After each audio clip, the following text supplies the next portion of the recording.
Yeah. I know some of y'all is like sleep, like coma, sleep, like comatose, sleep. Cause it's like 12:31. That's AM for those who are in Arizona. My time is still set for Arizona. So I know exactly when my kids is usually supposed to go to bed, 7:15. I still got that same alarm that goes off. So I'm still intact with the time frame that's over there in the land of captivity. I'm gonna call it what the Father calls it. He is never, and I repeat, as long as you read the scriptures, you do not see anything that says you are in the land of freedom. There's no caption. I mean, like literally, the whole entire time while we are in a whole nother land, he's like, I will bring back the captives. He tells you all throughout the scriptures, reminding like when we're free, I will release the captives in this day. He reminds you where you at. So there's no way that our captors, white people, wrote that book. Their job would be to make you think that you happy and free.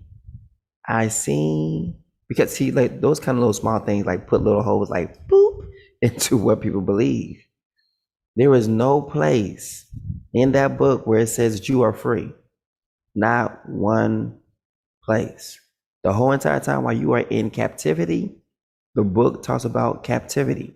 If it was a white man who wrote the book, he would remove captivity from the sentence and would have left it. So the Father literally pulled out just enough to make that book a parable. So the white person go up here and he's like, y'all don't see this? You still in captivity.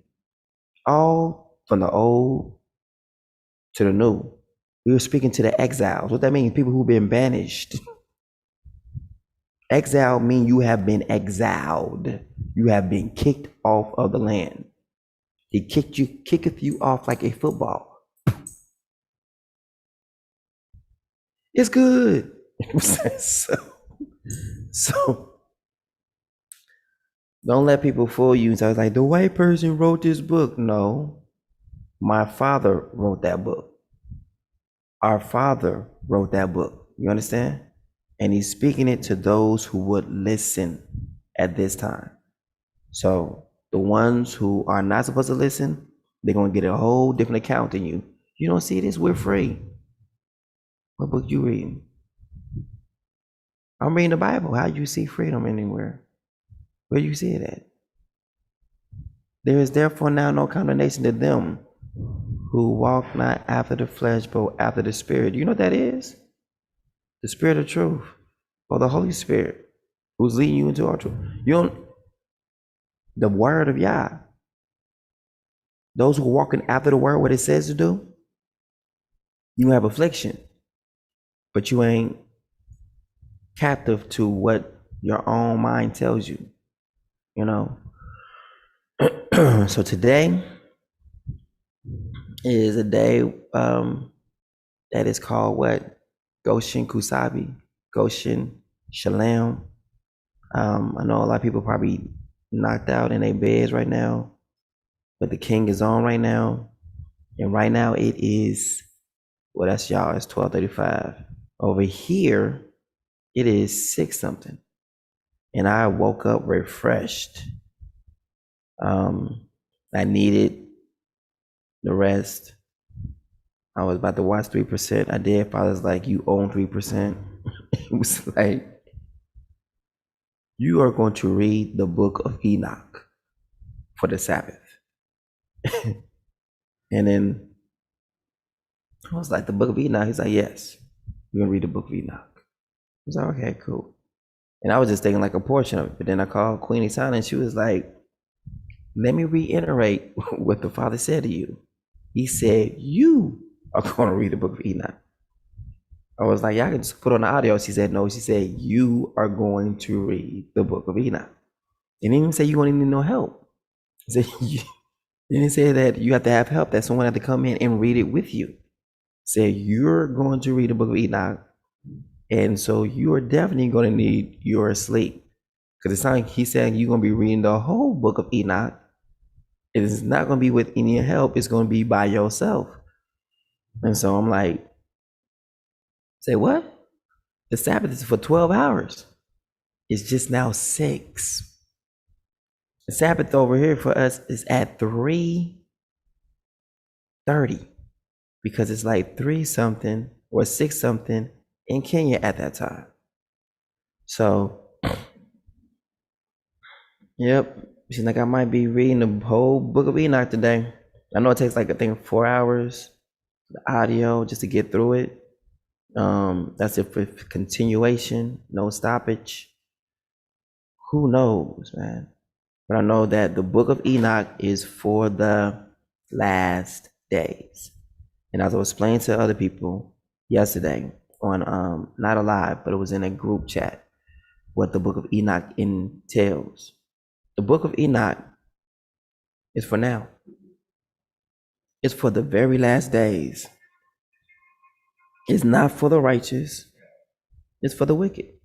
The book of Enoch is written against the wicked. Now, when I was younger, my grandmother, the one who the father spoke about by my birth, who spoke about that I was in my mother's womb, they used to talk about the book of Enoch. Like, the book of Enoch was in the Bible, but they removed it. They would talk about other books.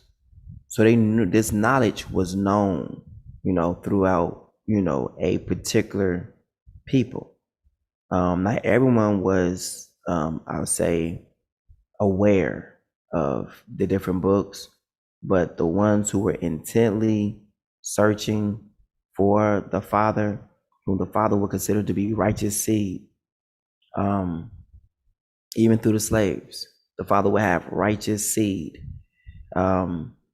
You don't just start from just walking. No, you start from crawling. So the righteous seed, the 4th generation, has to come in through crawling, then being able to walk. So in the midst of that, you would see the righteous seed seeing the wicked being put away from among them. How was the wicked being put away from among them? So in our time, we'll be alive, but then we'll hear about a person being hanged on a tree. Cursed is everyone who hangs from a tree. Oh, another person get hanged from a tree and get set on fire. The righteous never went through that. Those who were righteous, they didn't have that kind of fate. Now, in the land, when the ones who have already made a deal with the devil and then they went ahead and circumcised their sons, the Father removed them from the pain that was coming. You hear that? It sounds like rain again. Is that rain? It's raining again.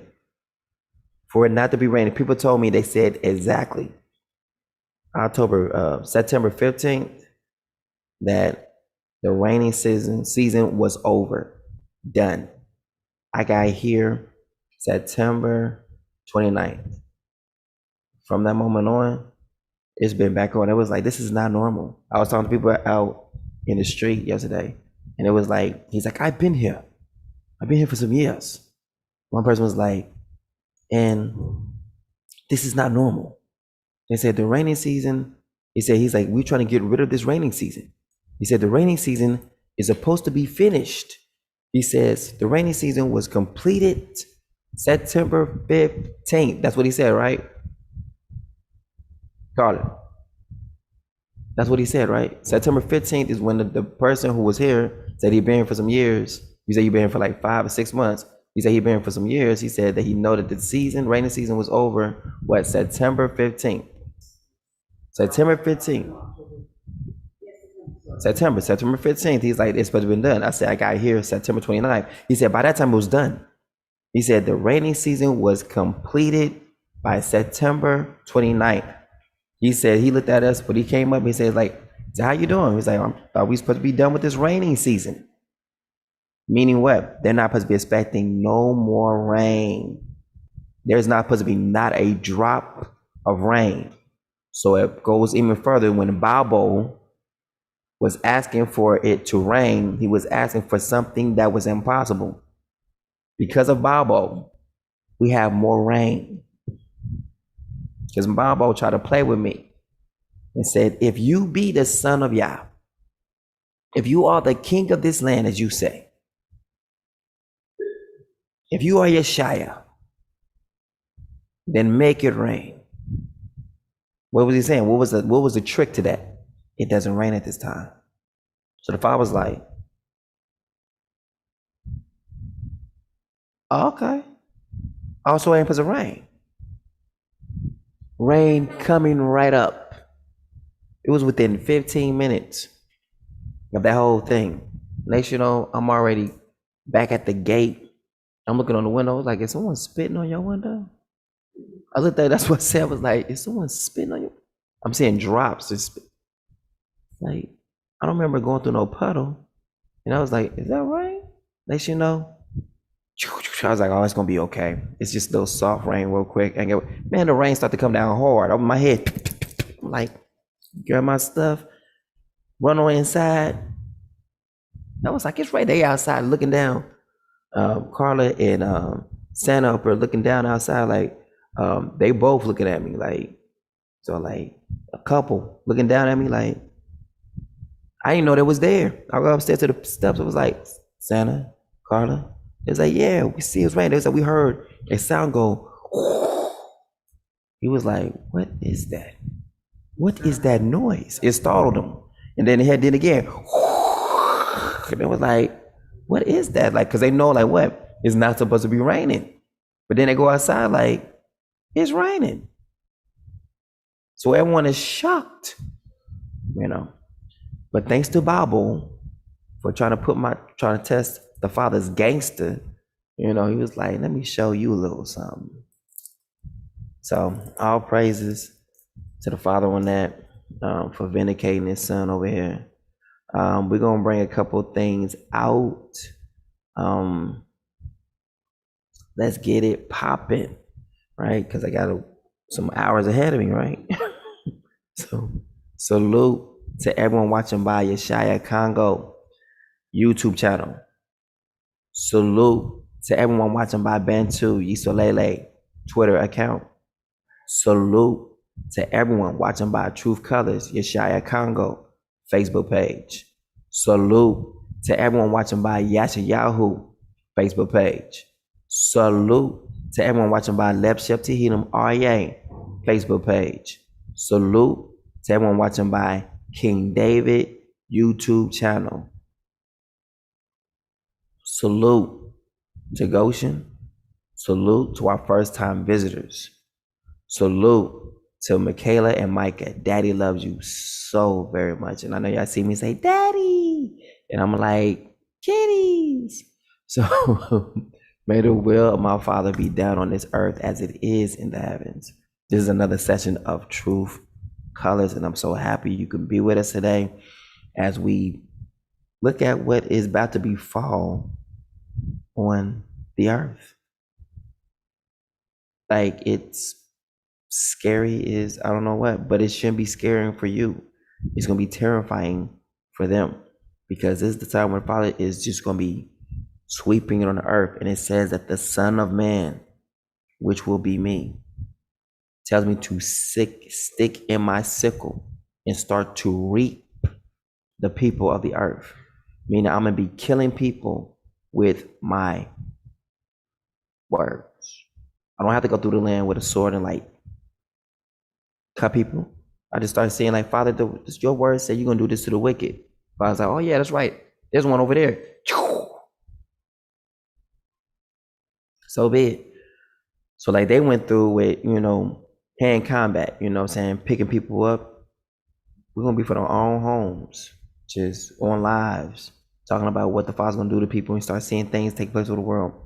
Today a tsunami hit. Today an earthquake hit. We controlling the elements from home, because the Father knows who are his. So the earth is going to help the woman. So anyone who has this, you know, damnation in their veins, the earth don't like you. So watch this. If you put on, watch this, natural product, natural product. It says the earth helps the woman. What's that mean? Think about natural products that people used to be able to use that didn't hurt them. But as soon as now they got this deformation inside of their veins now the earth like, oh, you one of them.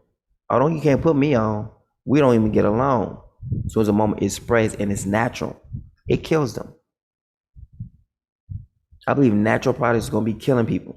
Natural products.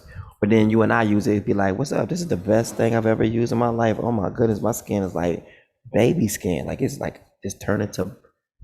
You said, yo, auntie put this on and she died? I'm smelling this all that. This is great. You can't smell it? No, because my auntie smelled it and she died. You got deformation in your skin? What do you mean? Did you take the light of darkness in your skin? Oh no, then you should be good here. People need to understand how the earth is going to help the woman. He's going to be removing people who have taken this stuff. It is literally the earth versus science. And all the science comes from the earth. So it's like a battle of who is what. It's the Father's handiwork against man's handiwork. Right now, we winning. The earth is winning, like 1,000,000 to 0. So we're gonna go ahead and get the intro started. Share this video, give a like to it right now. Why it's on your mind to give one, because sometimes we don't do good. Stop, little kitty, stop. You always trying to mess with strings and stuff. You got me hanging on strings now. Get up. How you doing? You doing right? And then my hair. Oh my goodness. The cat want to play with my hair.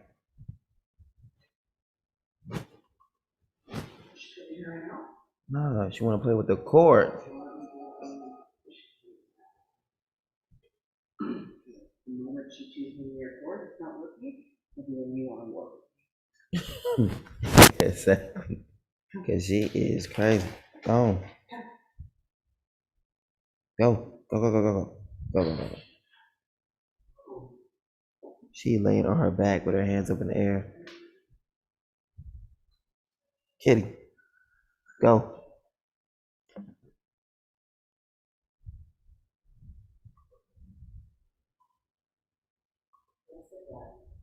Yeah, feel air, feels nice, feels good.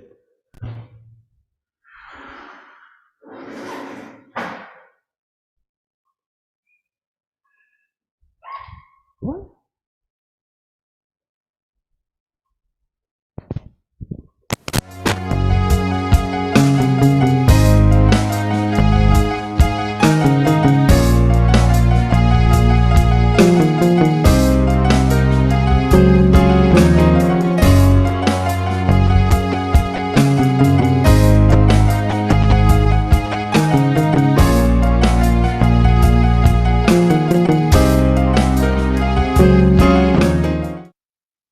The Psalms. Revelations. And the third angel followed them, saying with a loud voice, if any man worship the beast in his image, and receive his mark into his forehead or in his hand, the same shall drink of the wine of the wrath of Elohim, which is poured out without mixture into the cup of his indignation. And he shall be tormented with fire and brimstone in the presence of the holy angels and in the presence of the Lamb. And the smoke of their torment ascendeth up forever and ever. And they have no rest day nor night who worship the beast in his image, and whosoever receiveth the mark of his name. Satan cast into the lake of fire. And the devil that deceived them was cast into the lake of fire and brimstone, where the beast and the false prophet are, and they shall be tormented day and night forever and ever. The great white throne. And I saw a great white throne, and him that sat on it, from whose face the earth and the heaven fled away, and there was found no place for them. And I saw the dead, small and great, stand before Elohim, and the books were open, and another book was open, which was in the book of life. And the dead were judged out of those things which were written in the books, according to their works. And the sea gave up the dead which were in it, and death and hell delivered up the dead which were in them. And they were judged, every man according to their works, and death and hell were cast into the lake of fire. This is the second death. And whosoever was not found written in the book of life was cast into the lake of fire.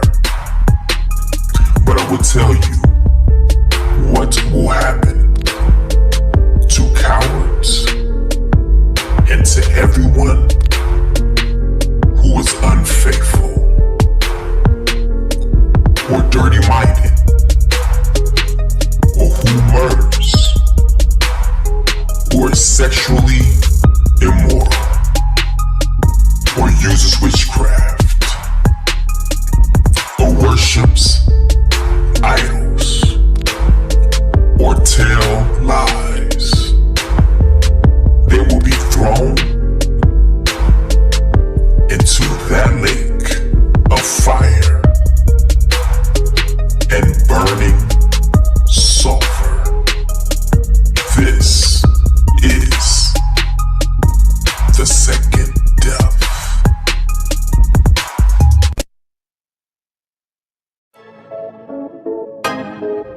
Your haters, not your haters, they're your fruit testers. Your haters, not your haters, they're your fruit testers. Hey, Yahuwah says your haters, not your haters, they're your fruit testers. Multitude like your haters, not your haters, they're your fruit. Beats by other songs. Truth colors, truth colors, truth colors, truth colors, truth colors, truth colors. Ay, when you learn the truth, it will set you free. Many are held captive, stolen identity. But let me just shoot the breeze, release you from Satan's squeeze. He's all like enemies, no matter the color you see. That truth flame. By other songs. Truth colors, truth colors, truth colors, truth colors, truth colors, yeah, truth colors.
I can see when I made this song right here, right? See when I made it. 2018, right? But we're gonna play this song right now.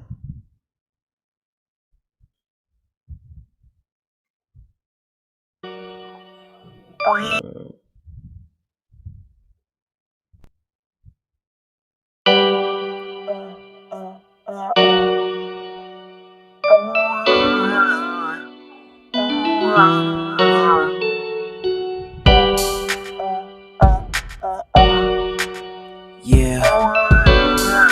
Beats by other songs.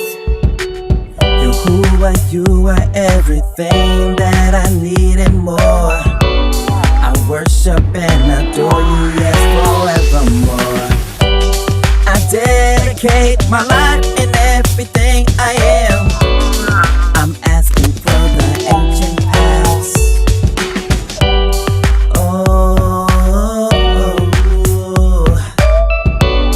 I really love you so.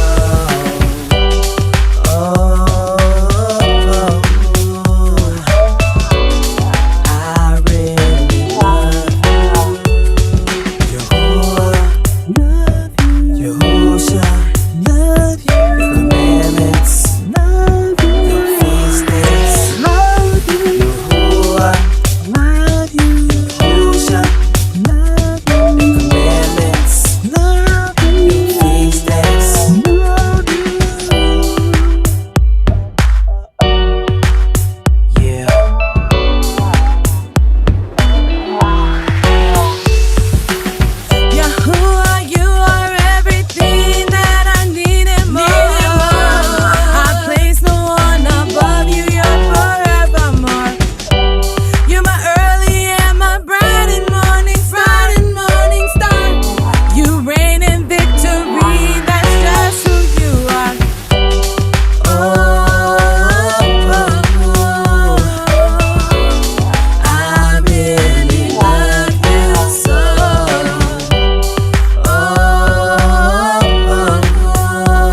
Yeah. Beats by other songs. Yahuwah, you are everything that I need and more. I worship and adore you, yes, forevermore. I dedicate my life and everything I am. I'm asking for the ancient past. Oh, I really love you so. Oh, I really love you.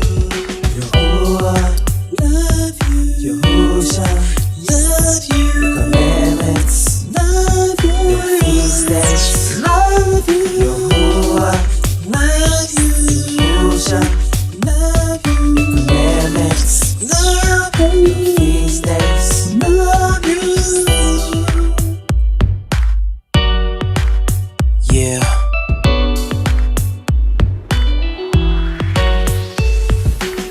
Yahuwah, you are everything that I need and more. I place no one above you, you're forevermore.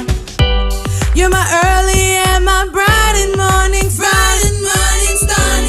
You reign in victory, that's just who you are.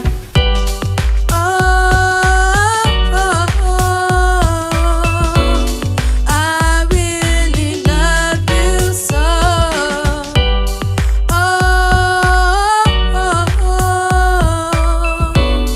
I really love you.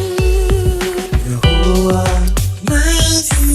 Yahusha, love you. Commandments, love you. Your feast days, love you. Yahuwah, love you. Yahusha, love you. Your commandments, love you. Your feast days, love you. Yahuwah, love you. Yahusha, love you. Commandments, love you. Your feast days, love you. Yahuwah, love you. Yahusha, love you. Your commandments, love you. Your feast days, love you.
Beats by other songs.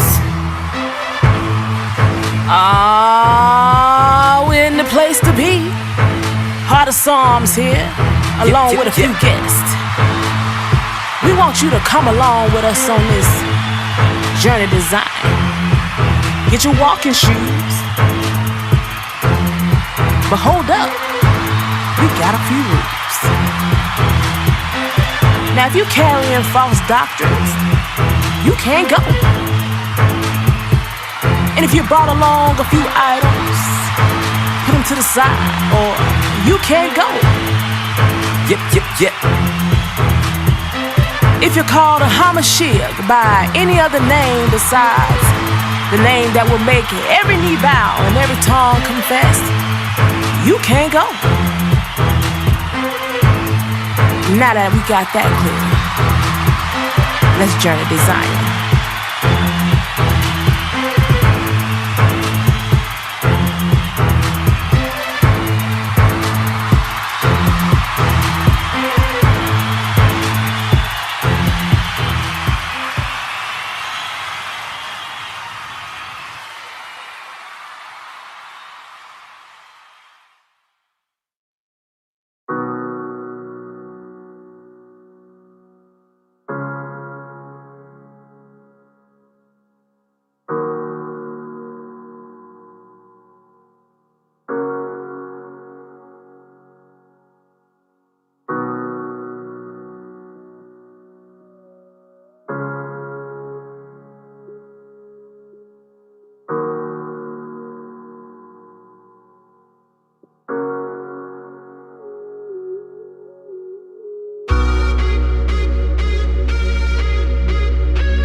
Walking through those gates, back into our land. Don't wanna be here my whole life, Lord. Beats by How the Sun. Don't wanna be here my whole life, Lord. Been praying for the day we all go home. Searching for the ways, release us from this chain. Walking through those gates, back into our land. Yeah. Let's go through all my brews out there. Y'all know what it is. Look, hey. Can you see it? I can see it. Oh, it's meant to be real. Avenge all our ancestors. Innocent blood that was spilled. Take back our culture from vultures. Many things that they steal. The law works for their own kind, but for us, shoot they kill. Slavery like energy. It's never lost, it is changed. Switch up, it's our identity, but the chains are the same. Misinform our community. Policy brings the pain. Make a law from their crime. Innocent lives doing time. It's hot time, it's our time. Reclaiming heritage to the throne. Their time must decline. True Israel coming home. We'll take the guilty, moving out what doesn't belong. The truth must come to the light. Everything must get right. We're the ones the nations hate, but proving Jews to y'all's heart. Deuteronomy 28 is the match that has sparked. Khazars, they are the Turks. There's no place they can hide. Jerusalem is y'all's turf. Must be cleansed with his fire. Don't wanna be here my whole life, Lord. Been praying for the day we all go home. Searching for the ways, release us from this chain. Walking through those gates, back into our land. Don't wanna be here my whole life, Lord. Beautiful ashes, Yeah. perfectly matching. Yeah. Our faith waiting on you. Who should we turn? They will chase us cause they cannot break us. The commandment keep us. This is way more deeper, iller than our album Ether. Once you step out the church, become a real believer. We tell people the truth, but they don't believe us. They try to make us be quiet, too many of us dying. Try to sell us more lies, not many of us buying. Cause we know who we are, the people of the book. Now that the children awake, we got the world shook. Steady building our faith, removing devil hooks. No more holiday styles, getting our covenant down. No, we're not Christians, we're steady on the mission. We left the land of wishing. Shabbat we always keeping. Shalom is what we living. The word is what we're breathing. Yah we always praising. Hallelujah. Man, my heart is racing out of here. Don't wanna be here my whole life. Lord, been praying for the day we all go home. Turning from the ways, release us from this chain. Walking through those gates, back into our land. Don't wanna be here my whole life, Lord. Don't wanna be here my whole life, Lord. Been praying for the day we all go home. Turn to Father ways, release us from these chains. Walking through those gates, back into our land. Don't wanna be here my whole life, Lord.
to Father ways, release us from these chains.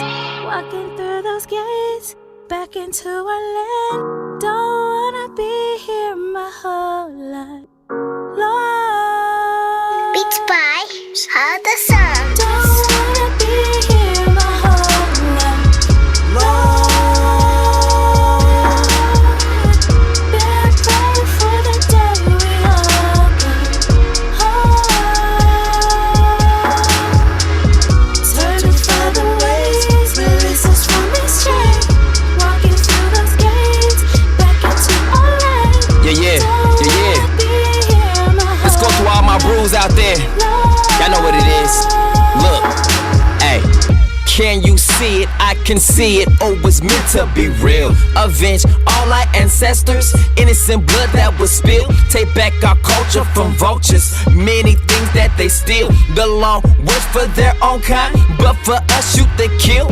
Slavery like energy. It's never lost, it is changed. Switch up its our identity, but the chains are the same. Misinform my community. Policy brings the pain.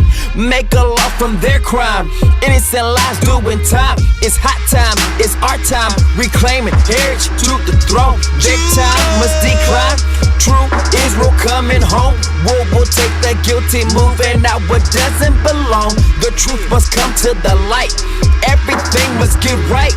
We're the ones the nations hate, but proving Jews to y'all's heart. Deuteronomy 28 is the match that has sparked. Khazars, they are the Turks. There's no place they can hide. Jerusalem is y'all's turf. Must be cleansed with his fire. Don't wanna be here my whole life, Lord. Been praying for the day we all go home. Turn to Father ways, release us from this chain. Walking through those gates, back into our land. Don't wanna be here my whole life, Lord. Beautiful ashes, yeah, perfectly matching, yeah. Our faith waiting on Yahushua return. They will chase us cause they cannot break us. The commandment keepers. This is way more deeper, iller than our album Ether. Once you step out the church, become a real believer. We tell people the truth, but they don't believe us. They try to make us be quiet, too many of us dying. Try to sell us more lies, not many of us buying. Cause we know who we are, the people of the book. Now that the children awake, we got the world shook. Steady building our faith, removing devil hooks. No more holiday styles, getting our covenant down. No, we're not Christians, we're steady on the mission. We left the land wishing, Shabbat we always keeping. Shalom is what we're living, the word is what we're breathing. Yah we always praising. Hallelujah, my heart is racing out of here. Don't wanna be here my whole life, Lord. Been praying for the day we all go home. Turn to Father ways, release us from this chain. Walking through those gates, back into our land. Don't wanna be here my whole life, Lord. Don't wanna be here my whole life, Lord. Been praying for the day we all go home. Turn to Father ways, release us from these chains.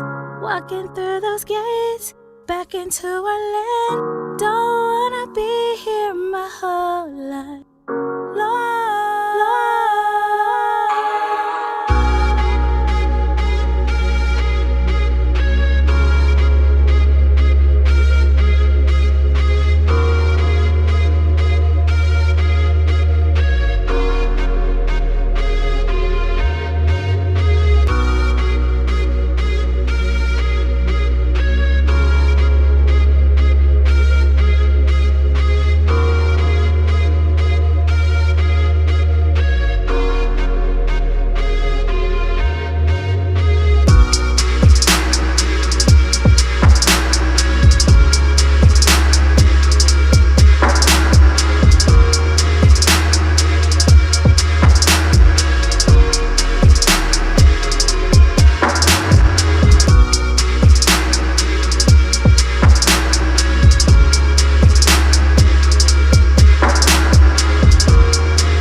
All right, Tia. I'm about to send you an invite to come on and give your testimony about what's been going on out here. A lot of good things been happening. Tia's funny. She know how to she been knowing some of the people over here, and she's been talking to some of them. And when things go down or whatever, she's like there to be a witness to see everything else, how it happens, how it plays out for the person. She's just funny all the way around, just hilarious. When she first came here, we got a video of her like, I made it. You know what I'm saying? You know, hallelujah. You know. So she's been like, I've seen a change from when she was in New York to where she is here. You know, when she was in New York, she was like vexed, just completely just vexed. Like, I can't stand it here, King. I can't wait till I leave this place. You know, like I said, Lot was vexed with the deeds, the unlawful deeds of the people day to day. Like, she just loathed, like I loathe this place, you know. She had a couple, run-ins, with some authorities and stuff, just like I had, just like the king was going through. She was going through some stuff. And so I'm gonna have her come on and give her testimony about since she's been here. She ain't been here that long.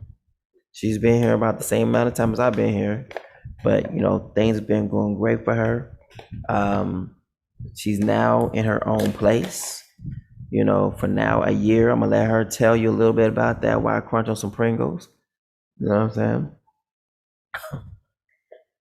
Let me see if she's here yet.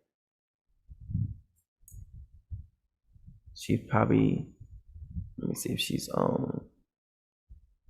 So I've sent you the invites here. Just click on one of them and it should bring you right on in.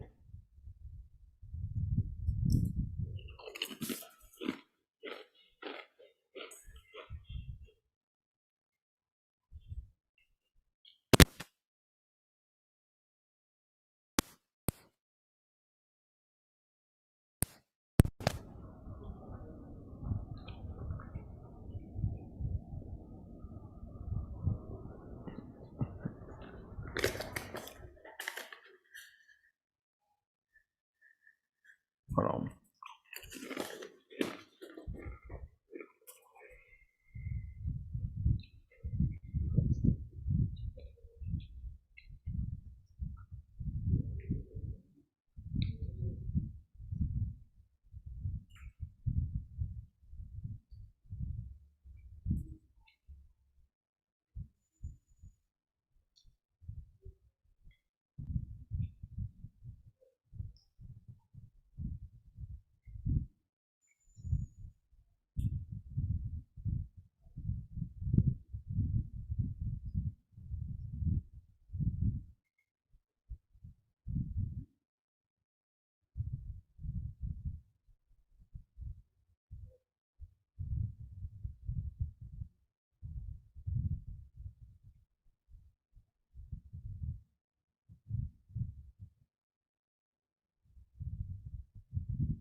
Okay.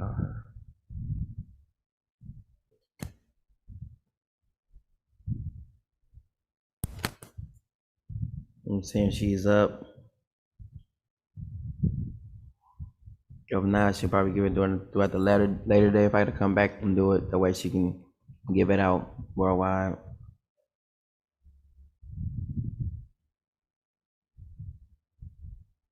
But how's everyone doing today? Kusabi, you coming on? I don't see the link. I don't see the I just sent it to you. I sent it to you on your messenger. Oh, I have to go to Messenger. Go to your messenger, yeah. Okay, I can't be on long because I'm rushing out to go to the bank. All right. I feel. Okay. All right. So, okay, I'm coming. All right.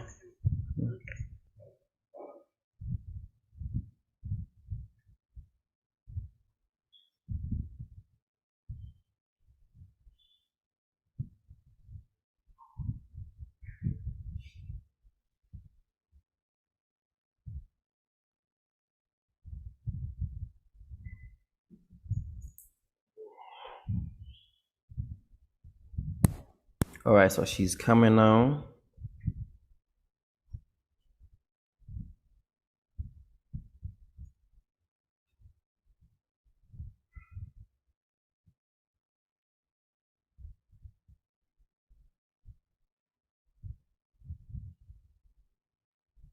So when we was in like Arizona, like the Sabbath for us was like at night.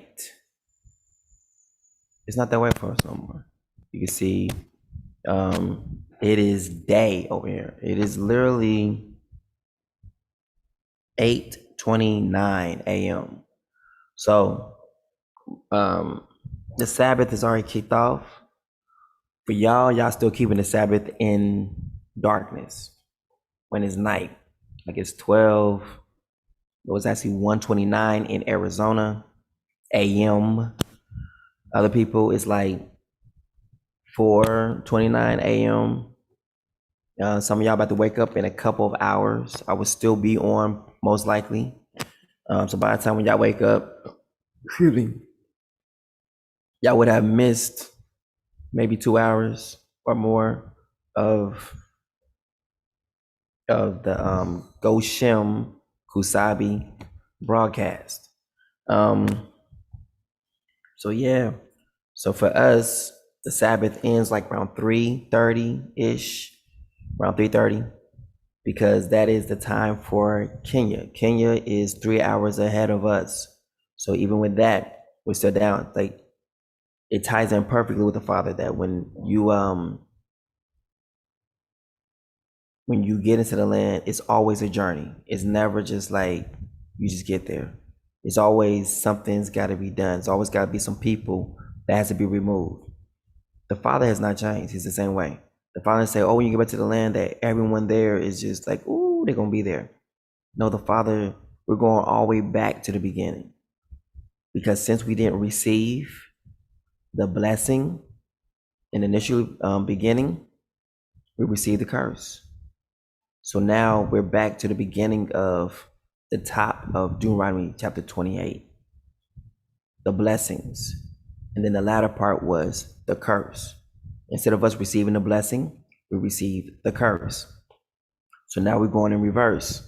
Whoop, back into receive the blessings. So the rules are for the blessings. And the difference specific when you go into the land, what's going to happen?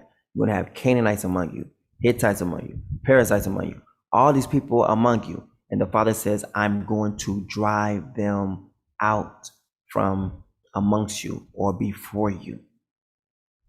What is that? What that look like? Right now, people are getting injected with the light of darkness. So when a day is going to come when you're going to wake up one day or just be walking down the street or something and you start seeing people just kill over. Like dominoes. Like, what's going on here? I was talking last night on a group chat. We have Justin, who drives trucks and stuff. He was talking about how all the time while he's driving trucks, they have these black lights. Now, what's a black light for? A black light is the same thing as, for those who are film developers, right? You go to the dark room. You don't put the film in bright light because then you can damage it.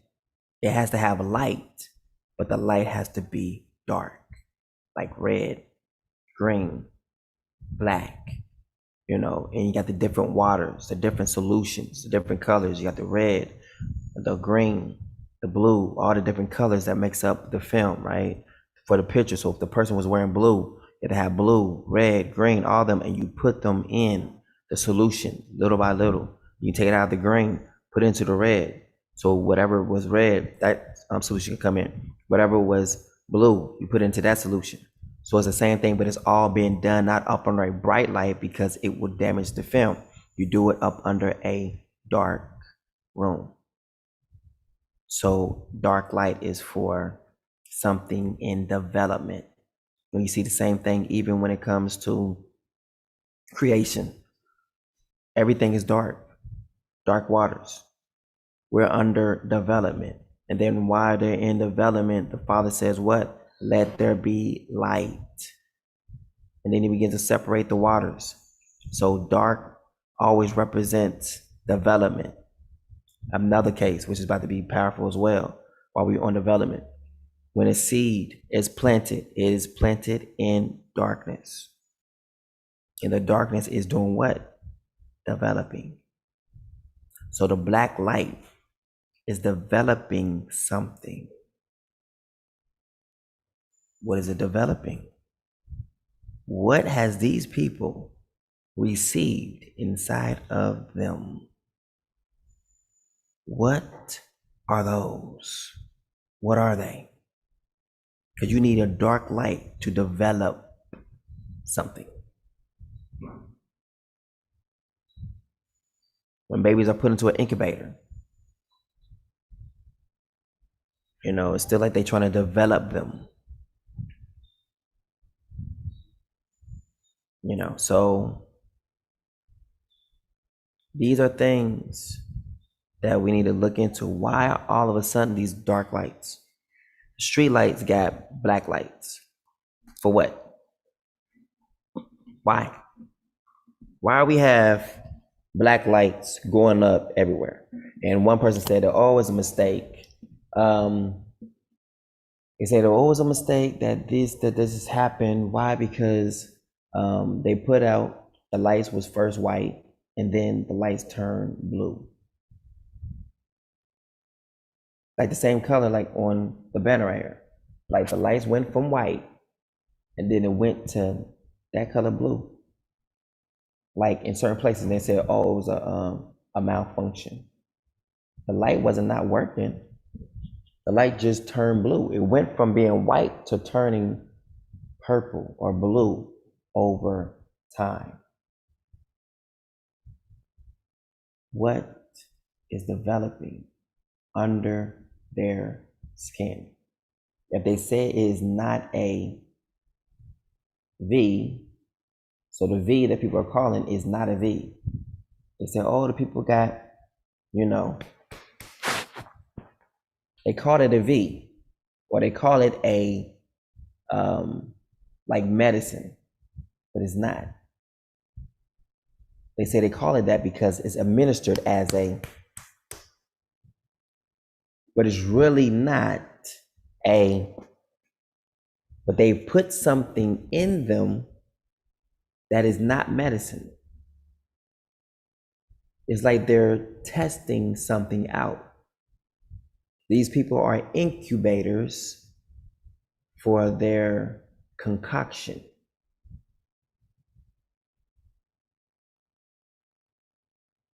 Where the blood of the Nephilim is being injected into people everywhere.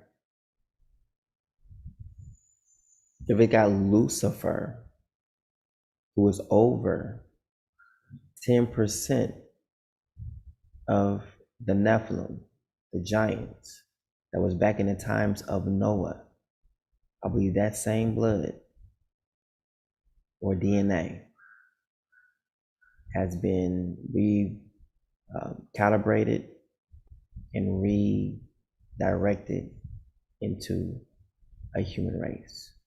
Why? The Nephilim was made of angel and human blood. The Nephilim came from humans. Think about that. The Nephilim, the giants, came from us. It came from a mixture of seed. It was the seed of angels mixed in with human blood that made the Nephilim. It wasn't like it just magically appeared like out of the sky. They came from human women. Human women gave birth to giants who later on became giants. They gave birth to the Nephilim, who later on became a threat to humanity, who began to have a taste for human blood. And they began to kill humans. And Noah was told all of the secrets on how to keep the Nephilim from he was told the secrets on how to stay off of the Nephilim's menu. Certain herbs, the earth helps the woman. Herbs helped Noah and his grandchildren and his children from being eaten by the Nephilim. They had a certain diet that they had almost every day. Weed might have been a part of it, but it was herbs that we told them all the herbs that literally would cause for a repellent of the Nephilim not to be bothered with them. So those who are being attacked by CV, you might need to get some herbs in your system, because the Nephilim spirit is going to know to attack whomever, because based off of what you eat, you're making a nice little meal for them. You begin to eat the right herbs, they begin to repel you. They don't have a taste for you. We ain't even coming this way. As it was in the days of Noah, so will be in the days of the Son of Man. The Father, is it coincidental that the Father literally is taking us back into the homeland where there is an abundance of herbs? Abundance. No. Is it a coincidence the Father is taking us to the narrow way? We're on the narrow way, and it says what? They will eat from the treasures. They will find the treasures of the sand. What's that? Is it like gold? What kind of treasure we gonna find from the sand? The treasures of the sea.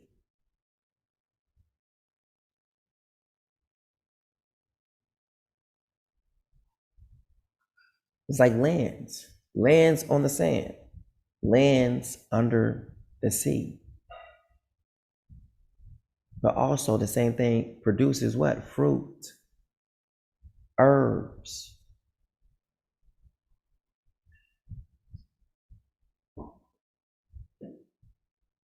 Hold on. She coming? Is she on?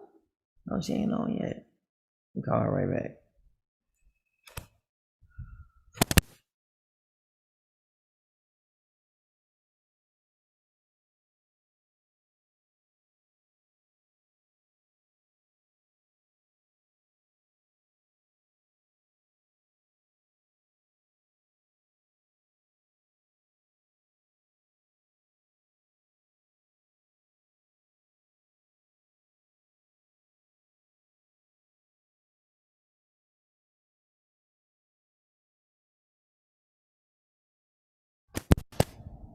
She might be trying to figure out how to get on.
She's having a little difficulties. But meanwhile, I'm gonna have a peanut butter jelly sandwich. All praises. Mmm. It's good right here.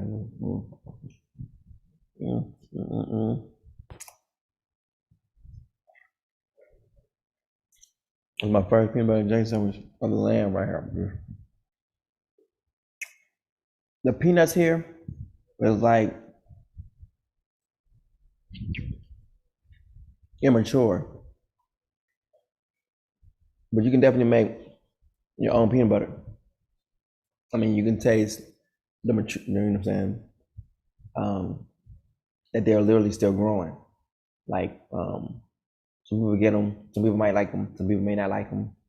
But, you know, in the world or in America, we usually have, you know, mature peanuts.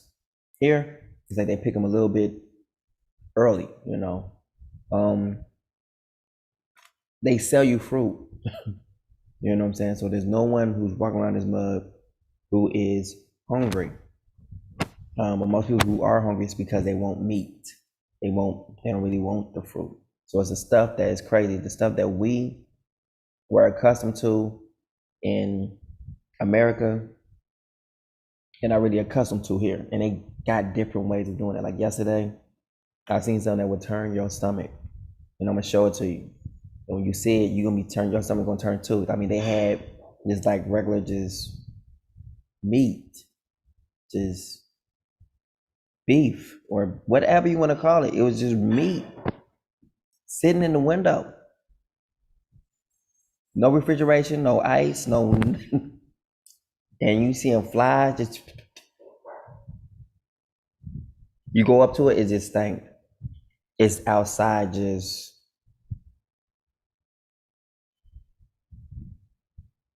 it's strange. It's like somewhere in their mind, like they don't get it, and people I guess will come up and say, I'll take a piece of that. And you seeing flies on it, like, dude, you not know when a fly lands that it is literally vomiting out some saliva so it can break down food. So if you're eating this meat, it has put all of its saliva, throw up on this piece of meat, trying to break it down. And it's like millions of flies on this one thing. And then when they swing it, you know, swing a fan on it, whatnot, here comes the flies moving off of it and then come right back to settle back on it again. So when it settles back down again, it's putting more saliva right there on the meat, whatever it's beef or whatever it is, but you come up to it and it's just nasty. They have the meat just hanging outside, just on a bar, just, and there's no fire underneath it. It's just hanging out, suspended in the air. And you like, you know how people be like, where they do that at? They do that here in the Gambia. They do not do that in the States. Hallelujah for that, right? So it's a good thing that, I mean,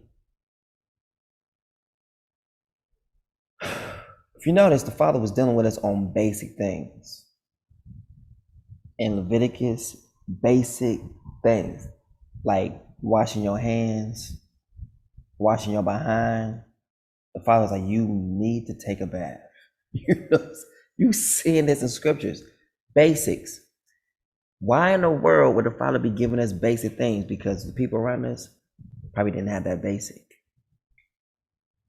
They probably didn't wash their hands. They probably didn't wash their behind. But the Father's like, if you're going to be a people to me, you're going to be clean. So then we went to the States. The word says that the children of darkness are smarter than the children of light. So it's like it's almost like we went to slavery and came out with an education. Because a lot of stuff when you see here, your education gonna kick in. Even though you was colonized, you went to America, and as sad as it was for the people that went through it, you know, the righteous seed came out. The wicked seed died, was scrambled, was cut off. in the land of punishment. But for the righteous, you get to come out. You're gonna come out with some understanding. You're gonna come out with some things that meat you put in refrigeration. When you see this stuff, you be like, huh. No, I don't wanna. I'm just appalled, or how shocked how you have just meat in your window, and it's hot as I don't know what, and then someone's gonna come by and buy that, and they probably wonder why they must got some strong genes. Their stomach must be strong.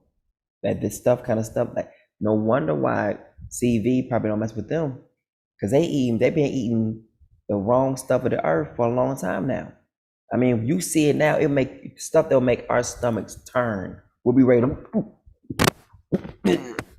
puke. Yeah, what you talking about? This is delicious. This is great. I'm about to go ahead and put this on a frying pan and go ahead and cook it. And it's spoiled by now? Spoiled? Meat don't spoil. Yes, it does. If you have it out in the sun with flies on it, that meat is spoiled. You can give it to an animal maybe, but not to a human. I'm telling you, when you see, I have a video, I'm gonna upload it. It's gonna be on Truth Colors Gambia. Truth Colors in the Gambia. It's gonna be probably put in with Truth Colors for another part of Truth Colors, like Truth Colors in the Gambia. It's gonna be like a playlist of all the different stuff that's going on here in the Gambia. You're gonna see it. Truth Colors in the Gambia. Woo. Probably Kings, you know what I'm saying, like different stuff as we're walking through the different places, try to tell you what's going on here, what you might need, beds, where to find this at, where to find that at. These are going to be different information going to be put into Truth Colors in the Gambia, right? How to get your TIN numbers. If you want to have a business, you have to have a TIN number. It's almost like your social security number, right? Truth Colors in the Gambia. I'm waiting for her, but she has not come. I don't think she know how to do it yet. So when she comes in, we'll let her in, right? So just come in till when you get a chance. If you ever find out how to do it, like you've been on Zoom before, so just go off with the old one and put in the code. You should be good. But without further ado, I want to give praise for the Father for Doris Turner. She told me something about an incident, not even a few weeks ago. It was maybe, I want to say a day ago. She said, King, I need you to pray, about this situation. I'm trying to recover all. Father was like, say she's going to recover all. It's going to be good. I was like, you'll recover all. Don't worry about it. Today, everything was recovered. Everything. Nothing was lost. So, all praises for that. The Father is moving. He's doing mighty works amongst Goshen. So I'm happy about that.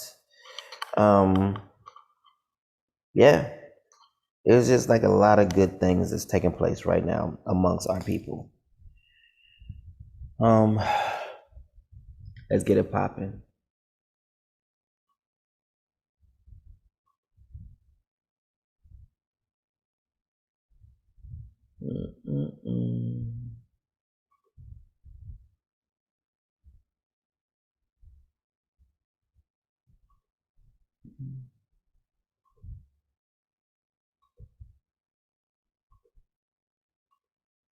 All right, so today we are looking into the book of Enoch or Canuck. Why? Because it's the last day book. That's why. Literally, the last day book.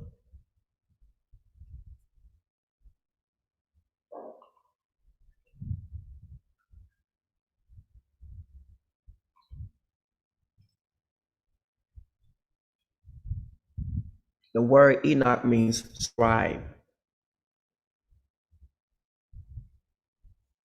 That's what it means. So, scribe. and the books were open.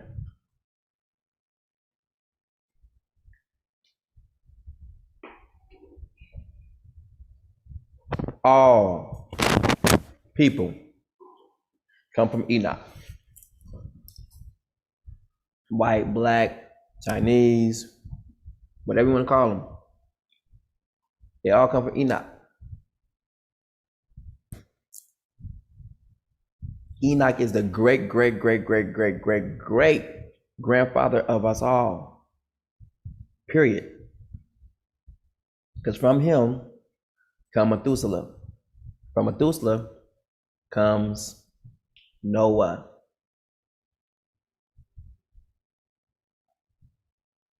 Noah comes from Enoch.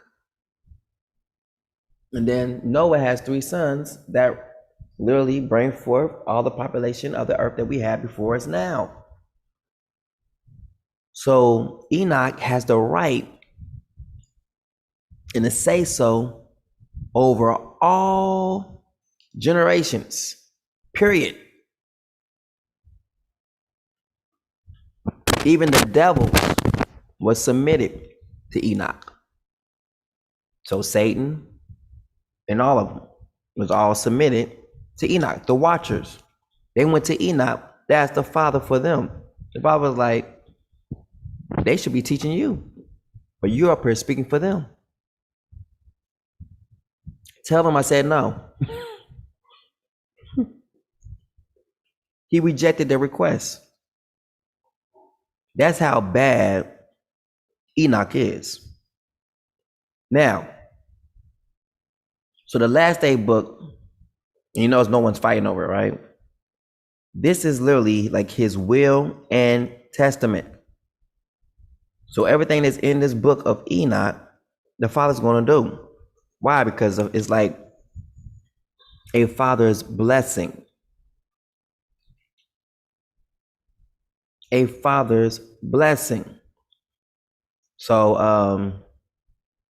I just love what the father's doing right now in our midst. Love what the father's doing right now in the truth. Right now it's been an hour and some change. Right now I didn't know it was on for an hour. Like, oh my goodness, it's 1 hour and 26 minutes. I feel like I ain't said nothing, but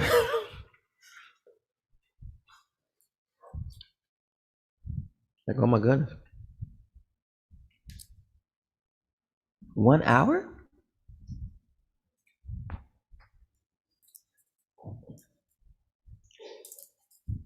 But Enoch is the grandfather of us all. And the books were open. Look, from Enoch, you get the Nephilim. From Enoch, you got the millennial. He is literally the one who takes us also into the year of rest, the 1,000-year of rest.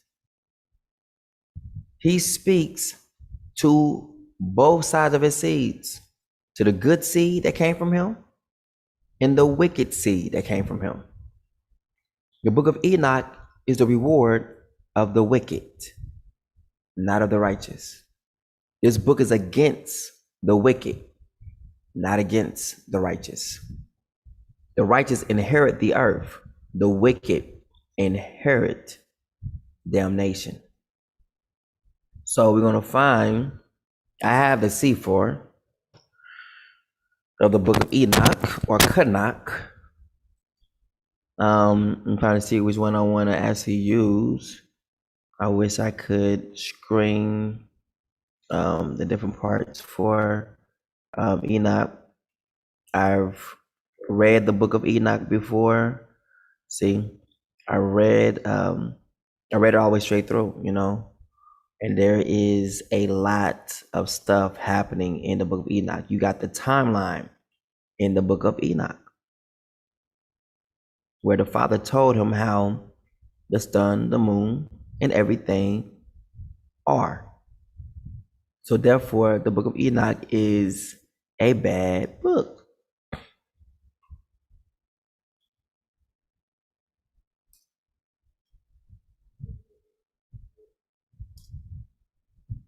You notice the Islam don't have nothing like this. They don't even talk about Enoch. Not that I know of. If they do, I have never heard of them talking about Enoch or Canuck. No one really, well, they talk about them a little bit in passing, but those who are usually awake, or those who are literally trying to really, know some things, the book of Enoch is where to go. Because as it was in the days of Noah, so it'll be in the days of the Son of Man.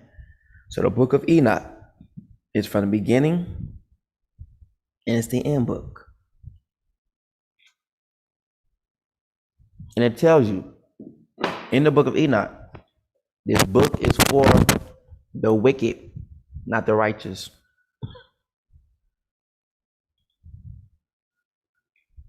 So we're going to stand and see the salvation of the Father.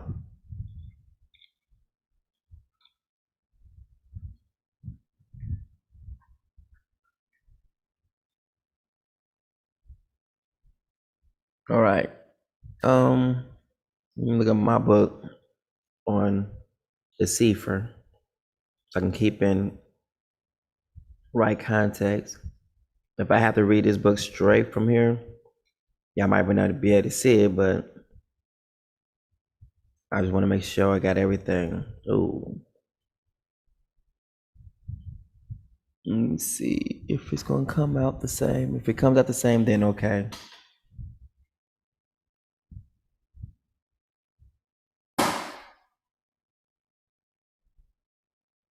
Showed me. Let me see.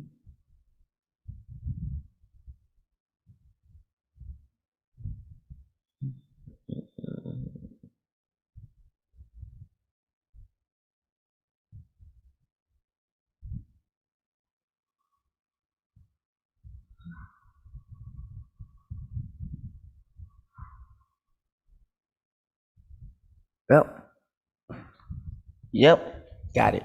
Yep, this is definitely it. I got the same thing going on in the Sefer. So Father told me today, he said, you're going to read the book of Enoch. Now, I don't know if he meant read like the whole entire book, but according to Queen Tana, he was like, let me reiterate what he said to you. He said, you're going to read the book of Enoch. You say that anyone's going to help you. He said that you're going to read it. So, and that didn't sound like you was going to actually have an audio playing for us. It sounded like he said, you're going to read it. So I think it's like the temple of Yah is reading the book of Enoch. So it's like right now, I'm standing in the place of heaven and earth. And it's like probably the angels is in the heavens, or, is listening as the book of Enoch is going forth, looking for what? Oh, where's my job for me to do? Okay, so I'm supposed to be doing this at this time. So it's like we're about to start assigning people their jobs, because I got to show you something. This is what literally scared the heebie-jeebies out of me on our last conversation, right? I'm only going to show you what the scriptures say. And remember, a thing must be established by 2 or 3 witnesses. It's going to be 2 witnesses to this. And at this moment, people can take it how they want to take it, but it's scary, right?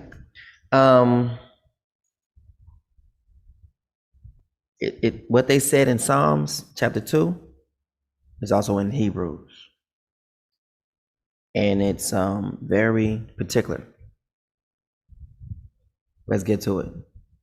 So this is going to pop some brains right here, because it popped my brain when I was getting off that live that one day. So we're going over to Hebrews. Remember, the Father's gathering us through the feast. So we're talking about that. Here we go, Hebrews. We're going to read this. Look what it says right here.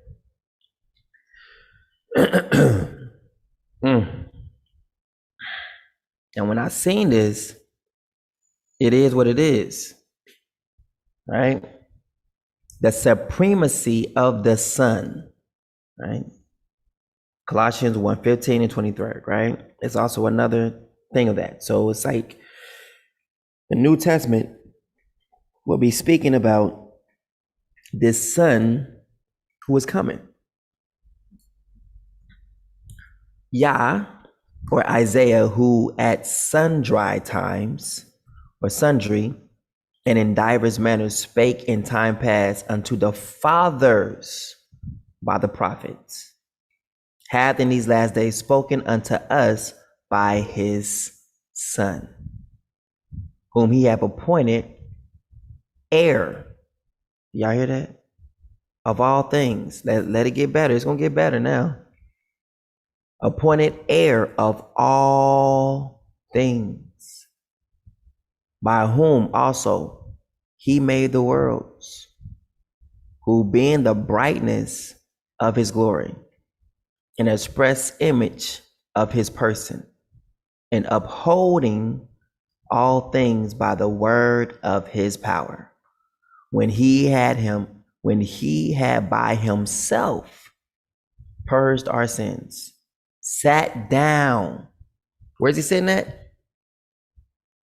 He sat down on the right hand of the majesty on high, being made so much better than the angels, as he hath by inheritance obtained a more excellent name than they. For unto which of the angels said he at any time, Thou art my son? This day have I begotten you, and again I will be to him a father, and he shall be to me a son. And again, when he bringeth in the first begotten into the world, he saith, and let all the angels of Isaiah worship him. And of the angels he saith, who maketh his angels spirits, and his ministers a flame of fire. But unto the Son he saith, watch this, thy throne, O Isaiah, is forever and ever. A scepter of righteousness is the scepter of thy kingdom. Hast thou loved righteousness and hated iniquity before? Therefore Isaiah, even thy father, have anointed thee with the oil of gladness above, watch this, thy fellows. And thou, Master, in the beginning hast laid the foundation of the earth, and the heavens are the works of your hands. They shall perish, but you remainest, and they all shall wax old as doth a garment. Do you see this? Let me say that again. Verse 11. That's like a person who is living. Other people around them is getting old, super old, and they're dying off while you continue on to live past them.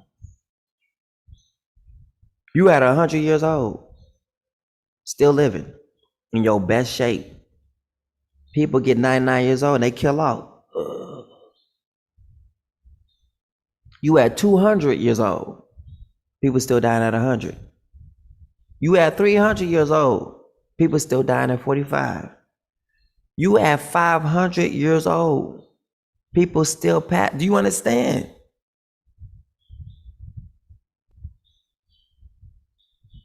You become like the oldest living person on the earth while everyone else is passing off. You have inherited everlasting life. Other people are melting away. This is the inheritance that is coming to the righteous. They shall perish. Listen to that. That is a specific. They shall perish, but thou remainest. Look at this. You're outliving them, and they all shall wax old. as doth a garment. You know how a garment is nice when you first get it, right? Garment is nice. It's beautiful. First get it from the store. It smells fresh. Right? Put it in the washing machine. It still got its color. It's still fresh. Still nice. Got the wear and tear going on it. Whatnot. You keep going on. Then you have about a year. Still smell fresh, but the color might have faded a little bit. Not that much to worry about. It's still durable. After about 2 years, stuff start to come up out of it. You start to see a little small tear. Nothing to worry about, you know what I'm saying? It's still good. It's faded a lot more. It's still durable. Then after at least about 7, 8 years, it's got holes in it. You ain't got to do nothing to it. It will just get holes in it automatically. It will just holes to start to develop inside the fabric. And then next, it start to just become, a little bit ragged, a little bit torn, a little bit more strings hanging off of it. It start to come unravel. Things begin to start to just not hold like it used to. It's still fresh, but now it's faded. And now it's got holes in it. This rag is beginning to wear, is beginning to wax old. That's the same thing what he means. You'll have vigor while other people around you will begin to wax old and decrepit, can't walk, can't talk. You'll be like 90 years old, still be able to run. The feeble will be like David, meaning what?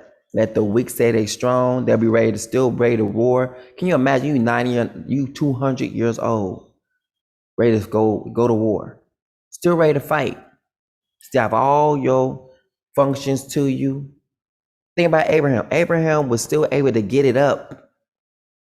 Age 99. People like, why you tell me 99? Like, can you still get it up? 99 years old. Abraham produces a baby. Get it up. Think about that. People, all the problems that people have today, they didn't have that back then. I'm causing you to see something. Abram did not wax old. He didn't. In fact, he lived a little bit longer than what the Father gave the people to live on earth. Abraham died full of years. He didn't die 1,000 years, but he died full of years, longer than his companions. He outlived Sarah. He outlived her. But was Sarah's faith like Abram's? You gotta understand, like this, there is faith will keep you around. Doubt will take you out. Abram believed when he didn't even know how it was going to happen. He believed. He was willing to sacrifice his own son. Like, all right, this is not right. You just gave me him. And now you want me to sacrifice him? Your will be done. Who could do that? Who could literally have the guts to literally, you know what? The Father wants my son. And the one who gave him to me wants me now to go sacrifice him. Could you do that? Or would your love for your son, your love for your daughter, outweigh your love for the Father? These are truthful things. Because a lot of our people, they love their children. But do you love your child more than you love the Father? If so, the Father was testing his heart. I gave you this, but do you love what I gave you more than you love me? Let's see. And it's easy to say you'll do it now, but what if it actually happens? And I heard the Father say, I need to sacrifice my son. and you've never heard of it. You don't know the truth about everything. Can you imagine at that time he's never heard of anything like that at all, but he is so bent on doing what is right that he does not love his mother. He don't love his son more than he loves a father, and he had to prove it. And then he got one of his wives that he got to tell, like, yeah, me and the son, we got to go up on a mountain to go worship the father, but not telling her that, hey, I may not come back with Isaac. You see what I'm saying? That's faith.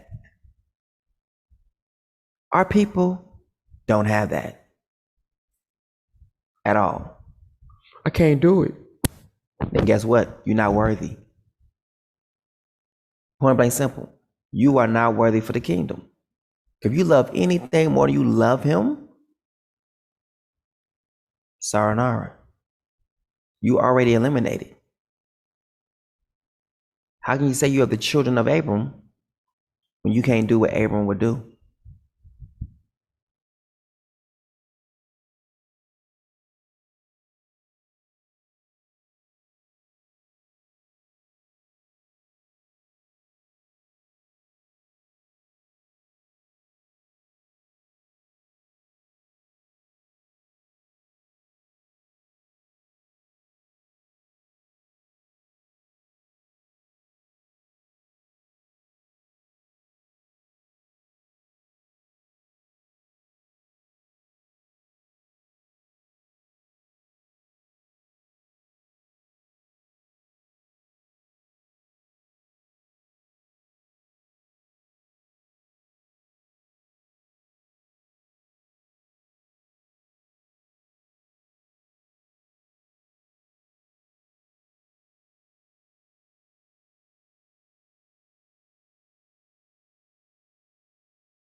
All right, so we're back again.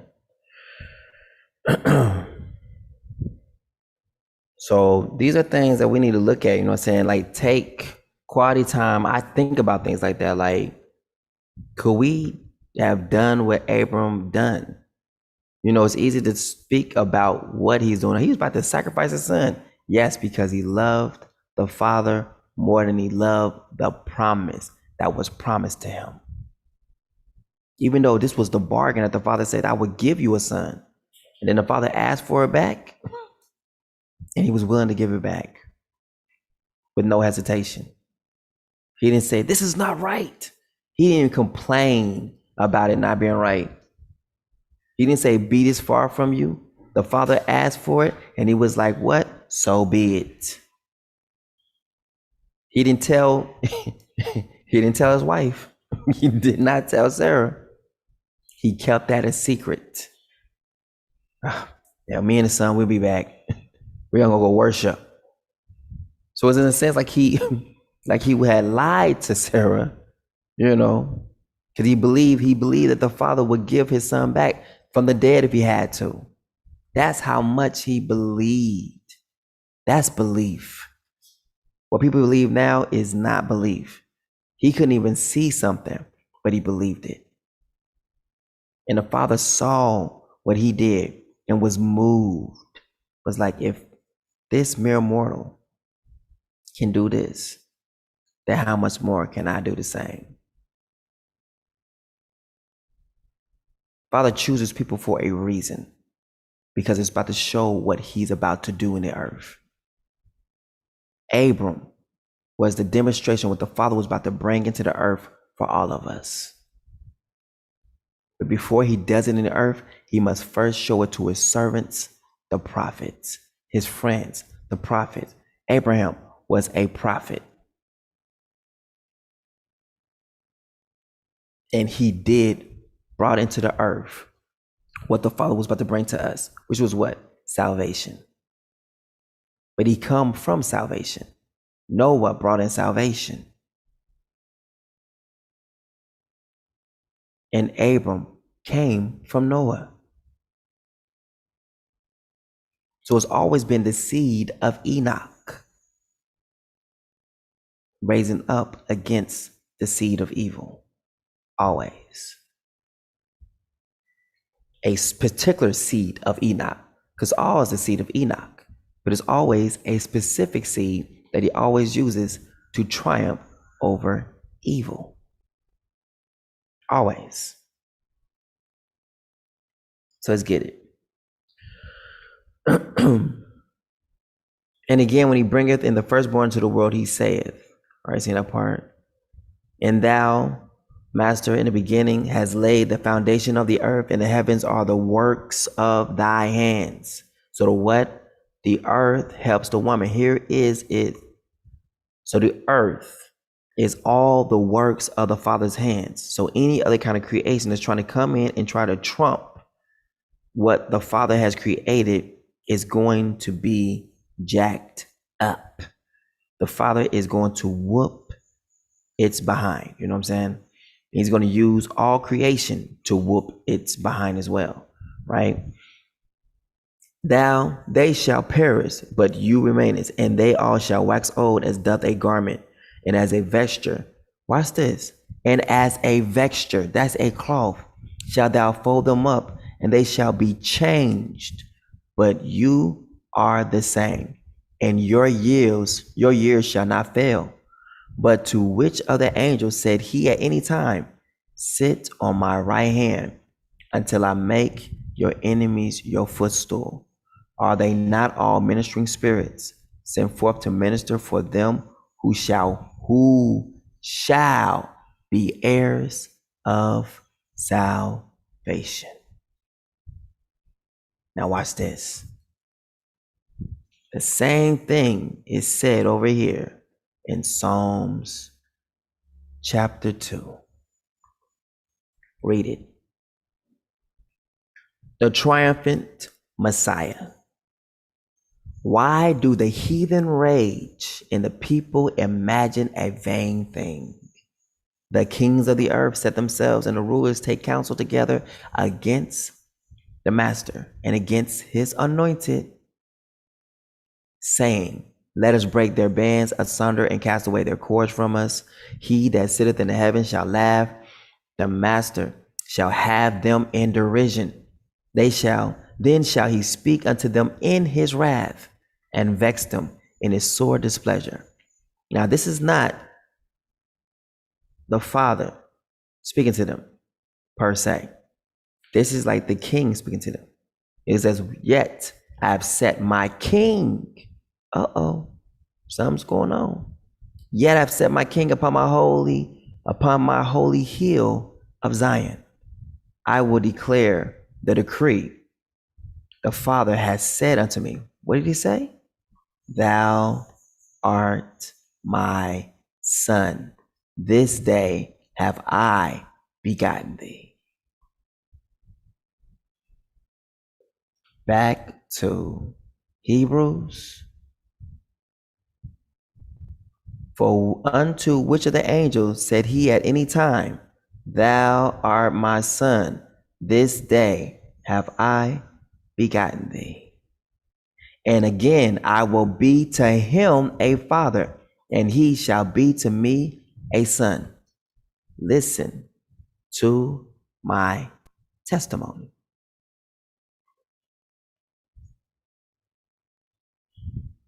(2010), Father says what? I must give my people on my timeline. I'm like, okay, just my mind, Christianity.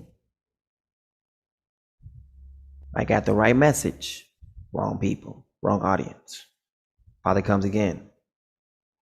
Come out from among them and be ye separate. I'm ignoring that.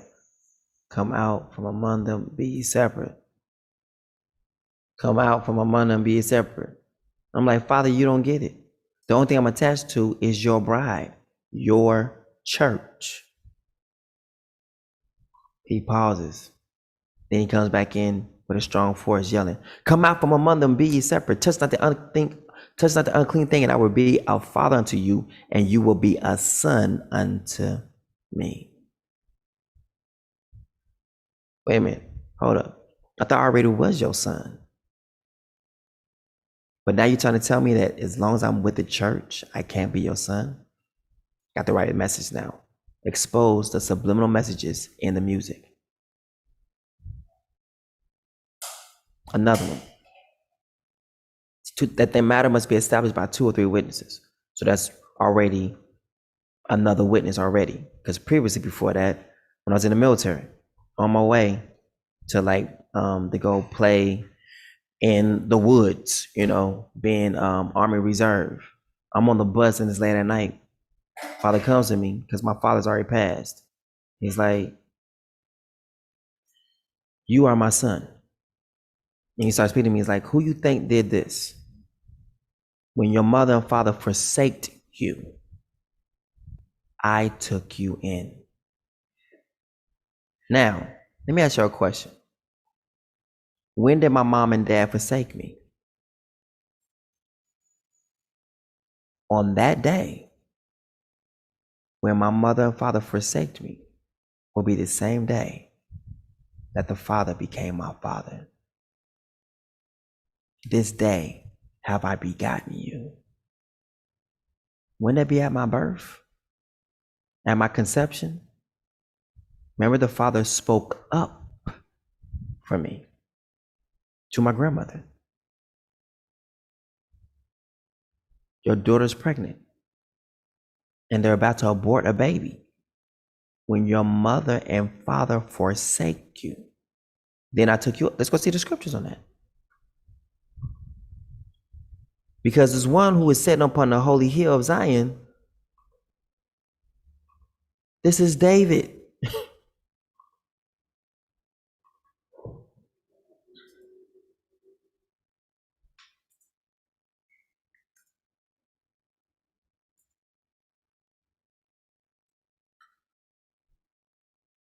There it is, right there. It's in Psalms. Look.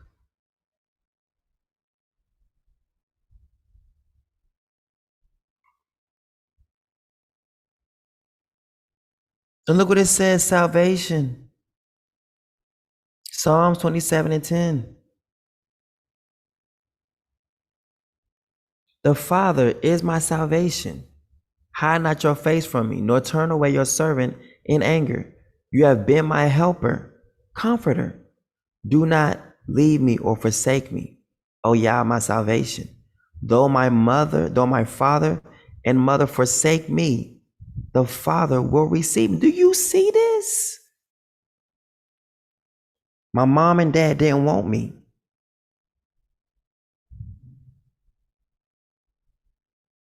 And the Father spoke up for me to my grandmother and told her the baby that they didn't want, that he wanted.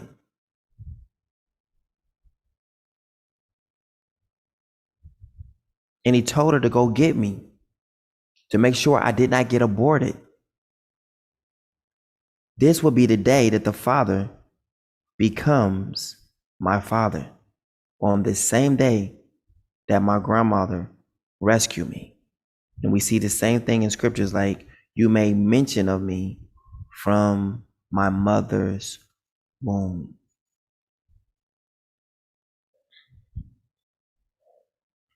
Look at this. Teach me your way, O Yah, and lead me on a level path because of my oppressors. Look at all these references.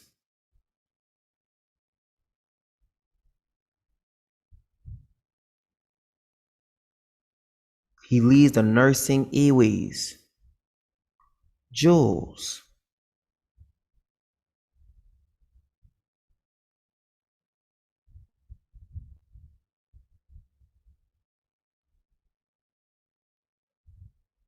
He shall feed his flock. This is literally like the father. When my mother and father have forsaken me, have abandoned me, yet the Father will take me up, adopt me as his child. The Father is looking for misfits, because David was like a misfit.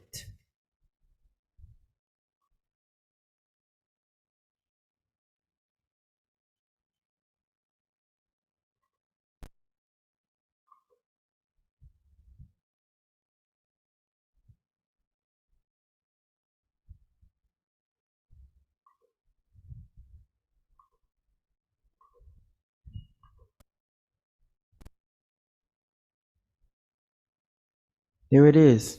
The Father is my salvation. A Psalm of David. The Father is my light and my salvation. Whom shall I fear? Now it's funny. When I was younger, I went to this Catholic school. It was called Resurrection. And there was this, I don't know how to call them. It's like this Catholic group who sing songs. They come to different, schools throughout America, Catholic schools, and they choose 2 children, out of the school they go to. So there's other kind of Catholic schools in that district, but they choose one school to go to. And then they choose 2 children, a boy and a girl. And they come up here and they help them sing a song. And as they're singing a song at this mass, that there is hundreds of thousands of people are like literally there in this worship. And it's funny that I was actually chose. And this is exactly the words we were singing. Saying, the Lord is my light and salvation. Of whom shall I fear? Of whom shall I fear? And as I'm saying it, the people are saying it back to me. So I would say it one time, then the people would say it back to me. Then she would say it one time, and the people would say it back to me. Coincidental? I think not. Music is leading even the Roman Catholics into worship. I was picked out of all the men, all the children there, to actually join into this celebration. I believe it was symbolic of something. I remember it. There is literally probably people who pull up a Roman Catholic chant or something, and my voice is going to be on it. It's going to be young. I was like, maybe 11, 12, maybe 10. But my voice is going to be on there. Then we hear like, who is this young little kid? It has my name on there, has her name on there. I can't even remember what it was, but I used to have like some of their old tapes and stuff like that. And it would just be them just singing the songs of Psalms. And I remember he had this thing that, you had to use to actually get the right pitch. So it was like a thing that was shaped like almost like a U, or shaped like almost like the hands raised, right? And you take it, and I cannot think of it, but it's like, so they have it for A, they have it for B, they have it for all of the sounds that a person can make. So it's like to get the pitch of your voice. So they have one for A, like bing, and you hear the sound ding, so you know what tune to give. For B, it will be a different sound. For C, it will be a different sound. G will be a different sound.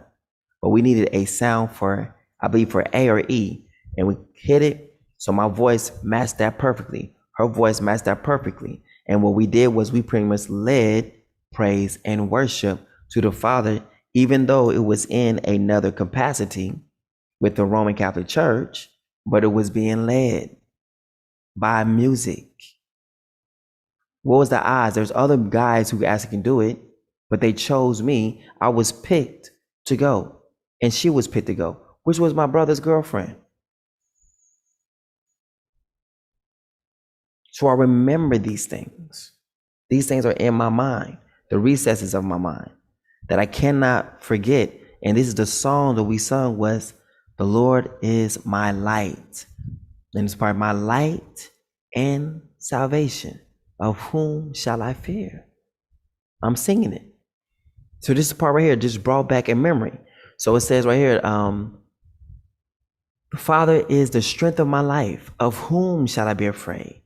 When the wicked, even my enemies and my foes, come upon me to eat up my flesh, they stumbled and fell. Listen to that. That just sounds so just like a zombie movie, don't it? And my foes came upon me to eat up my flesh. They stumbled and fell. We can take these words literally because we're in a time of where cannibalism is about to become very rampant, and they're not going to say nothing about it. In Hollywood, they're already eating human flesh. There's people who already give themselves away to be cooked by those in Hollywood. The chefs say, look, I want to be someone else's last meal. My last, before I die, I want. So that means they're alive, and that means they got to be either put to sleep or killed in some kind of way, and then they're served as a dish to people who wanted to eat them.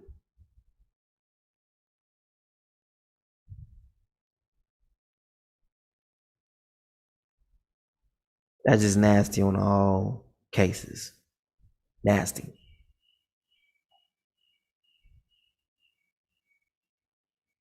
This is hilarious. This is hilarious.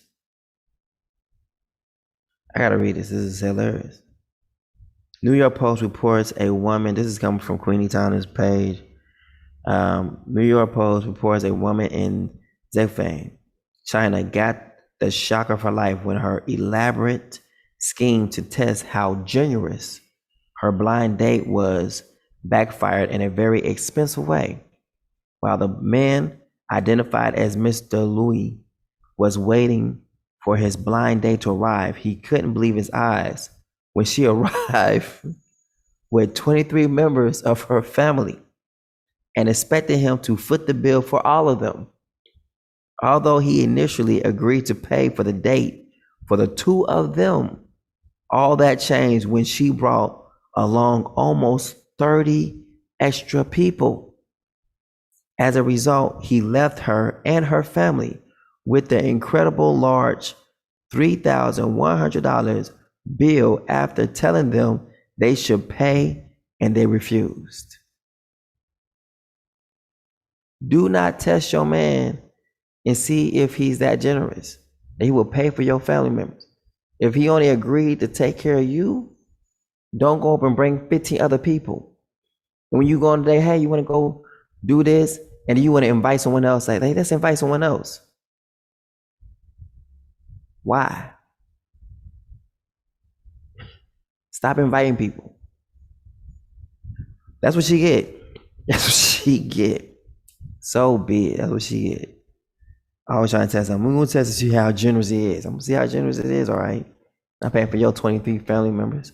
You don't lost your mind. I asked you to come along, not you and your whole family, your Adams family. I didn't ask for that. That's crazy. She deserved that. She deserved that all day long. When the wicked, even my enemies and my foes, came up to eat up my flesh, they stumbled and fell. Though a host, listen to this, though a host should encamp against me, my heart shall not fear. Though war should rise against me, in this will I be confident. One thing have I desired of Yah, that will I seek after, that I may dwell, watch this, The number one prayer for me was that I always be in the Father's house. And then the Father does what? He answers it and makes me his house. Do you see that? That's powerful. Though in a whole, one thing have I did, one thing out of all things on the earth, out of all children, all women, all gold, precious things, accomplishment, only one thing have I desired, and that's to be in the house of the Father forever. And the Father said, granted, you'll be my house forever. That is mind-blowing. Now watch this. The fact that the Father, or that the Messiah, showed himself to me, and then months later the Father and the Son will come and make their home in me, lets you know who I am. The actual, literal King David. Look. I'm going to highlight it. One thing have I desired of Yah, or of my Father, that will I seek after, that I may dwell in the house of my Father all the days of my life, to behold the beauty of the Father, and to inquire in his temple. That's powerful. Now, if you're in the house of the Father, or have been made the house of the Father, your body's not going to wax old. So Hebrews is speaking of what? The time when the Father is going to come in and make his abode with David.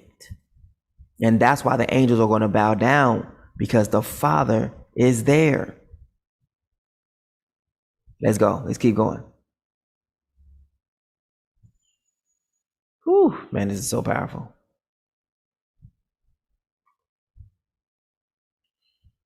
For in the time of trouble, he shall hide me in his pavilion. That's in dark waters. Watch this. In the secret of his tabernacle shall he hide me. He shall set me up upon a rock. Let's speak. Let's look at this. For in the time of trouble, what does this mean? For in the time of Jacob's trouble, he shall hide the kingdom in his pavilion. What's the pavilion? Let's look up pavilion. Let's look up this word pavilion. Pavilion, what? It's like what? Deep waters. He made darkness his canopy or pavilion. Boom, his secret place. There it is. He made darkness his secret place, his pavilion round about him. What were dark waters? So, and thick clouds of the sky. So now let's go back to that verse of scripture. For in the time of Jacob's trouble, he hid me in the waters. In the secret of his tabernacle shall he hide me. He shall set me up upon a rock. That means at the end. So during the time of Jacob's trouble, boom, I am hidden so the world can't get to me. But at the end, what? He shall set me upon a rock. That's no longer hiding. So it's like literally a double-edged sword. Right? For in the time of Jacob's trouble, he shall hide me in the waters. In the secret of his tabernacle shall he hide me. Boom. The next part after it's come out. He shall set me up on a rock. That's not the same thing as hiding. That's him bringing him out of hiding. And now shall my heart be lifted up above my enemies round about me. Why? Because they're going to be saying, ha, ha, where's your kingdom? It's hidden, trick. It's hidden in the waters. Therefore will I offer in his tabernacle sacrifices what? Of meat. No, sacrifices of joy. I will sing. Yea, I will sing praises unto Yah. So what is the sacrifices the Father's looking for? Sacrifices of joy, sacrifices of praise. Hear, O Yah, when I cry with my voice. Have mercy also upon me and answer me. When thou sayest, seek ye my face, my heart said unto thee, thy face, Father, will I seek. Hide not thy face far from me. Put not thy servant away in anger. Thou hast been my help, my comfort. Leave me not, neither forsake me, O Yah, my salvation. When my mother and my father forsake me, then the Father will take me up. This took place. It's like speaking now of another life when he will come back.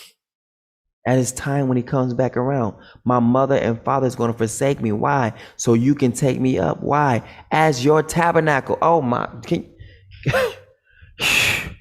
dude, my eyes. I can't even see it no more. This is. Whew.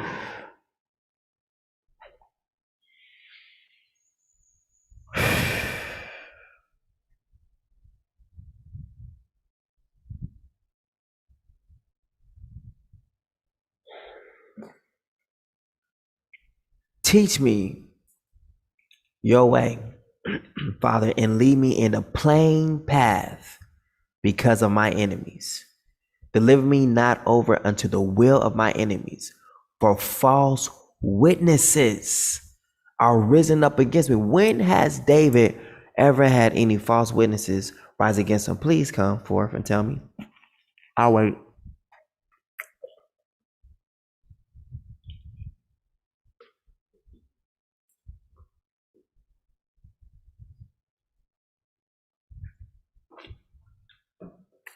Mine drawing blanks, huh? You ain't never heard it. Never heard it.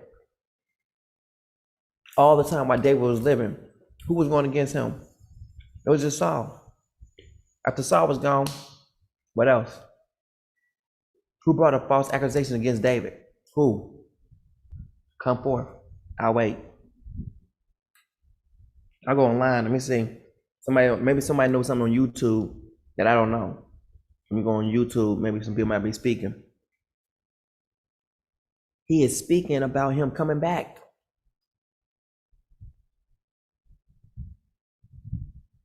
It's pretty quiet on YouTube. I don't see nobody saying nothing on YouTube. Ain't nobody. We got people liking stuff, but we ain't got nobody talking.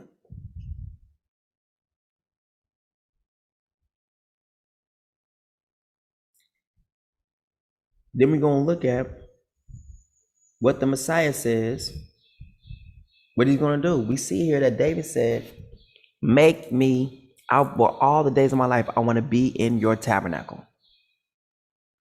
Then we're going to see these things take place. Teach me your way and lead me in the plain path because of my enemies. All right, so we deliver me not over to the will of my enemies, for false witnesses are risen up against me, and such as breathe out cruelty. I had fainted unless I had believed. That's powerful. He said, I would have lost strength. I have fainted unless I had believed to see the goodness of the Father in the land of the what? Of the living. Wait on Yah, be of good courage, and he shall strengthen your heart. Wait, I say, on the Father. Now,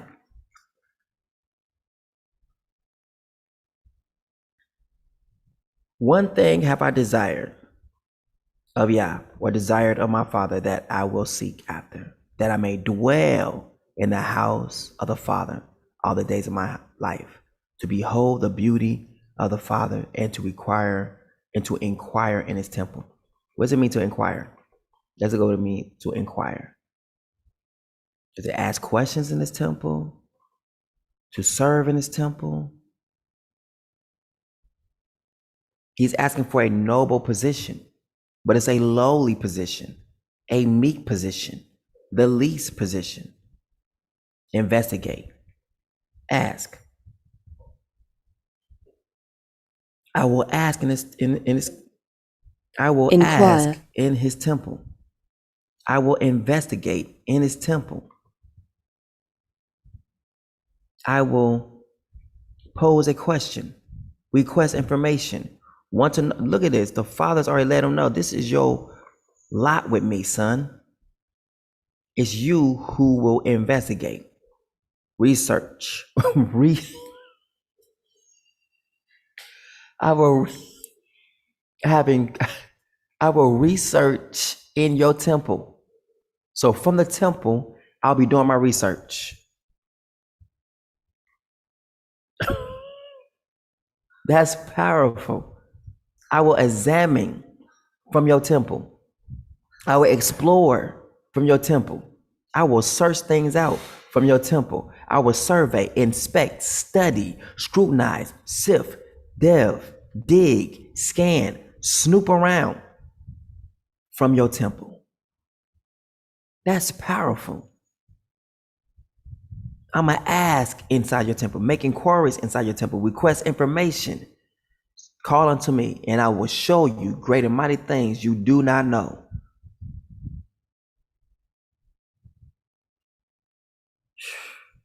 What y'all got to say? Anybody got anything to say? Anybody got anything to say? Carl, you got anything to say? Anything? You look shocked. How it's mind blowing, in it? Like, it's like, what in the world? This is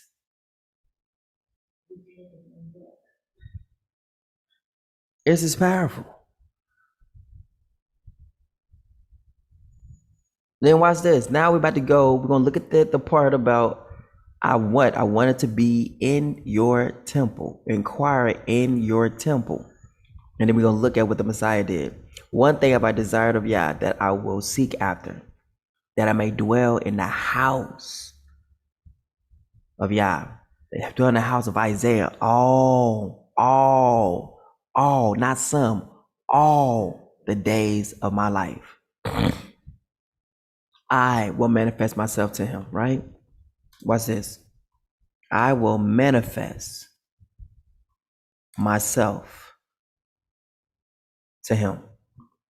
And then what's going to happen? This person going to become his temple. You can't make this stuff up. And look how it flows. Look how it flows. It comes in. Look at this.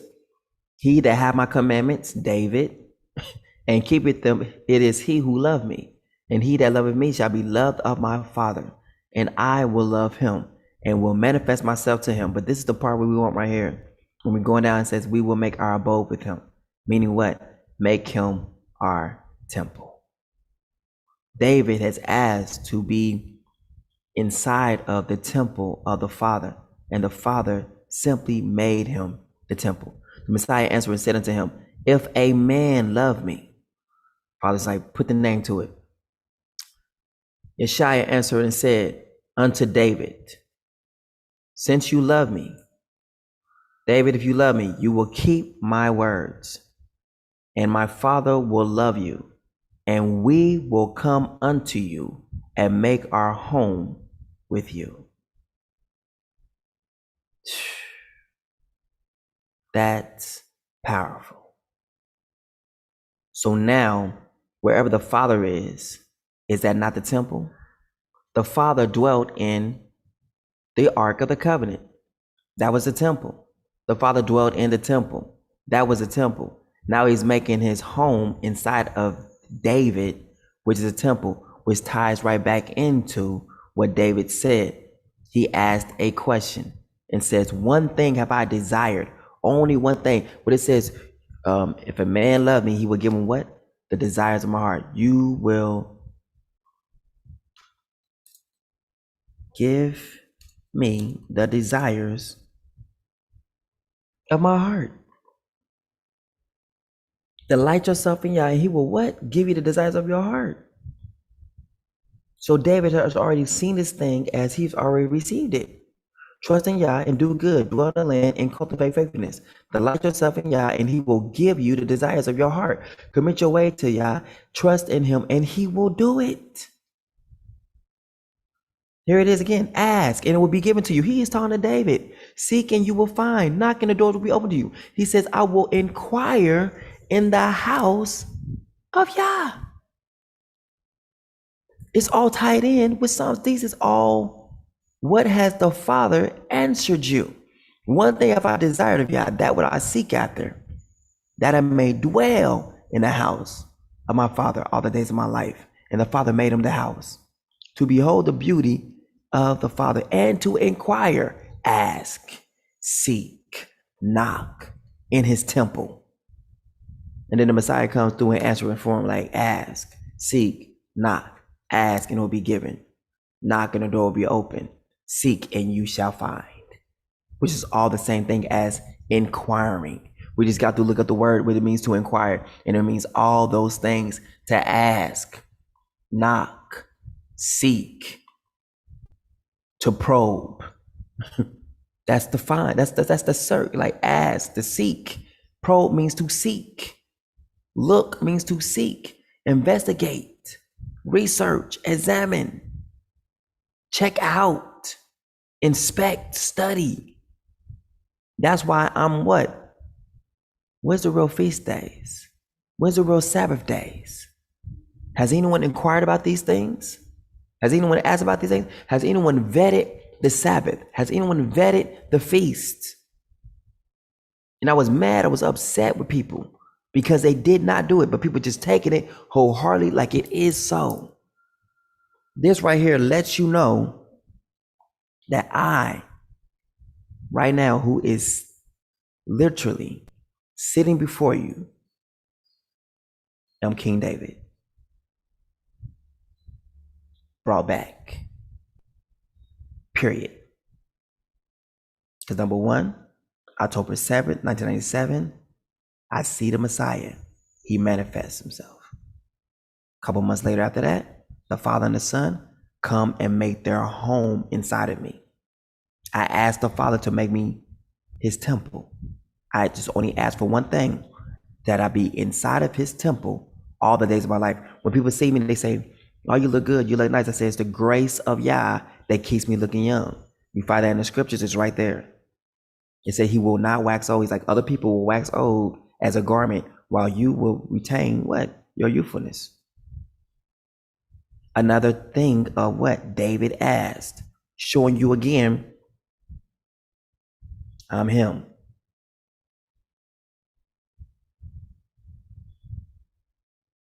I just want to get off live right now. I really do. My insides is jumping, running. I just want to run right now. I just want to run. And then look at this.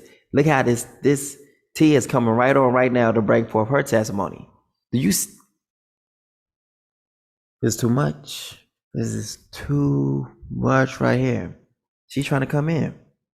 And she about to bring her testimony of what the person said about me. Come on in, Tia.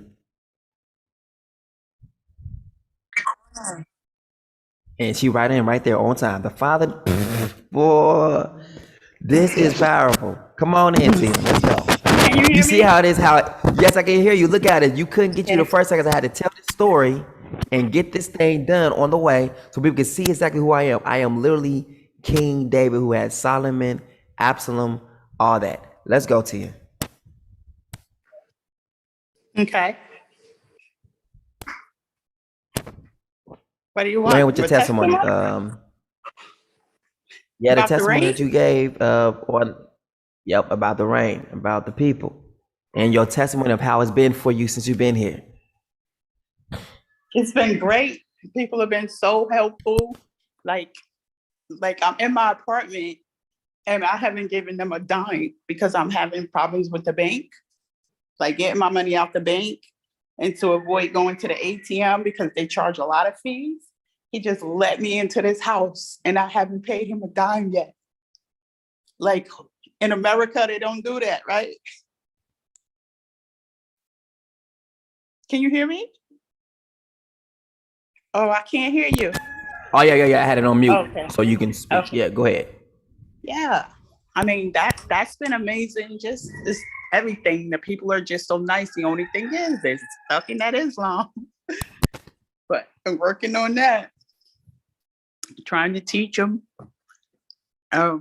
Like the incident with the rain. That was hilarious. He was sitting It there. sure was. There was two of them, the really quiet one, and then the one that talks all the time. And the one that talks all the time was like, if you the king, make it rain right now. He was like, okay. And then you walked away, you got into your cab, and I was just sitting there talking to them. Well, the quiet one got upset with you, and he was yelling and screaming at you. I have never seen that man act like that before. So you walked off, and the quiet one left. So me and the one who talks all the time, we just sitting there talking. And then I hear this, and I'm like, wait a minute, is that rain? Is that rain? Because we had just discussed about the rainy season and how it rains a lot during the rainy season. And once that season is over, it hardly ever rains. I'm like, never, ever, ever rains? He was like, no. He was like, it doesn't rain hard. You'll just get a mist for a couple of minutes and then it'll go away. So after he challenged you to that, it just started pouring down rain. And I was like, wait a minute, is that rain? It's raining. It's raining. I just went into worship right in the courtyard in front of all these white people. They looking at me like I'm crazy. I'm like, so there's your proof right there. No, he didn't do that. The Father did it. I said, yeah, the Father did it on his behalf. You just, that's what you asked for and that's what you got. So that's my testimony, basically. Like, What happened to the man? Yeah, the man. Come on with the other homeboy who was pointing his finger. That was yelling and screaming at you. He automatically got sick. He's in the hospital now. Yeah, he's in the hospital. He in the hospital? In the hospital. Yep. This morning. Yeah. The next day after he was yelling at you, he just dropped sick. When they moved me into the house, he was so sick he couldn't even carry a bag. He took his prayer mat and put it on the porch and just slept all day on the porch. Mm-hmm. And then he was feeling better. And I guess it got worse because, they said this morning he had to go to the hospital because there's some special medicine that they give them for malaria, and you could only get it at the hospital. So he's in the hospital this morning. But they still don't want to believe why this is happening to them. We were debating yesterday because you know how they put the prayer over the loudspeaker. So I'm like, so what language is that?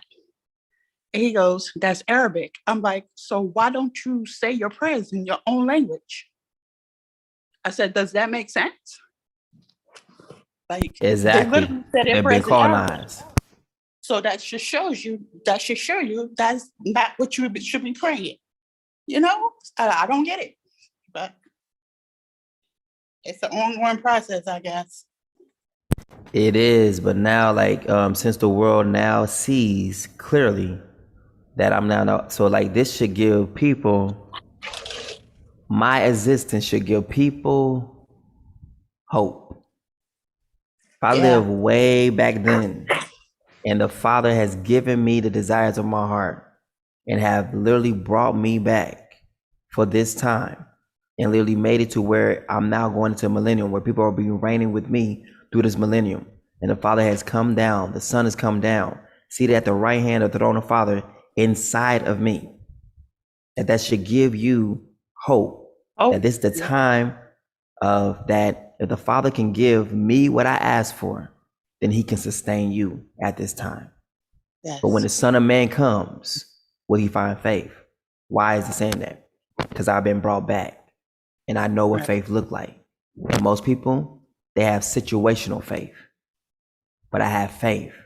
The Father brought me back. King David literally the king over all this back, just as I asked him to.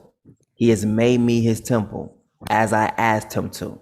I'm now inquiring from his temple all the things that we've learned. We have inquired the Bantu from here. We have inquired everything from here. We're seeing the different things that most people in the world can only dream of or been thinking about. I'm seeing what happened to my kingdom. I'm seeing everything because it's all, and I have the right to inquire about it. Like, Father, what happened?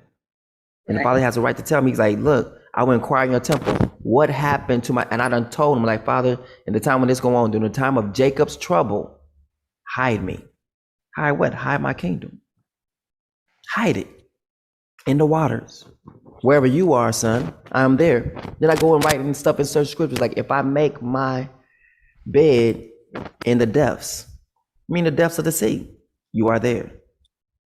And the Father even goes on in Jeremiah 23 when he says that, where can you go that you can hide from me? Am I Yah afar, or not a Yah close hand and not a Yah afar off? He is speaking, all these scriptures is like the Father is answering David. That's why it says seek, ask, knock. Why? Because the Father has answered David throughout the Psalms. Throughout this whole entire book, the Father is giving an answer to different questions that David has asked. What has the Father answered you? Do not say the word of Yah. Don't say the word of Isaiah. Why? Because he said, if you say the word of Isaiah, he said, I will cut you off and your household off. He said, but you are to say, what has the Father answered you? What has the Father responded? What has the Father spoken? Meaning what? The Father's only going to do what he has spoken and what his true prophets have asked of him. He's going to give them an answer. People declaring houses and declaring cars and all that stuff. Father's declared houses and cars, but he declared you're going to inhabit these things from the nations. And that's why they're mad at you, because you're like, all of this belongs to me. They're like, huh? What do you mean everything belongs to him? How it belongs to him? Like, because he's king. And the Father's going to give him anything he asks for. But they don't understand that. They think that you just, I don't know. Speaking outside my neck, think I'm a lunatic. Like, oh, he's a lunatic. And then like when the rain came, and it's been raining ever since now. It's like it's rained again last night. And then the night before that, it's like, all right, since y'all didn't get the big dose of that, let me give you a big dose tomorrow. And it was even louder than it was the day before. It was loud. I mean, it was like, do you hear this? And it wasn't for a short drizzle. It was for a good minute, just raining hard all night to where it caused, watch this, it caused an accident. It caused an accident in Bruceville. It caused an accident. That is literally a reminder. And then I came outside and I did let me show you. So now we're gonna put this reminder in here. So when people see this, they're like, wait a minute, oh, this is the day when the Father answered the king, and he answered it also with a accident. Oh yeah. I'm up here reporting live from the Gambia. This was, last night we heard an ambulance. Not last night, but the night before, when it was raining hard. I was like, you hear that? That's an ambulance. I was on for all night, 6 hours and some change. And while it's raining, a couple of hours after that, we heard an ambulance. And it was like a serious ambulance. And this car, it was right here, out here, not that far from us, like right close by the hotel, close by the house and everything, by the apartment. I'm gonna play it for you. And then like let people know what the Father did that. He allowed it to happen purposely. The way you see the car, most people down here, they don't speed. They usually drive slow, whatnot. But this right here was not just a accident. This was a response. This was an answer. This was something that is here in the land, or an answer to people that people have probably never seen a car wreck this bad here in this land right here. But it was horrible. And I'm gonna play this video as soon as it lets me play it. Here we go. So how you doing today? You doing good? Yes, I'm doing good. I'm just relaxing. That's I'm good. You glad you enjoy your reminded me place? that it was the Sabbath because I was on my way out. I Hey, forgot all about it. Thank you for reminding me. I love That the would have Father been when he really does bad. that. Yes, you about to go and mess some stuff up. You been blessed. Yeah. Yes, Father been like, now I gotta start I gotta spank her. Now I'm about to spank her. I've been having everything happen good for her. Yes, Locals be good to her. Now everything, she about to in everything, trouble. She about to encounter some everything. trouble. Like, this Father is was like, call her right unbelievable. now. I have never, ever experienced so much love in my life. Just people just giving here, here, here, here, here. I'm like, oh my goodness, are you sure? They're like, yeah, I got fruit. I get fruit every day, It, fresh fruit. it's just like I got I told flowers. you, I got plants. I got this man. house for free. I didn't get it for free because, of course, I'm gonna pay them as soon as I get the money. But who lets you into a house before they get payment? That's amazing. Man, that is. He probably thinking like I don't want to do anything because he's like, you told him like I was like she's under my care. I was like, you do anything to her, like I'ma come and see you. Me and Yes, my you did. brass knuckles are coming to see you, and it's not gonna be good. And he was like, what does he say? Is he threatening me? He said it was like no. He says that I am his disciple. I'm his sheep, and if you do anything wrong to me, you got to deal with him. You ain't going to deal with me. You got to deal with him. And the people who's coming down here from Goshen, if you do something wrong to us, you're going to have to come and see our king. And he's not going to be happy. And then you're going to be in trouble. Yep. And they heard it and they was like, what in the world is this? Like, we ain't never encountered this. It's like, exactly. All right. This is Bible said King he's taking Music, you. reporting live from the game. It appears that I didn't see it, but I'm walking upon my first ever car accident. And boy, does it look bad. Everything look really mangled right now. Like, I don't know what was going on here. I don't know what they thought it was doing, but dang it, they did it. Whatever they was trying to do, I hope they accomplished it. Do you see this? Whoa. What? How That was fast bad, huh? does this look like they were going in order for this to happen right here?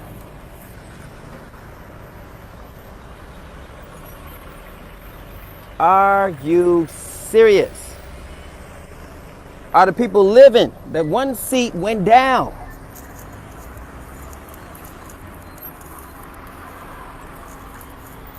The fender, Wow. this is worse than a fender bender right here. Look at it. You got all the German speak, you got all the oils in the middle of this going on right here. This is crazy. It's cray. Maybe this is what this was earlier today. Yeah, man, this is crazy. Are they still living? Yeah, 'cause they don't even drive fast for that to happen. They don't drive fast enough for that. I've Wow. never seen this. Exactly. The bags deployed. The bags deployed up in here. That's Wow. how bad this was. The bags deployed. Like, this was today. This is what the ambulance was today. This is what the sirens were.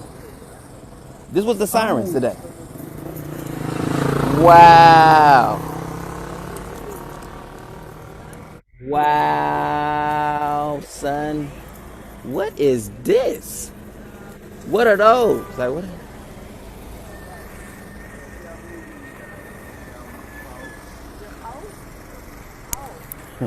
You see, the Islam or Allah wasn't watching over them. I don't know, man. Oh, that's somebody's head. I'm not touching it. I'm not touching nothing.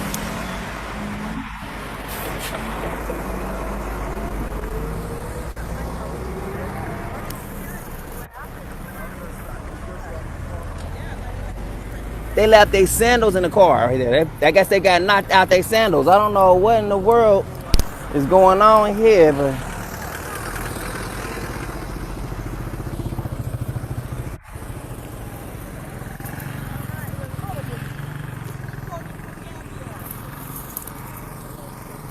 This was a horrible, and I mean horrible accident.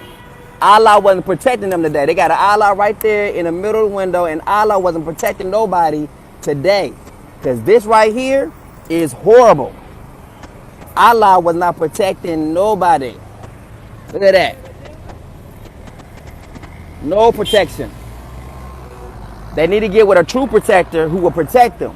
And his name would be Isaiah. Isaiah would have protected them. Allah didn't protect them. So it's going to be Isaiah versus Allah in the land of Gambia. This is King Music reporting live. Salute. King out. So that's what that thing, while we was on live last night, doing what we was doing, we had, I knew I heard when I was on there for like 6 hours and change, trying to figure out, man, like, what is all that sirens about? And I heard like, whew, whew, whew, like all the way down there. And I'm like, that sound pretty close. That's what it was. So while we were doing a live, the Father is literally, while it's raining, this right here will be as a testimony of the Father saying, all right, the next person who asked to say, if this is my son, this was going to happen. Some tragedy, you know? So it's powerful. It's like he said, no sign will be given them, but this sign. This is the sign the Father said. And then the Father tells me, like, son, there's a family portrait of me and you. Meaning what? You're right here. Wherever you are, I am there. Wherever I am, you are there. And then I will have this testimony. This is when Tia will come on when she hear Goshen, Goshen, or tell them the testimony on that one. About the colors, because I got the colors in my head now. You want me to say all of that? It's not embarrassing. Yeah, say all that. It's hilarious. But it's hilarious. I was interested because I was like, yeah, this guy, he got it because he knows where the land is. There's no way that Israel could be the land. Like, where did they get that from? That part was confusing me. So when I saw you and I was like, okay, yeah, he knows where the land. He's searching out the land. But then you kept saying, if you observe from Friday night to Saturday night, guess how many how many Sabbaths that you have observed? 0. And I was like, man, I don't want to hear that. So I kept turning from you. I said, he trying to hypnotize people with all those colors anyway. He will not hypnotize me. So I just kept, every time I saw you, I was like, there he go. And I kept just scrolling past you. And then I was like, but Father, like, I need answers because I don't understand. Like, they arguing about stupid stuff all the time. It makes no sense. Like, that's not even important. So I was like, Father, you have to show me something. And he was like, Goshen. I was like, huh? That crazy dude? Couldn't be that. No way. He said it the second time. Goshen. And I'm like, Father, seriously? And then he was like, Goshen. I was like, okay, all right. So as soon as I said, okay, it's Goshen it is, let me try it. Maybe if the Father is saying, maybe what he's saying about the Sabbath is true. So I went, and as soon as I clicked on you, I said, let me find him. I said, what's his name? Yasha. I said, Yasha. I typed in your name. And then as soon as they popped on, you like, they got me in handcuffs, y'all. I'm like, this could not be it. But then you came out of that. I was watching, like, are they gonna let him go? And I watched that whole thing play out. And then you came home and you were okay. I've been in Goshen ever since. Mm-hmm. And I've been getting just blessings. I've been like, you really, really taught me how to have a better connection to the Father. You know, you taught me how to talk to him, and it's just been amazing.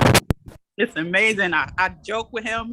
It's days I was like, you know what? I'm not dealing with nobody. It's just gonna be me and the Father. So, this has been great. I'm telling you, and now I'm here. So I am in the land. There's a lot of work. So how did you? Because I'm sorry. Go on.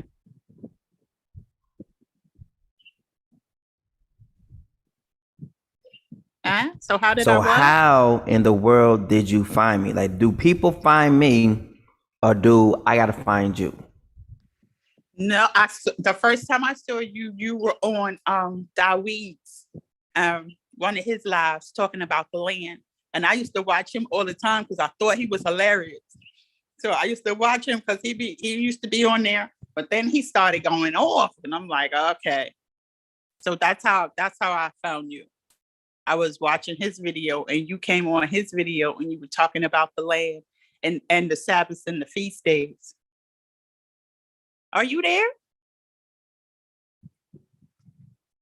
What happened?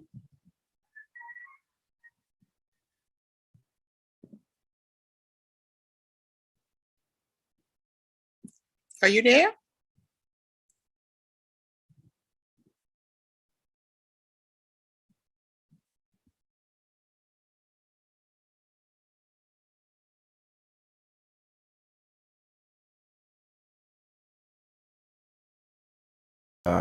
You there, Tia, still? Yeah, I'm here. Yes, she's still there. Good. All right, it was buffering. All right. No. Okay. So now, all right. So how did you find me? Do people find me, or do I find them? How does that happen? It seems that we find you. The Father leads us to you.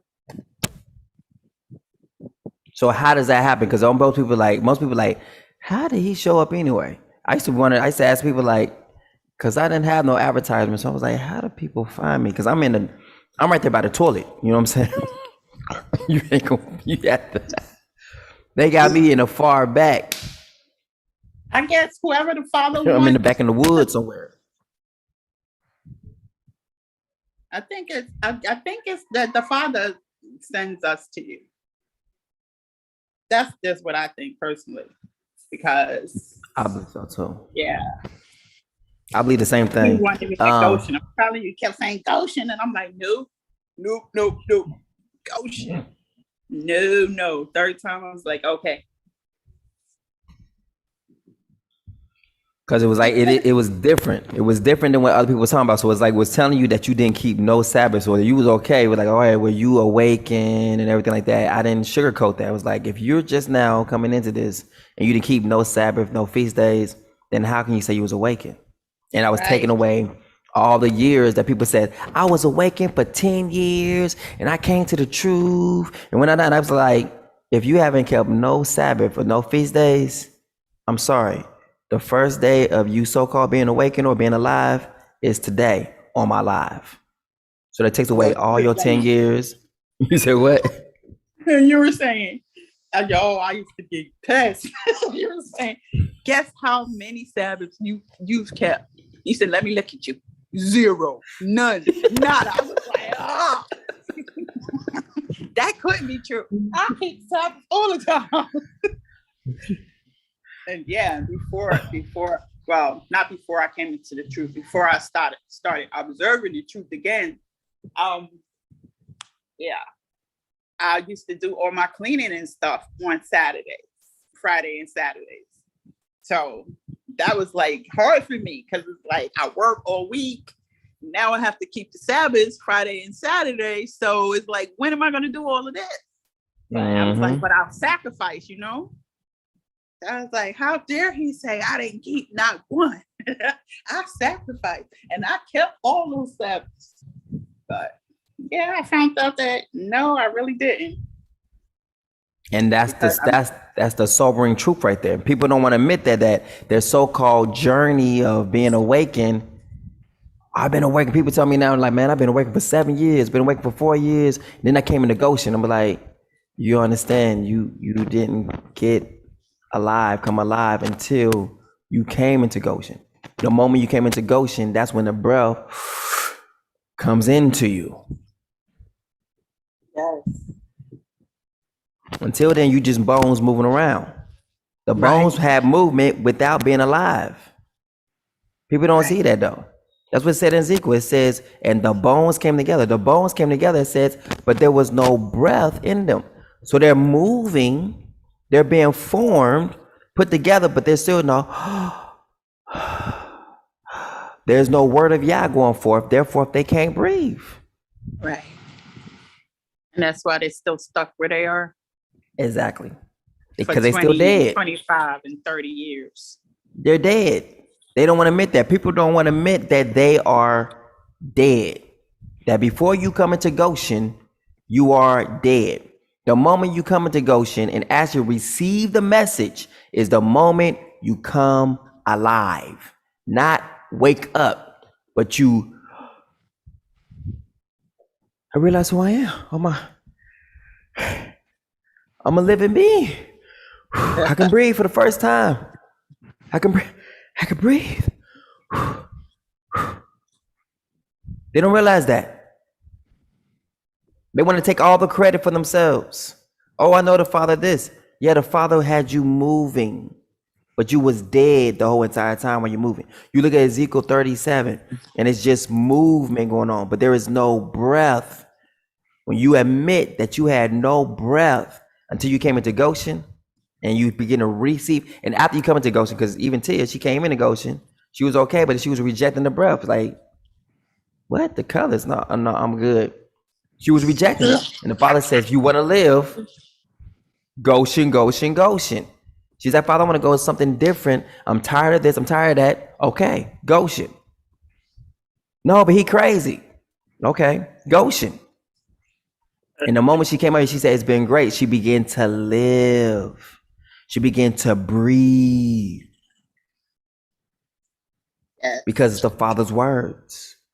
Man shall not live by bread alone, but by what? Every word that proceeds from the mouth of Yah. If you think that the mouth of Yah is not the word, then how are you living? If you are with a people who don't believe the whole Bible is the Bible, don't be the whole Bible is the word of Yah, how are you breathing again? How are you living?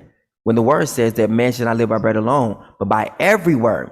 Every word means every. That's Old Testament, New Testament, Apocrypha, all that. That's how you live. Without that, you dead. To say you awaken is literally the same thing as being blasphemous. That's why the Father said he resists the proud and give grace to the humble. Say, Father, I wasn't alive until I came into Goshen. I wasn't breathing until I came into Goshen.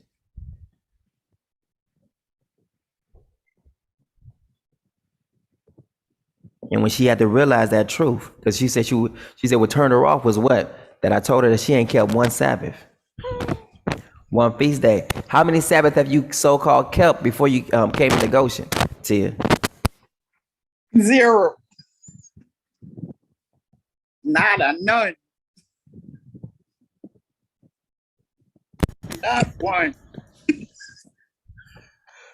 But how many so-called Sabbaths have you had thought you have kept before coming into Goshen?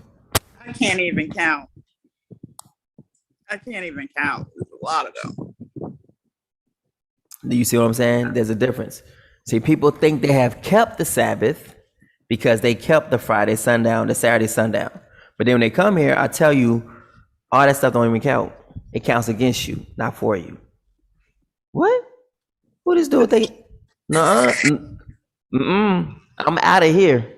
You gonna tell me I didn't keep the Sabbath. You gonna tell me I didn't keep the feast days. All the lamb I was up for cooking that night. You didn't tell me all the lambs I was up for cooking and eating bread, unleavened bread all this time and doing Feast of Tabernacles outside in the bushes and everything. Going to doing little tent practices. You ain't gonna tell me that this is all was for vain. In my worship in vain. You ain't tell me I wasn't worshiping him for nothing. That I done wasted 10 years of my life up and keeping Friday sundown and Saturday sundown. You ain't gonna tell me that. You got another one coming. I'm going up. I'm leaving up out of here. Who we think he is? Who do he think he is? Go Goshen. No, I don't want to talk to Goshen. I'm good. But I do want to know the truth though. Go to Goshen.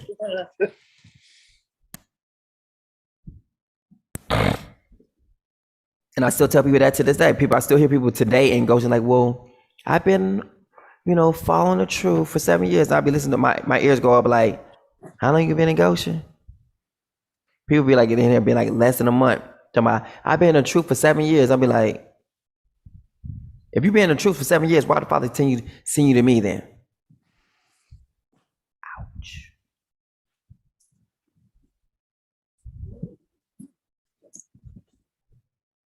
Ooh, if you've been in the truth for 10 years, why'd you have to leave where you was at? Right. See, when you come in Goshen, the Father comes in. The first thing he does is everything you thought you knew, he humiliates you and humbles you and say, you didn't keep nothing. These are all abominations you was keeping. So therefore, how can you say you've been in the truth when I am the spirit of truth? How many teachings have you heard of mine? How many teachings of mine have you been keeping? If you just came in on the first day, so how long you been in the truth again? When I'm the spirit of truth? How does that make sense now? You done lied to the Father. You done lied to yourself. You yourself are still in a delusion. You're in derision.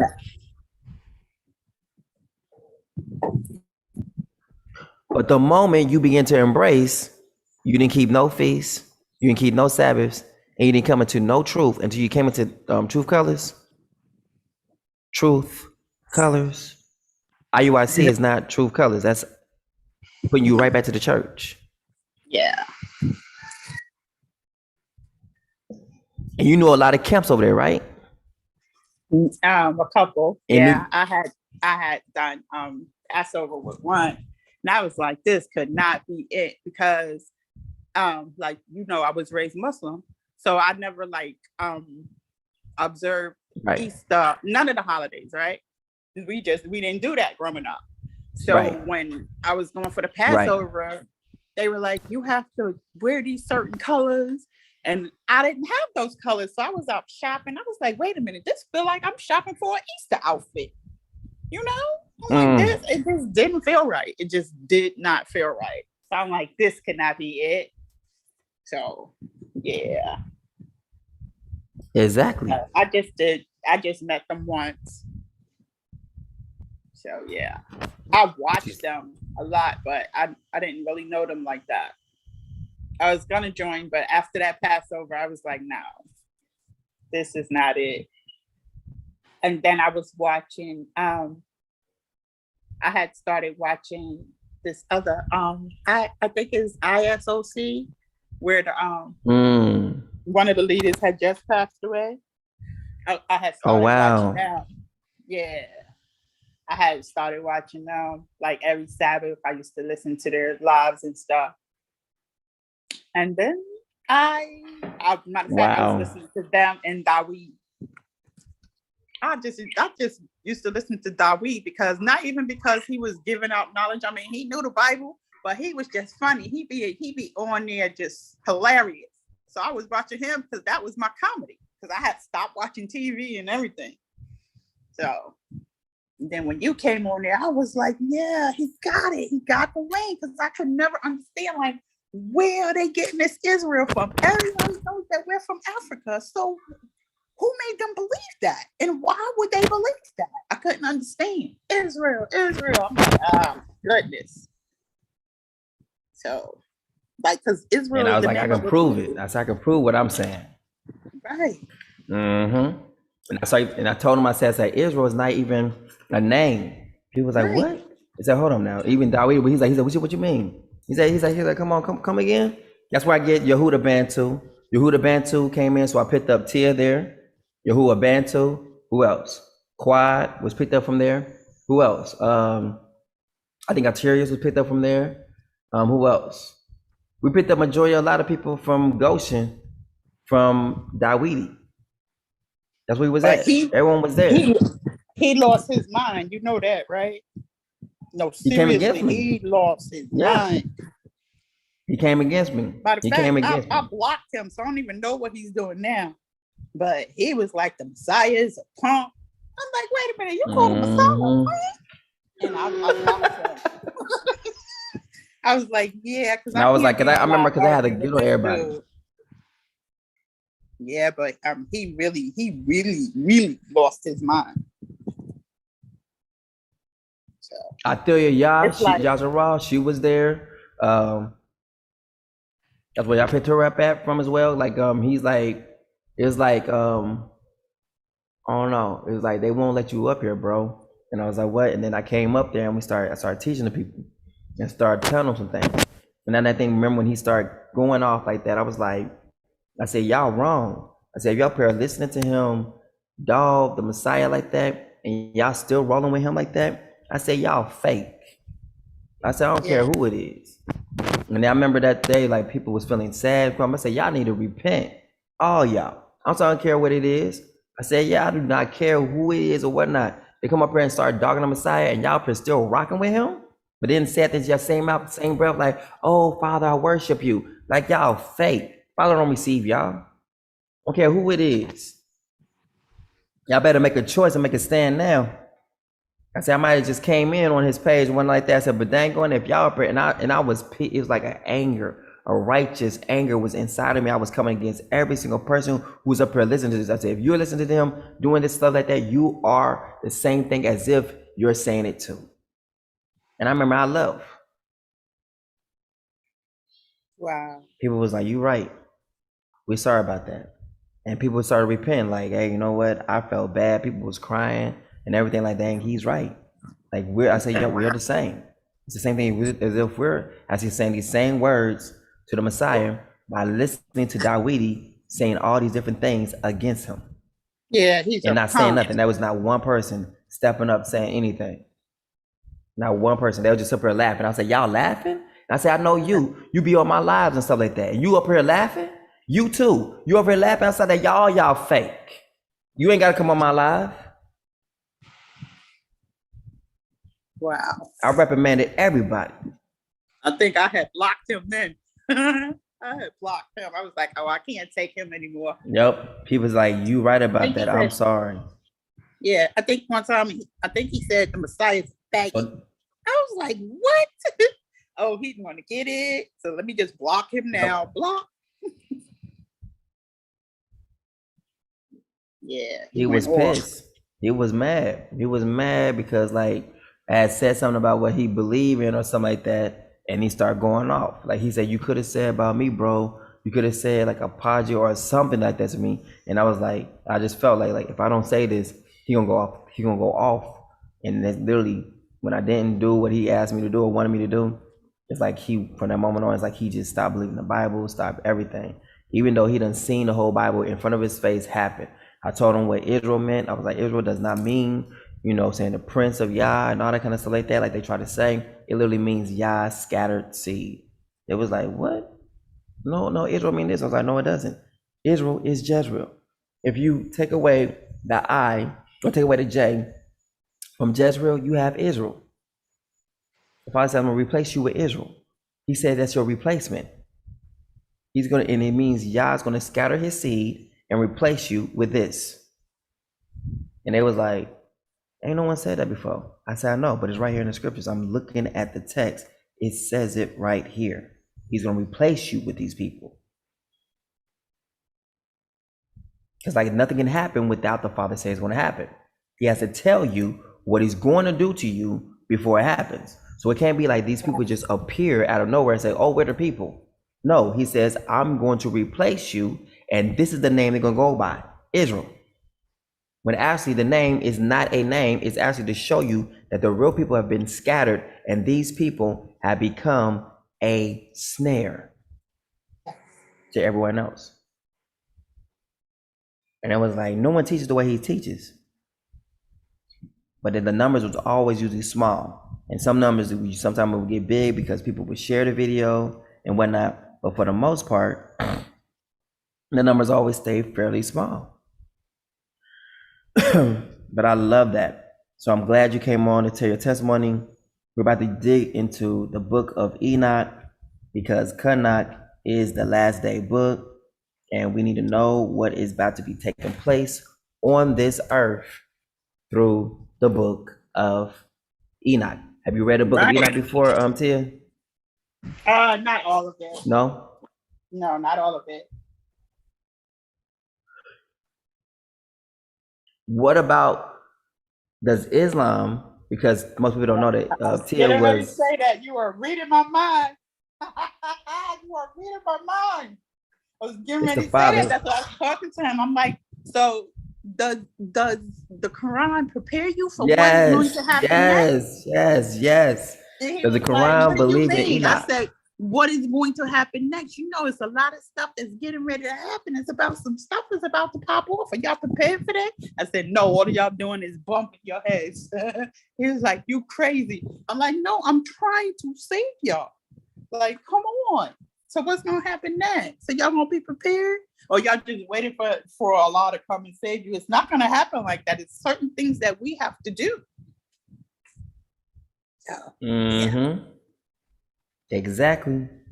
So Enoch is in So Enoch. it's like, so I can take it right there by your conversation that the Quran don't believe in Enoch.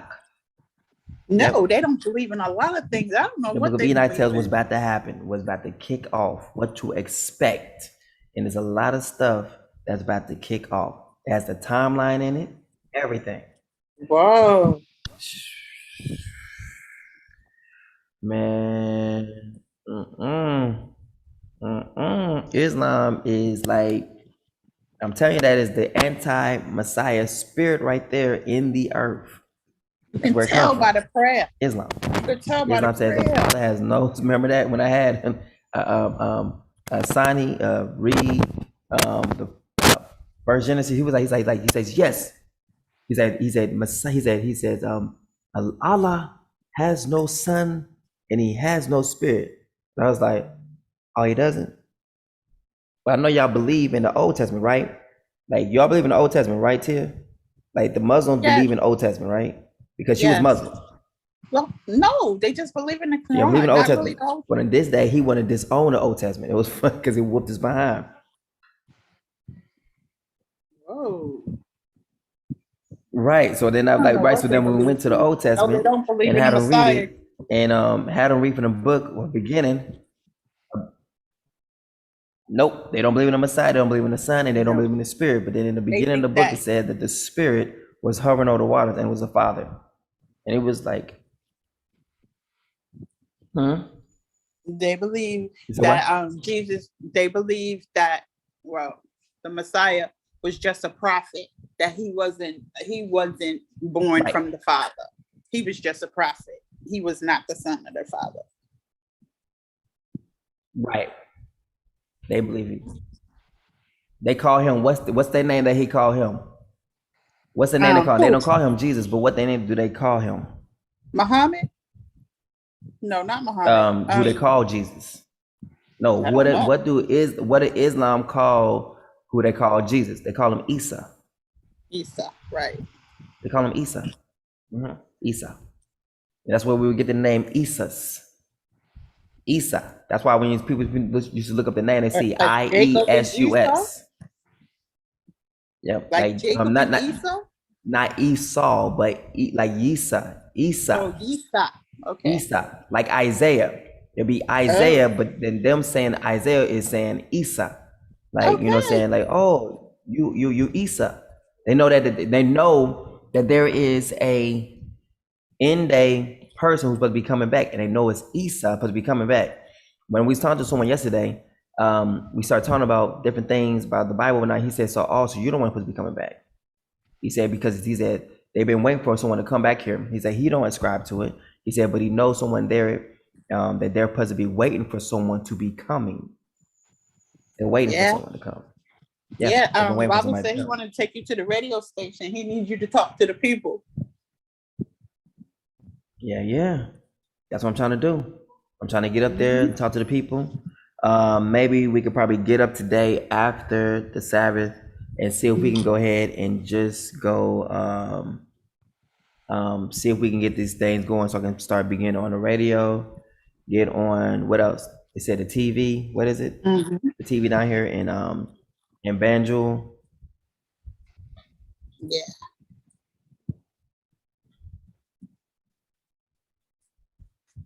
Wow. And then when the guy was going off on you. Wow. So somebody else. The guy from the restaurant came and I thought he was going to ask us to leave the restaurant. And he was like, this is so interesting. Can I take you? I was like, whoa, thank you, Father. I'm getting ready to get thrown out of Motul. I can't get thrown out of Motul. And she be watching Motul. She been watching Motu's while she was over in America, she was watching Mo too. While she was watching it from New York and everything, and then she gonna get thrown out of the restaurant she been watching. That's hilarious. And it was fun. I was looking, he's like, yeah, I just want to take a picture. This is look very interesting what y'all talking about over here. I don't know what y'all talking about over here, but it's very interesting. I just want to take a picture of y'all talking about it. Keep doing. He said, I'm not even here. He says, I'm not even here. Just be normal. If y'all going at each other's throat, whatever, I'm just gonna take a picture of it. That's it. I think he was. That was recording. hilarious. And dude was like, you do.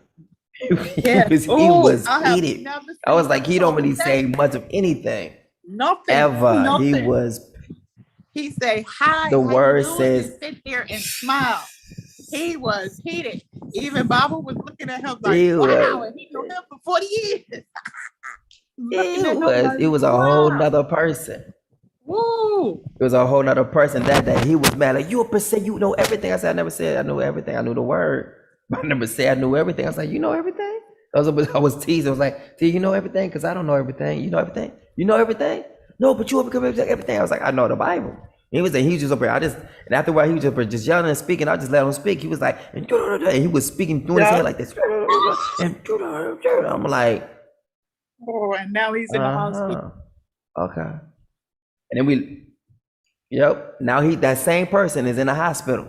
Yeah. Same exact person doing now sick, hospital. Yeah. No feel good. They Can't stand out. up. Can't lift up a finger. He couldn't lift the finger he was lifting. Can no longer lift it. Can no longer lift his finger. Can't get up. He had all of his faculties that day. The next day had none of his faculties moving. Today have none of his faculties moving. And the father 2 days. rained on. The father rained One on day his of yes, that same day.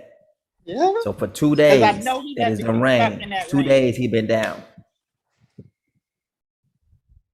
So he been messed up for 3 days actually. Come because it probably started that same night. I bet you that night when it started raining, he probably was feeling bad because in the next day, it didn't happen the next day. It happened the same night the rain came. So it'd be that day, that night, and then going on to the next day where he could not help y'all move, to moving on today where he cannot move either. Right. That'll be 2.5 days so far that this man has been down. Anybody else want to challenge? Not time. Yeah. I'm a living witness right here. Saw it all. I'm in the land. I told you America is different. Here is different. Yes, it It's is. where everything is ruled from. But she's been blessed. Her, I mean, everything. I've been seeing things that's happened for her. I'm like, dang. Yes. people Do been you going- see it? Do you see it? Nuts and everything. What? I'm the king. I don't What? even get coconuts. You know what I'm saying? Like, what? What? I have something else to tell you, but in private. Woo. Okay. Yes, when I tell you blessings on top of blessings on top of blessings, I'm like, all I can say is thank you, Father. Thank you, Father. That's all I've been saying. Thank you, Father. Thank you, Father. It's amazing. Thank you, Father. I think Babo, like he's interested, right? Babo is. Yeah, he is. He He's listens, very but interested. he's still fighting it. But I understand because that's something you believed all your life. And it's hard to believe, like, dang, I've been lied to. And I fell for it, you know? I'm like, but don't worry, you'll get over it. Exactly. You'll get over Babo, it. like, isn't he like? Babo likes our very own Tia too. He likes her. Oh, he loved likes- Tia. Yeah. Oh, he loved Tia. He wants to make Tia his second wife. Third wife. Third, my bad, not second, third wife. You can have up to 4 wives legally here. 4. It's legally, you can have 4 legal wives here automatically. So it's not like you go through what you go through in America, and like, oh, you did this, none of that. Everyone knows, like, all right, they'll come up to like, 1 wife, You want a second one? Want a third one? Want a fourth one? There's no kind of problem. So the men who is coming from the States over here, you don't have to worry about that. I mean, it is already in their mind that there's 4 women you can have at one time. 4. They already know. So for those who are in the States or whatever and is coming here or whatever, these are the things you need to know. We're going to be going through trying to show you what is here, what is not here. The 10 numbers, we want to try to make everything, the transition for you, smooth as possible. Try to make it for you so when you get here, you're not culture shock. Me, I wasn't culture shock. It's like being in the hood. I'm serious. If you grew up in the hood, this is it. If you grew up pretty and everything had to be this way, you're going to have problems. Because things is not going to be the way you want it to be. You going I to be love used to a certain silver I was spoon, like, I a can't certain wait to gold fix that up. spoon. If you used to a silver spoon or a gold spoon, you're going to have problems. You're going to be like, this is so rude. This is this. You ain't going to have, your transition might be a little bit rocky.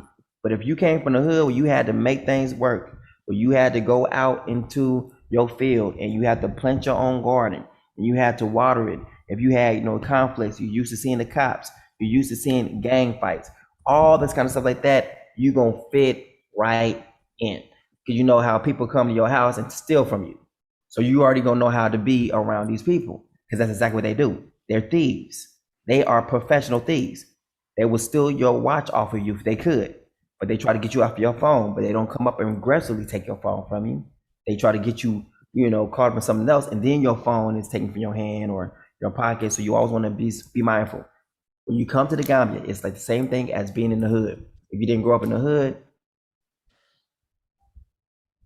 what would you say to the people who has not been in the hood? How would you say for them to be here in this land? What kind of Just advice would you give realize them? it's not America. That's all I keep saying. It's not America. That's what you have to put in your mind. It's not America. Get that out of your head. It's totally different. Totally different. But you know what? This is kind of a little worse than the hood. Well, in a way, it's not, because at least you don't see all the gang violence and all that stuff here. It's the hood, but it's a peaceful hood. Like you said, all you have to worry about is like getting your phone taken or something like that. You don't have to worry about your life. I haven't seen one fight yet. I mean, I hear them argue, but they don't fight. It's just so peaceful. It's amazing. Walking down the street and a cow walk up to you. Oh yeah, I was taking a picture of that yesterday. I was taking a picture of a bull just mowing the grass. It was like, you forgot a spot. You know what I'm saying? If you gonna mow the grass, you need to mow the grass correctly. You know what I'm saying? Mow all of it. Don't just mow half of it. I didn't pay you. But I gotta answer this question real quick. Someone said the Bible is one book about the life of God in Christ. Okay. There is no such thing as an Old or New Testament. The way we thought, the so-called New Testament is our how-to guide for reading the Bible from the beginning. Well, we got some things right here. There's no such thing as an Old and New Testament. There's also Apocrypha. It's actually called, what the Father told me is like, he calls it, he said it's really no Old, no New Testament. It's really the book of testimony. That's what it is. Everyone's giving their testimony. We overcome by the blood of the Lamb, by the word of our testimony. So like Tia, she can sit here and write her own journal and give her testimony on how the Father has met her here in the land, how the Father has kept her in Jersey, how the Father has kept her. These become her testimonies. We overcome by the blood of the Lamb and by the word of our testimony. The Father has preserved me until I came into the truth. So like most people, so when Abram first heard from the Father, he wasn't in the truth. He wasn't. His father was one who worshiped idols, idol worshiper. It wasn't until the Father said, Abram, leave your father's house. He's on a path of coming to the truth. Because at this time, Abram is still uncircumcised. And then the time came when he became 99 years old. Abram is very young at this time when the father tells him to leave his father's home. It's at 99 years old where the father says, walk before me and be ye perfect. At that moment, the father brings him into a covenant. So he doesn't live majority of his life outside of the covenant, but being brought into the covenant. He doesn't come into the truth until after he is circumcised. The father says, now I'm going to give you my covenant. When he's brought into the covenant, now he's brought into the truth. It'd be at this time when he done actually got circumcised, get this, that he gets a paid a visit from the son and the two witnesses. That's when it happens. He's like, after he's got circumcised, then that's when like the son shows up and literally seals the deal. He says, at this time, around this time next year, Sarah will have a son. After they sat there and ate food, it's delicious. It's at this time when the Messiah says, all right, Abram, you done been circumcised, all right, cool. At this time, next year, Sarah's gonna have a son. She started laughing. Like, did Sarah just laugh? Like, no, I didn't laugh. Like, yes, you did. No, I didn't. Yes, you did. But you did. He wasn't mad. He was just trying to let her know that she had already received the promise. The moment he said it out of his mouth, she would receive the promise. She began to laugh. What was she doing? She was laughing about what the name of her son's gonna be called. She had received her son. She started to laugh. Isaac literally means laughter. Wow. He was saying that you have received the promise already. He was telling Sarah that she received the promise and she don't even know it. He was like, wait a minute. As soon as he said around this time, Sarah received a son. Immediately, as soon as he says it, she receives the promise. Though it's not there yet, she received it. And then he tells her that she received it without her knowing she received it. He wasn't mad. He was like, I'm gonna get you.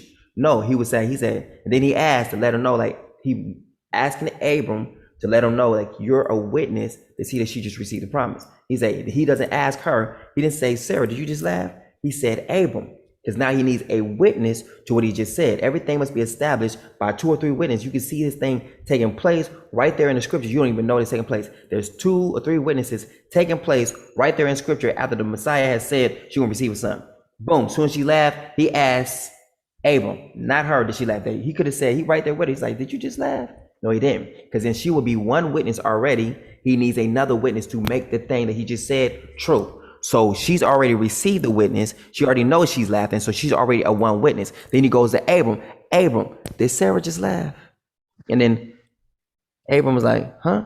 So now he's attentive to what just happened. And then she says, no, I didn't. So now what? Abram is watching the conversation between the Messiah and Sarah take place. He is witness. So there's 2 or 3 witnesses bearing witness with the matter of fact that she's going to be pregnant. That's powerful. It's taking place in the witness. It's taking place right there in the conversation. She thinks he's mad. He's not mad. He's trying to tell you, you've already received the promise. Oh, And his name is going to be, he done gave you the promise and literally said that.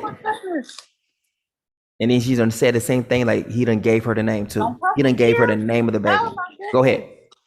Go ahead, Tia. Oh, that's so beautiful. There's 2 little yellow birds trying to come in the window. You got a cage on your bird. I mean, a cage on your window. No, there's like in the back, there's like 5 bird nests. What do you mean a cage on the Wow. window? Yeah. Meaning like bars on the window, because bars on the window is gonna bring Yeah, I birds to have your bars. house. Yeah, I got have bars too. Everyone got bars on their windows because that's to let you know what kind you in the hood. Every compound apartment has bars on their windows, and the birds will come right up there and perch themselves in the window. So you'll wake up every morning to a bird. Beautiful birds too, like tropical, Yes. exotic birds. Yes, Beautiful. exactly. You said tropical birds, meaning what we're on a tropical island. Yeah. Our land is tropical, Beautiful. but our land is by the sea. Yeah. Oh, they left. I love this. All right.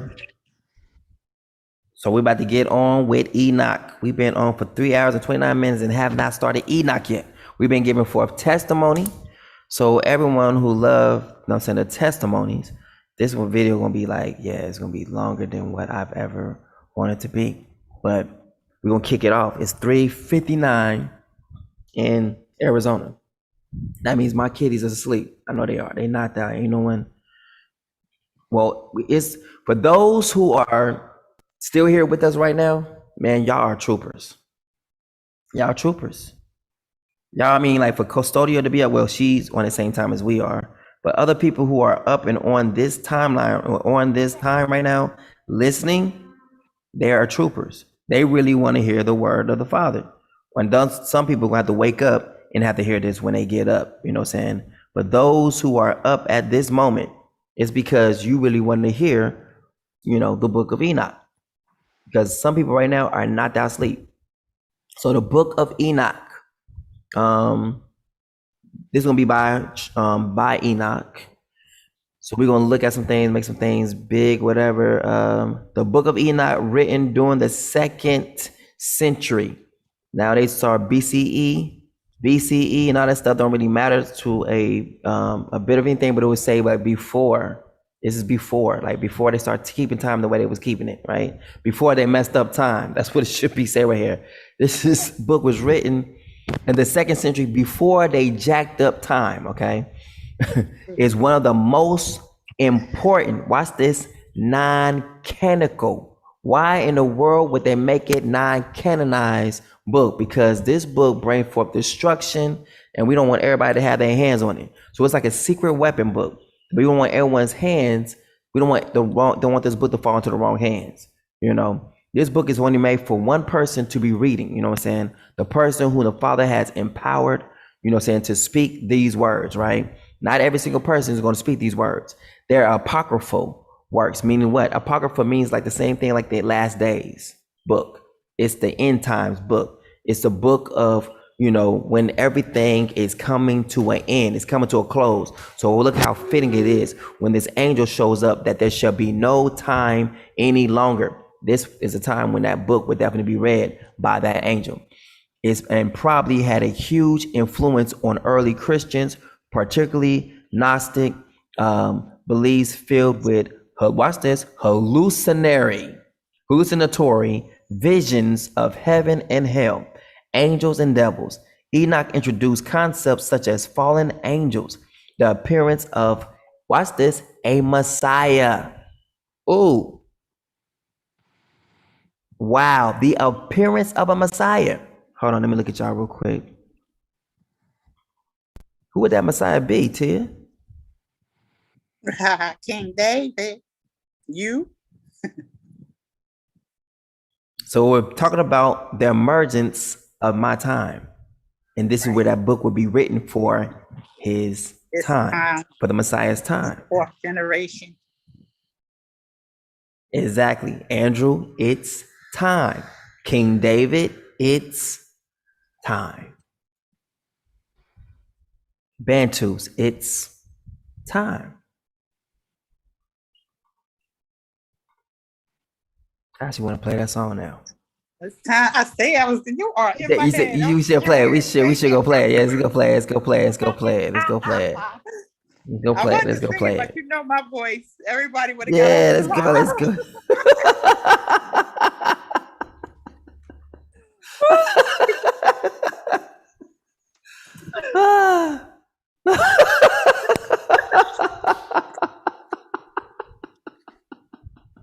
I didn't want to do that. Good. Just play the song.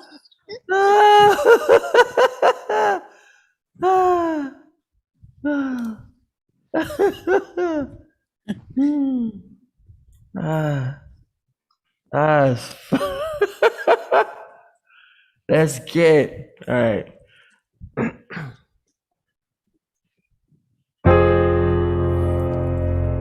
Therefore, now hear this, you afflicted one, drunken but not with wine.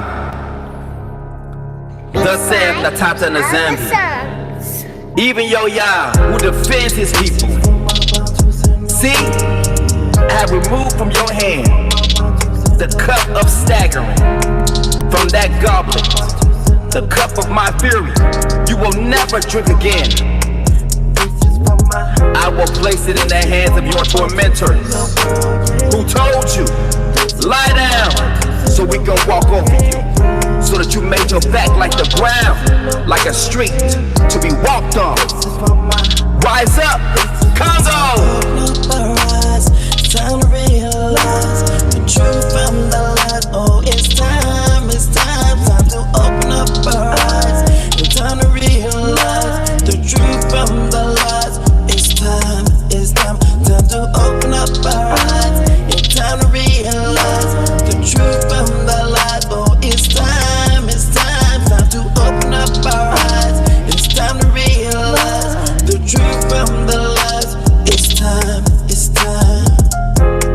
This is for my battles in the world, yeah. This is for my battles in the world, yeah. This is for my battles in the world, yeah. This is for my battles in the world, yeah.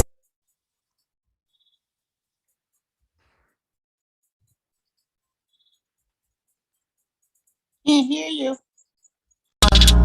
Time to open up our eyes. Time to realize the truth from the lies. Oh, it's time to open up our eyes. It's time to realize the truth from the lies. It's time to open up our eyes. It's time to realize the truth from the lies. Oh, it's time to open up our eyes. It's time to realize the truth from the lies. It's time. This is for my battles in the world, yeah. This is for my battles in the world, yeah. This is for my battles in the world, yeah. This is for my battles in the world, yeah. This is for my battles in the world, yeah, yeah. This is for my battles in the world, yeah. Time to open up our eyes. Time to realize the truth from the lies. Oh, it's time to open up our eyes. It's time to realize the truth from the lies. It's time to open up our eyes. It's time to realize the truth from the lies. Oh, it's time to open up our eyes. It's time to realize the truth from the lies. It's time. I love that song. So do I. I love that song. That song is beautiful. It's time. And look where we at now. We literally in the land. Like just a couple years ago, just in America. Bringing out all this researching, just researching from the temple. Then the Father would just be blowing my mind, just bit after bit, just blowing my mind. I'm like, nope, this is not happening. This is not happening. This is not happening. And as you know, now we starting to see more and more and more, and I'm starting seeing like it's happening. This is happening. This is happening. It really is what it is. And so don't let no one take your joy. Don't let no one take your hope. Because if I'm here, that means the hope that you have in him is real. Because I've hoped to be in the temple of the Father. And he went way beyond I could even think or even imagine.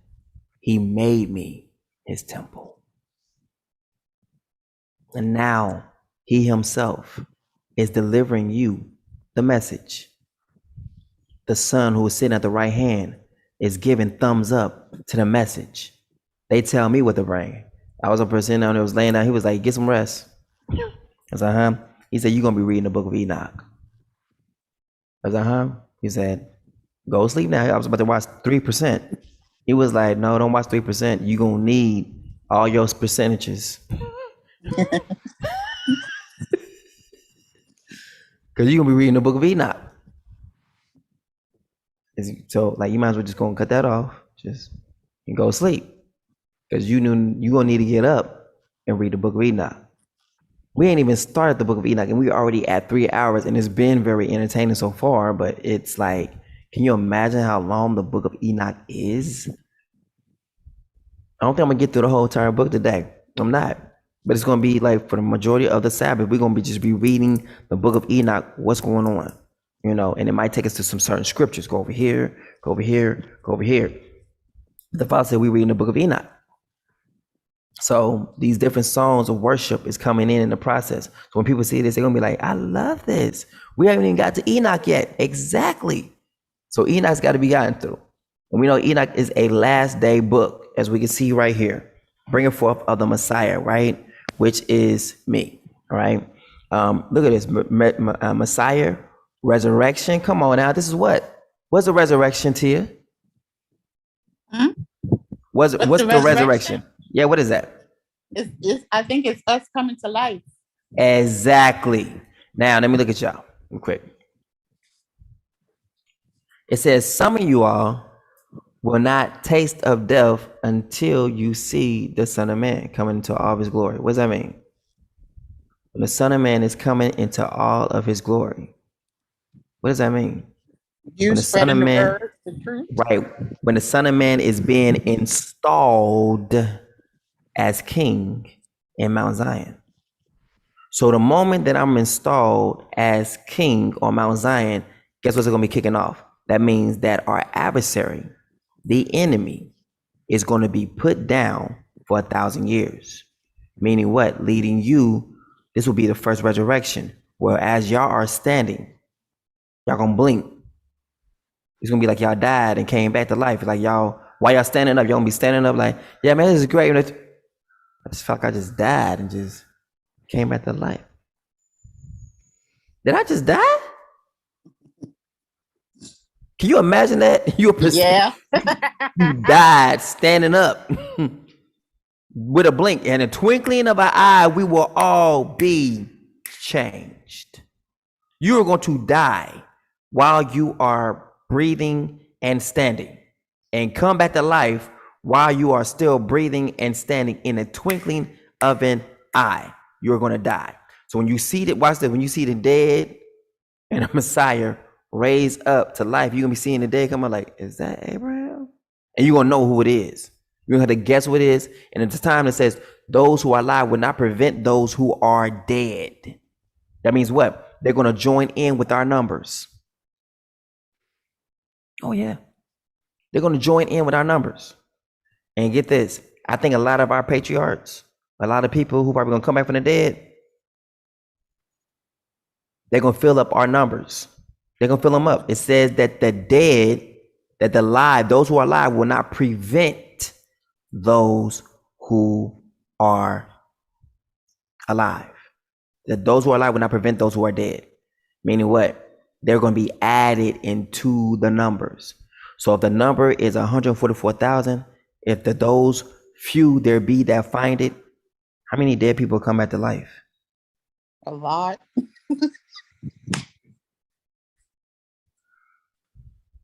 The Bible talks about how a lot of people who are alive now are going to be kicked out of the kingdom. You know why? Because they couldn't humble themselves. So everyone say like, I'm alive now. I've been in the truth for 7 years. But you ain't been in the spirit of truth for 7 years. You ain't been with truth colors for 7 years. You have lied. Truth colors ain't even been around for 7 years. Truth colors been around for 4 years on YouTube. I've been around longer before that, before I knew it was spirit of truth. But just by that alone, just by the name Truth Colors being around, only for 4 years. So if you're saying you've been alive or been, awakened for 7 years, how is that possible when you only came to Truth Colors probably just within a month or maybe last year? That's what Tia had to swallow. She had to swallow her pride. She had to swallow that. She had to that wasn't first what she went. When she heard it, she had to get rid of wait a minute, you ain't gonna tell me I didn't do nothing. And she walked away. When she walked away, she didn't have no rest. She had no peace. But man, everybody else is talking about this, talking about that. Where do I need to go? Go to Goshen. No, I ain't going back there. He crazy. He got all them colors trying to hypnotize me. I'm not doing it. And he done told me I didn't keep nothing. He told me that that none of my Sabbath days, none of my feast days counted. And I know my feast days counted unto you, Father, because I know you, Goshen. And then when she came to the moment when she swallowed, like, dang, I didn't keep no feast days. I keep no Sabbath. I'm alive when I'm coming into Goshen. So I've been dead all this time, just like the bones was just moving. I was just movement. Had a whole, that's what we call it, movements. Man, there's a movement going on. It's a Black Hebrew Israelite movement going on. And Christianity is always a movement. Why is it we always got to be revitalized? There's a revival. Revival means you got to be revived. You got to be revived. That means, watch this. Revive means the person is dead. And we have to revive them. How many revivals have we been to in the church? Signifying what? We're in a dead thing. Every year you have to be revived. Every month you have to be revived. Why? Because the Father's trying to show you you're dead all this time. Dead. You have all this movement. Praises. Hallelujah. Hallelujah. Hallelujah. He didn't say you ain't gonna have no movement while you dead. You gonna have more of your movement while you are dead. But there's no rise and fall of the chest. So people think because they was moving, because different things happened to them when they was younger, that they were alive. When the Father's trying to show you, you were dead. Ezekiel 37 says that there's a lot of movement going on amongst these dead bones. And he called them dry bones, meaning you've been dead for a long time. If you was in the church and they always says, well, we having a revival. How many times you had a revival in your church? Tia? I didn't grow up in the church. She grew up in something else that was dead. She grew up in Islam. Yeah. So she meets the They narrative of didn't them. have revival. I just prayed, right? Yeah. How many All times the y'all time. pray a day? Y'all prayed all the time, 5. right? 5 times a day. Is it a certain, what hours was those times? No. Yeah, it's supposed to be when you first get up in the mid-afternoon. Like after, I don't know. I don't even remember, to tell you the truth. Because I was so just not interested. I did it because I was made to do it. But I don't remember. But even if you don't pray during the required times, you can just always make it up as long as you pray. Mm-hmm. Understand? Yeah. Okay, so you can always still, you can stand up for it. I've seen people do that. If they didn't pray, I've seen people just stand up. They'll come up, they always washing their hands, washing their feet, and then they begin to pray. Or they just stand there while another person prays. And over in the land, you hear this. I'll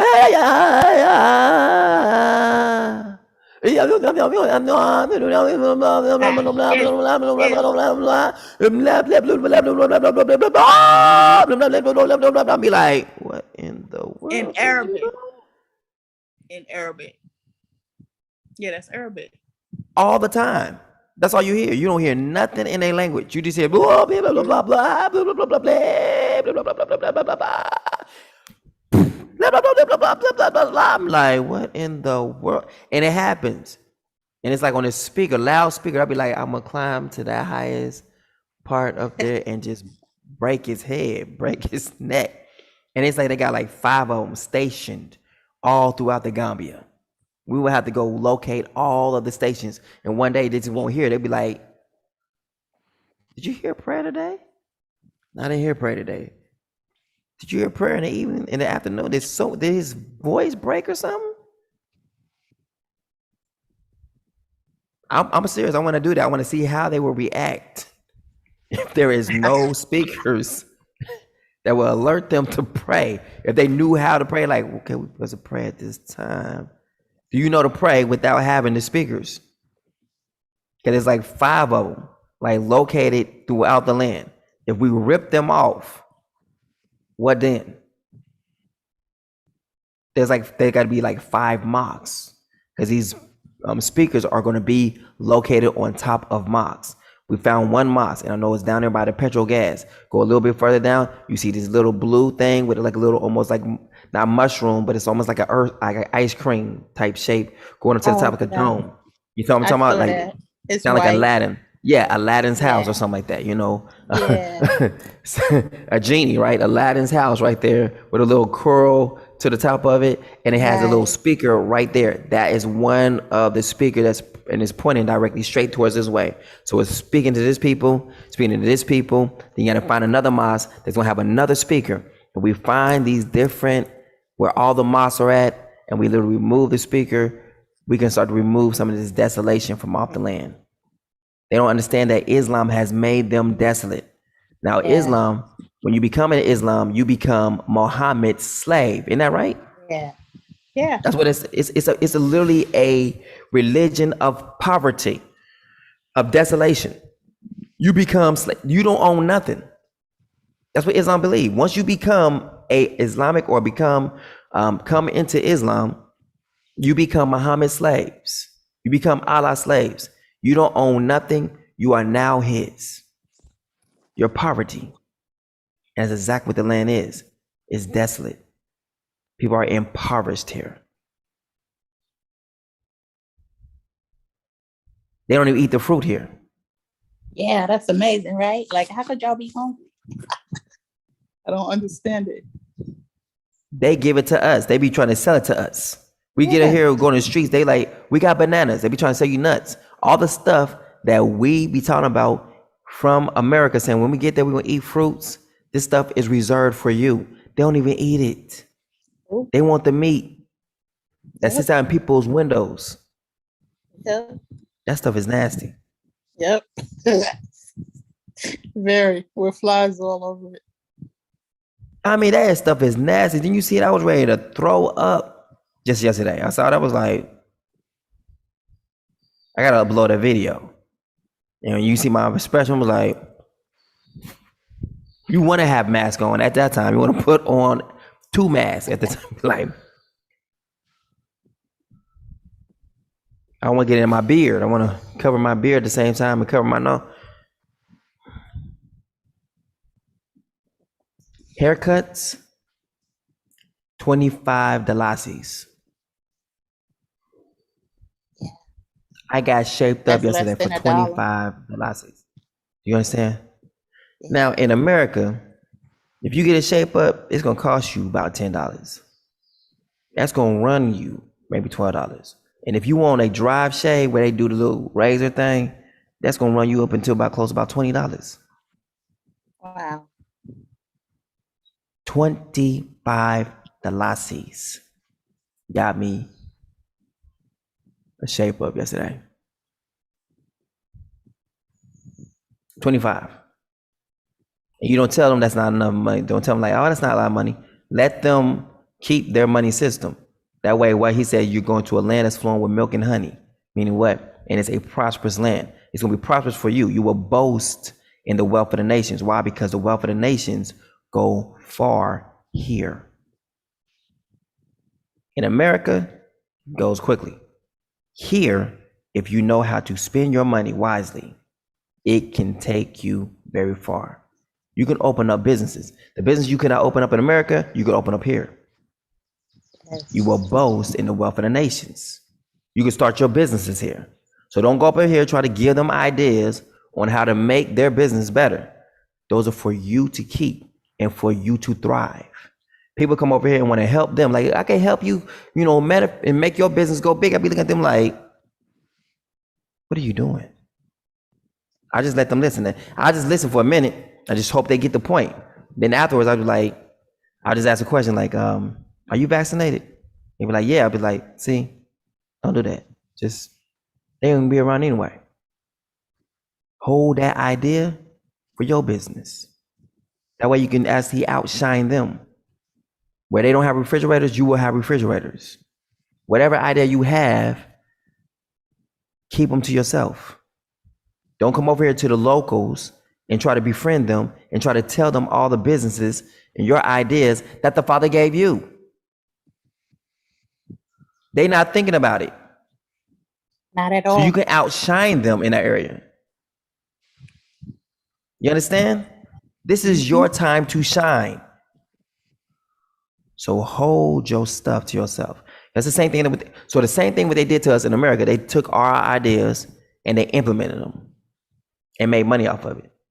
If you come here and give all your ideas to the locals here, you're doing the same thing that was done to you in America.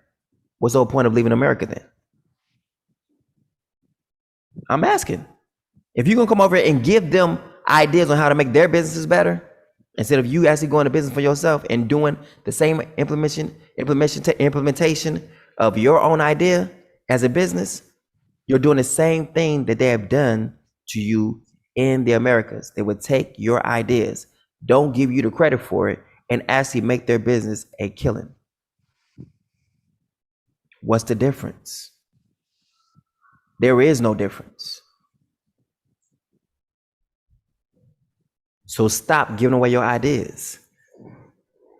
I don't tell the locals nothing. I come over and see the place is dirty. I was like, this place is dirty. Ain't nobody gonna come up here if they see this place dirty. But to tell them how to run their business better, with better refrigeration and all this other stuff like that, I'm not trying to do. I might say that y'all need to get a refrigerator for this, but I'm not gonna tell them the ins and out on how to make their business better. Why? Because one of us can come over here and outshine them, have the same stuff that they have in their stores, but our stores will be kept clean. It will be kept better. So therefore, people will have a better product over here than over to you. We will come into the land and we will get higher.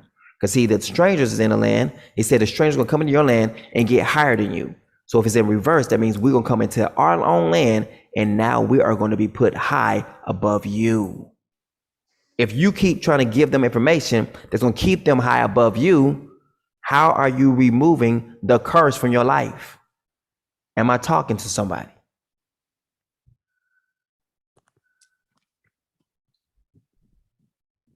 Stop being friendly with everybody over here. Everybody ain't your friend.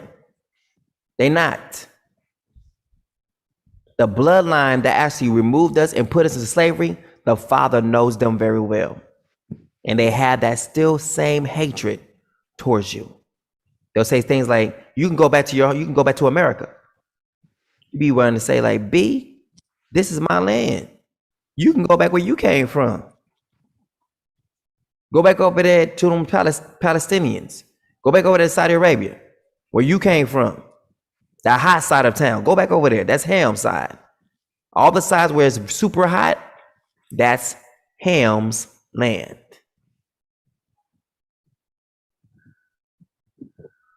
So Palestine belongs to Ham.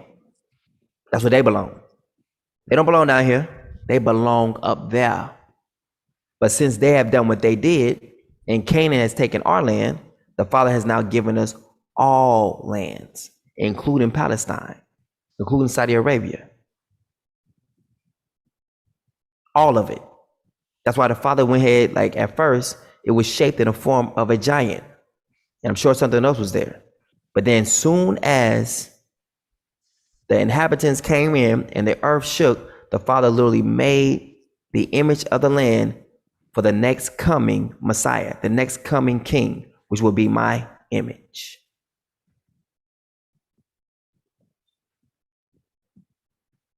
Literally my image. So anyone who's speaking to you, let's Father's like, go get it. All right, we're gonna go get that right now.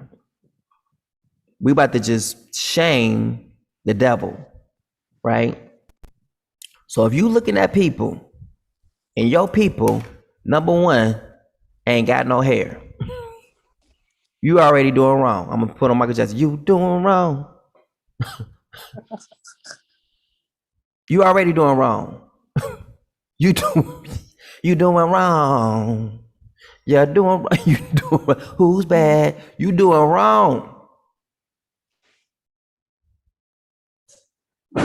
Now, this land is not bald. If you are following baldy locks, you are wrong. This is what your shepherd look like. Number one, you can see he has hair. This is not in a smooth, small.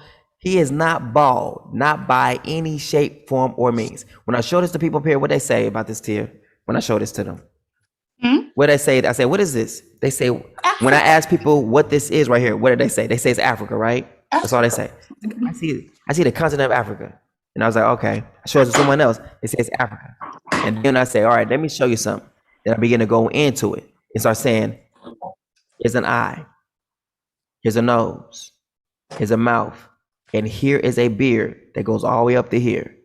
And all the way here is a bandana or something of some sort been tied into, and here is the locks. Now, do Manzambi Zola have locks? Nope. What about Jonathan Salombo? Does he have locks? No. What about Mikhail Massa? Does he have locks? No. What about Neither Mello? does Jonathan. Does he have locks? Nope. Wow. So who else is speaking to him? I think Corey Cooper cut his hair. Does he have locks? Oh, they just had a baby. Huh? They just had a baby, I think. I believe. All praises. That's A good. new Does he have baby. locks? Mhm. No. I He think cut his hair. cut He his just, hair. I think he cut his hair, Did he right? cut So it his lets you hair? know he's not. He's not it. Do you have locks? Does Moshe have locks? No. Okay.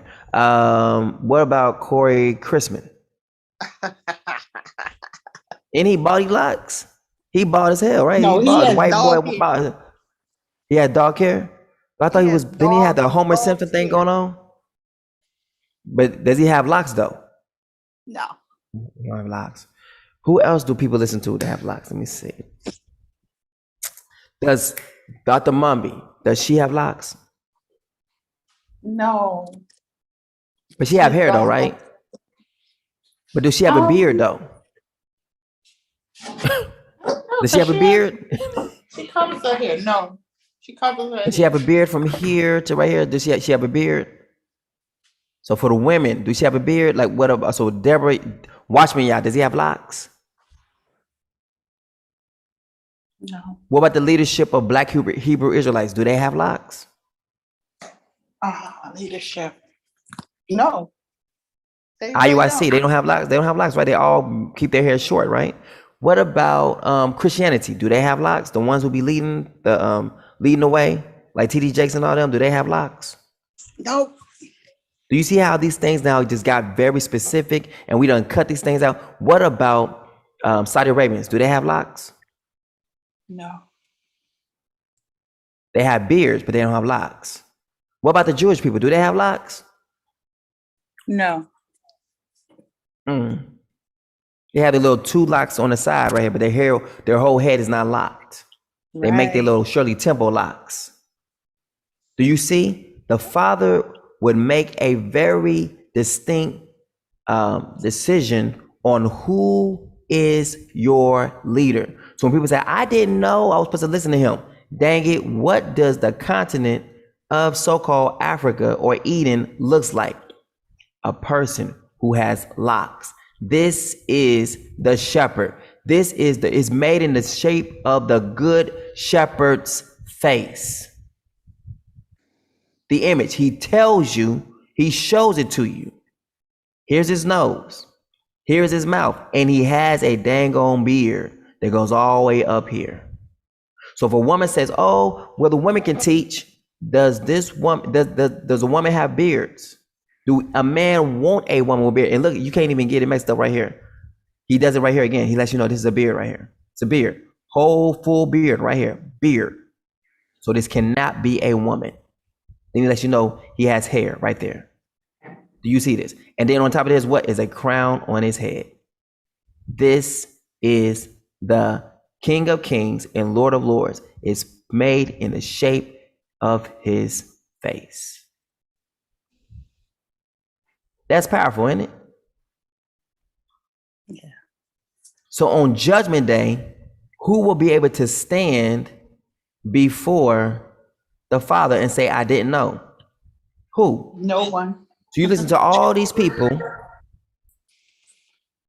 saying, broad is the way that leads to destruction, and narrow is the way that leads to life.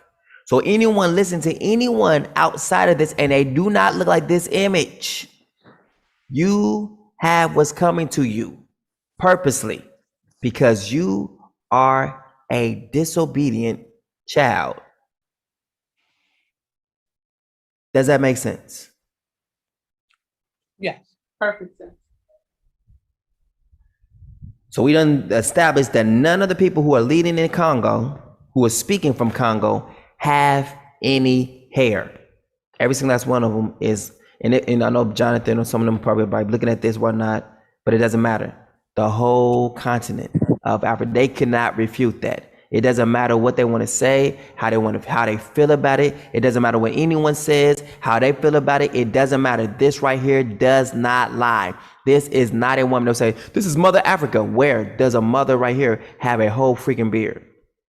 Where? Do your mama, now she asked him, did your mama have a beard? A full beard? Next person say like, this is Mother Africa. I'm be like, all right, so your mama must have had a beard then. She must have had a full beard. She was up here. I'm be like, she had this right here. She had a full beard. She was up here. Your mama was scruffy. I'm gonna call your mama scruffy. That's Mother Africa. Also, your mother must have been scruffy. You say something about my mama? Yes, I sure did. Why? Because you up here trying to come against what the words say. It's the Father's land. And so therefore, when you done seen me, you done seen the Father. Because the Father said, wherever you are, I am there. Where am I at right now? Looking at you right here on the screen. So wherever I am, the Father's there too. Wherever he is, I'm there too. Those are his words to me, not my words to him. So I'm standing on those promises they didn't say it to me. And then he made a whole entire image of the land of the Garden of Eden, literally of my face today. He literally wrote that in the sense of the time when they're getting taken away, our people are being taken into captivity. The Father literally makes the image, makes the whole land of my face, meaning what? The next person who's going to rule here will be this face. How we doing?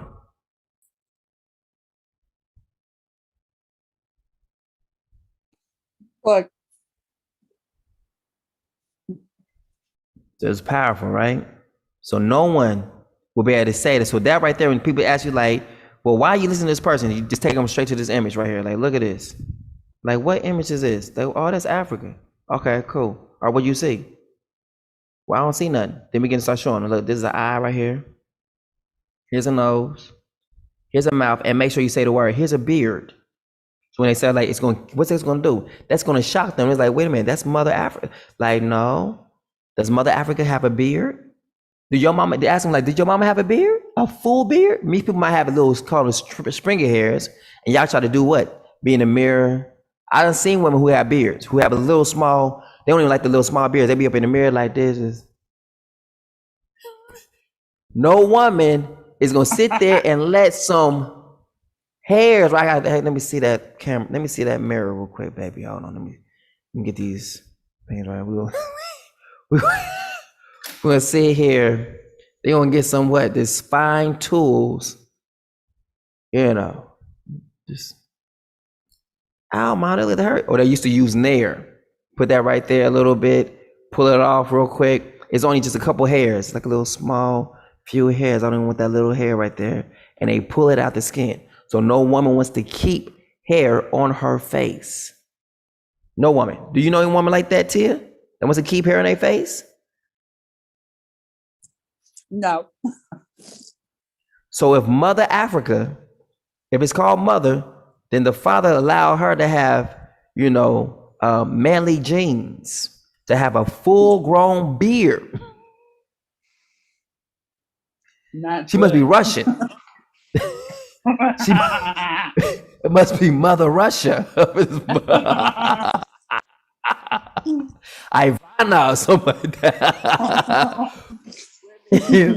With beards. So let's see if we can find that. Women with beards. Let's find that. It says women attracted to beards, but women with beards. Here we go. Here we go. Look at this right here. You're going to find that with Russia. Yeah. It's nasty as hell. It was nasty, right? Oh, this look nasty to you? So if y'all been saying that Mother Africa, like Mother Africa done turned nasty.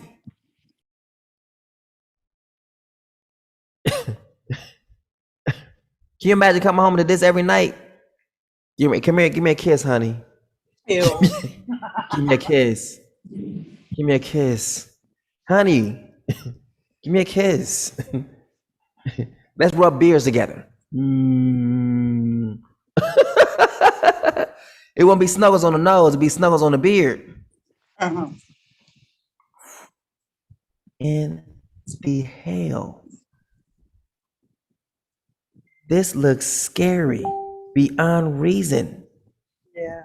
So Like, for real, would you claim this as your sister if your sister was like this?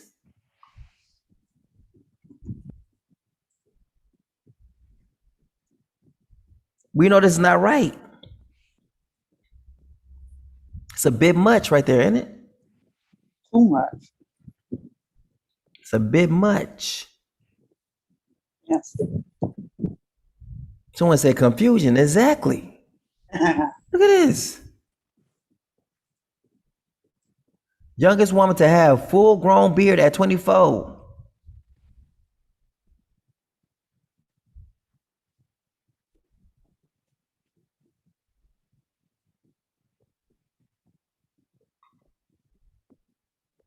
That is scary.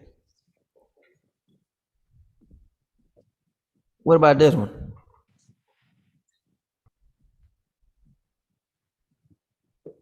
Woman decides to let her beard grow freely after 26 years of shaving. Disgusting. Ew. I done lost my appetite. Like, I need a beer because I'm watching these beers on a woman. This is nasty.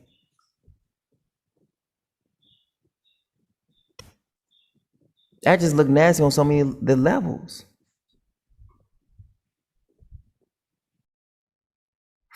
Female beard game. I'm a bearded woman. Deal with it. And you got hair on your chest, hair on your breast.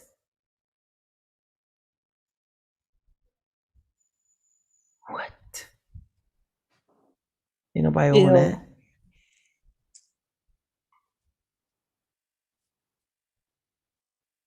Someone said she looks like a caveman. What's that one cartoon saying? What his name? Caveman. What's that one 1980 cartoon? He was actually older than that. Well, he's a man first. I mean, but yeah. But dang. But this cannot be, the father cannot be wanting, mother, they say, oh, the motherland that look like a man. Then how could he get mad at saying a man should not wear anything that pertains to a woman and a woman wear anything that pertains to a man? If he literally has a woman with a full grown beard. Yeah, Captain Caveman. That's exactly what they look like. Captain Caveman up in his mouth. We got Captain Cave women.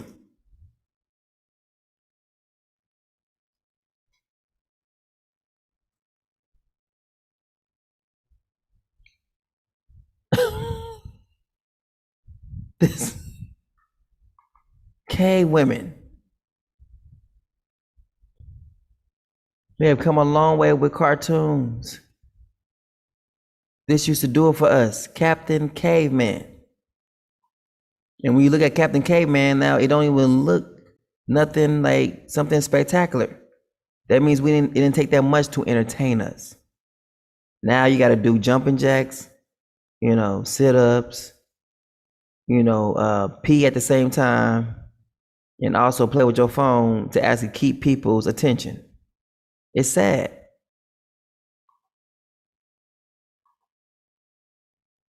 But this is literally the sign of your leader right here. This is it right here. When you say so, Tia? Yes. All right, so now we're about to get to Enoch. So now that y'all know, without a shadow of a doubt, you ain't supposed to listen to nobody Who ain't got this? The Father's already done literally put it out there in the sand.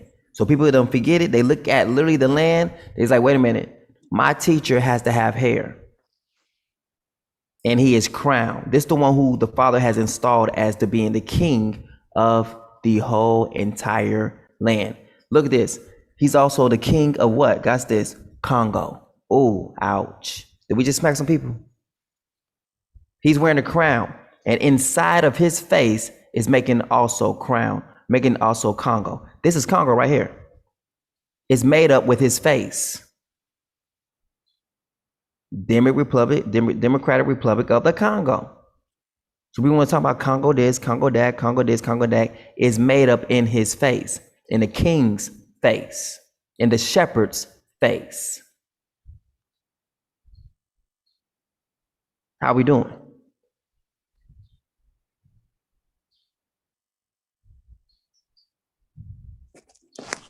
But this is the place of the skull, because this is the face right here. But this right here is the skull. The skull is in the back. That's in Gambia.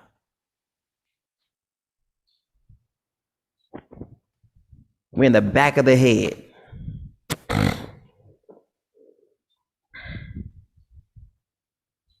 I love it. So when they say stuff to you, show them this picture. Beat the brakes off of them. Beat the brakes off them with the truth. They're gonna say, I don't want to hear it. Nah, then you literally choosing to have an itching ears. Because there's no way that you're gonna literally sit up here and say that you're in the truth.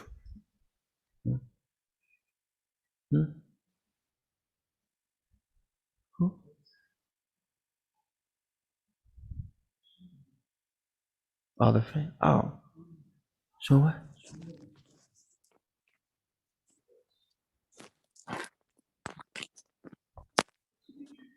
Oh, what pictures? Oh, which one was just real recently? Oh, just now? You just sent it to in the messenger? Let me see. Oh yeah, I see it right now. Okay. So we're about to go ahead and show this other picture that is bringing some things out in here. All right.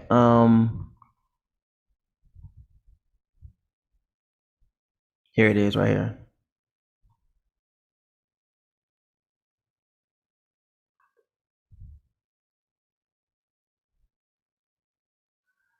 These two pictures right here. Can y'all see that?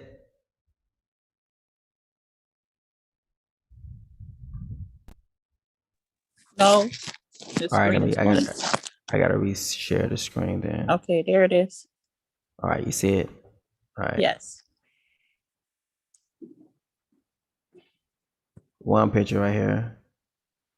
Beard right here.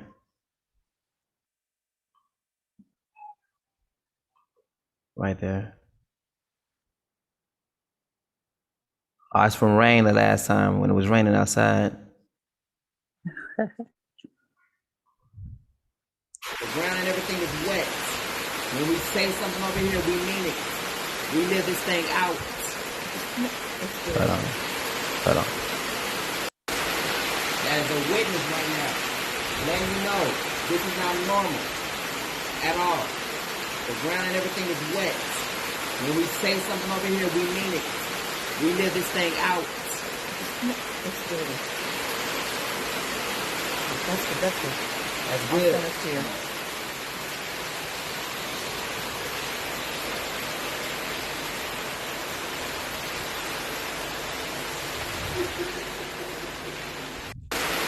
That is a witness right now.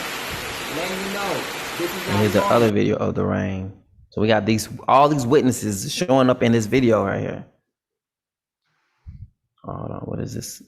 Audio log.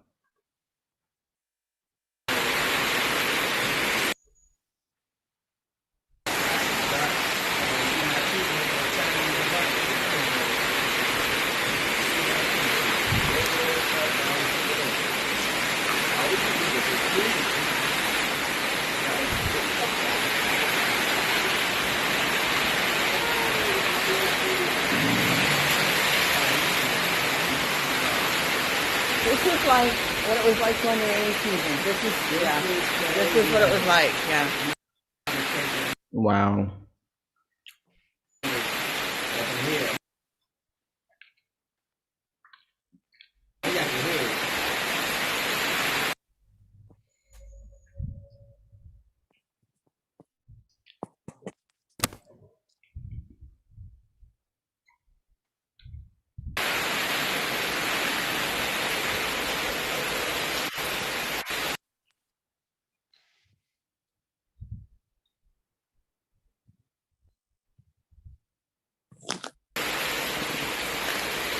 Wow.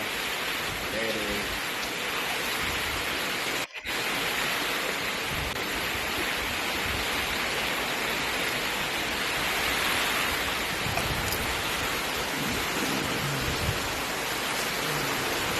And it's been lightning, right, for hours too. It's major lightning. Oh, wait outside. Look. It's wet outside. You hear the sound of the rain.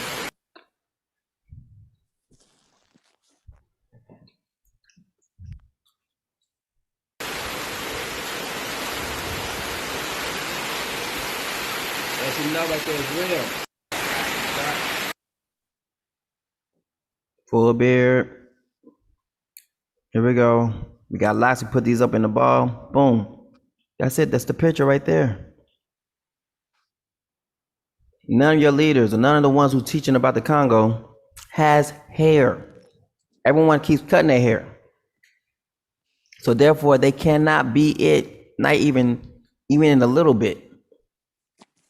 So those who are listening to them, they're doing it to their own demise. Why? Because I'm simply saying like, well, he took away my specialness. Aren't you just happy just to be there to listen to what's being said? And they say y'all gonna be speaking all the time. It said y'all gonna be listening.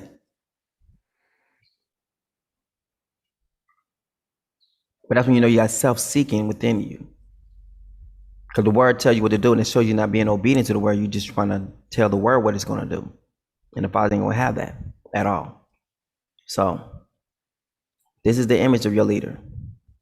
Let's go. Which will be the Messiah, which will also lead into the resurrection, which will also lead into what? The final judgment. And a heavenly kingdom on the earth, which will be led by who? This person right here. And that's what the scriptures talks about in Isaiah 11.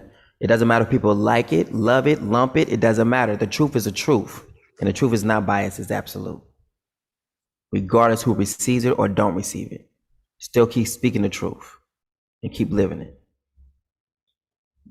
Interspersed with this material are quasi-scientific digressions on a calendral, systems, geography, cosmetology, astronomy, and meteorology. It almost sounds like the same exact thing that they said with Simon Kibongo. When it says like he has 3 things he must conquer, 3 things he must put forth that he must, it says like spiritual, scientific, and what's the other one? And political. Meaning what? Here's the kingdom right here. So the heavenly kingdom, that would be political. And just being with the scientific right here, scientific digressions, and the calendral system, geography. The other one is spiritual. The spiritual and the political are one and the same. Because here it is right here, the Messiah, resurrection, final judgment. That is political, and it's also, it wasn't spiritual. Was it spiritual, scientific? What's the 3 things he got to conquer? I think it's spiritual, scientific, and political. All 3 of those things are talked about right here. Resurrection, final judgment. That is literally dealing with political and spiritual at the same time. So the kingdom, heavenly kingdom, that is spiritual and political. And then scientific is right here, meaning what? Knowing what the signs mean in the sky. It's all in the book of Enoch. This X text has been prepared especially for sacred text and is a great improvement over other versions on the internet with the introduction, correct verse numbering, page numbers from 1917 edition, and intact critical apparatus. All right, so we're going to go now to the first chapter of the book of Enoch or Enoch. Where are we at? 4 hours already. It's going to be one of those. There it up. Spiritual, scientific, and political. I knew it. All right. So let's get it. Whew. This book right here. What it says, parable of Enoch on the future lot of the wicked and the righteous. Told you, I will open my mouth in what? Parables. The words of the blessing of Enoch. I told you. Let me look at y'all again. Just like I said, that the Father honors Moses when he gave a blessing to the children of Israel right before he was getting ready to leave. The Father has honor to those words. The words that Joseph or that Jacob had or Jacob had before parting, those are the words that the Father remembers to bring forth in the future times. That's what we're looking at right now. That Gad will be overcome, when the last he will overcome, right? He will dwell as a king, or dwell as a lion that teareth as the arm and teareth off at the head. You know, we see now. Like I was talking to people yesterday on a group chat. I was talking about how the book of Enoch is a testament. It's like a will and testament. Like when I pass, this is what it is. It will not be changed. He has wrote a blessing for the wicked and a blessing for the righteous. He has wrote out like, this is what you are to do to my seed, Father, to the wicked, those who are wicked and those who are righteous on the earth. All seeds on this earth at this time all belong to Enoch. Every single last one. White, black, Chinese, Asian, Mediterranean, whomever you want to call yourself, purple. These people are all under the power and authority of Enoch. He has the right to say what happens to you because he is the one where we all come from. Does that make sense to you?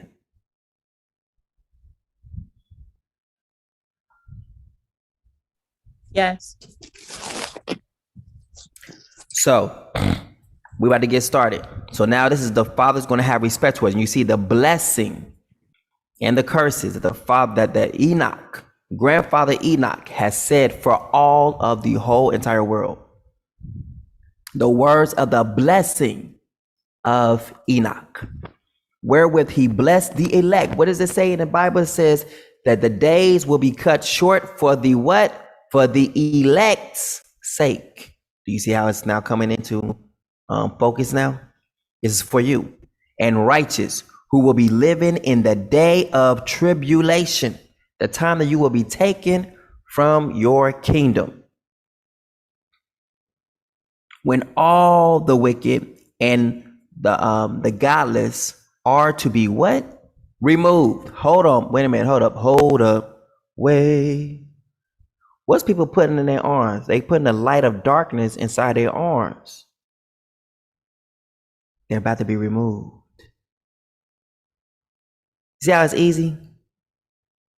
So the ones who feel they're supposed to get it, the Father is leading them to get it. No matter how much you tell them, like, don't get it. There's still something on the inside of them. The Father still separates them. If they're supposed to get it, no matter what you tell them, you can give them all the facts, give them all the truths, and tell them everything that's out there. The Father wants them to be removed because Enoch has said for them to be removed. There's no matter what, I don't care how much you can sing, dance, show them breasts, show them a penis, whatever it is, it doesn't matter. If I show you this will stun them and then they won't do it. You can come up and just slap them, put them in chains. As soon as they get released, they're going to go get a mark. You understand what I'm saying? You cannot lead these people nowhere else. They're already being led to where they're supposed to go. So if your family members has taken this, it's because the Father has deemed them as not worthy. It's just what it is. And Enoch is wrote it in those who are not found written in the Lamb's book of life. Enoch will be writing this book. And if your name is not found there, then guess what? You got to sign up. Yeah, sign me up for Lucifer, so be it. So at the right time, you can be removed. Remember, it's the same thing that happened. The last time when they was under the Nephilim, it says everyone who was under the Nephilim had received of the Nephilim, they said remove them. And the Father went through and started killing all the people who have received of the Nephilim. Is this not the same thing?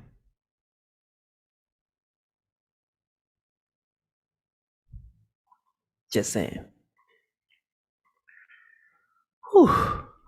And he took up his parable and said, Enoch, a righteous man, whose eyes were opened by Yah, saw the vision of the Holy One in the heavens, which the angels showed me. And from them I heard everything. And from them I understood as I saw, but not for this generation. So the generation he's writing about or writing in is not even for you. So I have this whole entire book that I'm writing, but it's not even for you. It's for a far, far, far, far long generation. But for a remote one, that's a far distant one, which is for to come. Concerning the elect, I said, and took up my parable concerning them. So this book is for what? Everyone say this book is for me. The book of Enoch is for me.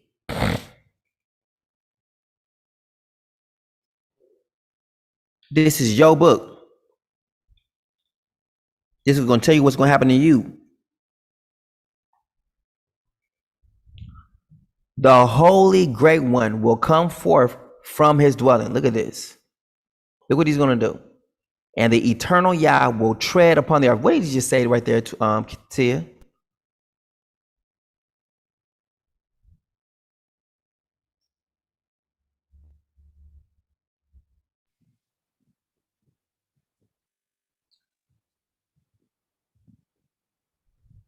You hear me, Tia? Yes, I can hear you. What did Can we you just hear me? read right there in Enoch? What did it just say? It said the holy great one will come. Yes, it says the holy great one will come forth from his dwelling, and the eternal Father will tread upon the earth. What did he say? That you would come from America? No, I can't break this down the way you break this down. No, it says that the Father is going to come down from the sky. He's going to come down from the heavens. His dwelling is no longer going to be in the heavens. In fact, he's going to make his dwelling, he's going to tabernacle on the earth. Exactly. Even on Mount Sinai, and appear from his camp, and appear in the strength of his might from the heavens of heavens. That means the Father is going to come down. Now, if the Father is a spirit, and those who worship him in spirit and in truth, and in order for a spirit to be existing on the earth, they have to have a body. That means the Father has to prepare himself a body to come down in, right? Right. Now, David said, I want to be in your temple. Then the Father says, I'm going to make you my temple. That means the Father is going to be living inside of King David. Uh-huh. He's going to leave from his heavens and come down and be tabernacling through David. So right now, the Father is amongst us. Right now. That says the Father will be in the midst of you. A midst of you means what? He's going to be right there where you're at. So where the elect is going to be at, the Father's going to be right there with them. How is that going to be? Is he coming down in spirit? Or is he going to come down through, is he going to be amongst you through a person? Through a person? Right, exactly. And that's why he literally made the whole image of the Garden of Eden, or Eden, in the shape of a face of a man. Because this shape of a face of a man would be the tabernacle that the Father will be coming into to be with his people. He's coming in human form. That's what it's saying right here. And all, watch this, shall be smitten with fear. So when he comes down in this dwelling, in this body, all shall be smitten with fear. And the watchers shall quake. And great fear and trembling shall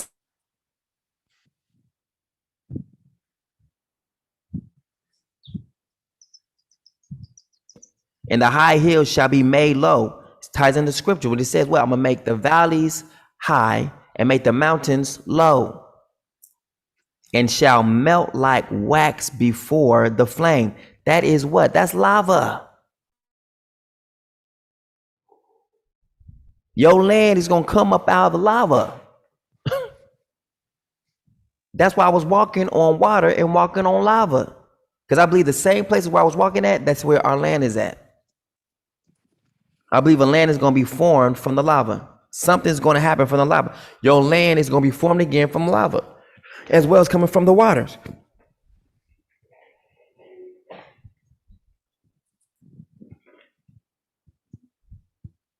And what if the Father turned part of our land into a mountain, and he has to melt part of it down so it can show forth our land? You see what I'm saying? And shall melt like wax before the flame. Why is this mountain melting? What's the purpose of the mountain melting? Why? What's about this mountain that is melting? To reveal the land? Why is it making the mountains low? Right, exactly. He said, I'm going to make the mountains low and make the valleys high. I believe some of these mountains could be our lands, but the Father got to melt them down. And the earth shall be wholly rent in sunder. What does that mean? That's an earthquake. So an earthquake is coming forth. It's bringing forth lava. What? To bring forth our land. There's a land that no man or beast has touched. Why? Because I don't think it's been formed yet. Powerful. I don't think it's been created yet. And all that is upon the earth shall perish. Do you see this? That's lava coming to get you. And therefore shall be a judgment upon all men. But with the righteous he will make peace. I will give you as a covenant to the people.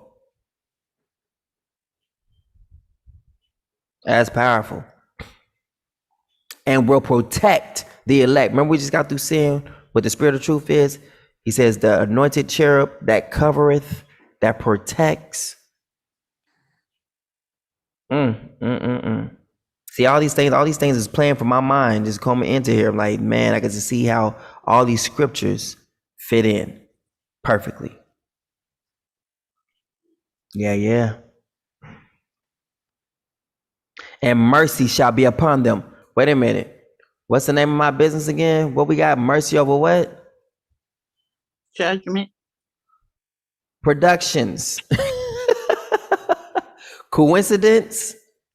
I think not. I think not.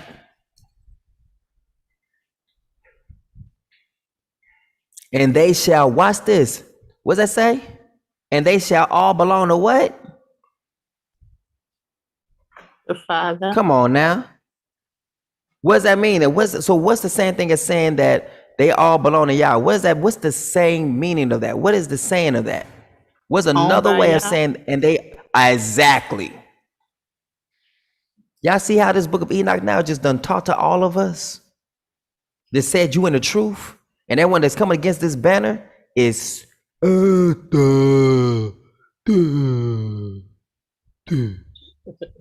speaking to their own demise. Aren't you glad you promoting the banner now? Aren't you glad you got the banner up? You are literally in the last days. You are written in the Lamb's book of life.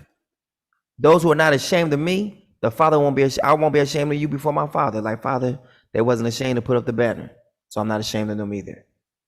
Before my Father and the holy angels. Everyone who's afraid, because the Father told me this is a banner between me and him, that wherever I am, he's there. He said, this is me. This is me. This is him. Wherever you are, I'm there. Wherever I am, you are there. I'm chained to him, so I can't be moved. David said in a thing in the temple, he says, you put it there so I cannot be moved. Father said, go get that. All right, we're going to get that right there. Let's go get it. It's like every single time I say something, I got to go prove it. I got to go show it. Every single time. I guess it makes it because like everything has got to be established by 2 or 3 witnesses. So everything, here it is. Let me see. Where it is it? One thing I've desired, Yah, that I will seek after, that I may dwell in the house of Yah all the days of my life, to behold the beauty of Yah and inquire in his temple. Where is it? Hear Yah, I will cry my voice, have mercy also upon me and answer me. I will sing praises to him. When my mother and father forsake me, then you would take me up. Like the Father is doing these things.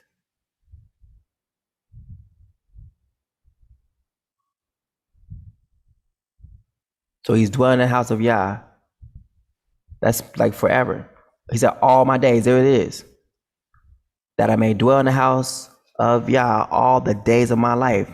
If he's been given eternal life, how long he's going to be dwelling in the house of Yah then?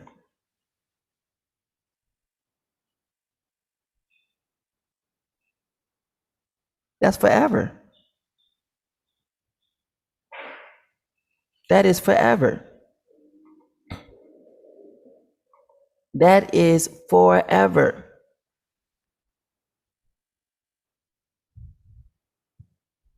So I love it. So Father made it to where he cannot be moved because he's in the house of the Father forever. I love it. And the other one, what? I foresaw, and he says what? That I shall not be moved. I shall not be moved.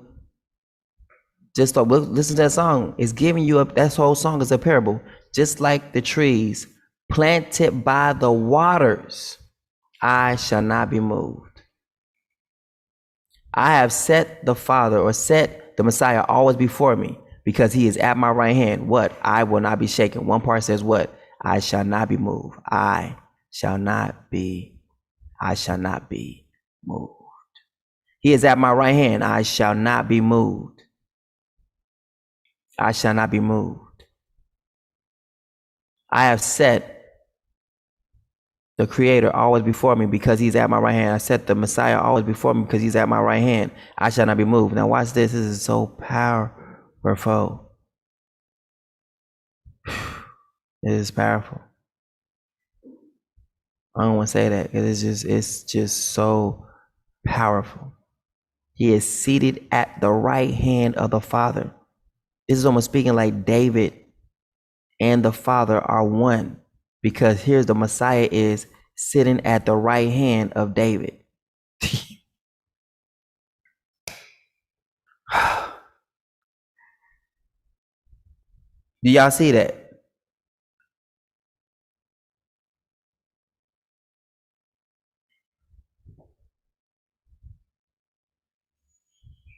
I have set the Messiah always before me because he's at my right hand. The Father told his Son to sit down at his right hand. Do you see that? David said about him, I saw it always before me because he's at my right hand. I will not be shaken. That means he will not be moved from the position as that of the Father. Yeah, I'm always with you. You hold my right hand. The Father has made him literally his temple. So the Father is there inside of David's body. And David's like, sit down. I'm going to go take care of this. The Father at thy right hand, or the Messiah at thy right hand, shall strike through kings in the day of his wrath.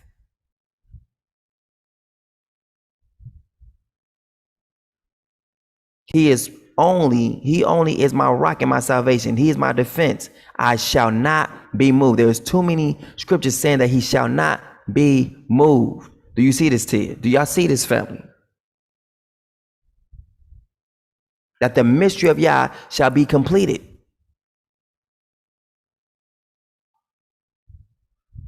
That's why the Father wants me to see. He's trying to, you messing my mind, Father. You doing it. You know you doing it. It's gonna cause me to do what? Inquire more. Father's like, go deeper, go further, go further. All right, let's do it. Sit thou at my right hand. You know we about to go there. We're gonna have to now. Sit thou at my right hand.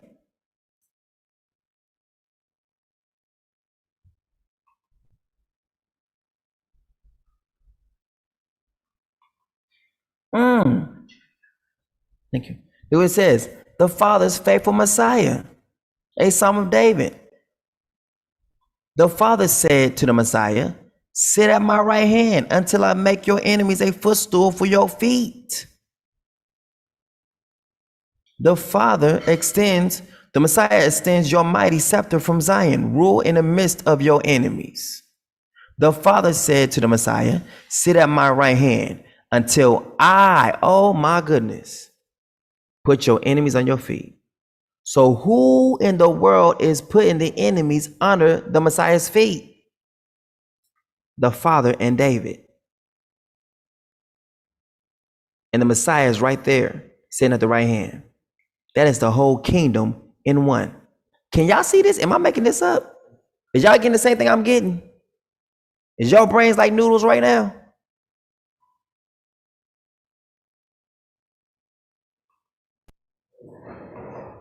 Tia. Yes. Can you hear me? Can you hear me? Are y'all Can you getting hear this? me? Are y'all, is that what you getting to? Yeah, I can hear you now. Because you was on, I can hear you now, yes. Okay. Is that what you getting to? Is that what you saying? Yes.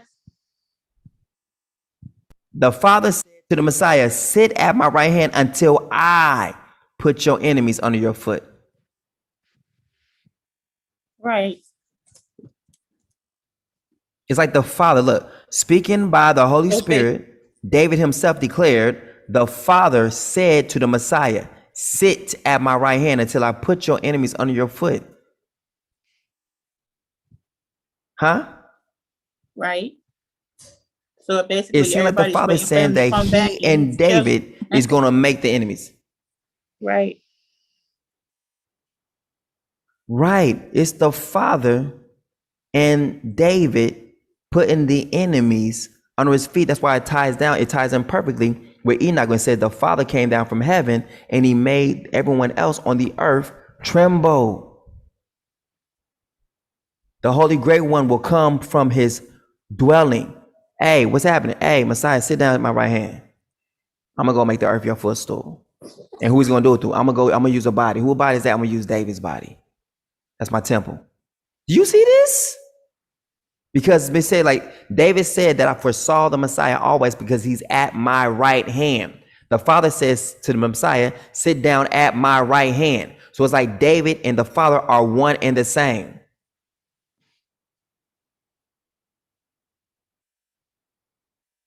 Are you getting that? Does that make sense? Is anyone getting that on?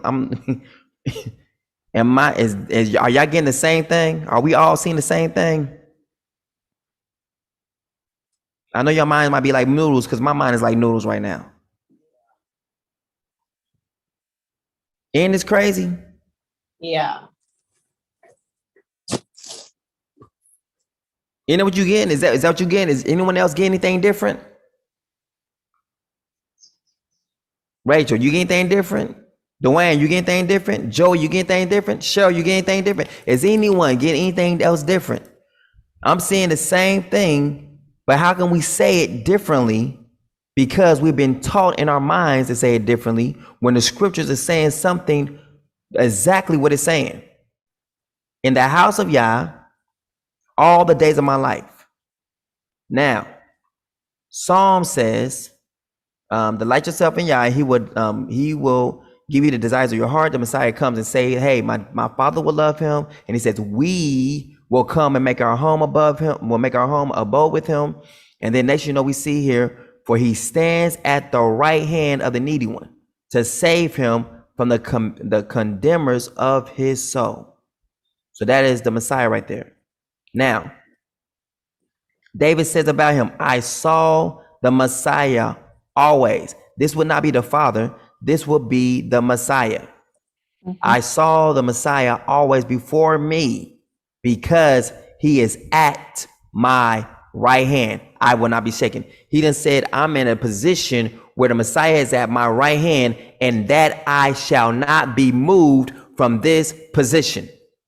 How in the world can David be sitting, having the Messiah sit at his right hand, and the Father have the Messiah sit at his right hand at the same time? How does that make sense? Unless David and the Father are one and the same.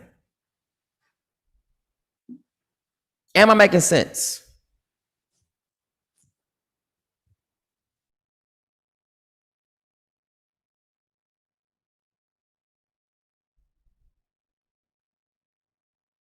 Do y'all see this? It's a literal thing. What you getting from here, Tia? It's crazy, isn't it? Yes, because Wait. it makes sense because the Father is resting inside of David. So, yeah. Exactly. And it says right here, the presence of Yah. I will bless Yah who counsel me. Oh my goodness. It let you know where what? The Father is inside of David. I will bless Yah who counsels me. Even at night, my conscience instructs me. So guess what? I probably don't get no sleep. It's like, man, the king probably sleeping. No, the Father probably speaking to me. You're going to get up today and you're going to talk to this to Goshen today. You're going to give them this. You're going to talk to them about this. I was up here about to rip where you go to 3%. He was like, no, you need to take your 3% and go to sleep. You're going to be talking about the book of Enoch. I have set the Father, I have set the Messiah always before me because he's at my right hand. I will not be shaken. I will not be moved. Look at this. Therefore, my heart is glad and my heart rejoices. My body also will dwell securely. Come on now. This is powerful. And then we see the same thing right here. The Messiah now bears witness that David is who he is, saying, what you think of the Messiah? Whose son is he? They say unto him, the son of David. He says, look at this. Yet, look at this. Father, make it clear as well. Yet have I installed my king upon my holy hill of Zion. So if he's the one sitting in the throne and the Messiah is sitting on the right side of him, David and the Father are one and the same. The Father is using David's body. Thy throne, O Yah, is forever and ever. David said what? That I shall not be moved. The scepter of thy kingdom is a right scepter. For he must reign till he have put all enemies under his feet. There it is. Sit thou on my right hand until I make what? Your enemies your footstool. Here is David saying, look at this. He must reign, meaning what? David must reign. The Father must reign until he has made the enemies of his son, of the Messiah, under his feet.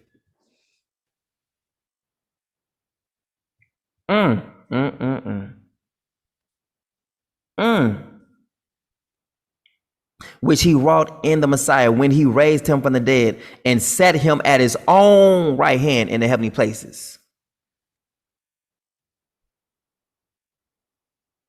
This is powerful. For David himself says in the book of Psalms, the Father said to my Messiah, sit at my right hand. And David said he saw the Messiah sitting at his right hand, that he shall not be moved.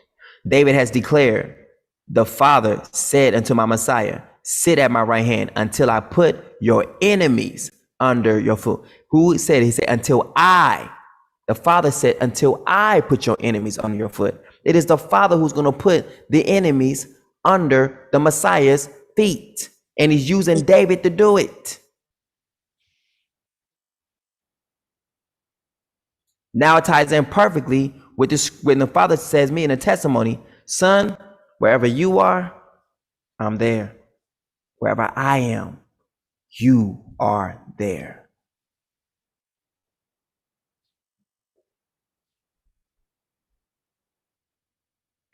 Mind blown. And we ain't even got fully into Enoch yet.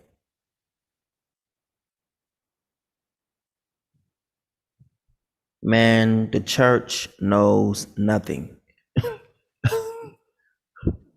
Knows nothing. Now I gotta play righteous say so. Because literally, like, can you endorse sound doctrine? Because most people say this is not sound doctrine. They'll say this is blasphemy. You know what I'm saying? Blasphemy. Right? Because what we hear, because the church taught us something totally different.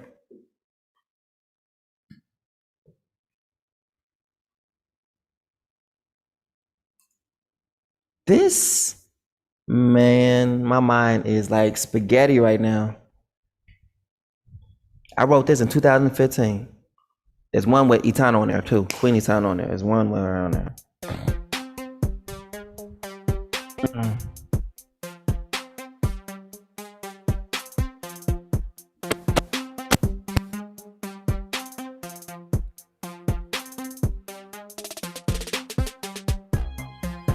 Listen, this the time where we the church should be interceding like Abraham did for Sodom and Gomorrah. And God, listen, how many of us can say that we're actually walking with God as closely as we need to be? Everyone got a sermon, everyone got something to say, but is it the Bible? It's not politically correct to say what you feel. I'm not arming my flesh, just speaking what is real. Can you endure sound doctrine without having itching ears? Don't sell Christ out for nothing, no matter the dollar bills. The world is growing ever so cold, got you up and down like a yo-yo. Stop on the crowd who keeps YOLO. Better walk in life, living solo. Life in the fast lane turbo. There's a hole in the ceiling like the ozone. They say the rich but the so broke. Father forgive them cause they don't know. We play like we're made of Teflon. Yeah, we can't take a scolding. We've been made endure for the night, but joy comes in the morning. Our feeling gets hurt easily. Yeah, we're soldiers in the army. Help me keep my eyes on Christ and not what I left behind me. Yeah, let the righteous say so. Alright, said we're soldiers for the Lord. Okay, let the righteous say so. Alright, said we're soldiers for the Lord. Okay, stand strong, be vigilant to our enemies' tactics, not battling flesh and blood, wickedness in high places. Lord, forgive us of our sins, the sins we do commit. Holy Spirit, you live within, teach us to truly repent. You said if we humble ourselves and pray and turn from sin, you would forgive our sins completely and heal our land. Father, I'm crying out to you in desperation. Please fix the breach in the church and heal the nations. I know we don't deserve it, but Father, please have mercy.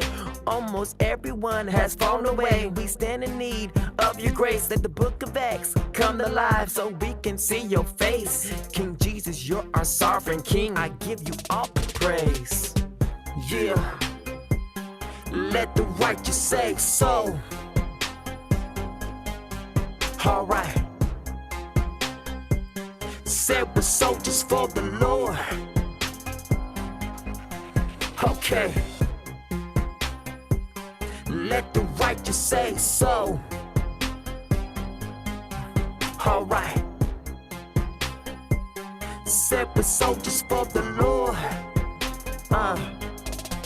Okay.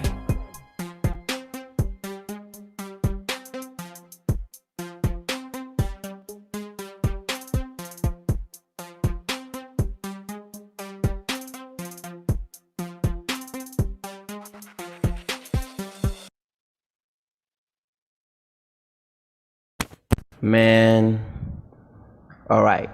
So we see the Father has chosen a body. And now it's starting to make sense when we read in Zephaniah. It says that the house of David will be as, let's go get that scripture. So people's mind is scrambled. Trust me when I say that my mind is scrambled too. I want to just run off of here right now and just go, I don't know, just go somewhere and sit down somewhere. Because my mind is trying to take this in too. I'm trying to,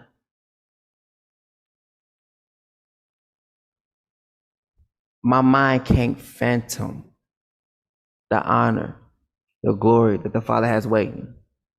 Cannot.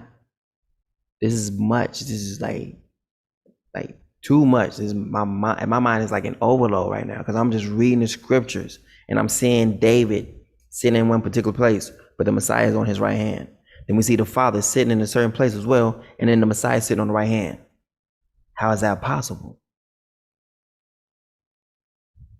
How is the Messiah sitting on the right hand of David and the Father at the same time? How? Can someone come forth? Make that make sense. I know what Christianity taught us, but we wasn't taught by Christianity what we believe now, the same way we believe it. It said that the mystery of Yah will be revealed. What does that mean? Is there some things that's been hidden from us for such a time and be released at the end day?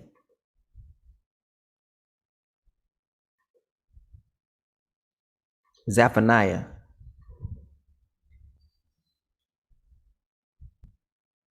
The house of David, look, will be like Yah. Come on now, we see it in the scriptures now. So it's a testimony right here. On that day, Father will shield those who live in Jerusalem. Let's go ahead. He said shield. We see the part here where we up here reading it in the book of Enoch, and it said the Father's gonna come down, man. Come down. The way for him to come down, he's gonna come down in a body. It didn't say his spirit gonna come down, it said he gonna come down. And it said he gonna ride upon a cherub. And the cherub gonna have what? The face of a man. Lion, eagle, and an ox, and the face of a cherub. The burden, this says the burden of the word of Yah for Yisrael. So I mean, what is the word of Yah? That's what it says. Not for us not to say that. Say of Yah, who stretches forth the heavens and layeth the foundations of the earth and formeth the spirit of man within. Wow. He forms the spirit of man within him. Behold, I will make Jerusalem, watch this, a cup of trembling. Now, that means Jerusalem is a cup. What if it's actually a literal cup? Like the place or the division of it is in the form of a cup, like it looks like a cup. The fact that he says, I will make Jerusalem a cup of trembling, he is telling you that the place looks like a cup. Now, what kind of cup is it? A cup with a saucer to it? Would that be the plateau? And everything else goes up high like this and goes into? You see what I'm saying? It's almost like a sign, like a volcano, like a big crater. Let's look up craters. Like a huge crater. Like inside the crater, So the crater would be like the inside of the cup. And on the outside would be what? Literally like a saucer. Jerusalem will be I would make it a cup of trembling. That would be the encirclement around it. I will make Jerusalem a cup of trembling. Why is he saying cup? It says Jerusalem is surrounded by mountains. Because maybe all on the outside of it are mountains, but Jerusalem inside of it is like a cup, like a dipper, like a. Is this making sense? Am I making sense to some people?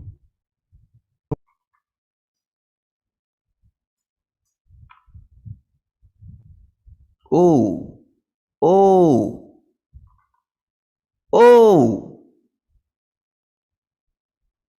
This is in Kenya. I will make Jerusalem a cup of trembling.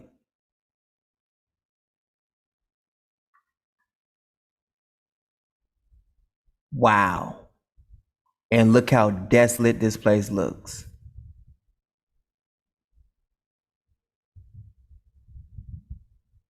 Wow.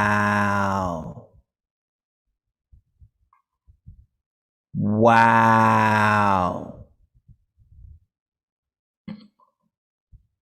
Oh my goodness. Are you playing with me? Are you playing with me? A cup of trembling.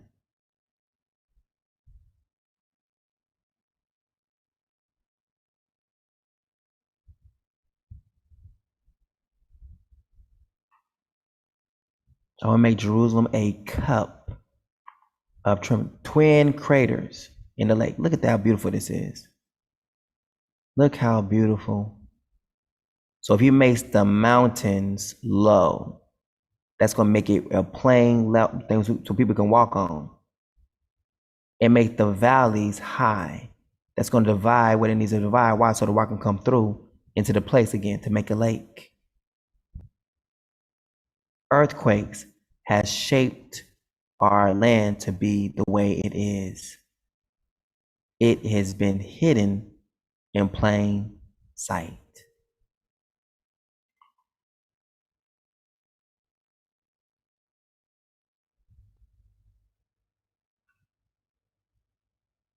Here's a plateau right here.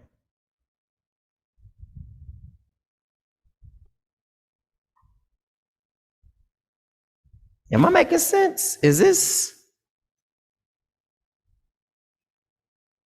anyone else getting this? Jerusalem is a cup. What they call Jerusalem is literally a cup.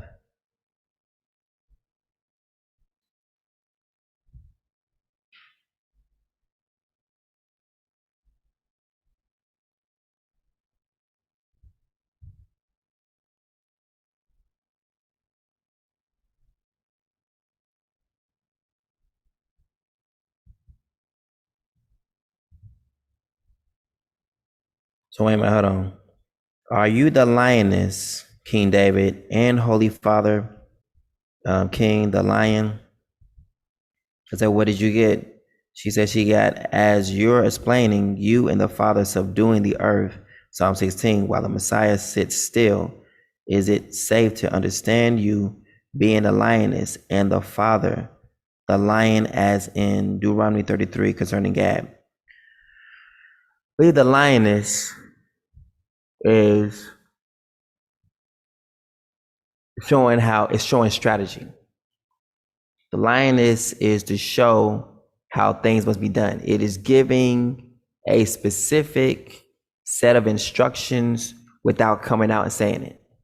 The lioness, when you study her, she does what? She lurks. It says he lurks about as a lioness. That means what? He's camouflaged. But at the right time, when it comes, he's going to strike when he needs to strike. But what it's showing is that the Father has made King David his temple, literal temple. That's why it says that watch this. Let's go there. Think Father is sending me. He's showing me exactly where to bring it more sufficient. Do not defy my angel. Do not defy my leader. Do not defy my king. Right? Here we go.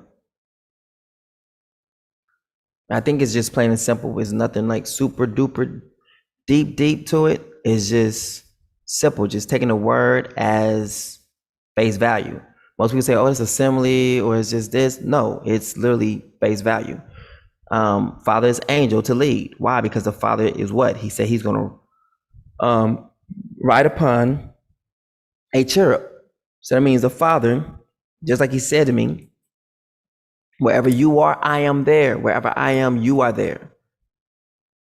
There's no, saying nothing else to add to that. It is what it is. Like, well, what do you mean by that? What do you mean what I mean by that? Wherever you are, I am there. Wherever I am, you there. How simple do I have to make that? And then the Father let me know it's simple because I didn't get it then. So then the Father takes me, I get to the hospital, I get shot. And then I see that I'm a little small ball. Then I look up and I see that he's this huge ball. We're in the same place at the same time. He's nowhere different. He's right inside of me. I see him, that I am his temple. Because I say at my mouth, I said, how are you fitting in this building? You're at the seams. That's not hard to understand. And I see him with my eyes that he's literally inside of me. Because when I see the torso, I said, we're in my body. If people just go back and listen to my testimonies, it would just be so simplified. There's nothing, we can add to it, whatever. It's just what it is. It's based off of my testimony, of what I've seen, not felt, but seen with my own eyes, that the Father is here. So since the Father is here, he let me see that he was there. He let me see what he was saying. Wherever you are, I am there. Wherever I am, you are there. Meaning one and the same. Wherever the position you are at, I'm right there. Wherever I'm at, guess what, son? You're right there too. And guess who else is right there? My son. Bam. That's simple. Behold, I am sending an angel before you to protect you along the way and to bring you to the place I have prepared. Pay attention to him. Why? He's going to tell you whose voice is coming from him. It's not so much as his, but it's the Father's voice. Watch. It's so simple. Pay attention to him and listen to his voice. Do not defy him, for he will not forgive rebellion, since my name is in him. And I said, I saw the Word, which would be the Son, sit at the right hand, all through the fibers of my being. But if you will listen carefully to his voice, and watch this part, his voice, and do everything. What did he say? He didn't say he says. He now shows you who you're obeying, and do everything I, the Father, am saying. I will be an enemy to your enemies and a foe to your foes. The Father let you know that I have now taken residence inside of this person whom you see as an angel. So it's me who is speaking through him. He will speak what he hears. So he's here right here. How you doing? But then I will be telling you what I hear. But he will not speak on his own, but what he hears, that shall he speak. The Father and him are one. The Father is lodged inside of this cherub, inside of David. And so he has rulership through David. The Father is causing him to rule because it's the Father inside of him. Is this making sense now?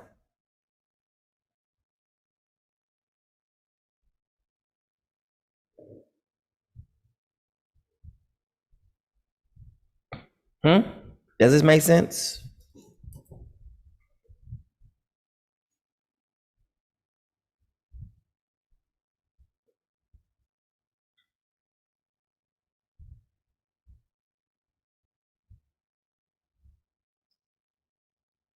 Does that make sense now? Rochelle?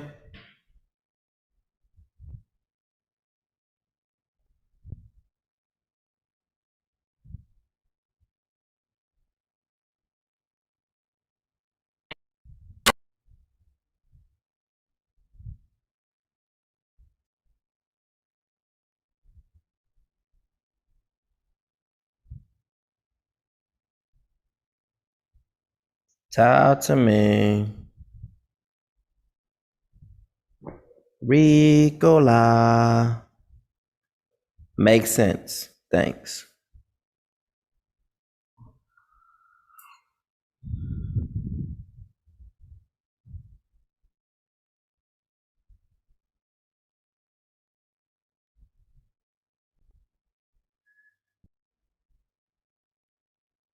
Look at this. I appeared to Abraham, to Isaac, and Jacob as Yah Almighty. But by my name, which will be what? Isaiah, I did not make myself known to them. So he didn't make himself known by the name of salvation. He didn't do that.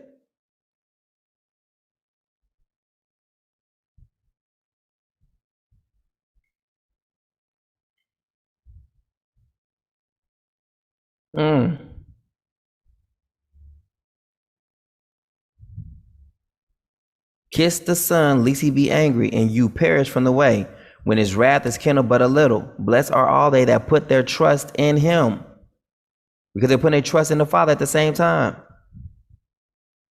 Look, while he yet spake, behold, a bright cloud overshadowed them. And behold, a voice out of the cloud which said, This is my beloved Son, in whom I am well pleased. Hear ye him. See that you refuse not him that speaketh. For if they escape not who refused him that spoke on the earth, much more shall not we escape if we turn away from him that speaketh from heaven. Where's he speaking from? A body.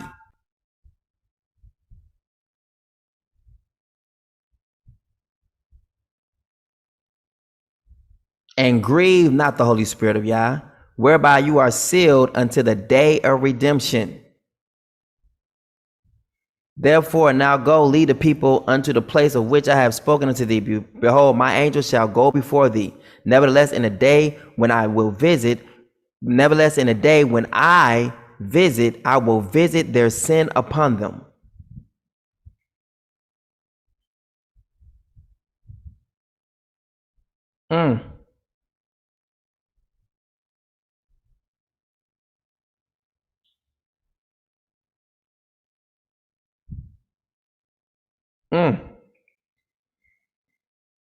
This is too much to contain right here. This is too much. Too much to contain. It is hot. Like it's hot. Like it's like, oh my goodness, it's hot. Blowing me. Whew. Oh my goodness.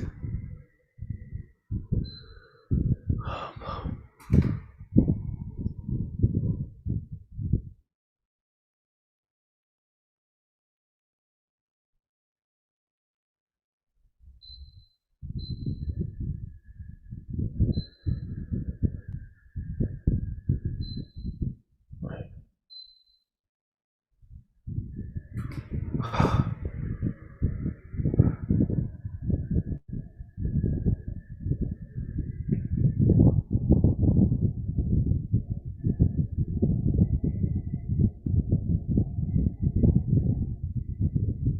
Does anyone else get anything different? Anybody else? Anybody else?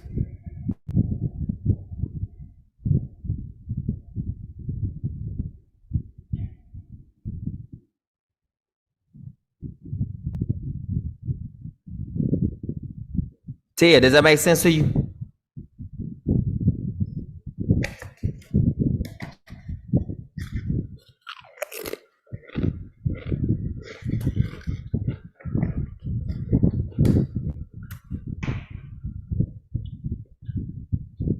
before we continue on,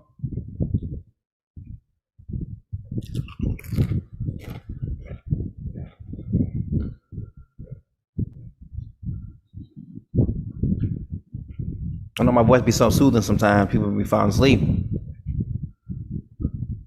People be telling me, like, I listen to your videos all the time. I fall asleep to them. Just fall asleep to them.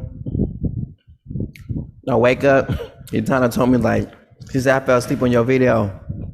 And I woke up, you was still going.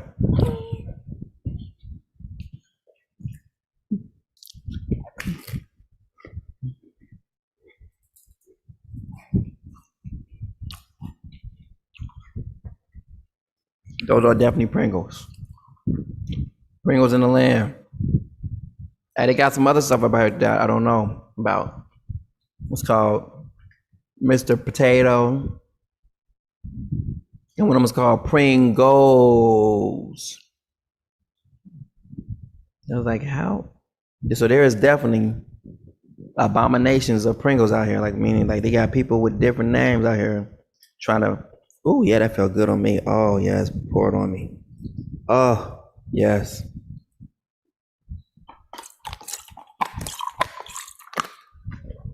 Oh, yeah.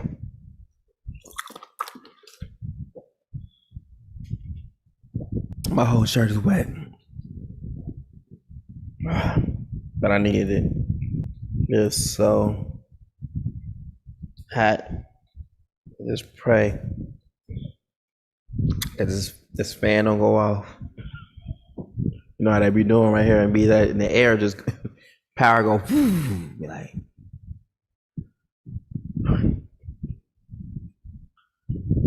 Let's get it. Right now it's 5:51 in America. Those who are watching right now, salute to you. You are able to hear what is going on, what the Father is doing. This is crazy. My mind is blown right now. Completely blown. So if I call you today and I'm just probably just kind of quiet, it's because my mind is still blown. Or if I don't call today, it's because my mind is still blown.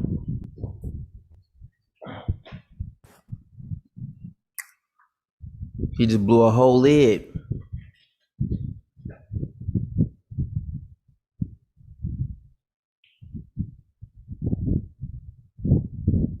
There's so much. There's too much. And I don't even hear rebukes. I'm looking for a rebuke from the Father and say, no, it's not the same. I'm waiting for it. I don't hear nothing. It's like it is as you reading it. Keep going. That's the scary part. But the Father, I ain't changed what I said. I said, wherever you are, I'm there. Wherever I am, you are there. I'm like, okay. I'm looking for a change. Like, I'm looking for that. I got it messed up. I got it wrong.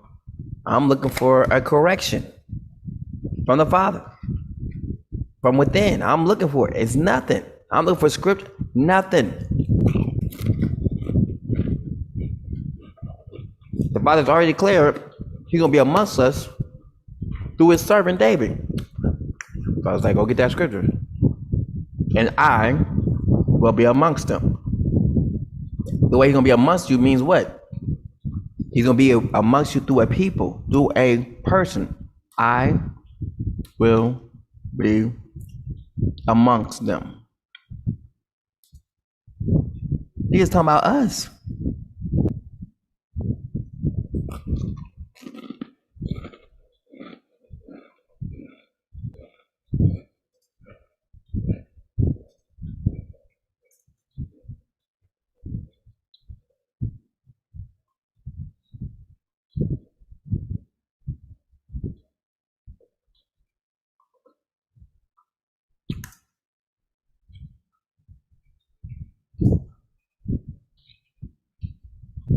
There it is.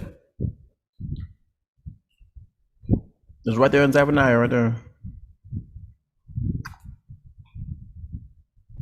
The same one. But not a Zechariah.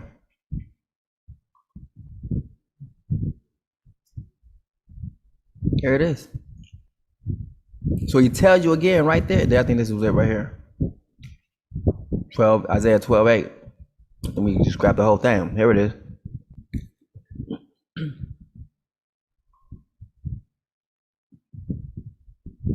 Father will save the tents of Judah first.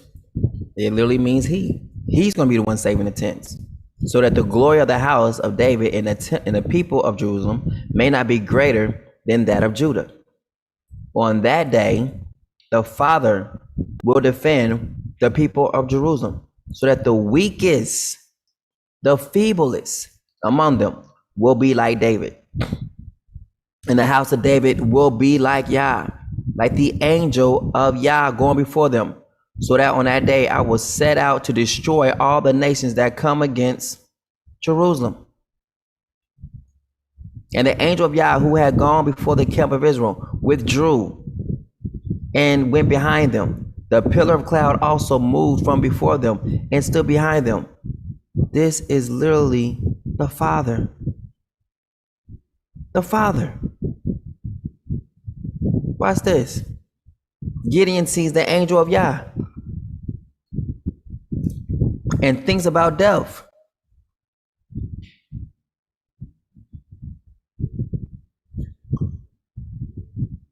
And fears. And what does the angel tell him? Like, look, you ain't gonna die. He realized, watch, when he realized that he had saw the Father, he thought he was about to die, because he knew, like, no man can see my face and live. The call of Gideon. Then the angel of Yah extended the tip of the staff that was in his hand and touched the meat and the unleavened bread. You see what's going on here? This is Passover. He touched the meat and the unleavened bread. What's going on? The Father always shows up at a time of feast. He is calling Gideon around a feast day. The Father does not change, man. There it is. He touched the meat and the unleavened bread, and fire flared from the rock and consumed the meat and the unleavened bread. Then the angel of Yah vanished from his sight. When Gideon realized that it was the angel of Yah, he said, "Oh no, Creator, I have seen the angel of Yah face to face." But the Father said to him, "Peace be with you. Do not be afraid, for you will not die." Oh my goodness. So what the Father has done, the Father has always been amongst us, but he's been amongst us through his angel. There ain't no how many times I done did this. So when the Messiah, watch this. So when the Messiah was like, "Andrew, it's time," it's like, you done did this before. It's time to go meet the new people. Think about it. That's like you can come to me in a mid-dead sentence. It's like we've been talking about something, like, all right, man, it's time to go. Now it's time. Time for what? And I'm like, what you talking about? It's time. Like, I would know what we're talking about. Like, this is a conversation that we done had before. We've been planning this, and like, hey, now it's time. That's how the Messiah comes to me. Hey, it's time. Andrew, it's time. And then walks away. Like, it's time to go. And I'm like, time for what? What's the time for? Is it something we had a conversation about? Look at that testimony now. Look at that testimony.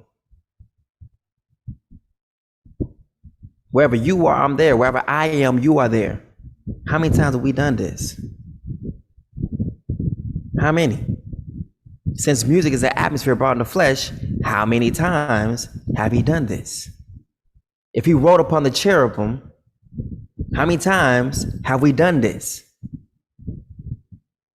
Were we there with Moses the first time in them and they got messed up? Was it me that actually led them the first time?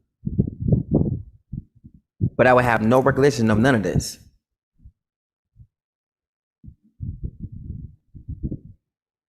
These are questions that need to be asked.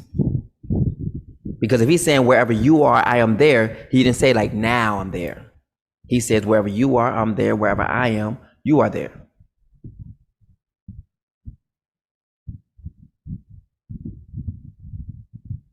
Has this always been? Because this book has been already proclaiming these things from the very beginning. It's not stuff that's not coming in now. We see this stuff in the Old Testament as well as the New Testament. Now we see this in the book of Enoch. You see what I'm saying?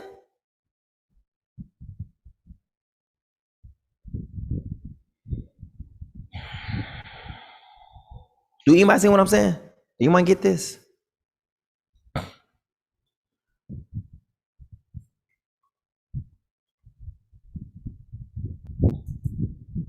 Is there not reason?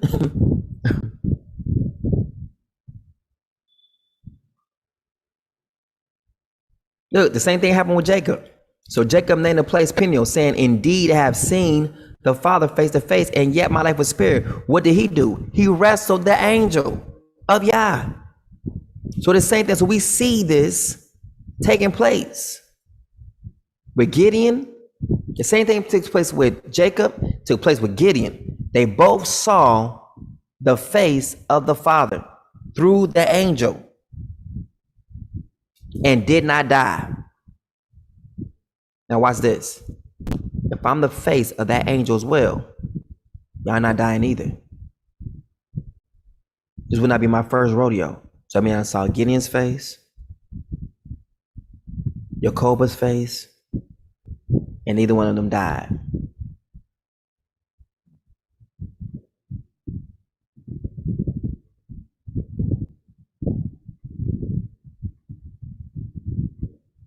How many times has he done this? Jacob wrestles with the Father. It literally says the Father.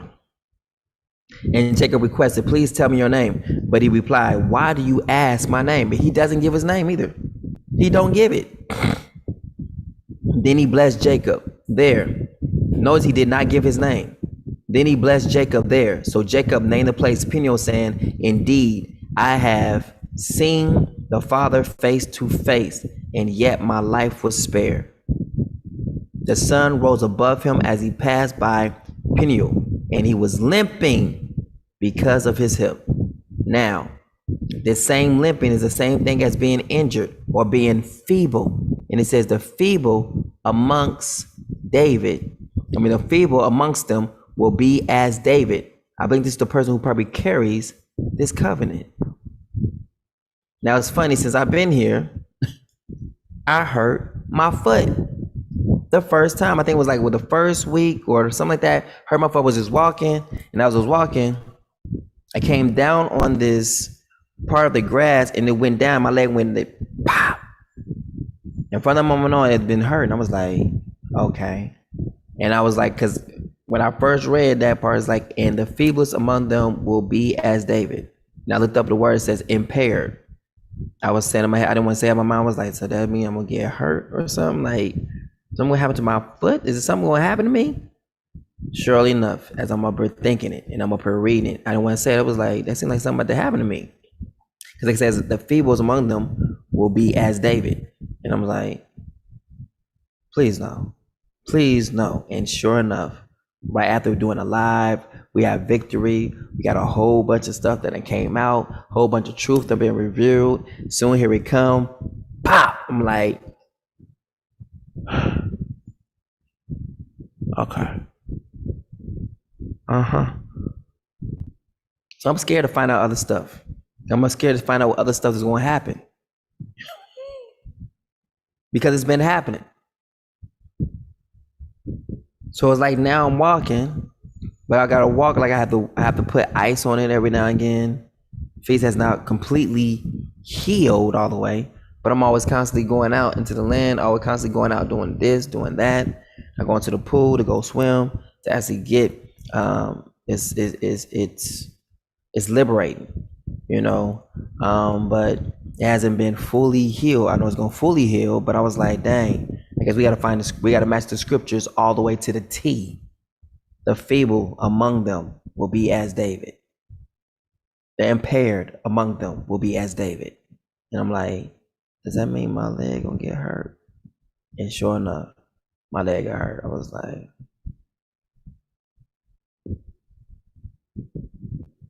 and then we see the same thing going on with what?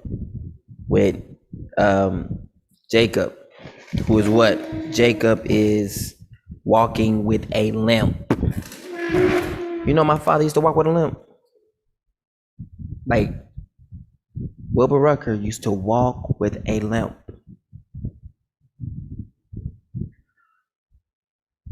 But it was gangster. Straight up gangster. He would shoot you in a minute and smile about it. Straight up gangster.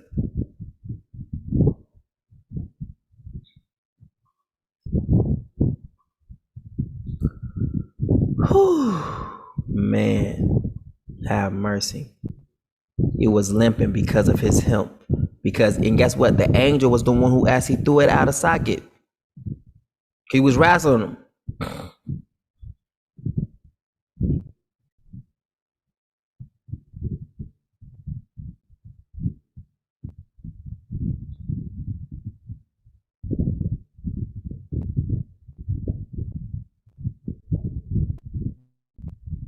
I speak with him face to face, clearly and not in riddles. He sees the form of Yah.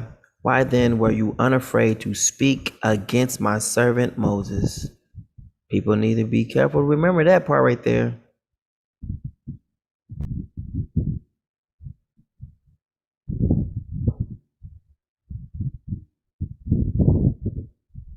And as he passed over Peniel, the sun rose upon him, and he halted upon his thigh.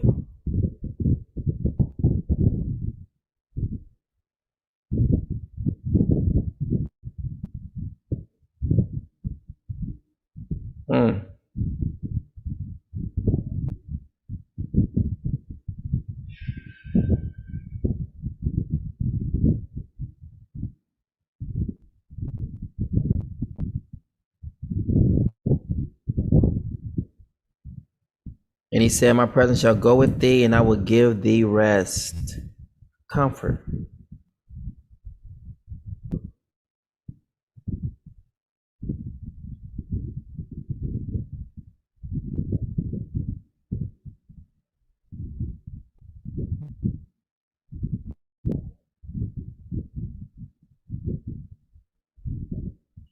For I, Yah, will be unto her a wall of fire round about, and will be the glory in the midst of her.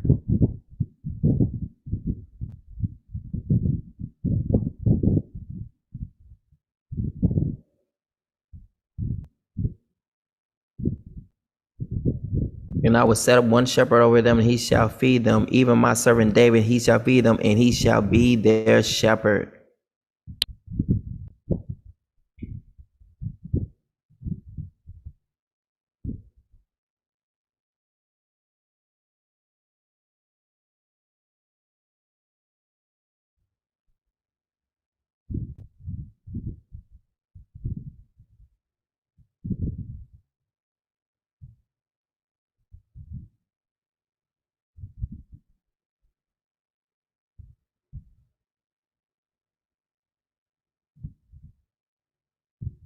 Wow.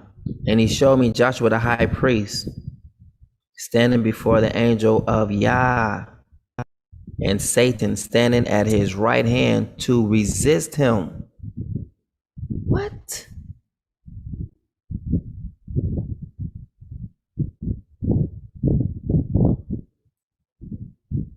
Wow. This angel of Yah is like the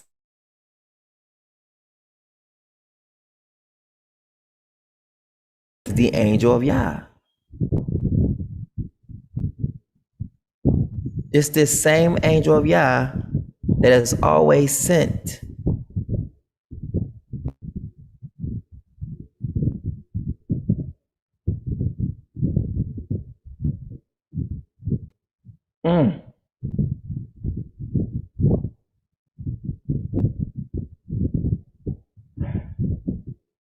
Wow.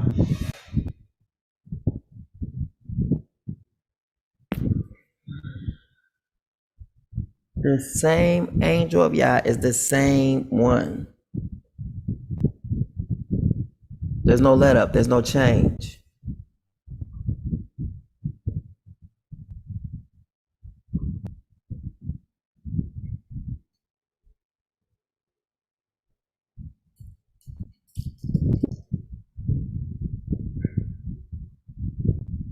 There it is. All right.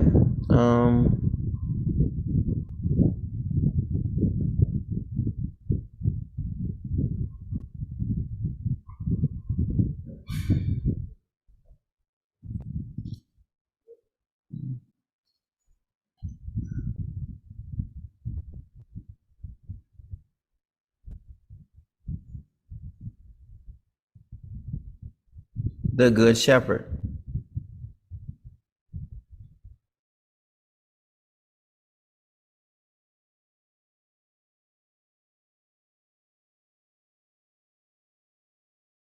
Shepherd I shall not want is all right here. Here we go. John 10, 121. So these all references. But thus saith the Father, behold, I will both search my sheep. Remember, just said that David said he will inquire in his temple. Ask, and shall be given. Seek, you shall find. Knock, and the door will be open. And seek them out. As the shepherd seeketh out his flock in the day that he is among his sheep. So the Father's telling you right now, I'm going to be amongst you. So the Father, watch this, is going to be in Goshen. The Father is literally going to be amongst us in Goshen in a literal way. Man, is this what y'all seeing too?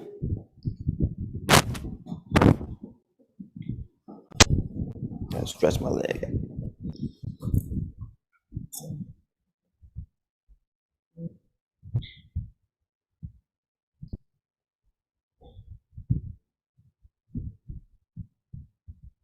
Are y'all seeing this way as well? I know most people say like, that can't be. It's gonna be just a spirit, like, okay. Father is saying he's gonna be amongst us in a literal capacity, a literal way. As a shepherd seeketh out his flock in the day that he is among his sheep that are scattered. He is talking about us, literally being in a literal way amongst us. So will I seek out my sheep and will deliver them out of all the places where they have been scattered. Meaning what? In the cloudy and dark day. Where I mean what? The cloudy and dark day, when you think about clouds, is what? It's like a time of uncertainty. So in a time of uncertainty, I am going to deliver my people out of all the places they've been at. What is he going to say? Come and keep the feast. And I will bring them out from the people and gather them from the countries and will bring them to their own land and feed them upon the mountains of Israel by the rivers. He done told you where the land is, by the rivers and in all the inhabited places of the country. I will feed them in a good pasture. So he's going to feed them by the mountains of Israel, by the rivers, and in all the inhabited places of the country. Meaning what? Gambia is inhabited, but you're going to inhabit it too, right? And he's going to replace majority of the people with you. So these people done took the light of death within them body already. So when the time comes when they're going to die, guess who's going to have a day business? You. Who's going to get their house? You. Because you know not to do it. You know not to be stupid and actually trust the white person to do it. Like as in the days of Moses and Aaron, so Father is with us. Exactly. Isn't that crazy? Isn't that powerful? The Father is here, right here in Goshen. That's why the Father named us. He was the one who named us. He names what he is going to be amongst. So watch this. Did the Father name us Black Hebrew Israelites? So he ain't going to be amongst that. What about, did he give us the name Christianity? He ain't going to be amongst that. What about Islam? No. Buddhism, Hinduism. Well, we're known as Bantus, but did he give us that name per se? But he gave us the name Goshen. He gave us that name. He said those who keep Goshen are called Goshen. So the Father's going to be in one place, the place that he has named. Just like he has, thank you. Father said, go get it. Come get that tent. He's like, the place of appointment is a place that the Father appoints. So the place that he will appoint or meet us at will be the same place that the Father has made for him, through him for the meeting. He said it will be a place that he has made. All right, the tent of meeting was a place that the Father made. I will meet you at this time. Let's go there and find that scripture. The place I have appointed. So we can't even do what we want to do. The place I have appointed, I will meet you there. I will meet with you. Bible verse. So the Father doesn't change. So all these different names that people come up with, look at this. And I will meet with you there above the mercy seat. Look at this. He waited for the vineyard and yield good grapes, but the fruit it produced was sour. Treasure of whatever. Moreover, I will appoint a place for my people Israel. Let's go ahead and go this 1 Samuel 7-10, so we can see these things, see two witnesses of this. And I will provide a place for my people Israel, and will plant them so that they can have a home of their own and no longer be disturbed. Wicked people will not oppress them anymore as they did in the beginning. This is what the Father's covenant with David. Who am I? David. I have been with you wherever you have gone, and I have cut off all your enemies.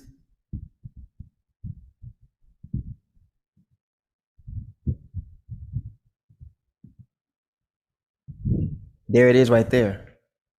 There it is right there. 2 Samuel 7:10. I have been with you wherever you, watch this, hold on.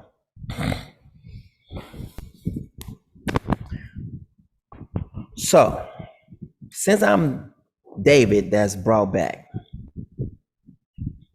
how the Father was with me previously,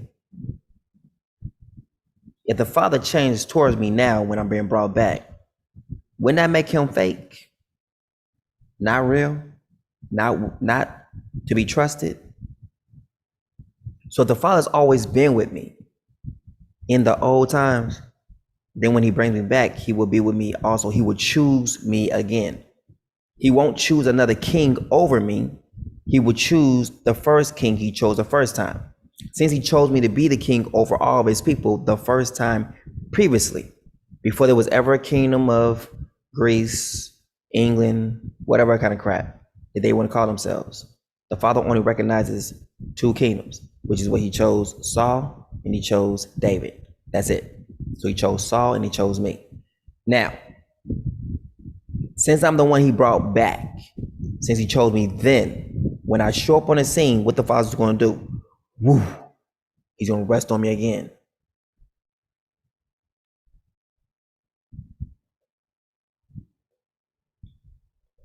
So now, I've been with you wherever you have gone, and have cut off all your enemies from before you.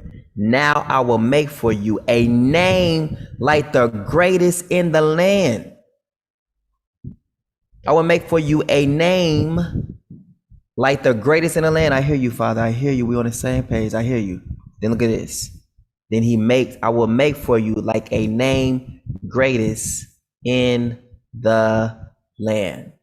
I will make a name greatest for you, like a name in the land. Greatest. He literally made the land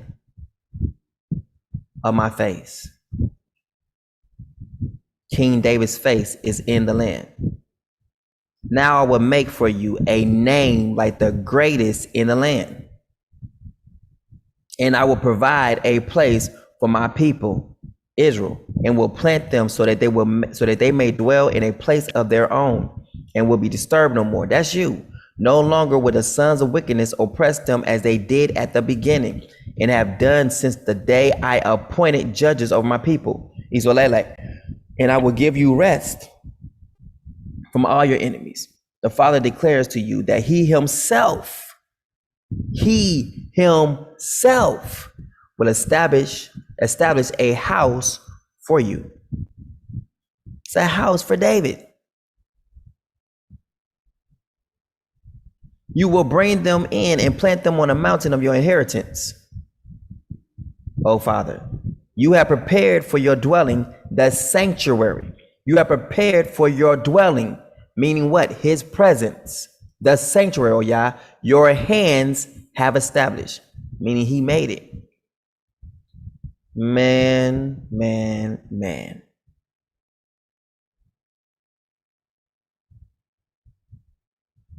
Wow, I will crush his foes before him and strike down those who hate him. Do I have any haters on here who hate me? Anybody? Anybody? Thou art my king. Oh yeah, command deliverance for Jacob. This is the king telling the Father, hey, deliver my people. Man, wow. The Father and David got some things going on. There's a secret relationship between the Father and David. A secret relationship that most people don't even understand that's even there. It's a powerful relationship. The Father hearkens to David. He listens to his son.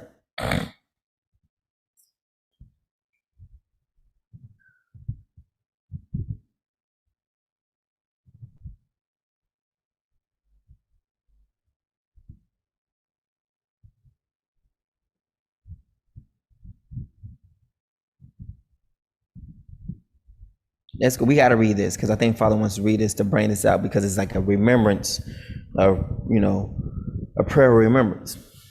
2 Samuel 7. David plans a temple.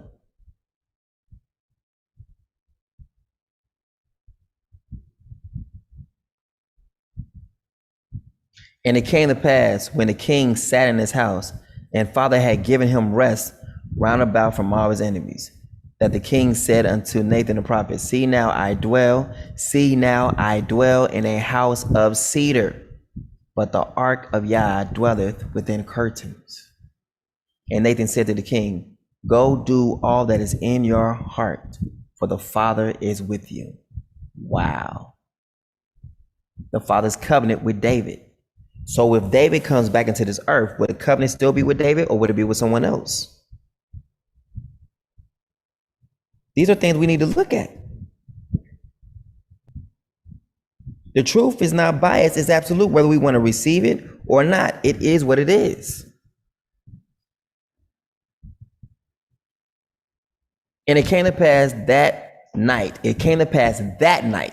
that the word of Father came unto Nathan, saying, go and tell my servant David, thus saith Yah, shalt thou build me an house for me to dwell in? Whereas I have not dwelt in any house since the time that I brought up the children of Israel out of Egypt. Do you see this? Look at David's heart towards the Father. He wants to provide a special place for him. And the Father understands his heart that he wants to do. This is powerful.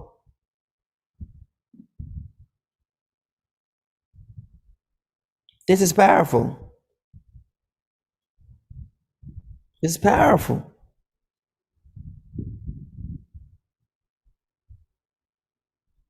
Man. So whereas I have not dwelt in any house since the time that I brought up the children of Israel out of Egypt, even to this day. So the Father's not even in the house, but have walked in a tent and in a tabernacle. Wow. In all the places wherein I have walked with all the children of Israel. Look at this. He has always been with us, man. Are you serious? Why didn't they teach us this in Christianity? Why? The Father's always been there. Always. And he's telling you, I've not been in no houses. I've been in tents and tabernacles. In all the places wherein I have walked with the children of Israel. Spake I a word with any of the tribes of Israel, whom I commanded to feed my people Israel, saying, why build ye not me an house of cedar? Why build ye not me a house of cedar? He's saying, why don't you build me a house of cedar? Now therefore, so shalt thou say unto my servant David, thus saith Yahweh of hosts, I took thee from the sheepcote, from following the sheep, to be ruler over my people, over Isolele. And I was with you wheresoever thou wentest. Wherever you are, I am there. Wherever I am, you are there. It's like the same thing he said to me in the scriptures. It's no difference. I am he. It's powerful. Let's go. And as I was with thee wheresoever thou wentest, and have cut off all thy enemies out of thy sight, and have made thee a great name, like unto the name of the great men that are in the earth. Moreover, I will appoint a place for my people Israel, and will plant them that they may dwell in a place of their own, and move no more.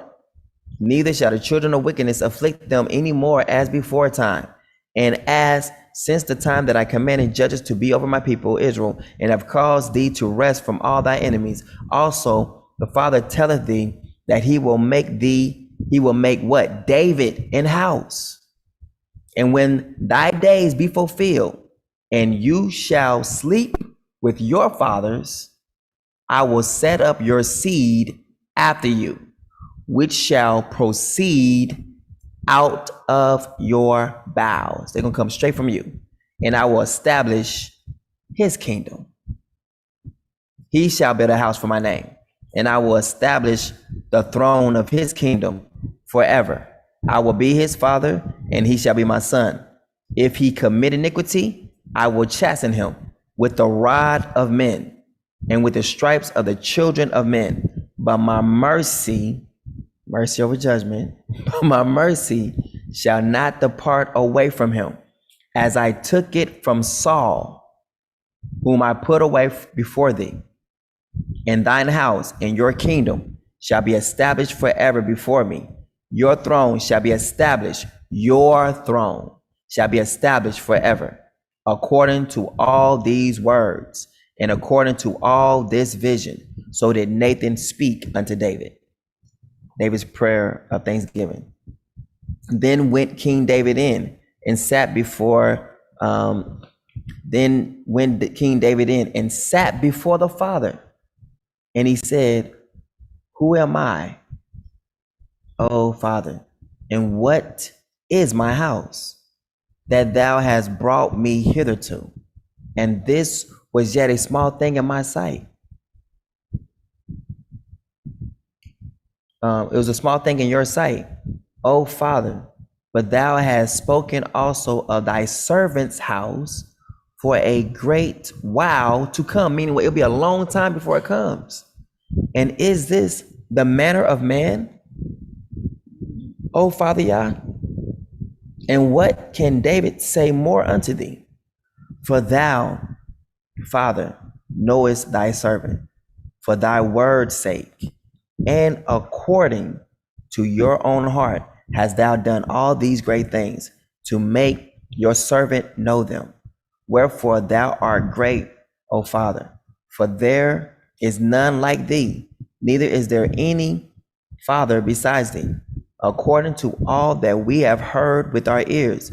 And what one nation in the earth is like your people, even like Isolele, whom Yah went to redeem for a people to himself, and to make him a name, and to do for you great things and terrible for your land, before your people, which you redeemest to thee from Egypt, from the nations and their mighty ones.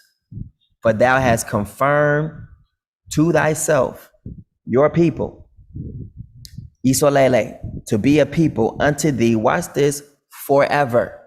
You don't have a choice. You do not have a choice. You ain't got a choice. You are forever his people, right? So you're owned by Yah forever, right? All right. People unto thee forever. And you, Father, art become, watch this, their mighty one, their Savior. And now, O Savior, the word that thou hast spoken concerning thy servant and concerning his house, establish it forever. Meaning what? He's in agreement. There's two witnesses right there. And do as thou hast said. So the father said it, and David heard it, and David was like, all right, I bear witness to what you said, which makes the father's word true. And let your name, that thy name be magnified forever, saying, the Father of hosts is the Yah of Isolele, and let the house of thy servant David be established before thee. For thou, O Father of hosts, Yah of Isolele, has revealed to your servant, saying, I will build thee an house. Therefore have thy servant vowed in his heart to pray this prayer unto you. Meaning what? The father said these things to him. So now David is now praying the same thing the father has said. And now, O my father, thou art the Father, and thy words be true. And thou hast promised this goodness unto your servant. Therefore now let it please you to bless the house of your servant, that it may continue forever before you. For you, O Father, have spoken it, and with your blessing let the house of your servant be blessed forever. Then we see that Solomon, his house does not stay forever. Look at this. We can see the same David triumphs. It's almost the same thing like the triumphant Messiah.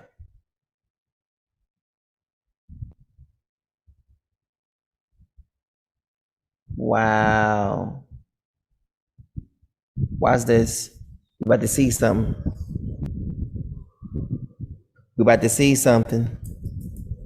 We about to see something. Oh man, we're about to see some things. Some things that's taking shape. Some things are taking form. We're about to see some. David triumphs. Psalm 61 and 12. 1 Chronicles 18, 1 and 13.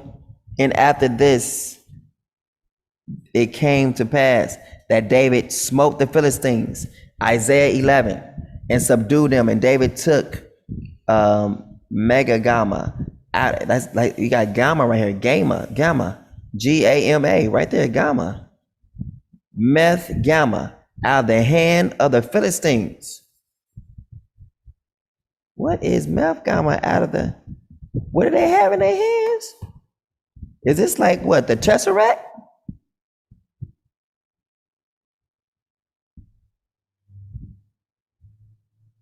What is this?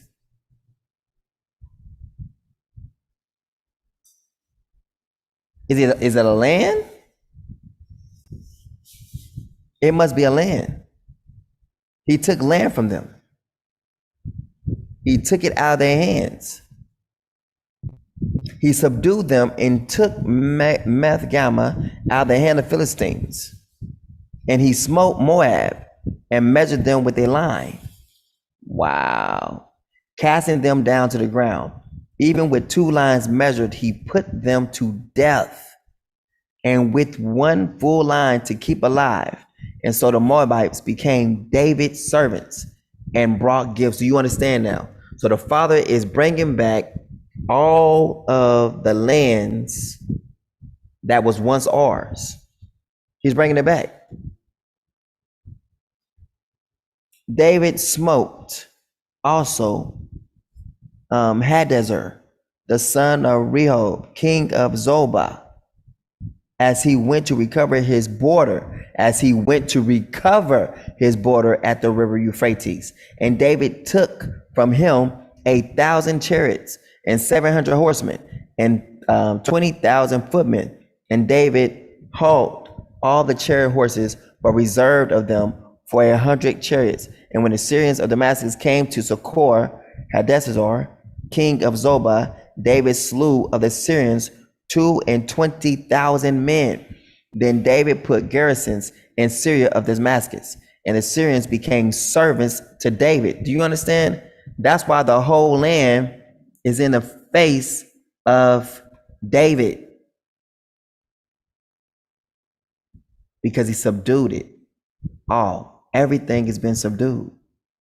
So the Father's putting back everything that once was. Right? Let's go.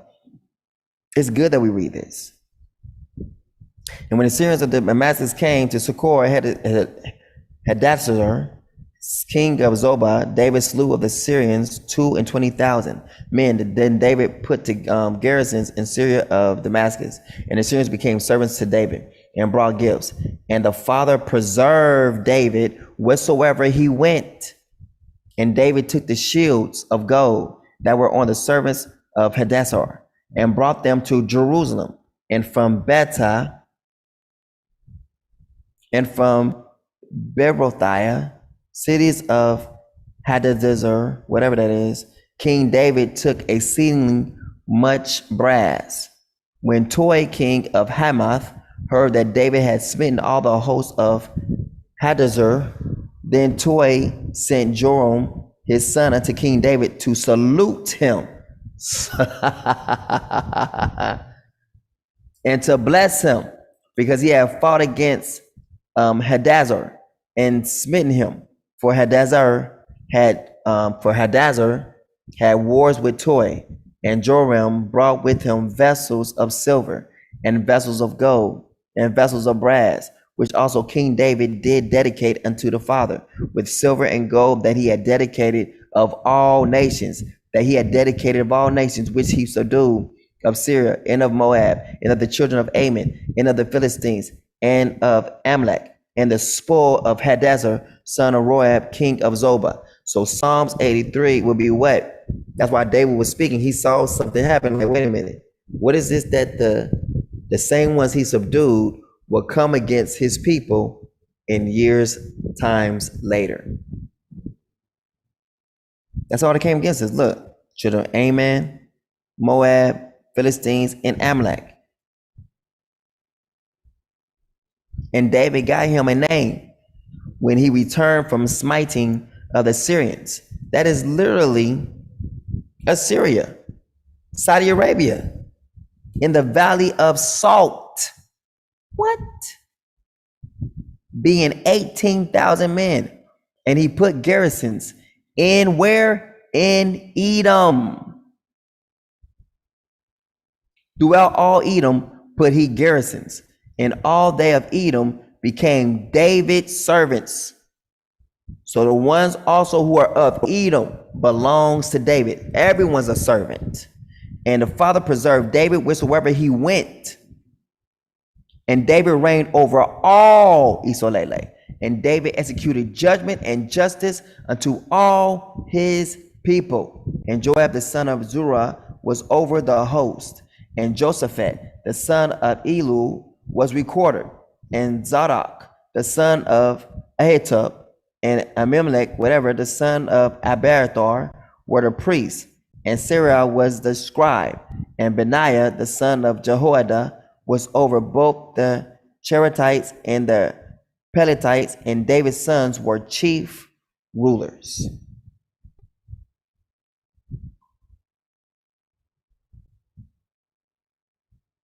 David and Mephibosheth. Now this is where the two witnesses come into, because he said he would lastly what? This is the two witnesses right here. This is it right here. The two witnesses. 2 Samuel 9. David and Mephibosheth. And David said, is there yet any that is left of the house of Saul, that I may show him kindness? For whose sake? For Jonathan's sake. Two witnesses.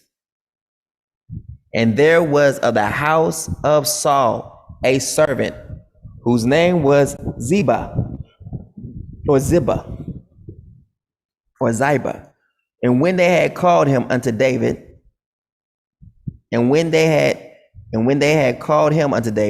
king said unto him, art thou Ziba, or Ziba? And he said, thy servant is he. And the king said, is there not yet any of the house of Saul, that I may what? Show the kindness of the father unto him. And Ziba said unto the king, Jonathan have yet a son, which is lame on his feet, and the feeble amongst them will be as David. And the king said unto him, where is he? And Ziba said unto the king, behold, he is in the house of Machir, the son of Amiel, and Lodabar. Then King David sent and fetched him out of the house of Machir, the son of Amiel, from Lodabar. Now when Mephibosheth, the son of Jonathan, the son of Saul, was coming to David, he fell on his face and did reverence. He did what? He bowed to the king. That's what he did. He bowed. And David said to Mephibosheth, and he answered, behold, thy servant. And David said unto him, fear not, for I will surely show thee kindness for Jonathan thy father's sake, and will restore thee all the land of Saul thy father, and thou shalt eat bread at my table continually.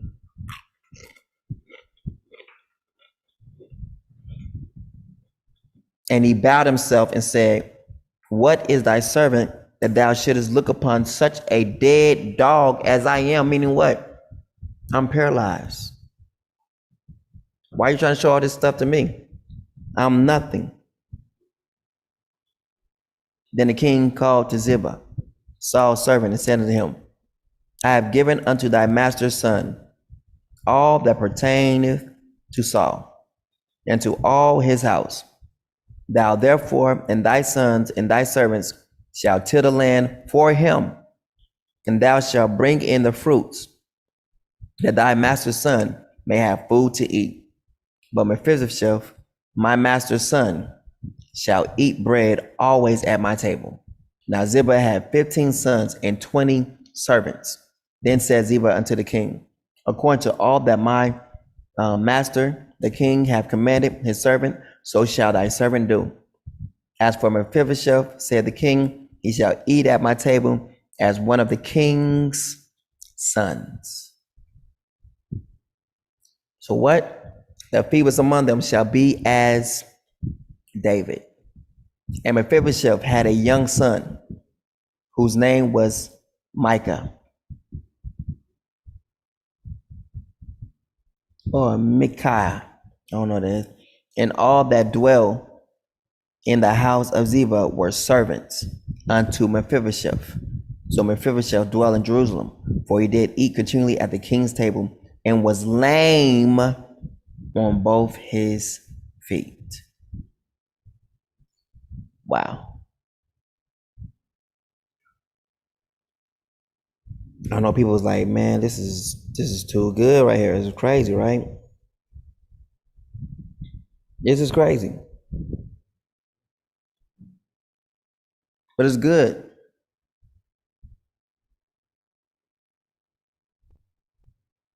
So wait a minute, what we're seeing now is this.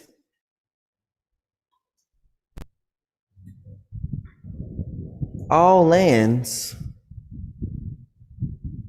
belong to us.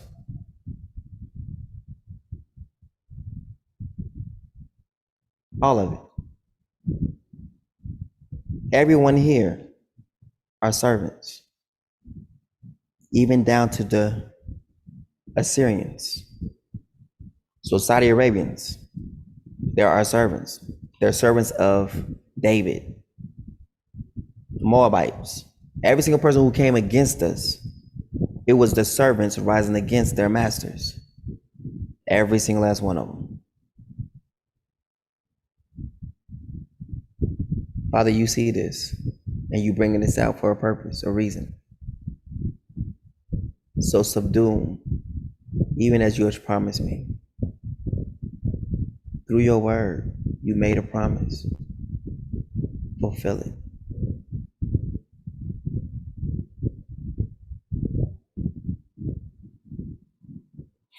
Anybody get anything else different? Anybody?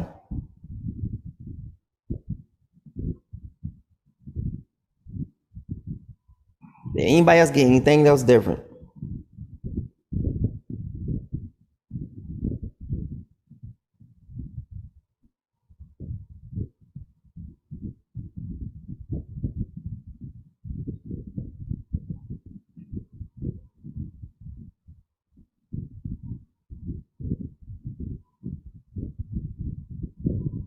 I know Congo means truth, and Congo supposed to mean like king or something.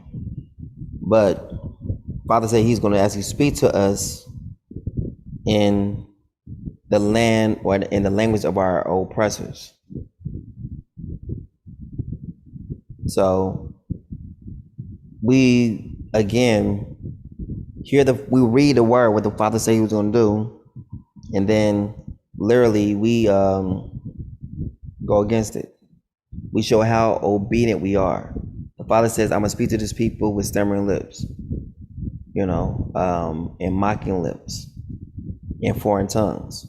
So we're speaking already the language of Congo. What would be foreign to us? English. Portuguese. And he says, your leader that's going to be amongst you is going to be speaking the same language that pretty much the oppressors were speaking to you. So that right there kills all that. Well, we gotta learn Congo. Why? Where's that in the word that says we gotta learn it? Where? Can anyone please show that to me right now? When the Father says I will restore unto them a pure language, Congo was also infiltrated by the people. So where's that pure then? This will be a language that the Father has to give. He will have to give it to us. The time when he puts fear into us is the same time he's going to give it to us. I've been showed this, been said it, but people don't want to believe it. Why? Because it will be taking away their leadership. But I'm about to take away their leadership anyway. Let's do it. We're going to put it out here playing again. Now, the leadership over the people of the Father is going to have this. He has locks. This is locks. And he has a beard. So anyone who is bald does not fit this narrative. If your hair is cut short, you don't fit this narrative. Because people see this and say, what is this? They say, oh, that's Africa. Okay. Like I brought this up before. Here's an eye. Here is a nose. Here is the top lip. Here's the bottom lip. Here is the beard going down. Here's the beard going all the way up. It's going all the way up right here. Cheekbone, going into the hair with a bandana or something on it. And then we have locks right here. This is hair. This is not baldness. If it would be baldness, then it would just be like this with a bald head. It'd be like this, there'll be no hair. But this right here is hair. This is a lot of hair. Long hair, not short hair, a lot of hair, like in a bundle going around, or maybe something he's wearing on his head that's holding in his hair. Either way it goes, and here is a crown. Right here, meaning what? This is the crowned king. This is our leader. Jonathan has short hair. He doesn't have this. Mello has short hair. He doesn't have this. Mazambi Zola does not have this. So the Apostle Kephas don't have this. Most of the people who are talking to the people are bald headed. Even one dude, what's his name? Mikiel, Mikiel Massa, and then Mikiel, the other dude. They all have short hair. No one has locks. Therefore, they cannot be the leadership over our people right now because they don't even fit the silhouette of the land, because the Father has literally placed inside of the land the power and the leadership of it. They have long hair. So the black Hebrew Israelites don't fit this narrative. Christianity don't fit this narrative. Islam don't fit this narrative. No one fits this narrative except the one who has the locks. And over in the Gambia, they literally despise a lot of people who have locks. They despise Rastas. They look down upon them. Just saying. So that right there is a no-brainer. So if your leadership does not have locks, you are in the wrong place. And you would not be able to blame, like, well, Father, I didn't know. Father be like, well, this person told you that you was in the wrong place. He showed you right here on the face of the fatherland that the person who is the leadership has long hair. He has locks. And as you can see, the beard right here. No mother is going to have super long beards that go all the way up here. This is a whole beard. So people say, oh, it's a mother, it's a woman. No, it's not. Mother don't have beard. This is a whole beard that bends back this way. That goes all the way back, and then it goes into here. That is hair. Hair on the face, going all the way straight down. And the Father made it that way so the people be calling this the motherland when it's actually called the fatherland. Why? Because I've never seen a mother with a lot of hair on her face. Never seen it. And if I did see it, it would be nasty, gross. So if the person who's supposed to be teaching people, they have to have long hair. This is the one who the fathers chose. Anyone else doing anything else differently, they are being very rebellious. And we have a lot of people who are not doing what the Father told them to do. They're doing what they want to do. Why? Because they want to be special. And that's sad, because they're hurting other people. And those who are following them, they're being hurt too in the process. This is beautiful.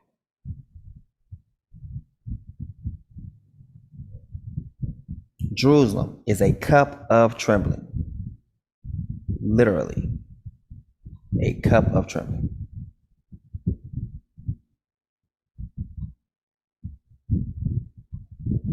All right, so let's go. Back to the book of Enoch. All right. And all shall be smitten. If I say go back to the top. All right, so we can go to the top. These are the words of the blessing of Enoch, wherewith he blessed the elect and righteous, who will be living in the day of tribulation, Jacob's trouble, when all the wicked and godless are to be removed. And he took his parable and said, Enoch, a righteous man whose eyes were opened by Yah, saw the vision of the Holy One in the heavens, which the angels showed me. And from them I heard everything. And from them I understood as I saw, but not for this generation, but for a remote one, which is for to come, concerning the elect. And I said, and took up a parable concerning them. So he put in a secret about you all. The Holy Great One will come forth from his dwelling. If we go to Isaiah 66, Father speaks about how he's going to leave, right? And the eternal Yah means the eternal Creator will tread upon the earth. What does it mean to tread? It means he will walk upon this earth. He will have a body. Sacrifice and offering thou would have not, but thou hast prepared what? A body. See, people can't make this stuff up. There it is. Walk.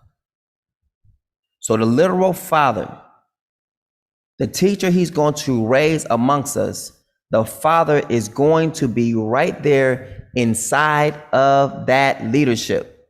And that leadership has hair. Tread. He shall walk. Let's go back to it. Let's close out some of these things. Let's get it.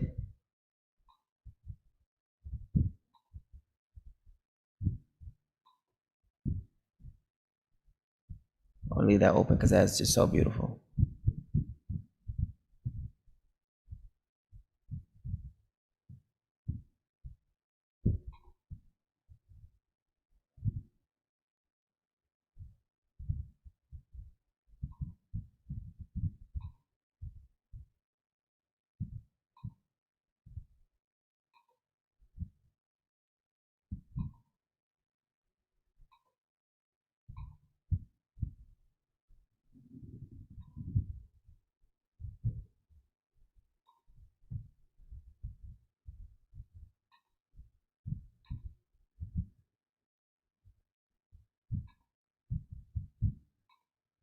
All right.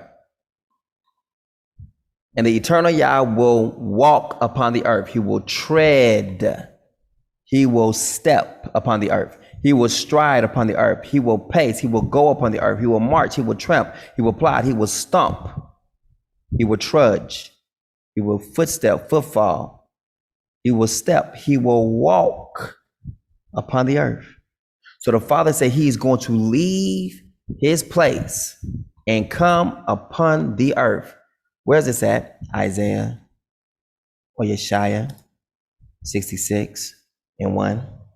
The very same thing we've been bringing out all this time.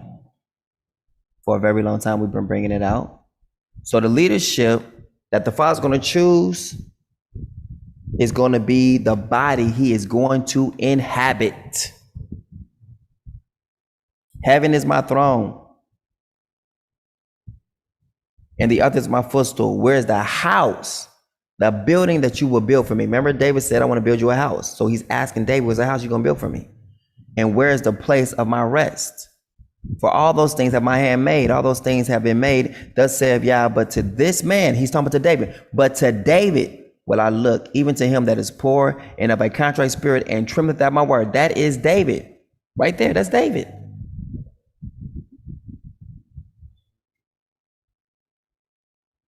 So the Father says, I'm going to look unto David and I'm going to have my house amongst him.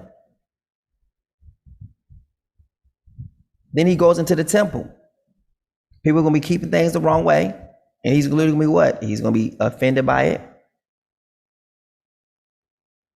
Hear the word of Yah, you that tremble at his word. Your brethren that hated you, that cast you out for my name's sake, saith Yah, let Yah be glorified, but he shall appear to your joy, and they shall be ashamed. Meaning what? He is going to physically appear. And it's going to be just as when the Messiah said, when you have seen me, you have seen the Messiah. When you have seen me, you have seen the Father. It's going to be the same thing. When the Father, as he comes down, so the leadership he chooses amongst us is because he is dwelling with that person. So the Father is going to be dwelling with a person who have long hair, who have locks. This is going to be the same as the Father dwelling on the earth with the people. And he has a beard. So the Father done gave you, he done literally made the face of his temple that's going to be on this earth. And it's a whole face, his eyes, the nose, the mouth, everything. Here's the crown. This is where the Father's going to be dwelling at, inside of this person who has this same face, this same silhouette. The Father placed the king's face in all, it makes up all of Africa. That's powerful.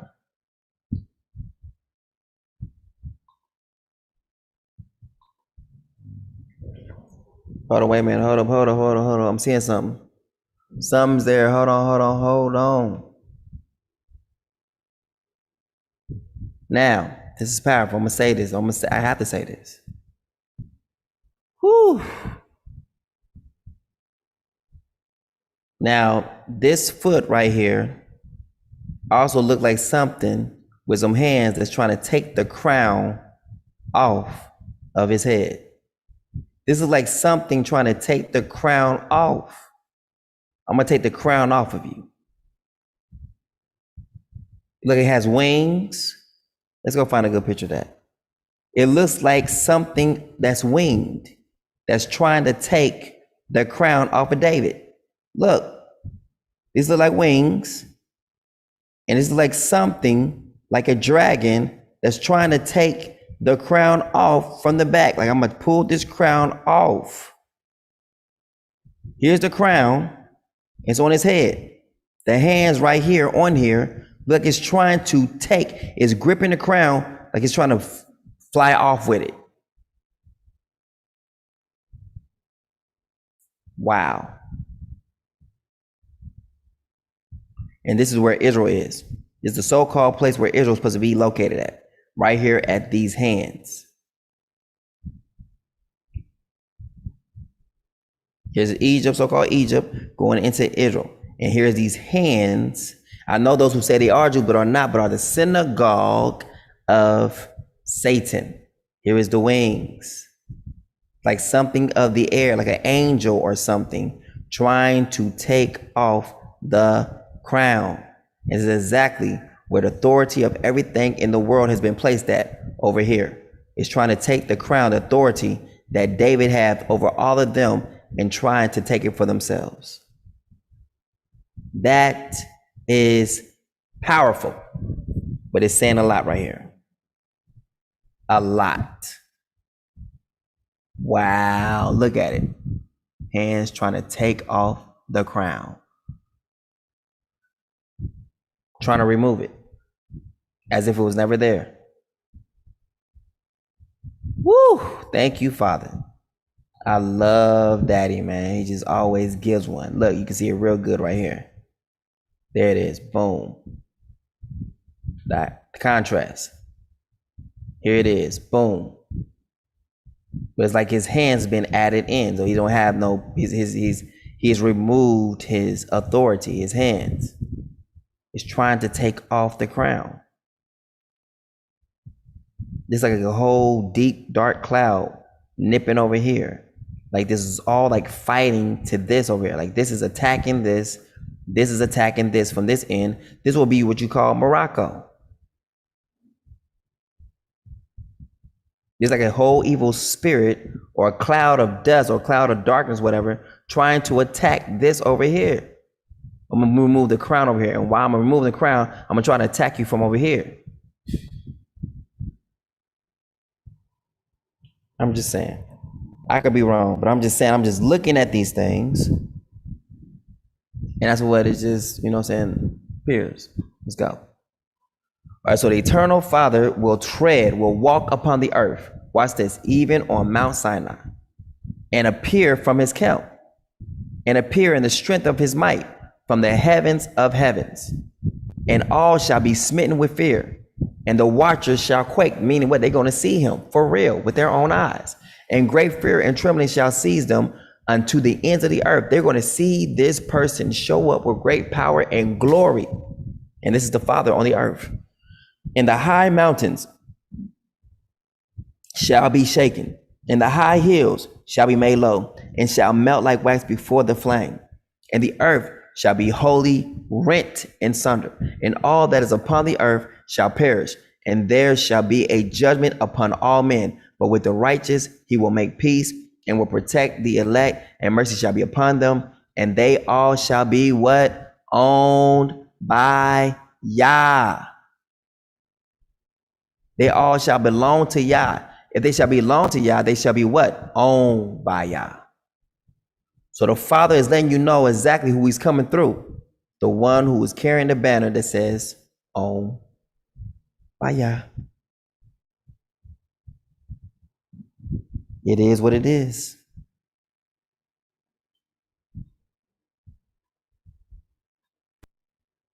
And they shall be prospered, and they shall all be blessed, and he will help them all, and light shall appear unto them, and he will make peace with them. And behold, he cometh with 10,000 of his holy ones, to execute judgment upon all, and to destroy all the ungodly, and to convict all flesh. Wait a minute, hold up. We just seen something. We can't let that ride. And to convict all flesh. What the Spirit of truth does again? It says to convict all flesh, right there. The Spirit of truth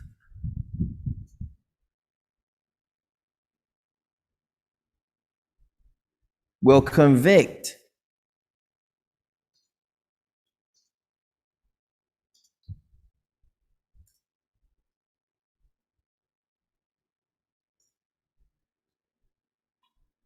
There it is, John 16:8. When he comes, he will prove the world to be in the wrong about sin and righteousness. He will reprove. And having come, he will convict the world concerning sin and concerning righteousness and concerning judgment. And when he comes, will convict the world regarding sin and righteousness and judgment. But I tell you the truth, for it is for your benefit that I am going away. Unless I go away, the advocate, the Spirit of truth, will not come to you. But if I go, I will send him to you. And when he comes, he will convict the world in regard of sin and righteousness and judgment. In regard to sin, because they do not believe in me.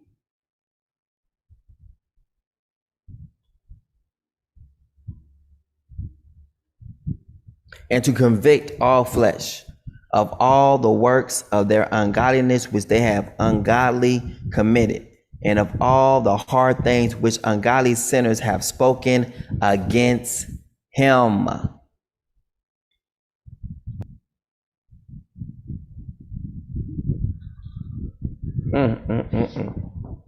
I love this truth right here.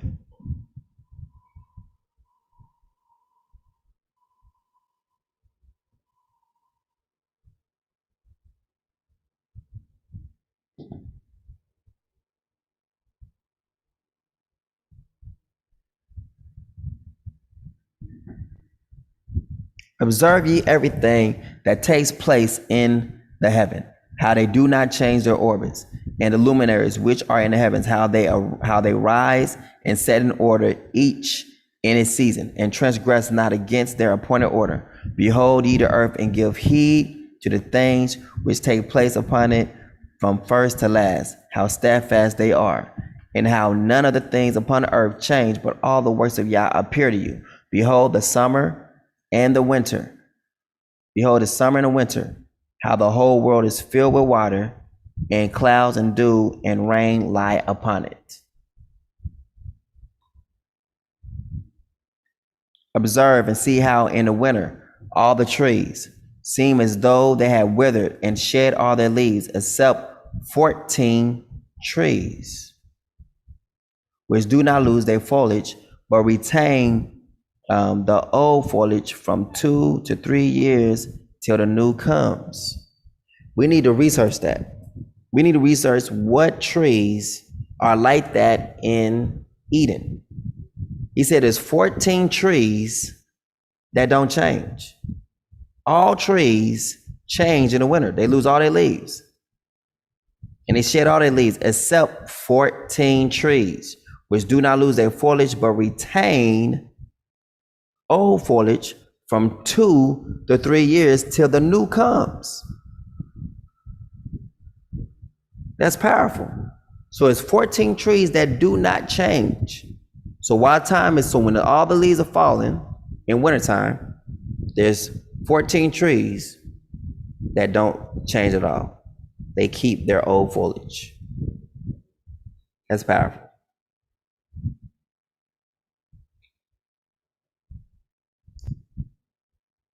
Again and again observe ye the days of summer, how the sun is above the earth. Watch this. And again observe ye the days of summer, how the sun is above the earth over against it, and you seek shade and shelter by reason of the heat of the sun, and the earth also burns with growing heat, and so you cannot tread on the earth or on a rock by reason of its heat. So you know it's summer because you cannot walk on the heat. You cannot walk on the ground without your shoes. If you do, you're gonna burn your feet.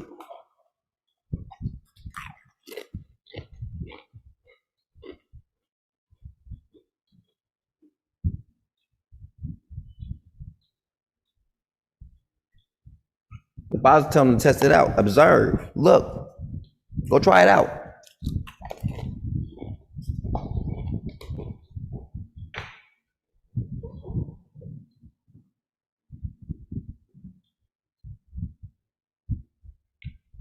Observe ye how the trees cover themselves with green leaves and bear fruit.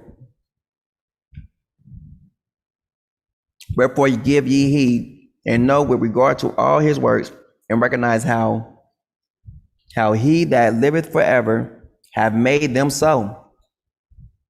And all his works go on thus from year to year forever, and all the tasks which they accomplish for him, and their tasks change not, but according as Yah has ordained, so it is done. And behold, how the sea and the rivers is in like manner accomplish and change not their tasks from his commandments. But ye, you have not been steadfast, nor done the commandments of Yah, but you have turned away and spoken proud and hard words with your impure mouths against his greatness.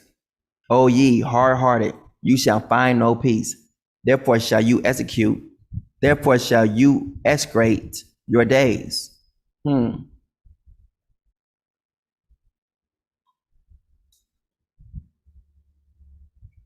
going to condemn your days. Denounce your days. Execrate. Wow. You shall revile, denounce, decry, condemn, vilify, detest, loathe your days, abhor your days, hate your days, abominate your days, despise your days. Wow, because you're going to praise, adore your days. You're going to curse, you're going to swear your days. Like, oh, I hate being alive. You're going to hate. You're going to loathe. I hate being alive. I loathe your days. Like, you're not going to have peace. You're going to be constant in turmoil. You're not going to have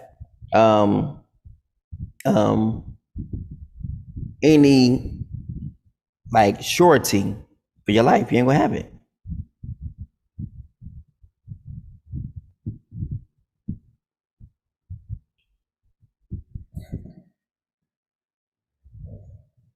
And the years of your life shall perish, and the years of your destruction, and the years of your destruction shall be multiplied in eternal execration. Ooh, wow. You're going to be destroyed constantly, and you shall find no mercy. Ooh, mercy over judgment.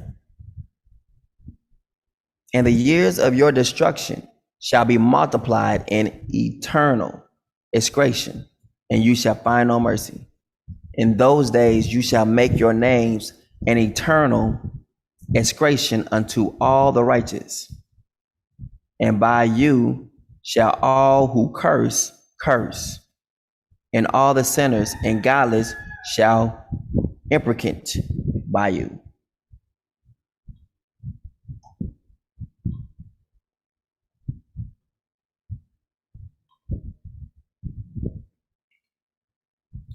They shall invoke, they shall curse by you.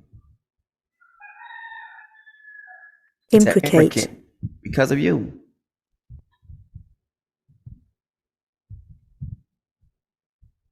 They shall be cursed by you. And for you, the godless, there shall be a curse. So you don't want to be without the Father. Watch this.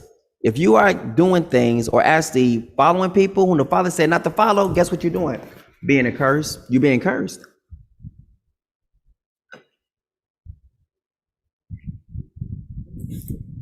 How can you receive a blessing by being disobedient? How?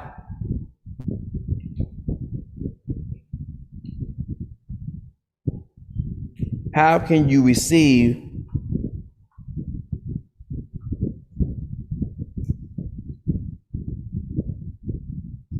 it's all starting to make sense. I see Rochelle, her mind like working like, oh my goodness.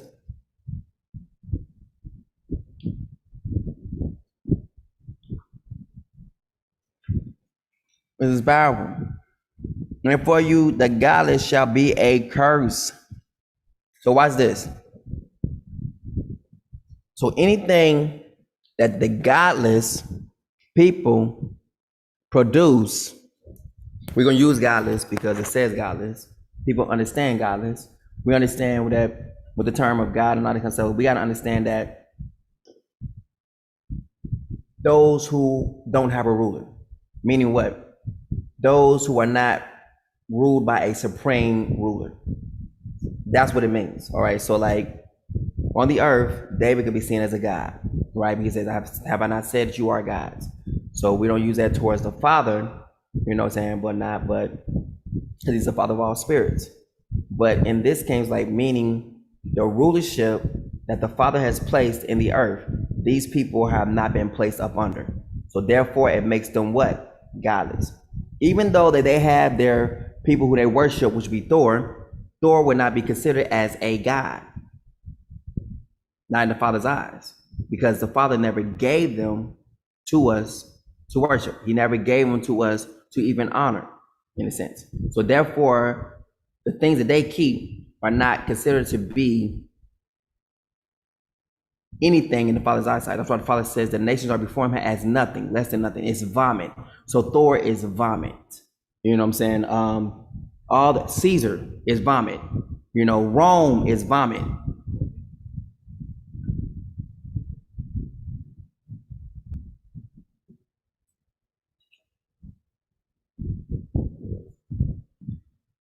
Jewish people, vameto, vomit. They're all vomit before him. So to say it to him was like vomit. Like, you mean vomit? Yeah, what about this leadership? You mean vomit? You talking about the vomit? The bar mitzvah. Not bar mitzvah. Yeah, I guess you can't say the Bart. The barf mitzvah. Ugh.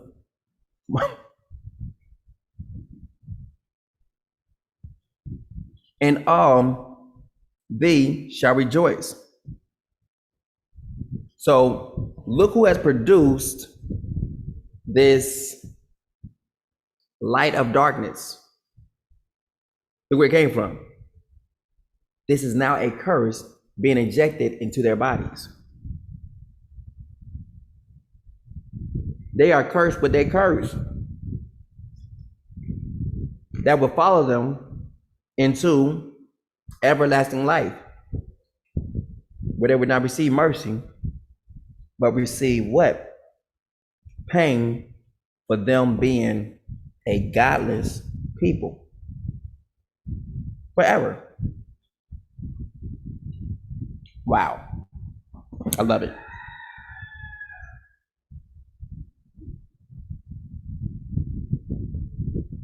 Somebody feed that rooster.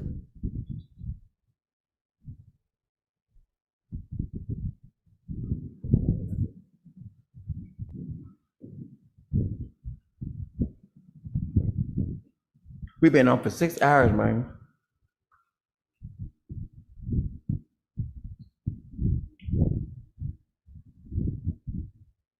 And there shall be forgiveness of sins, and every mercy and peace and forbearance. Let me show what forbearance means, because some people probably need to know what forbearance means. It's the same thing what he just said, like forgiveness. Tolerance. Forbearance. Patience, right? Lenity, restraint, self-control, self-restraint, moderation, temperance, mildness. Meaning what the Father's going to restore, he's going to restrain himself from destroying you. And all shall rejoice, and there shall be forgiveness of sins, meaning what? There's going to be restraint, and every mercy, and peace, and self-control. There shall be salvation unto them, a goodly light. This is talking about you. And for all of you sinners, there shall be no salvation. You see how he's talking to all people, whichever one you fit in. But the ones who are doing what the Father told you to do, hey, guess what? There's going to be mercy given to you, forbearance, even some things you done messed up on. The Father will be like, I have mercy. I'm going to be lenient. But then those who just outright just don't want to listen, Father's like, there's no mercy for you. There's no salvation for you. And for all you sinners, there shall be no salvation, but on you all shall abide a curse. But for the elect, there shall be light and joy and peace, and they shall inherit the earth. What does it say? You shall inherit the earth. What does that mean? The Father's about to remove the riffraff up out the earth, so that the ones who done took the light of darkness, they're going to be killed. They are going to die. And it's going to leave this beautiful earth for the righteous to inhabit. How we doing?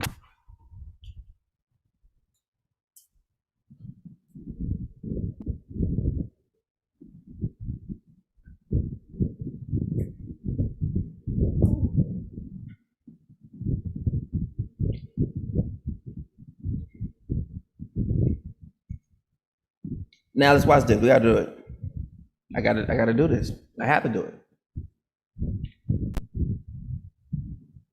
Now, people say that the anti-Messiah is supposed to be what? Satan in the flesh, right? Yes. Now remember, the enemy does not come up with anything new. He only does what he sees his father do. He only mimics. He mimics what the father does, right? One speaking about righteousness, the other one will be speaking about unrighteousness. So where in the world would the father, or where in the world would Lucifer or Satan get the idea to come in the flesh and rule on the earth through a body? It said it could be like Satan incarnate, the son of perdition. Where would he get it from? Would he not get it from the Father? So the Father talks about how he's going to be on the earth through a body, and then we see that Lucifer or Satan does the same thing. Did Lucifer think of it first, and then the Father followed suit, or did the Father, already had in his plans, and then the enemy's trying to mimic what the Father's trying to do? These are questions to ask, right? But those that say like, well, I need a question to see how the Father is going to be amongst us inside of a human being. Then you need to question, where is Satan to get it from?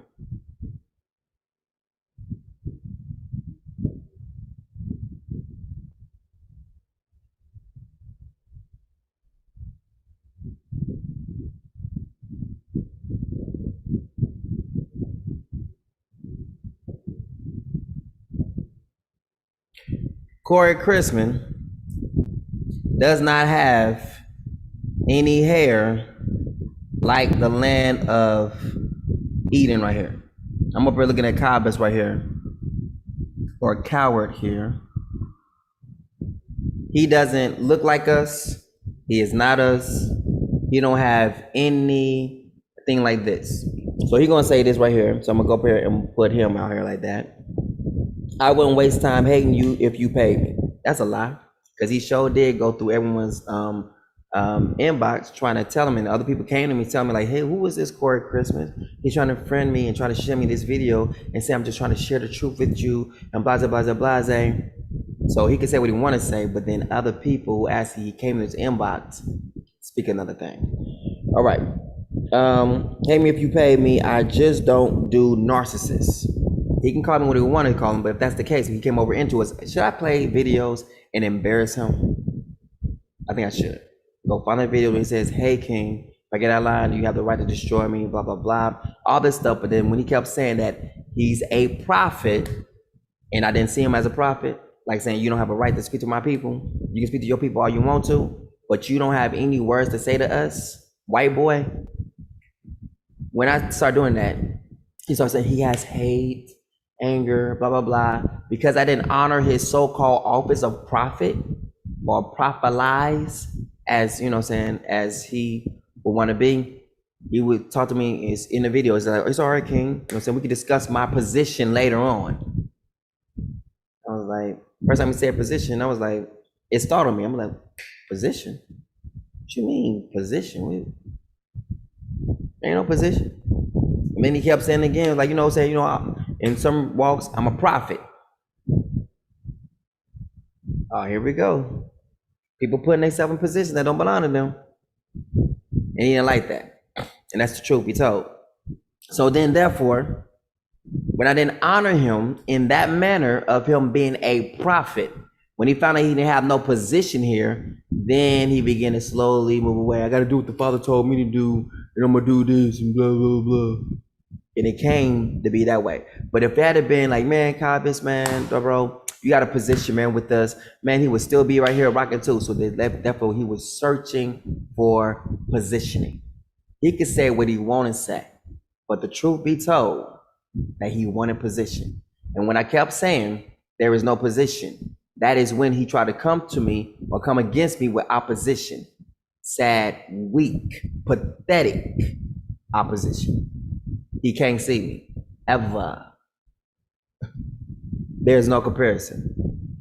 So I just don't do narcissists and liars. But he would lie about he was in people's inboxes, right? Okay. Idolaters. Well, he was the one where idolatry will come from, right? Because the fact that it says in the scriptures about David was worship as well as the father was worship, he has a problem with that, right? But if he was standing before a king of England, something like that, he would not have a problem with bowing down. Then he would say like this, you're not David, like he's the white boy, like the great white hype, right? Was right there when the Father created me and created all of us. So he knows who we are, right? Stupid. Moving on. Proselytes, makers. Proselytes is like those who are like fake, right? Those who are not the people. He always want to claim to be one of us, but he's not us, right? Pharisee, scribe, that would be him, right? Because he come up. Shall I play the video and make fun of him? Sadducees, etc. That would be him. Because as he came to me, say he was a prophet. I only came to him saying what the Father said about me. Period. And then I backed it up with scripture. He didn't back nothing with scripture. Nothing. No hate, super duper miss me with lies and deceit. He came in one way, but it was deceitful the whole entire time I was here. He was looking for positioning. So who is with lies and deceit? Who was that? When it didn't pan out the way he wanted to pan out, he went over to a place where he believed he had, a place. He was the one also talking about Robert Hadley as well. He went and put on one of his posts like, you have to see turtle. And he said you had to be there on Truth Colors, Yeshaya Yah's Congo page to actually know what I'm talking about. He actually did a post just like that. Sure did. So if we want to play, let's play. But I keep things in receipts, literally. So hate on, white boy.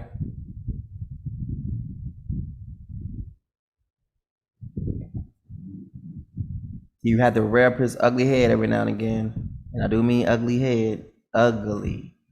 The boy is, yeah. Right. So some of them, he might be looking at some of y'all sisters though, right? You know what I'm saying? So.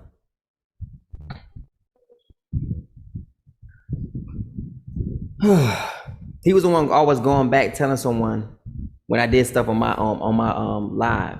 He would go back and tell him, he doing this. He was a tattletale who's going back and telling him about what I was doing on my live. Yeah.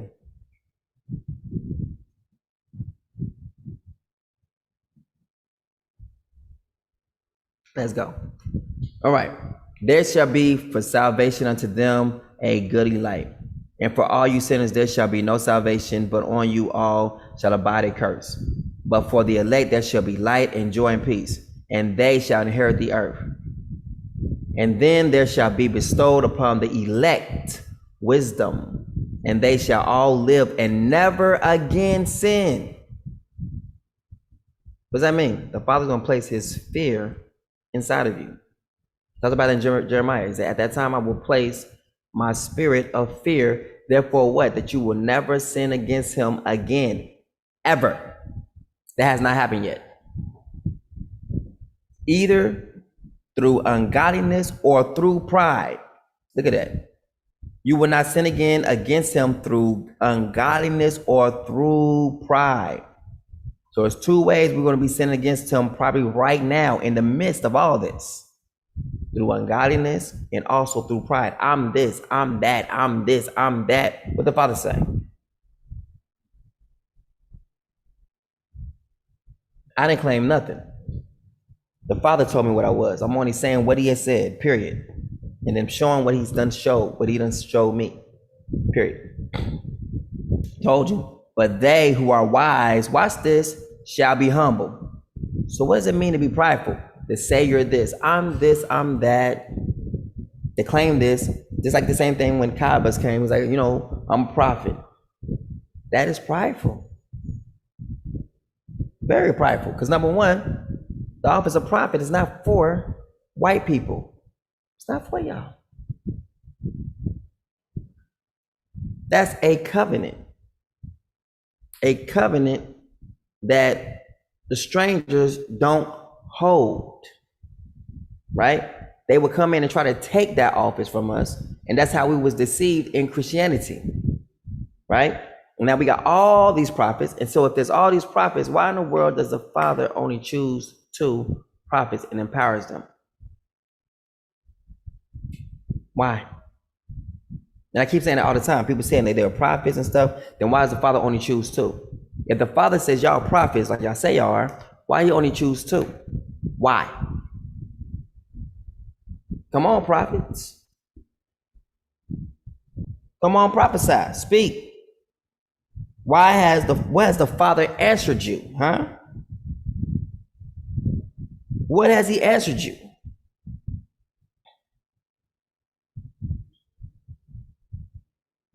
Wait. What has the Father answered you? Since everybody wants to be prophets and so forth, what has the Father answered you?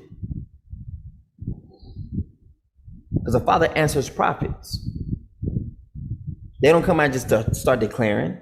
But that's what the church taught you. If you coming out declaring, I declare this, declare that, you ain't no prophet.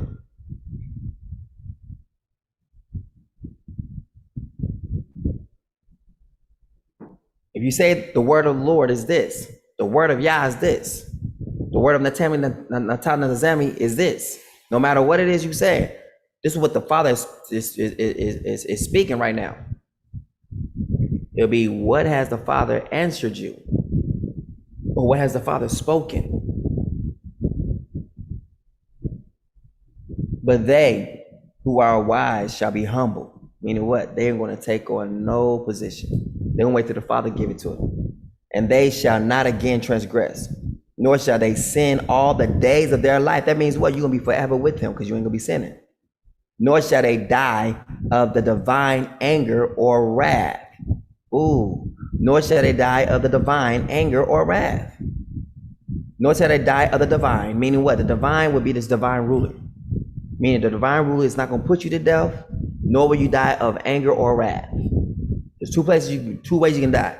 You can die from the king or die from the wrath of the Father. The wrath of the king is going to be the wrath of the Father. But they shall complete the number of the days of their lives. And their lives shall be increased. Do you see this? Look at this. Do you see this? I told you, your lives been increased.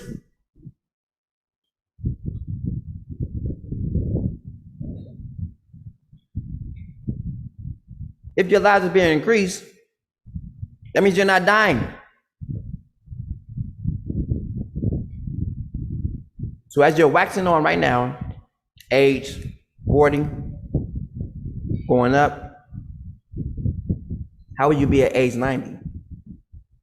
Man, I feel like I'm still like 23, 100 years old. Oh my goodness. I feel like I'm 17. Man, I'm 200 years old right now. Get out of here. 200? Man, you don't look a day over 35. What is happening? You're being increased. You're living on forever, never dying.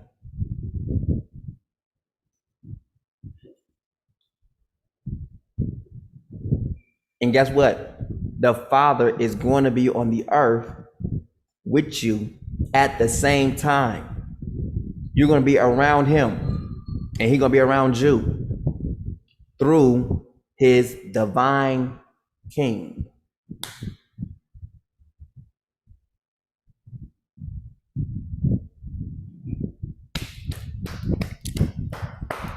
All praises. He said you won't need the sun, you won't need the moon, you won't need the stars, because it said he will light your path. He's gonna be the light. So I don't even think we have seen everything yet. So everyone's speaking prematurely over a lot of things about people. It's not really smart. Oh, he's not this. Oh, he's not that. You ain't even seen nothing. Just retarded. This says with patience,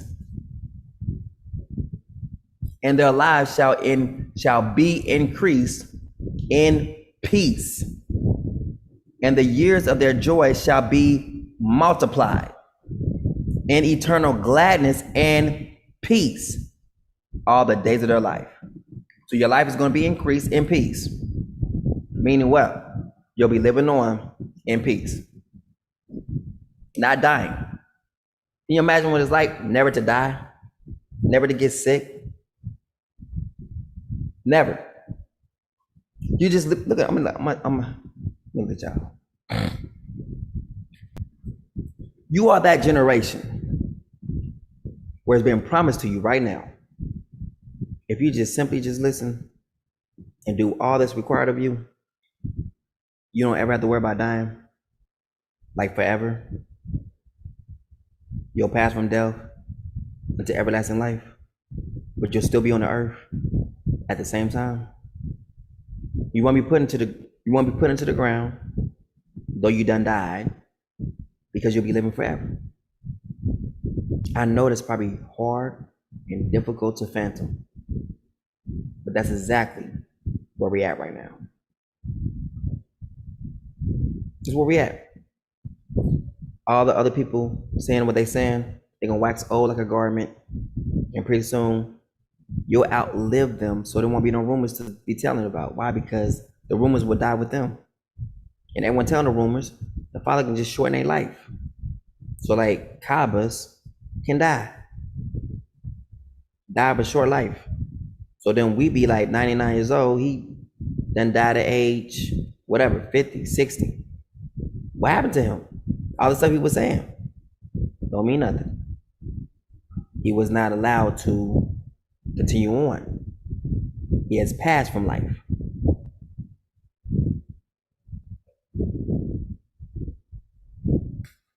Anybody else who got something to say? Prove it wrong.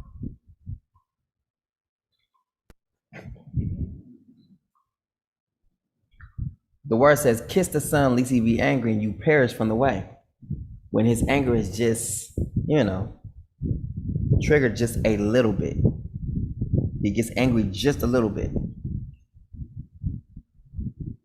All right, so the fall of the angels, the demoralization of mankind, the intercession of the angels on behalf of mankind, the dooms pronounced by Yah on the angels, the Messianic kingdom, a Noah fragment. Remember the son of man, the days of Noah is right here. And it came to pass when the children of men had multiplied that in those days were born unto them beautiful and comely daughters. And the angels, the children of the heaven, saw and lusted after them. They did what? They desired them. And said one to another, come, let us choose us wives from among the children of men and have children. And Samaja, who was their leader, said unto them, I fear you will not indeed agree to do this deed, and I alone shall have to pay the penalty of a great sin. And they all answered. Watch this. Samaja is whom we call Hasatan. Think about that. Lucifer is like, let me see them women out there. Them women is beautiful. I think we need to go get some. I think we're gonna go ahead and have some kids. But the plan is for destruction. It's not just to have a beautiful family. We want to go implant inside of you the enemy within. Because you see later on, as time goes on, where Samaja said, like, hey, but he said his name is Massima. He said, for this reason, what these kids brought forth was to bring forth destruction upon the earth. So he's literally trying to have sex with the women to bring forth their own demise through their own seed. Half angel and half celestial and half human. But it's going to be a great deal of dramas will come from this. This is where the giants, the Nephilim, and everything will come from. So the Nephilim comes from a human source. It just does. So by it coming from a human source, how do you think it's going to come again? In those days, there will be giants on earth. Where do you think it's coming from? The women. What the women just got through getting injected with? Death serums. So then when they get pregnant, that death serum is going to be inside of that baby. Okay. I wonder what it's going to do. If this thing is not really a V, as they say it is, then what is it? It's destruction upon the earth. It's a plague. It's the end of days. All right, let's go.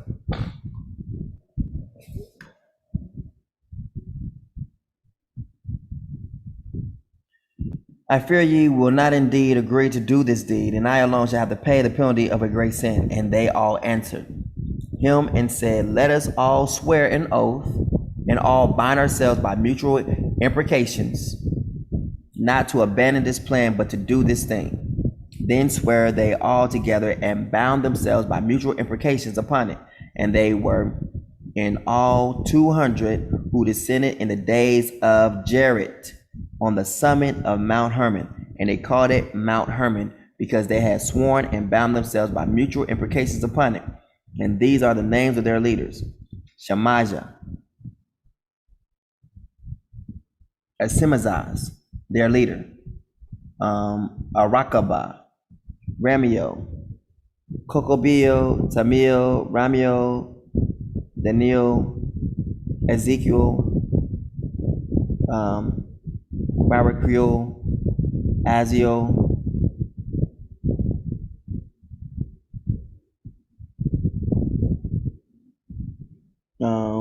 Armoros, Bathio, Anio, what are these other names are? Samarfiel, Saturel, Jarel, Jamajil, Serial. These are their chiefs of tens.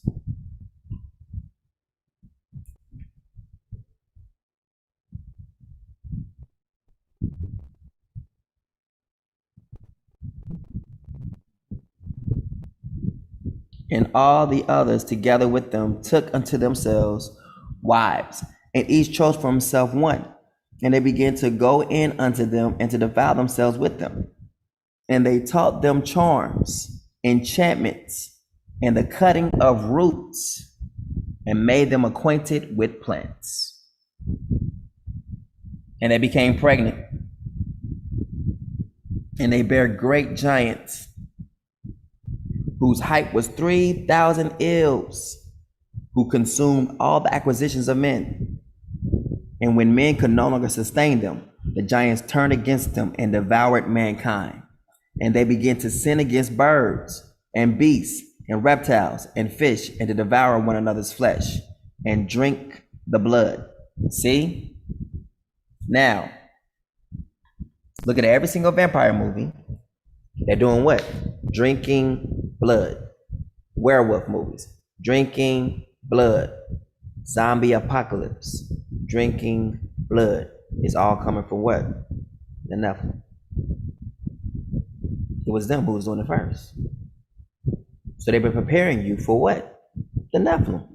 The Nephilim within. Just like the kingdom is within. This one king. And the father is literally going to choose himself a king to rest in. So is half the time going to choose one leader to rest in, and as he controlled the rest of the world through him. No difference. It's the same. And the enemy will be getting it from the Father.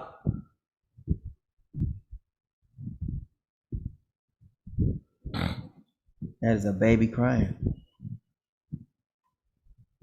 That baby be letting us have it all the time. I'll be like, and that baby in the middle of the night, be like, what in the world is up with that baby? Like, feed it. Whatever it needs, just give it to him.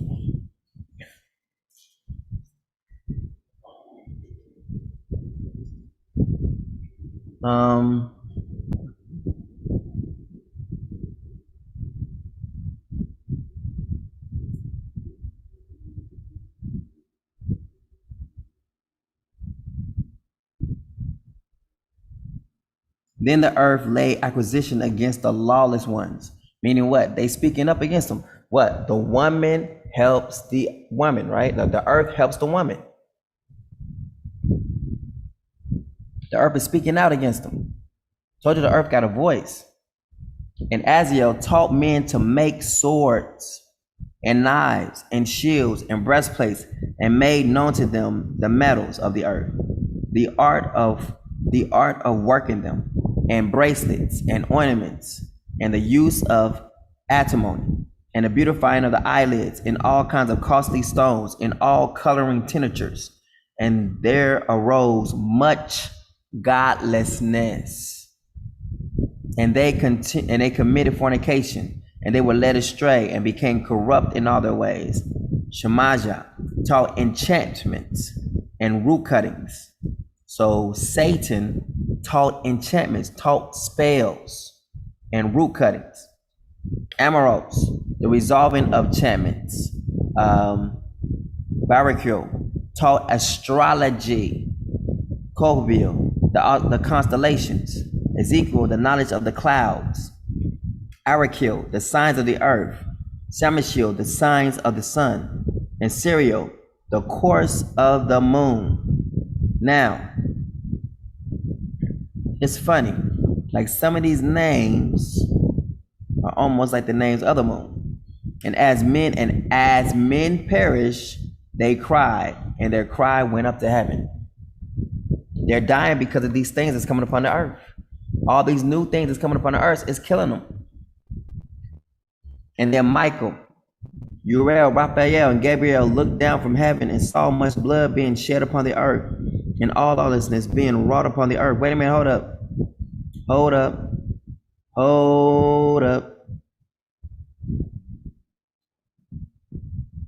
And all lawlessness being wrought upon the earth. They said one to another, the earth may, okay, Father, like say it now, okay, we will. Since Enoch said that this book is not for his time, but for our time, how many makeup tutorials do we have going on now?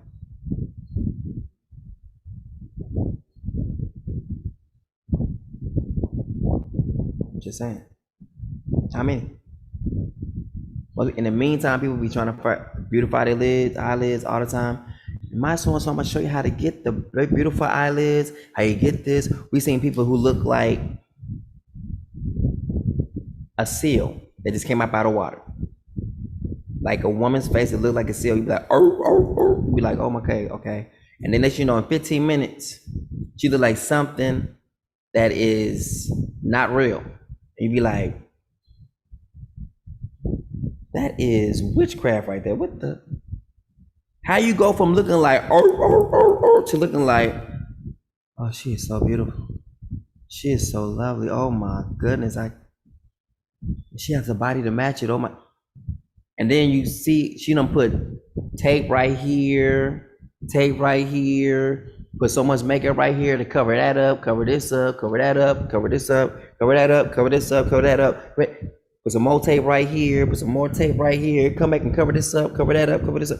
And you be like, after you be like, she had a little extra fat right here, so she done put some tape right here to make this part smoother, so her face don't stick out a little bit more. She did the same thing with the other side. That is witchcraft. That is not keeping it real. That's being fake is at 100%.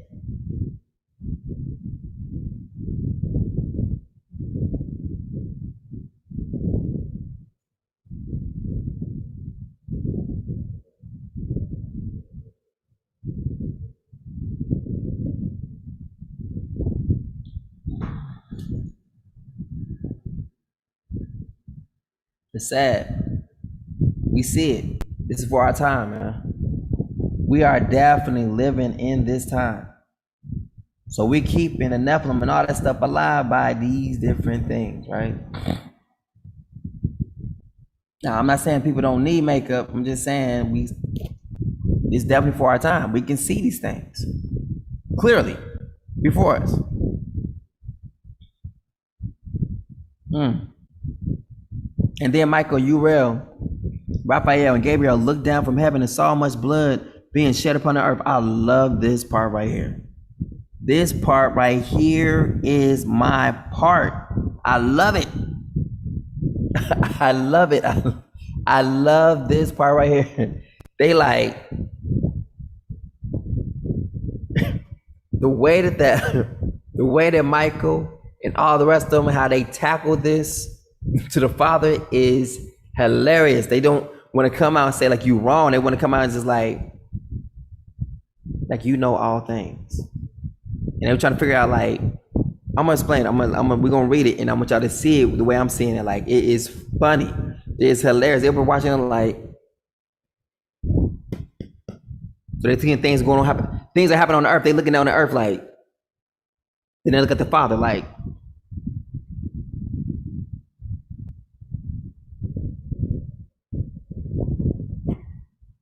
That's a scream. Hello.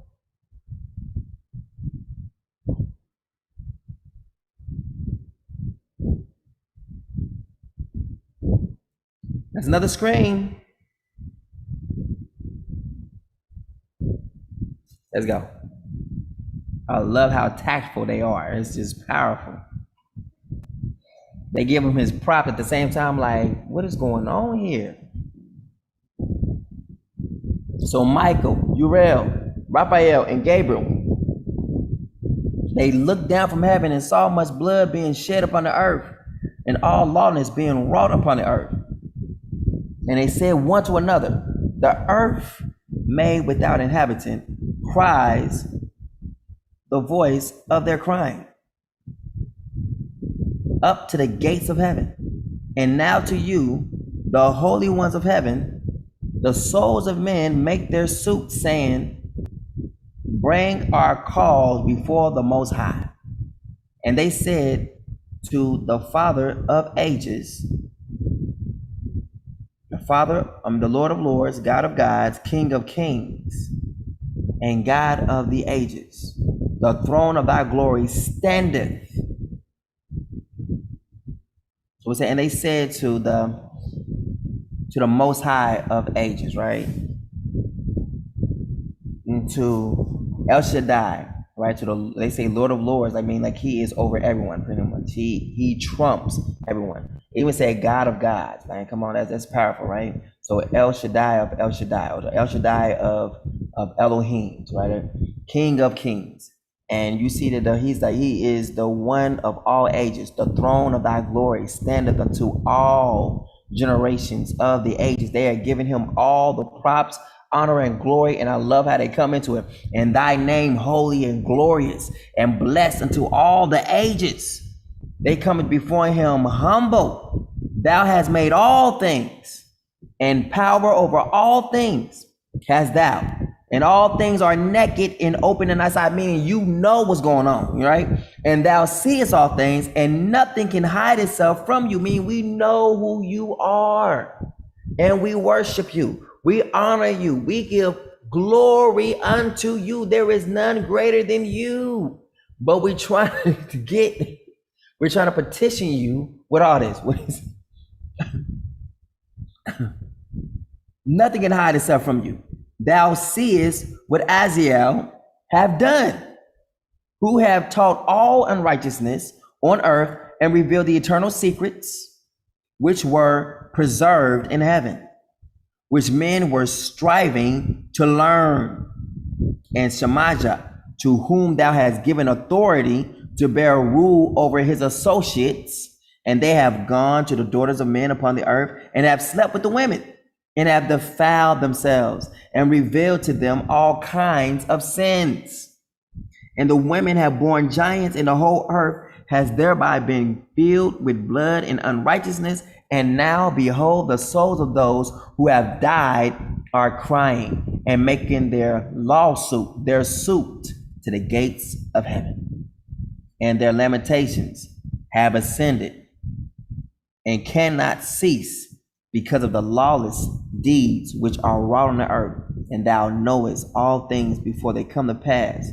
And thou seest these things, and thou dost allow them. And thou did not, and you have not said to us what we are to do to them in regard to these. He's like, what do you want us to do?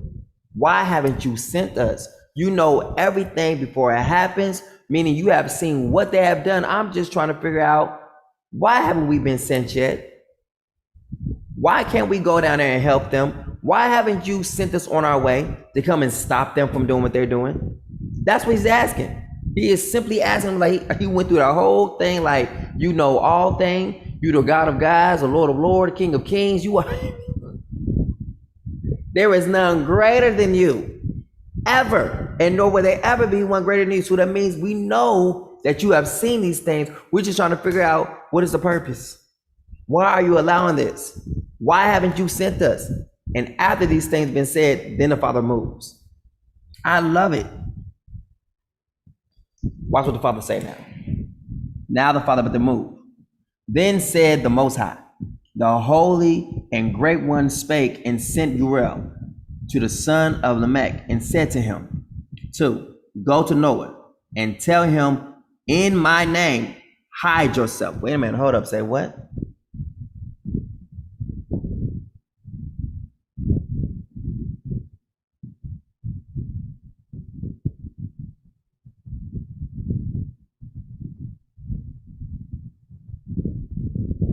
You don't need to put my name. No reason to act like there's other people hearing music.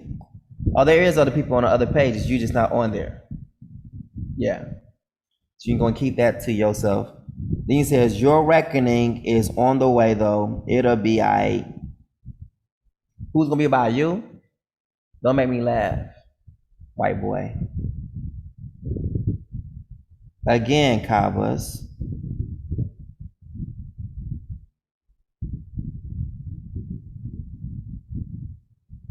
You ain't here in the land, but I am. You coming here? You coming to the land?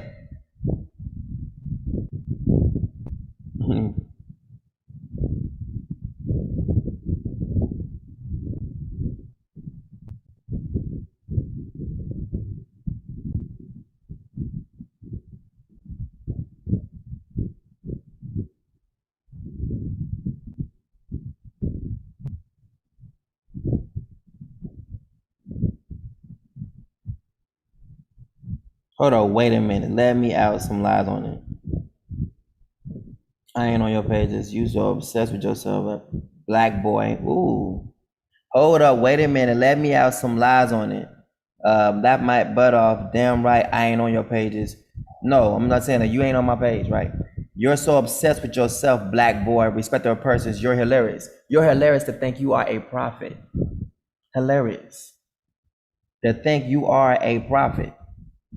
Come to Africa and prophesy, white boy. Come get destroyed. Come prophesy. What's going to happen next, Cowboys? What's going to happen next? Vengeance is mine, saith Nazambi. I ain't got to do nothing, and you called me white boy, so bye, black boy.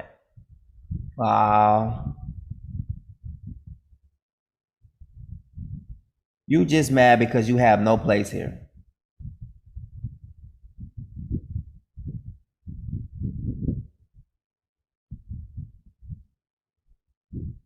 As a prophet.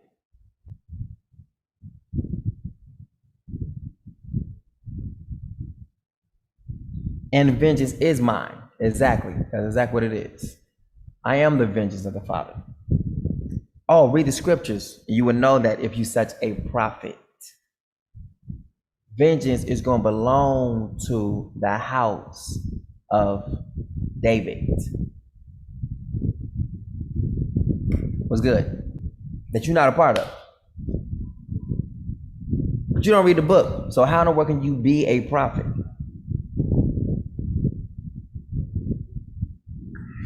Oh yeah, broad is the way that leads to destruction. So going back to Destructionville, where narrow is the gate, and few there be that find it. Few means few. That means everyone is not flocking there.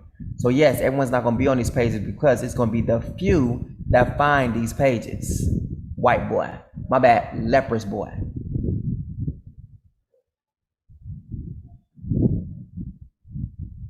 Prove that wrong. Where's the scriptures at on that one, huh? Broad is the way. Broad is the gate, right? Broad is the way that lead to destruction. And there, you know what? Let's go there. Let's put it on the screen so you can see it as a testimony against you. That could be a testimony against all the people following the stupid way. Broad is the way. So you like you said, anyone here, you're right. They're all on the broad gate.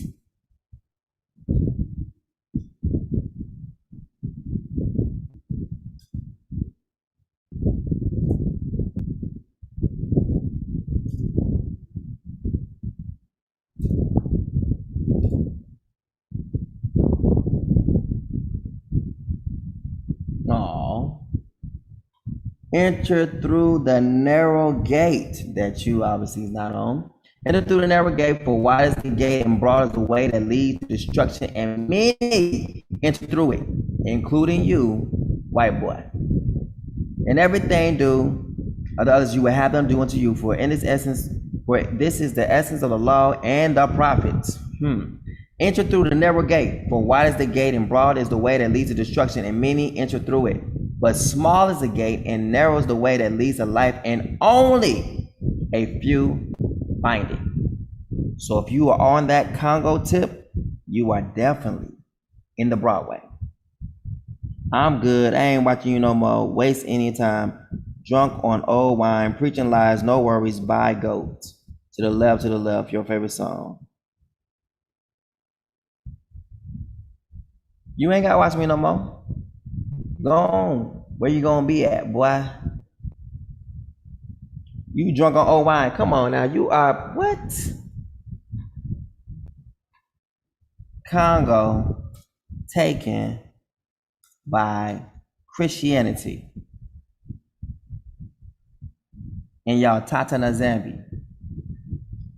Christianity arrived in Congo at the very moment when Africans were kidnapped as slaves and brought to Portugal in the middle of the 15th century. In 1526, King Alfonso of the Congo wrote to King João of Portugal complaining that the Portuguese merchants were selling his subjects.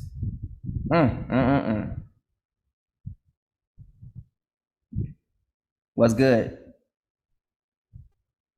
In 1491, King Nzinza, the Congo kingdom, converted to Roman Catholicism, taking the Christian name John after coming into contact with the Portuguese colonials. So you all are drunk on old wine. El stupendo.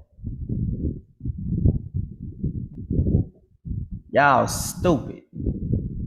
Thinking y'all in the right way, when literally the broad way is right where y'all at. When the narrow way is Gambia. Y'all stupid, ignorant people.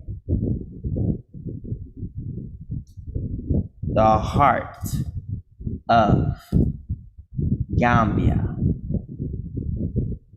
is the narrow way. El Stupido. Cabas.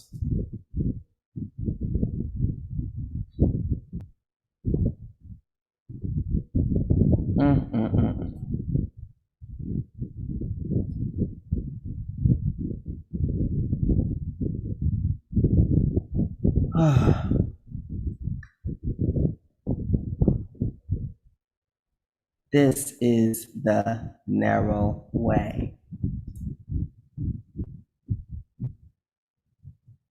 And it has the hands raised.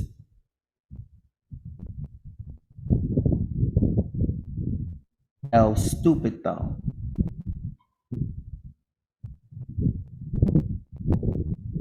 Oh, look how beautiful the lands are. You have to get to the land through a ship. El Stupido. But y'all don't know that though. It says the narrow way is difficult. Meaning what? You just can't get there. You got to get there by ship. It takes 45 minutes. El Stupido. But you don't know that though, right? Because y'all so stuck on the old wine that used to be Congo. When literally the Congo is inside of the face of the king. Retarded though. Who has hair, but you have none, really. So you don't count. And none of your so-called leaders or teachers count either. Because they don't look like this. Period.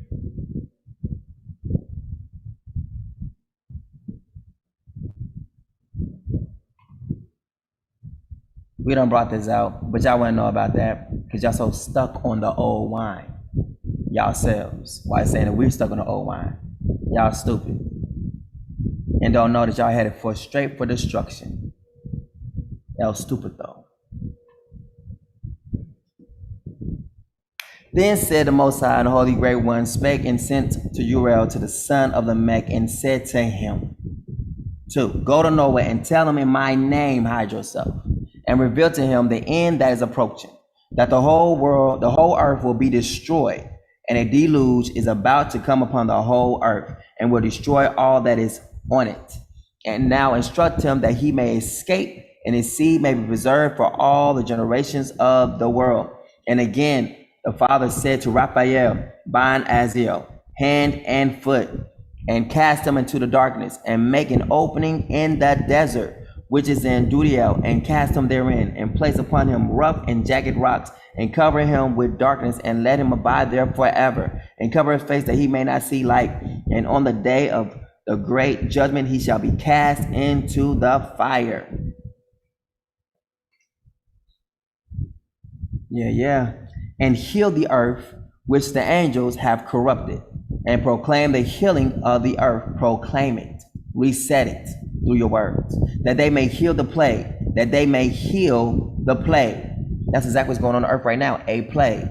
And all that the children of men may not perish through all the secret things that the watchers have disclosed and have taught their sons. So now watch this. We have scientists who are after what? Disclosing and finding out the secret things that the watchers have brought forth the first time. They are tapping into the same exact things that's bringing forth destruction. That's what this Luciferious stuff is all about. They're tapping into an enchantment. The cutting of plants, woods and stuff. This is all they're doing. They're making an enchantment. And they're making it as a so-called mark, if you will.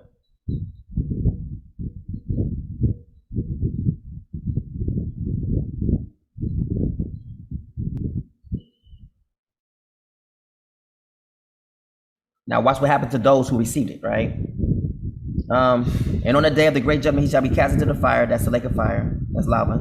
And heal the earth, which the angels have corrupted, and proclaim the healing of the earth. Now watch this, that they may heal the plague, and all the children of men may not perish through all the secret things that the watchers have disclosed and have taught their sons. And the whole earth has been corrupted through the works that were taught by Aziel. To him ascribe all sin. And to Gabriel said the Father, proceed, watch this, against the bastards and the reprobates. Meaning what? The Father's going to turn people over to a reprobate mind. Yeah. Proceed against the bastards and the reprobates, and against the children of fornication, and destroy the children of fornication, and the children of the watchers. from amongst men, and cause them to go forth. Send them one against the other, that they may destroy each other in battle. Do you see what's about to happen to the world? The whole world's about to fight against itself. For a length of days shall they not have no request that they, their fathers, make of thee shall be granted unto their fathers on their behalf. For they hope to live an eternal life, and that each one of them will live 500 years. And the father said unto Michael, go bind Samajah and his associates, who have united themselves with women, so as to have defiled themselves with them in all their uncleanness. Now watch this. It is also Michael again who binds up the enemy, who brings forth in, who ushers in the 1,000 years of peace. Watch. Michael, the archangel, binds the devil.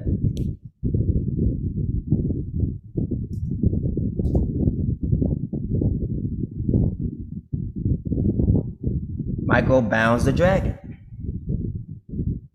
It's the same thing as we see here in the book of Enoch. And the woman fled into the wilderness, where Father had prepared a place for her to be nourished for 1,260 days. Then a war broke out in heaven, and Michael and his angels fought against the dragon, and the dragon and his angels fought back. But the dragon was not strong enough, and no longer was any place found for him in heavens and his angels. However, the prince of Persia, we seen that part. At that time, Michael, the great prince who stands watch over your people, will rise up. There will be a time of distress, the likes of which have not occurred from the beginning of nations until that time. But at that time, your people, everyone whose name is found written in the book, will be delivered. Then he will say to those on his left, depart from me, you who are cursed, into eternal fire, prepared for the devil and his angels.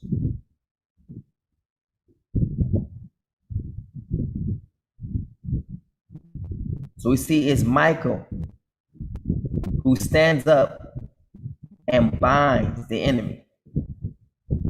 The Son of Man shall send forth his angels, and they shall gather out of his kingdom all things that offend, and them which do iniquity. It is the Son of Man that does these things.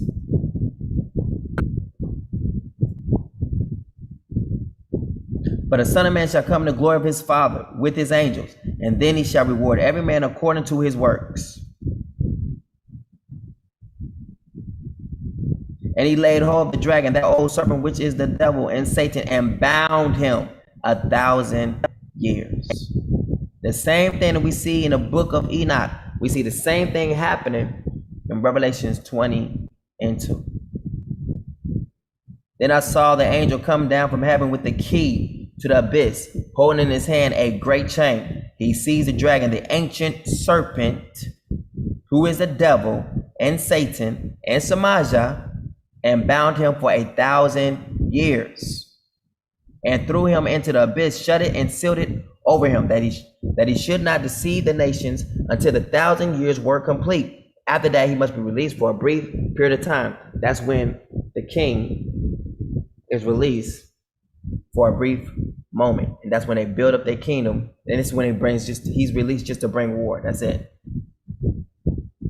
He can't really do no more damage. He's only released to try to bring war against the kingdom.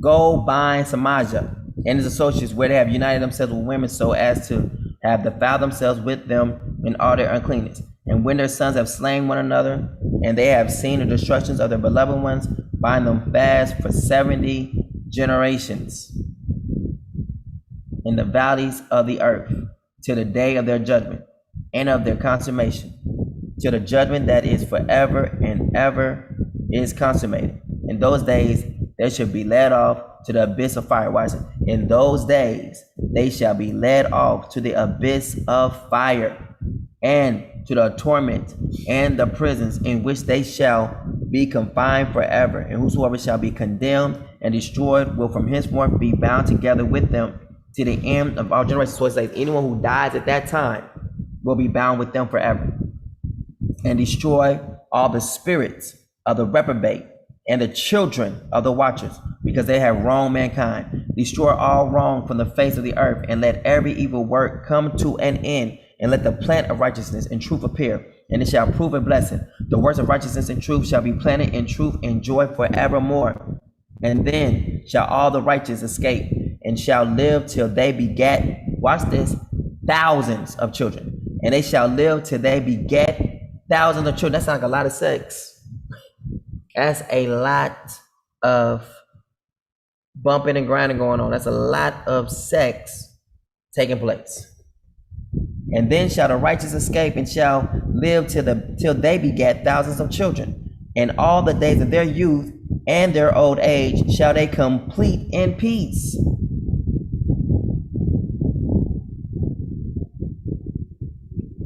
And then shall the whole earth be tilled in righteousness, and shall all be planted with trees, and be full of blessing.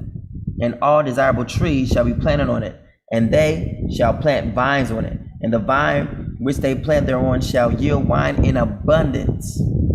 Now, some people gonna be get their little drink on. You know what I'm saying? We're gonna have, little vines in abundance, and all. And as for all the seed which is sown thereon, each measure of it shall bear 1,000, and each measure of olive shall yield 10 presses of oil. And cleanse thou the earth from all oppression, and from all unrighteousness, and from all sin, and from all godlessness, and all the uncleanness that is wrought upon the earth, destroy from off the earth. And all the children of men shall become righteous, and all the children of men shall become righteous, and all nations shall offer adoration and shall praise me, and all shall worship me. And the earth shall be cleansed from all defilement, and from all sin, and from all punishment, and from all torment. And I will never again send them upon it from generation to generation and forever.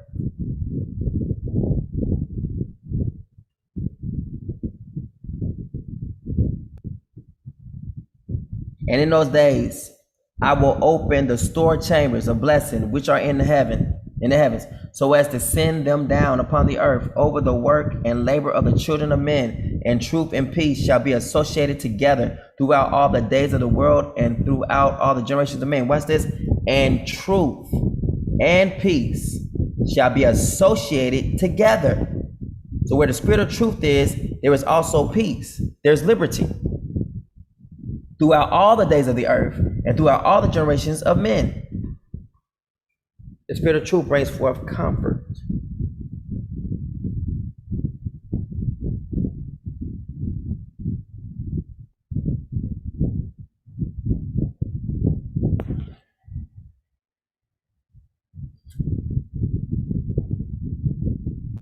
This is powerful, right? I know people are like, wait a minute. So dream visions of Enoch, intercession of Azazel and the fallen angels, and his announcement to them of the first and final doom. Before these things, Enoch was hidden, and no one of the children of men knew where he was hidden, and where he abode, and what had become of him. And his activities had to do with the watchers, and his days were with the holy ones. And I, Enoch, was blessing the Father of majesty and the King of the ages. And lo, the watchers called me, Enoch the scribe. See, Enoch means scribe. And said to me, Enoch, thou scribe of righteousness, go declare to the watchers of the heaven, who have left the high heaven, the holy eternal place, and have defiled themselves with women, and have done as the children of earth do, and have taken unto themselves wives. You have wrought great destruction on the earth, and you shall have no peace, nor forgiveness of sin. And inasmuch as they delight themselves in their children, the murder of their beloved ones shall they see, and over the destruction of their children shall they lament, and shall make supplication unto eternity, but mercy and peace shall you not attain.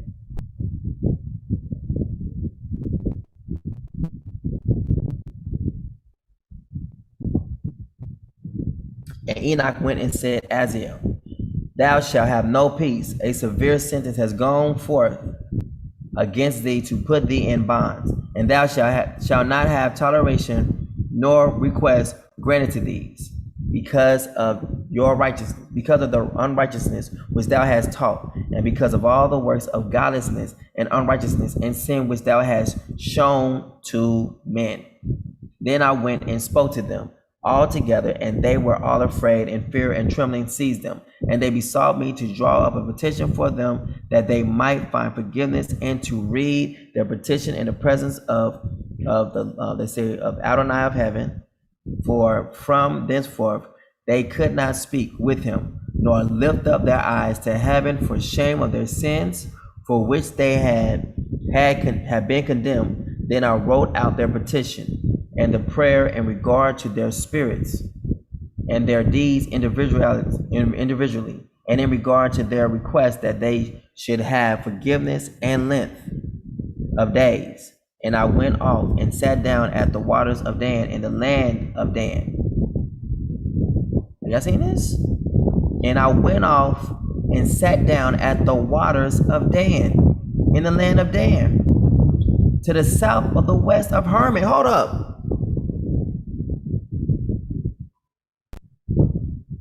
The tribe of Dan is in Gambia.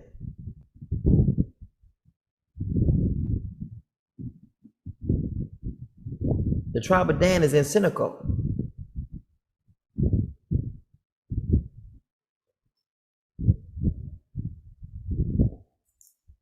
You mean we in the place close around this area where the watchers came down? Gambia, Senegal, Gad, and the tribe of Dan is here in Gambia.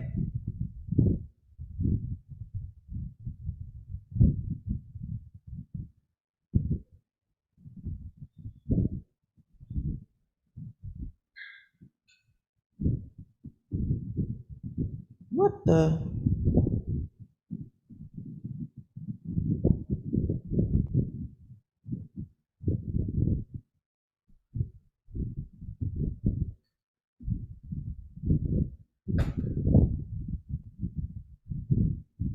No wonder why the Father said, read the book of Enoch. Dude, we are in the place when this stuff took place at.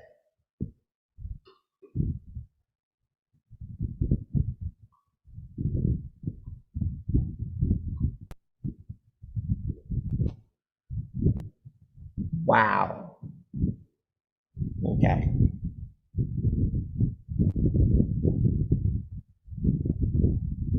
Kusabi family. Kusabi means shalom, or restoration of our peace. Shalom or shalom means peace. We don't have peace. So we ask for the Father to restore our peace, which means shalom or Kusabi. Right?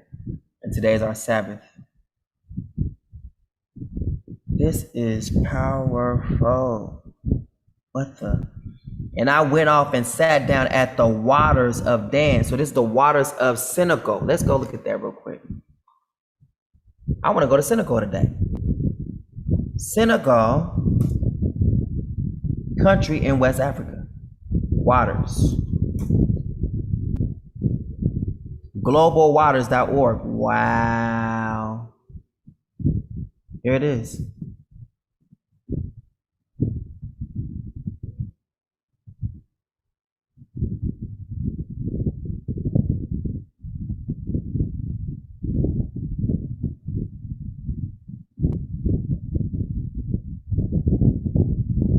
The waters of Dan.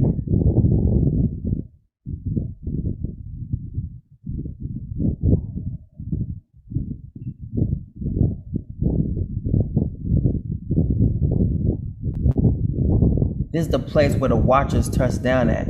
It's over in the Gambia, in Senegal. This is where it took place at. This is the place where the angels came down at to actually remove all the evil on the earth. This is it.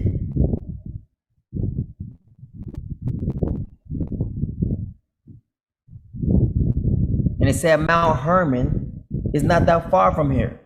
So there's a mountain here that we might need to get to.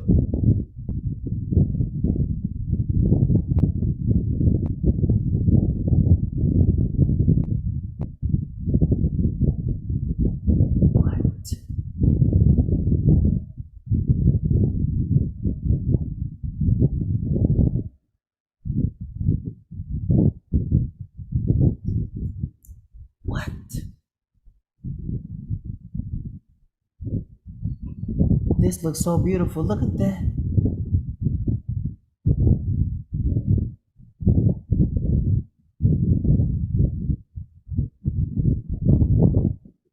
They get the fish from Senegal.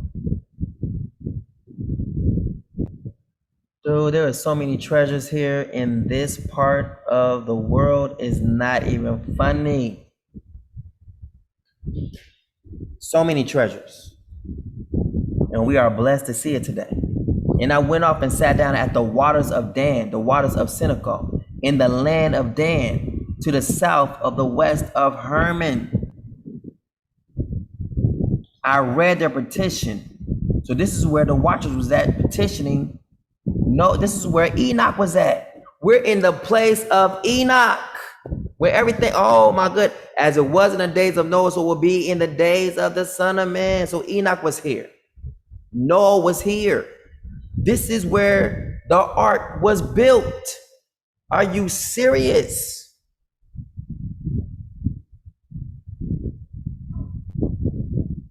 The ark was built in the Gambia. Dude, I'm about to get off. This, woo! Wow, dude, my mind is blown right now. Wow. Wow. And I went off and sat down at the waters of Dan in the land of Dan to the south of the waters of Hermon.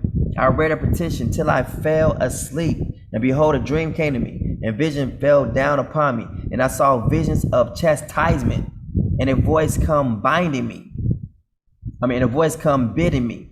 I tell it to the sons of heaven, and reprimand them. And when I awakened, I came unto them, and they were all sitting gathered together, weeping in Abaziel, which is between Lebanon and Sinisar, whatever that is, with their faces covered. And I recounted before them all the visions which I had seen in sleep. And I began to speak the words of righteousness and to reprimand the heavenly watchers. Are you serious?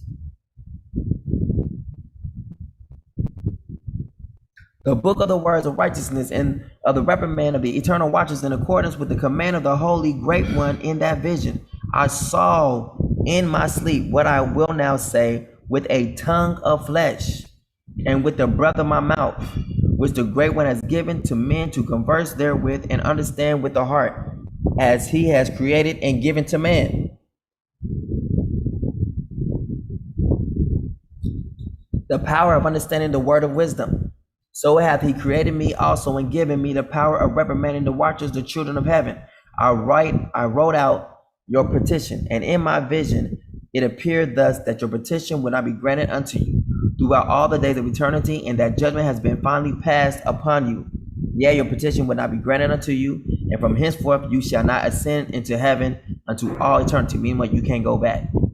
And in bonds of the earth, the decree has gone forth to bind you for all the days of the world, and that previously you shall have seen the destructions of your beloved ones, your beloved sons, and you shall have no pleasure in them, but they shall fall before you by the sword, and your petition on their behalf shall not be granted, nor yet on your own, even though you weep and pray and speak all the words contained in the writing which I have written. And the vision was shown to me thus: behold, in the vision clouds invited me, and a mist summoned me, and the course of the stars and the lightnings sped and hastened me. And the winds in the vision caused me to fly and lifted me upward and bore me into heaven. And I went in till I drew nigh to a wall which is built of crystals and surrounded by tongues of fire, and it began to affright me. And I went into the tongues of fire and drew nigh to a large house which was built of lightnings, and between them were fiery cherubims.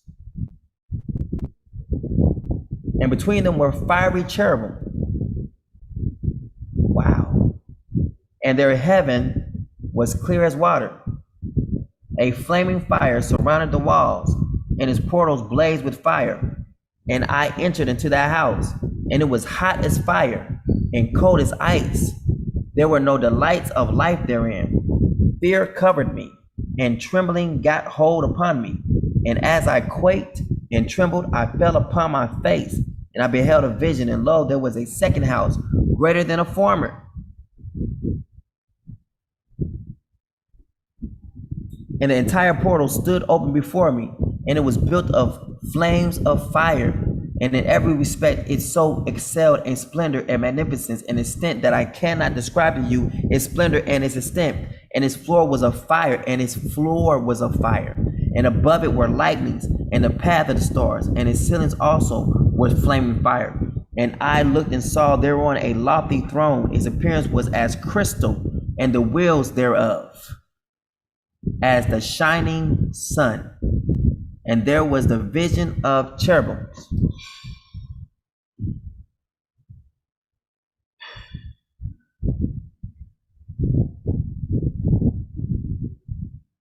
All right, so my video has been turned off on Facebook because we have reached 8 hours on Facebook. After 8 hours, they will cut you off on Facebook. They will just do it. You know what I'm saying? They'll just cut it completely straight off. They will. I'll cut it straight off. Now I can restart it in a sense. I think I'm gonna try to go turn something off and turn it back on. It might give you a couple more minutes, so let me turn this one off. Turn this one off. Let's see if I can turn it back on and see if it'll work.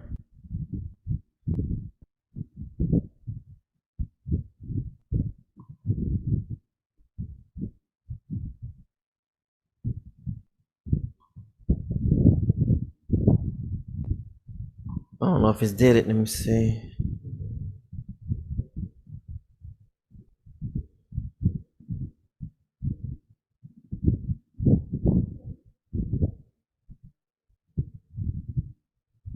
Yep, it gave it back to me. All right, so now it's back on again with a different pretense. So yeah, we turned it off and turned it back on. So you good over there? Let me see if they still going on Truth Colors.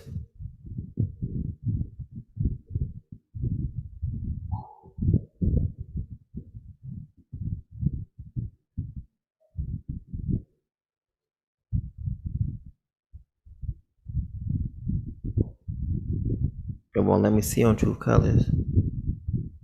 Was live. Yep, it was there. So I gotta change it off and put it back on. Turn it off.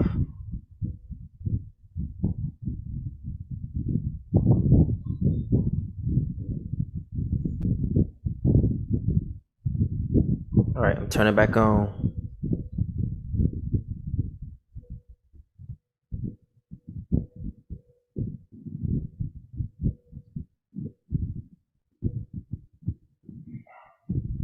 Yep.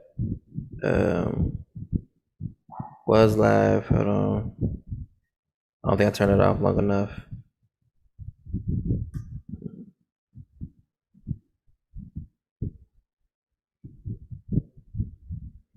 Yep, there it is. All right, it's back.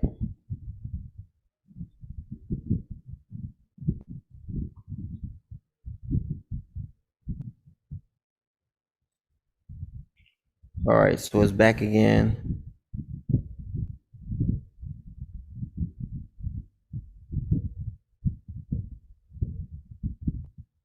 All right, let's keep it moving. All right,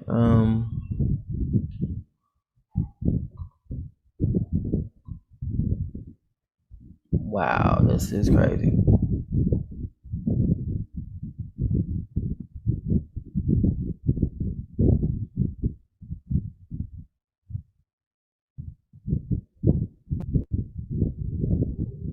All right, its appearance was as crystal, and the wheels thereof as the shining sun. So I'm gonna read back at page 42. And the entire portal stood open before me, and it was built of flames of fire. And in every respect, it so excelled in splendor and magnificence and extent that I cannot describe to you its splendor and its extent. And its floor was of fire, and above it were lightnings, and the path of the stars, and its ceiling also was flaming fire. And I looked and saw therein a lofty throne. Its appearance was as crystal, and the wheels thereof as a shining sun. And there was the vision of cherubim. And from underneath the throne came streams of flaming fire, so that I could not look thereon. And the great glory sat thereon, and his raiment shone more brightly than the sun, and was whiter than any snow. None of the angels could enter and could behold his face by reason of the magnificence and glory, and no flesh could behold him. The flaming fire was round about him, and a great fire stood before him, and none around could draw nigh him. 10,000 times 10,000 stood before him, yet he needed no counselor. And the most holy ones who were nigh to him did not leave by night nor depart from him. And until then I had been prostrate on my face, trembling. And the Father called me with his own mouth and said to me, Come hither, Enoch, and hear my word. And one of the holy ones came to me and waked me, and he made me rise up and approach the door, and I bowed my face downward. Man, this is powerful. Who can stand before him? Who? Who can stand before this almighty, powerful creator? Who? I know at that time we better not think we something. If the Father didn't give you that position, you better go, I'm this. I don't think you would want to. I don't think nobody, when you step before him, would want to say, I'm this at that time. I don't even think that would even cross your mind. I think your title would mean nothing. Like, what are you? I'm nothing. I'm just,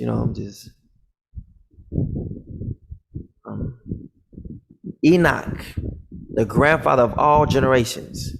He don't see himself as nothing. He like just trembling. His face is prostrate. I don't even want to look up.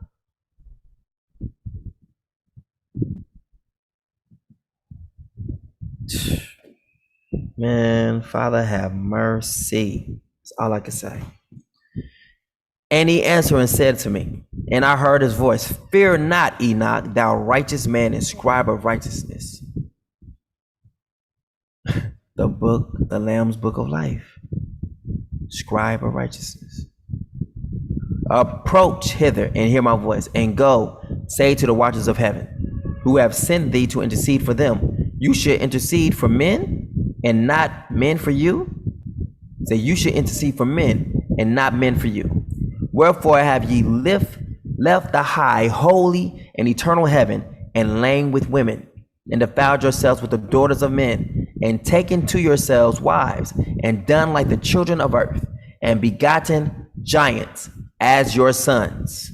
And though you were holy, spiritual, living the eternal life, you have defiled yourselves with the blood of women, meaning what? They were virgins. Right here. Now, one of these people said that they paid a dowry, and they paid a dowry for the women. See, these women was virgins. So when it went into them, they was defiled. Yes, it is, Lisa. Man, hallelujah. The truth is so powerful, King. Yah is awesome. It is. Who is calling me? Messenger video. All right.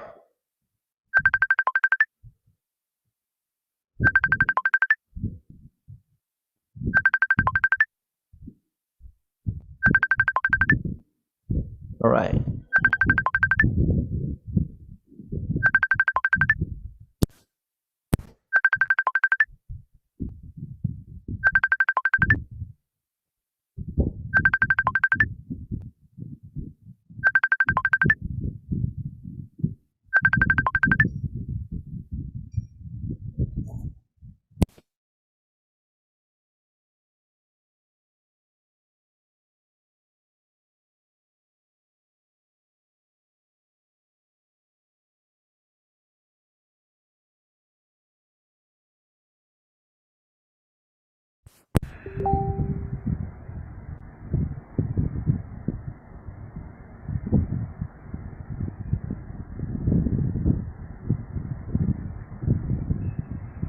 All right. Let's get it in. All right. And he answered and said to me, and I heard his voice, fear not, Enoch, thou righteous man and scribe of righteousness, approach hither and hear my voice. Look at this. How, and look at this. The Father has told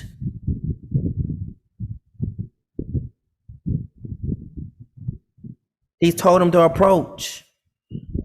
Now we on the earth, we'd be like, man, we can come before the Father. The Father told Enoch, come. Now this remind me of, Father want me to show this. Touch not the ark.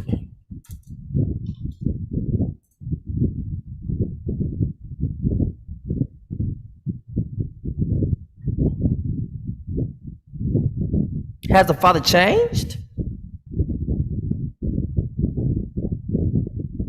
The Father's anger burned against Uzziah because of the irreverent act. Therefore, the Father struck him down and he died there beside the ark of Yah. Uzziah touches the ark. When they came to the threshing floor of Nakon, Uzziah reached out and took hold of the ark of Yah because the oxen had stumbled. And the anger of Yah burned against Uzziah.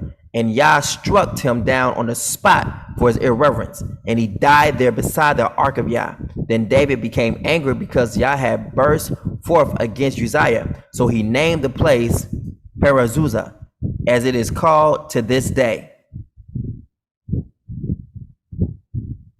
When Aaron and his sons had finished covering the holy objects and all their equipment, as soon as the camp is ready to move, the Kohathites shall come and do the carrying, but they must not touch the holy objects, or they will die.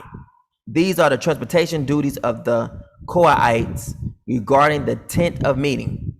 But Yah struck down some of the people of Beth-Shemesh because they looked inside the ark of Yah. He struck down the 70 men, and the people mourned because Yah had struck them with a great slaughter. About 10 days later, the Yah struck Nabal dead. Then David became angry. Come on now. And Nadab and Abihu, the sons of Aaron, took either of them his censer and put fire therein and put incense thereon and offered strange fire before Yah, which he commanded them not. What did he do? He struck them down dead. And he smote the men of Beth-Shemesh because they had looked into the ark of Yah. That means they had to touch them. Even he smote the people. 50,000. Wait a minute, hold up. Let me write that for people to see those words, for people to see how caring the Father. 50,000. Let me put that on there. People. Well, put like this. Let me put 50,000 Bantus were killed by Father. You can put that on the screen. So I want you to think they're super special.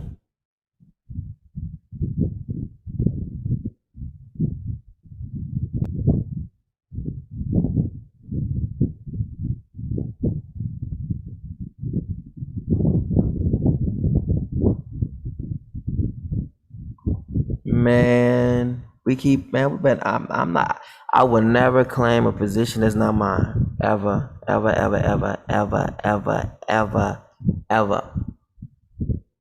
That would be stupid. Are you serious? And he smote the men of Beth-Shemesh because they looked into the ark of Yah.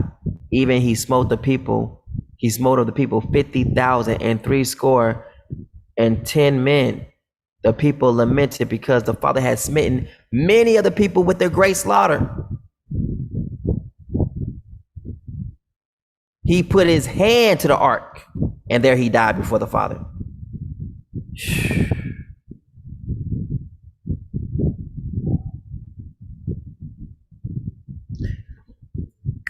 I hear you, Father. He said, go there. For who would dare, here it is, Jeremiah 30. Who would dare would approach me? This is restoration, right? Their leader will be one of their own, and their ruler will rise from their midst, and I will bring him near. Wait a minute, who gonna bring who near? Let me ask y'all a question. Who is going to bring who near? Does the people just go near? Does the leader go near to the father because he wants to? Or does the father bring him near? Because we see Enoch, who is the grandfather of all of our generations, and the father has summoned him to come near. Enoch did not approach because he wanted to and he felt he was special. The father told him to approach him. But our people are so belligerent and think themselves to be in such a position. I would hate the father not to see what they think in their minds to be something else, because Christianity done messed us up. And he answered and said to me, and I heard his voice, fear not, Enoch, thou righteous man and scribe of righteousness, approach hither and hear my voice. Enoch came because he wanted to. No, the father allowed him to come and go and say to the watchers. So which one is what?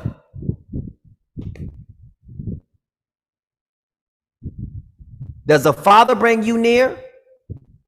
Does he bring the people near, or do the people just go near because they want to? I'm asking questions now.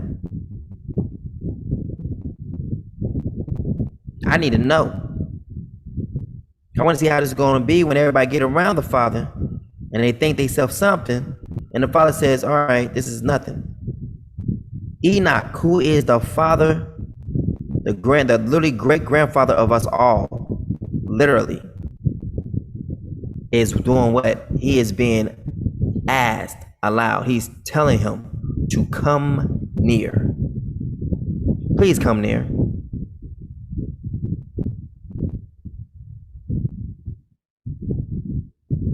I'm looking.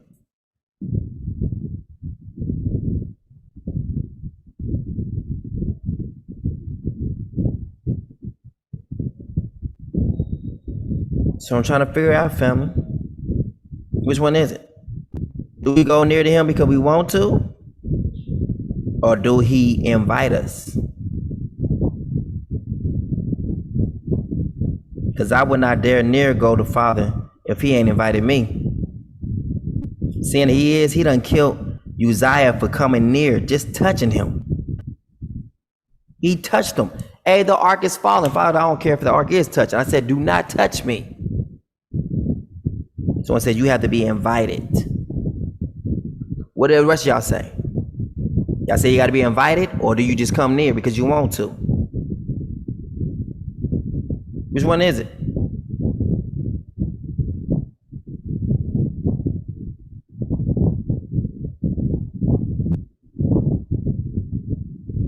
Which one is it?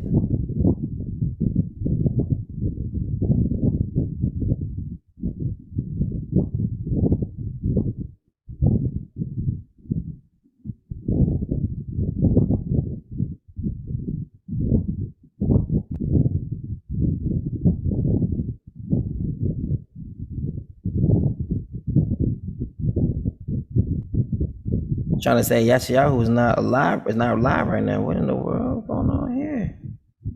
We'll find out what's going on with Yasha.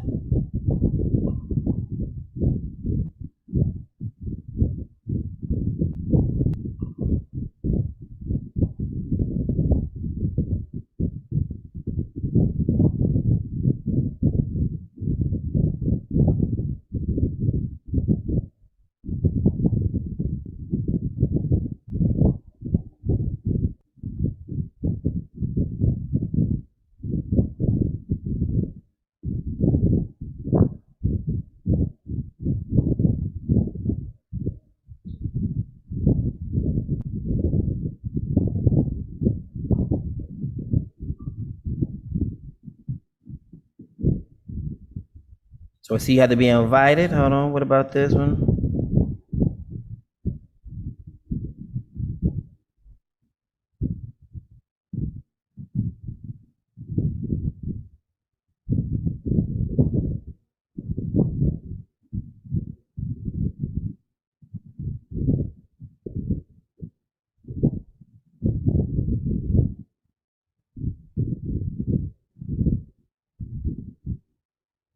I don't know why Yasha's not showing up. I'm just trying to figure some things out here now.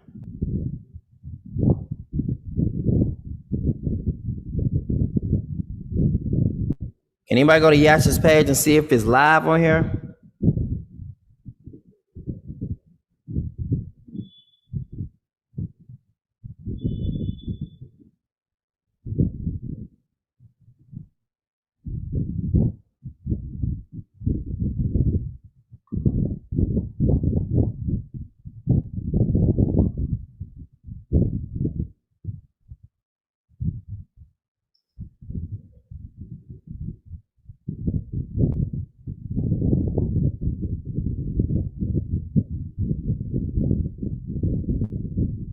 People don't think I would check these things, I guess. They're like, oh, you ain't gonna check them. You got the wrong person.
Yeah, they did some here. So let's go ahead and reset Yasha. 1, 2, 3, 4, 5.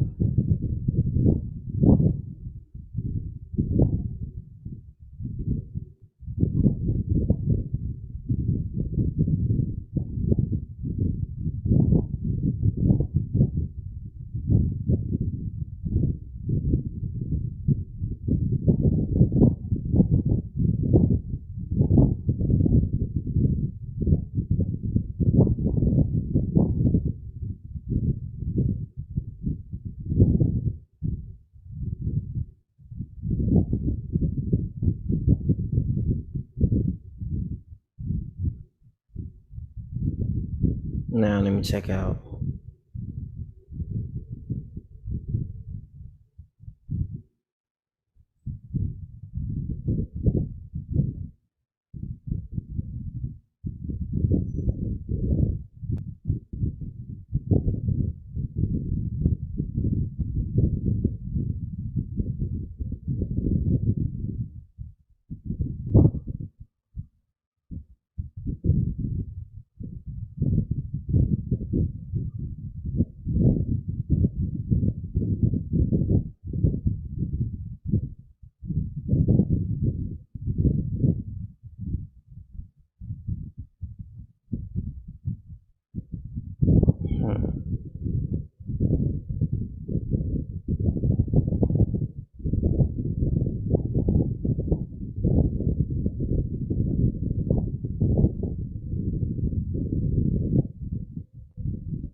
There is live video.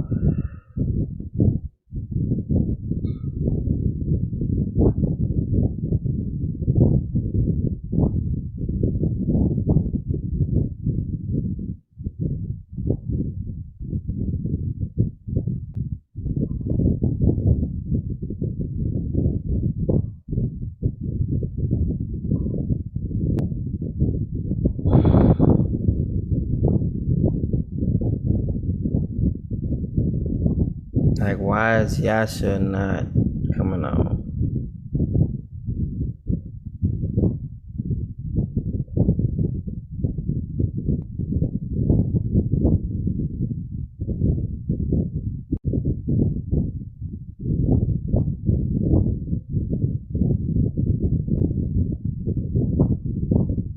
All right, now let's try it.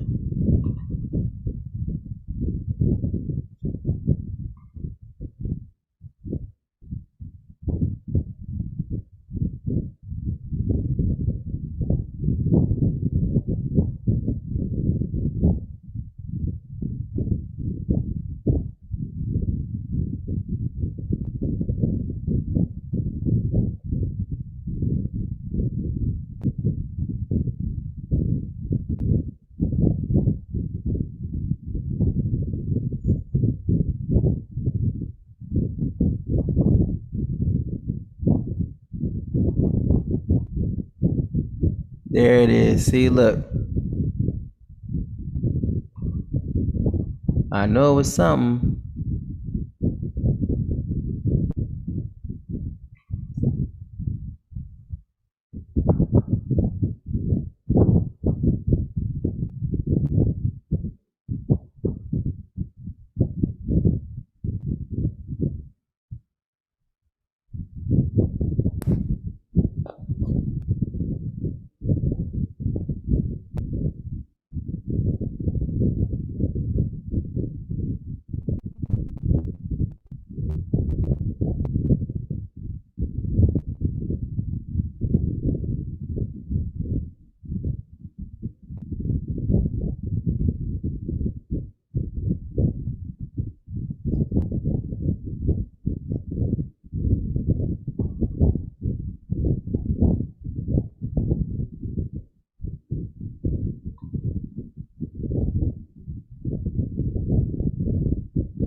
Y'all see that right there? They'd have not started my video.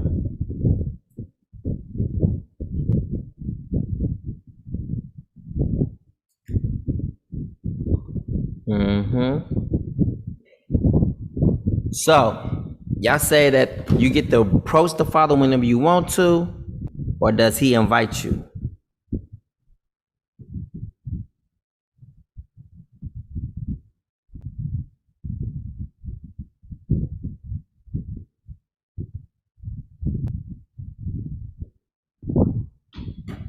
Yeah, I don't see the page either. So I'm looking for it on restoration. I don't even see it.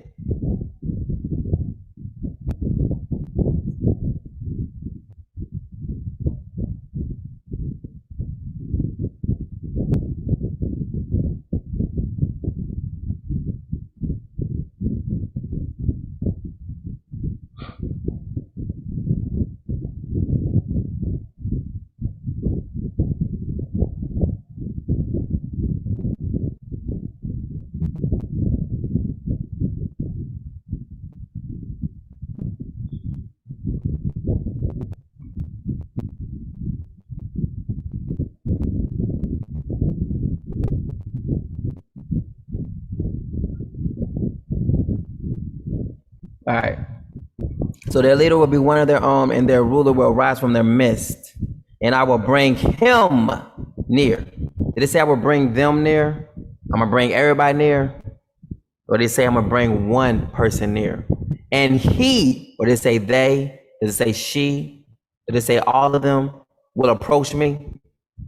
For who would dare on his own, look at this, for who would dare on his own to approach me, declares the Father. Now praying is one thing, but to approach is a whole nother thing. People can pray from a distance all day long, but he is being invited in to come close to him. So prayer, you right here, he up there. A prayer right here, he right there. But it's one thing to literally just move in close. Christianity ain't never moved in close to the Father. Never. The Father ain't never moved in close to your churches. Never.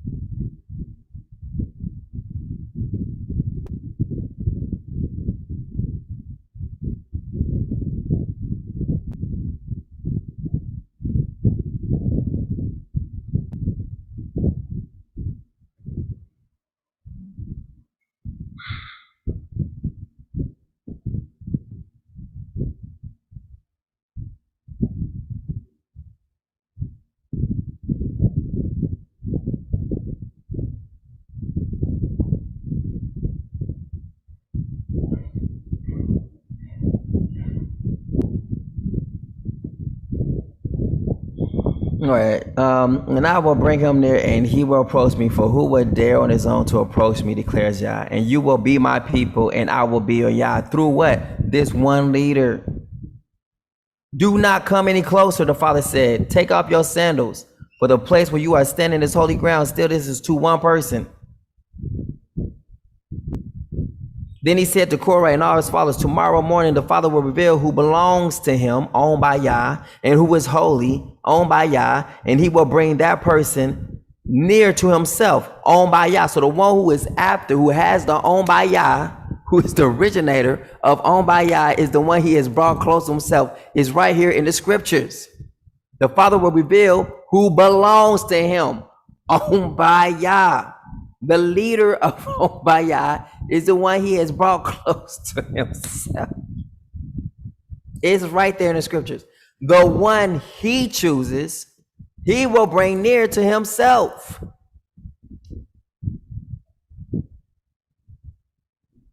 And who is holy, and he will bring that person near to himself. Are you to appoint of yourselves the king? You are to appoint to yourselves. You are to appoint over yourselves the king whom the Father shall choose. So we don't even choose our own king. The Father chooses it. So what do we actually get to do on our own? What is it?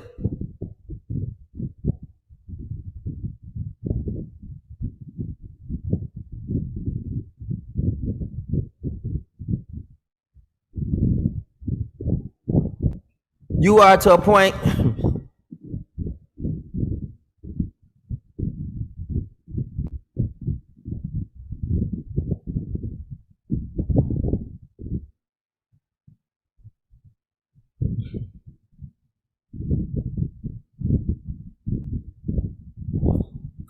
You are to appoint over yourselves the king whom the Father Yah shall choose. Appoint a king from among your brothers. And you are not to set over yourselves Kabbas or Corey Christman. That's what I was saying to him when he kept saying he's a prophet.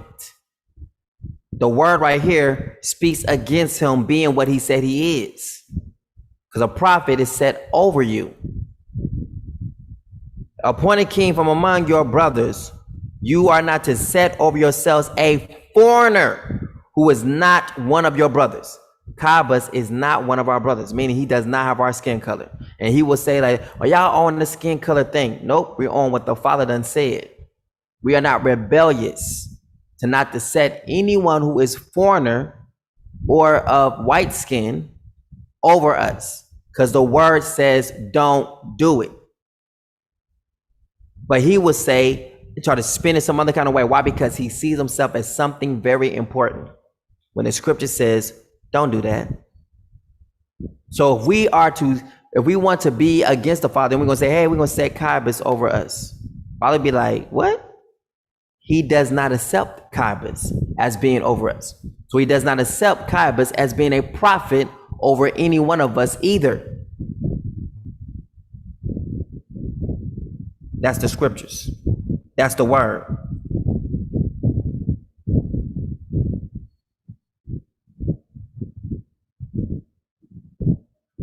Blessed is the one you choose and bring near to dwell in your courts. We are filled with goodness of your house, the holiness of your temple. Instead, they would serve the Father. They would serve who? They would serve the Father and David. So this is the one whom the Father has brought near to him. Who? David, their king, whom I will raise up for them. So the Father tells us he is going to raise up one of these leaders, and the leader is going to be what? David. Come on now. So David is the leader. So the Father tells us who he's going to raise up over us, who he's going to put over us. And his name is called David. Is David Jonathan?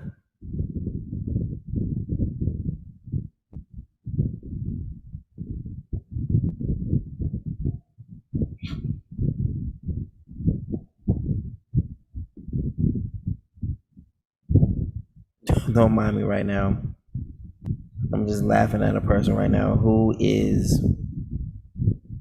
has no idea who I am.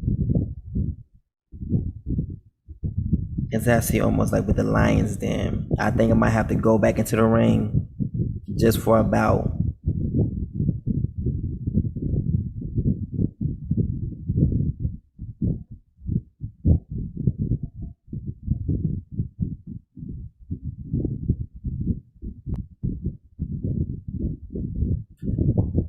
Instead, it would serve the Father and David their king, whom I will raise up for them. Behold, one comes up like a lion from the thickets of the Jordan to the water pasture. For in an instant I will chase Babylon. I will chase Babylon. I will chase Babylon from her land. Who is this chosen one? I will appoint for this. For who is like me, and who can challenge me? What shepherd can stand against me? I will appoint over them one shepherd, my servant David. He keeps telling you exactly what he's going to do. So Judah, Nazariah, or Nazareth is not David at all. Mikhail Massa is not David. Mzambi Zola is not David. Corey Crispin is not David. None of these people are David. But I do have a name. It's called David. And he will feed them, and he will feed them and be their shepherd. The scepter shall not depart from Judah, nor a lawgiver from between his feet until Shiloh, until David comes, and unto David shall the gathering of the people be. Which came with Zerubbabel, Jeshua, Nehemiah, Shariah, Reliah, Mordecai, Belshan, Mithbar, Bigvai, Rehum, Benaiah, the number of the men of the people of Israel. And thou, Ezra, after the wisdom of thy Yah that is in thy hand, set magistrates and judges which may judge all the people that are beyond the river, all such as know the laws of the Father, and teach them that they know them not, and teach them that know them not. Behold, the days come, saith Yah, that I will raise unto David. He keeps telling you the one he is going to raise up. And he keeps saying it's David, the one he's going to raise to him, the one who's going to be the one shepherd, the one leader, the one who is going to approach him. He has set forth, just like he has set Enoch to approach him, just like he said Noah to approach him. He said Moses to approach him. He said Joshua to approach him. He said Caleb to approach him, Aaron to approach him. I will raise unto David a righteous branch, and a king shall reign and prosper, and shall execute judgment and justice in the earth. In those days and at that time will I cause the branch of righteousness to grow up unto David, and he shall execute judgment and righteousness in the land. I will raise them up a prophet from among their brethren like unto thee, and will put my words in his mouth, and he shall speak unto them. Who? One person shall speak unto them all that I shall command him. This is not the Holy Spirit. This is literally.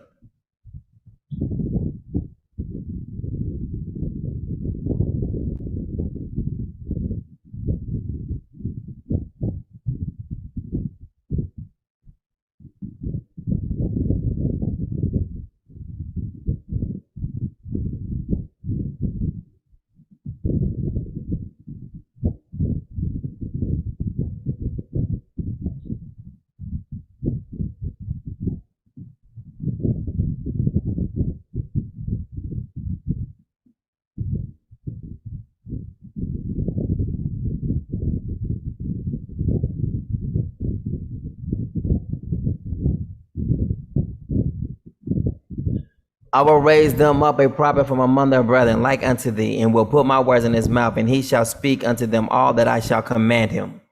All that I shall command him. So he's speaking his own words. He's not speaking his own words. He's speaking what the Father said. And he's speaking to Korah and to all his company, saying, even tomorrow the Father will show who are his and who is holy, and will cause him, one person, to come near unto him. Even him whom he have chosen will he cause to come near unto him.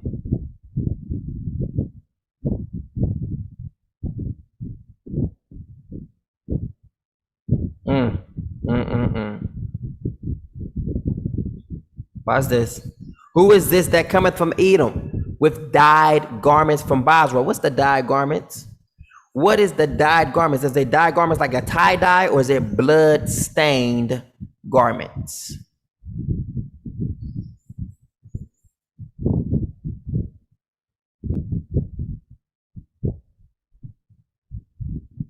Who is this that cometh from Edom with blood-stained garments from Basra? This that is glorious in his apparel, traveling in the greatness of his strength. I that speak in righteousness, mighty to save.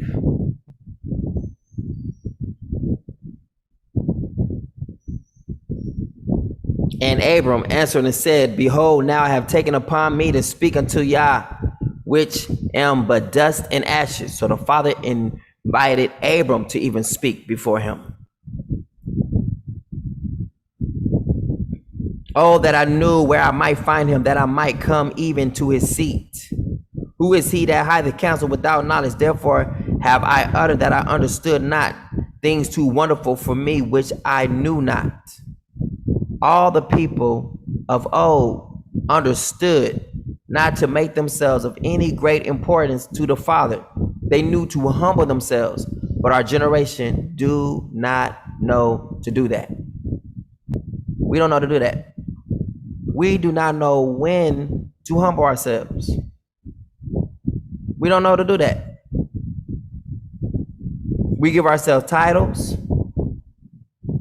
We think ourselves higher than we ought to think of ourselves. Trust me when I say I will not think myself as no king unless the Father has actually promoted me to be what I am.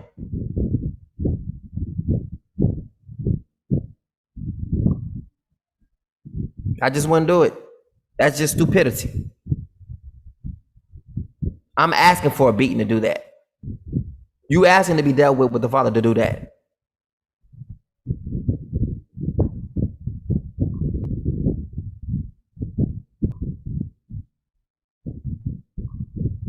Just saying, man.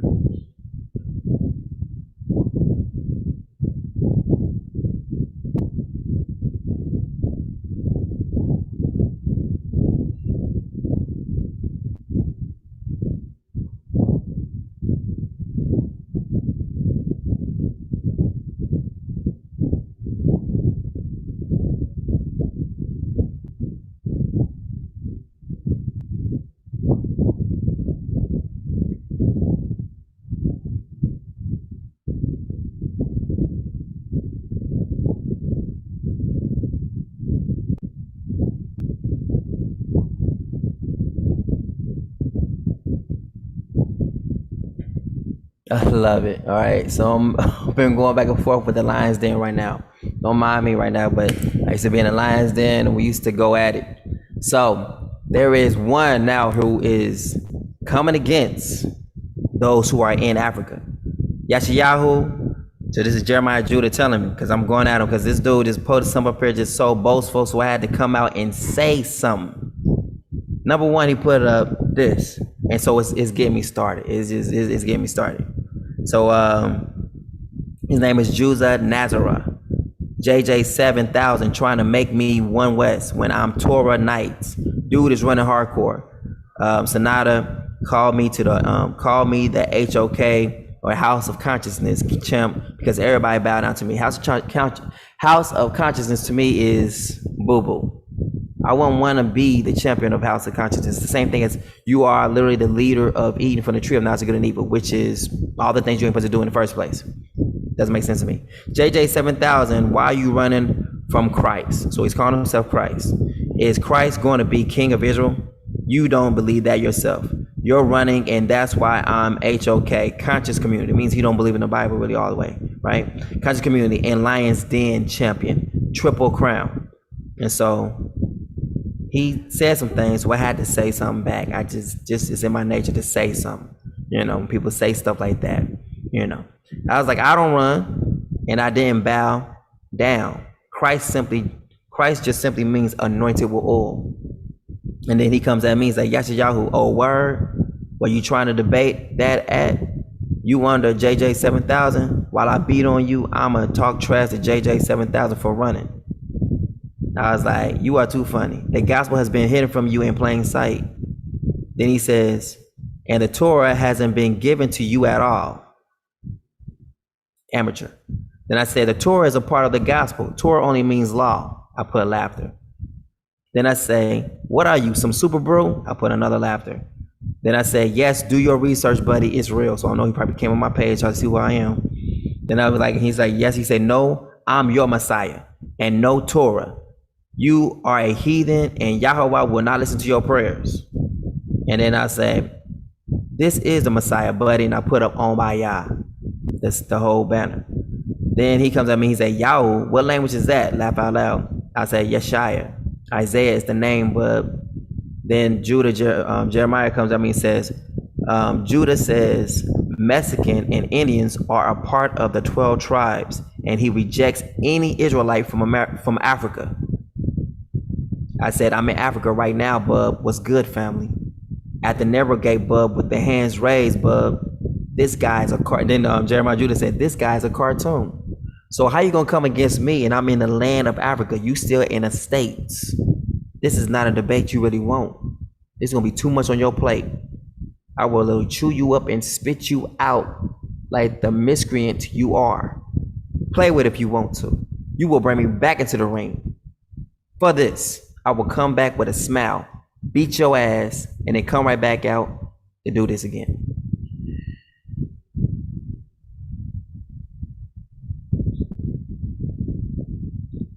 The Torah is a part of the gospel Torah, and like only means law. So then we have, where's Waldo?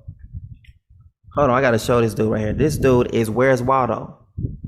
See, people don't understand when I get into this mode, I become very vicious and very disrespectful on purpose. Very disrespectful on purpose. Because this dude laughed. He looks like literally, where is Waldo? Faldo. Where is Waldo? Where's Waldo? All he's missing is the hat. Where's Waldo? Like, why are you laughing? Where's Waldo?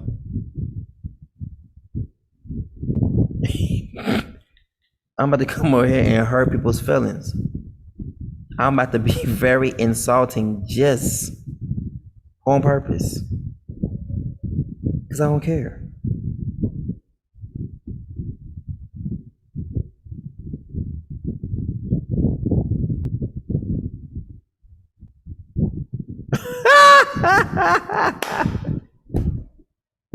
Let's get it. I'm sorry, y'all. Don't mind me. But this is hilarious.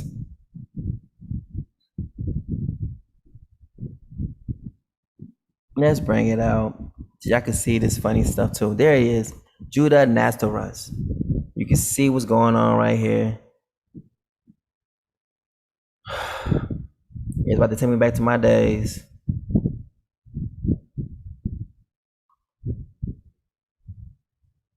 I ain't bout with the Lions Den since like last year.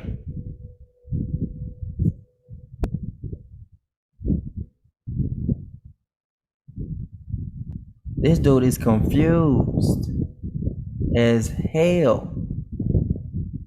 1, 2, 3. Yeah, he confused.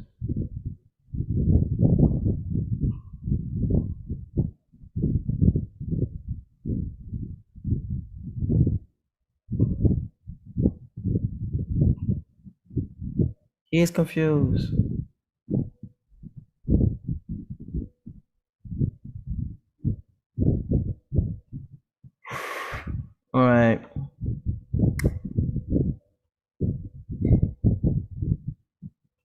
don't know why I said the him on here.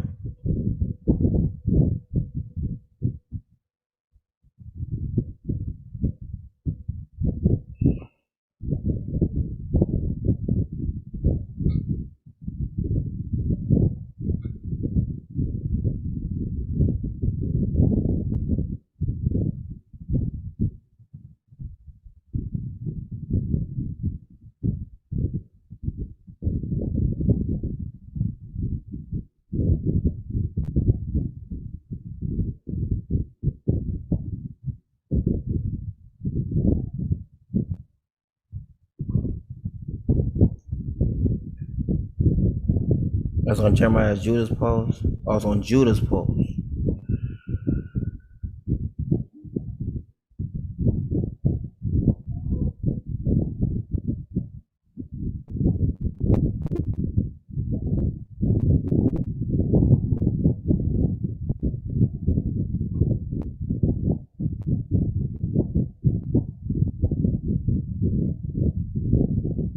I know most people they probably don't want to get back into it. Like, you know, shouldn't get back into the Lions Den, but I'm looking for this one post. This post right here is just retarded. That's it. It's Judas post, but I'm looking for the right one. We going back at it right now. We are going in. It's got to come up somewhere.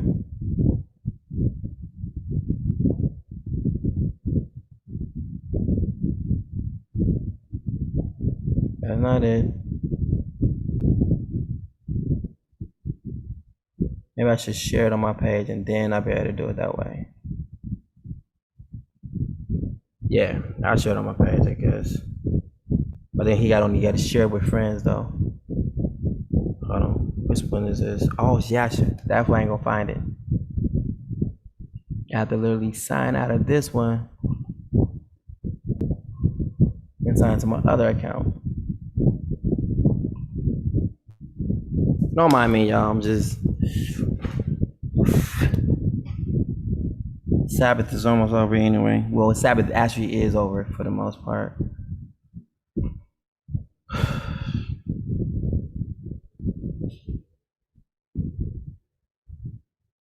We've been going at this for 9 hours.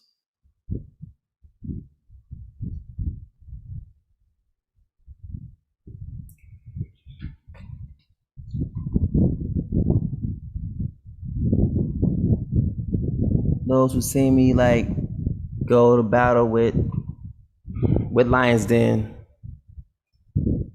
y'all see what I'm talking about. Y'all know what I'm talking about. It's like 15-minute bouts that you have to go in. You have to produce your evidence 15 minutes. Usually 15 minutes is not enough for me.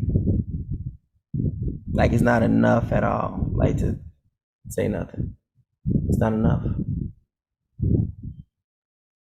Okay. I get it.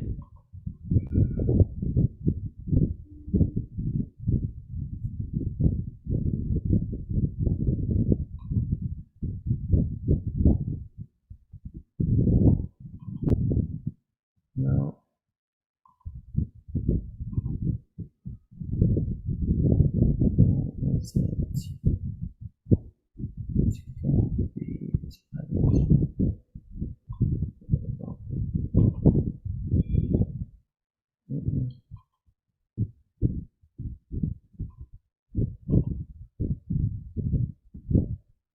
It's one of these.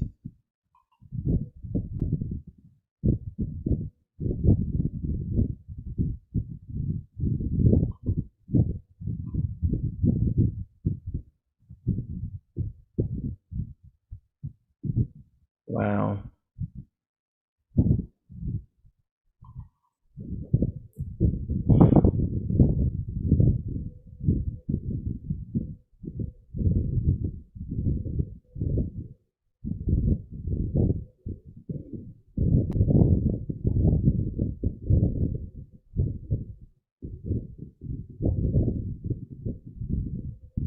I don't think it's that long, but I'm try it.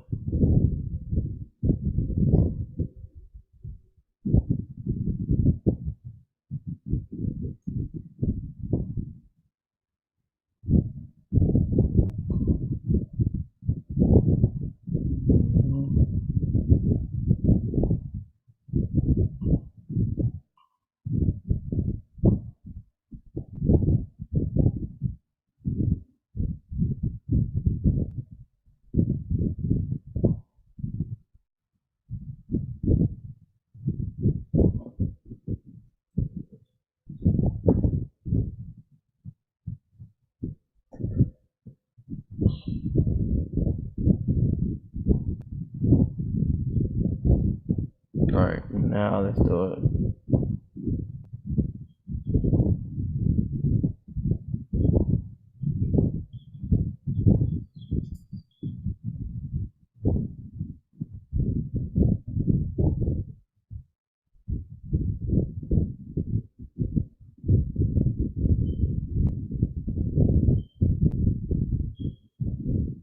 There you are.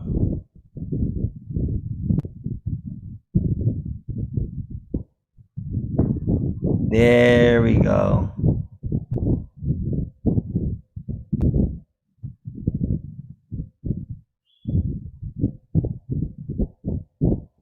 I guess she must be, that must be his wife. She look Asian as I don't know what. Like literally, wait a minute. You gonna say that the people are not the people, but then you gonna marry a people who's not the people. How does that make sense? What? What are we doing here? Is that dog hair on her shirt? That's dog hair on her shirt. That is dog hair. She look Asian as I don't know what, right?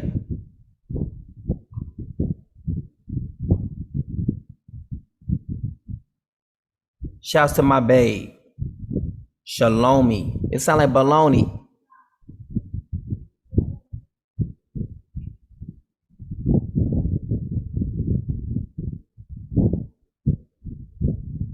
Black and Japanese.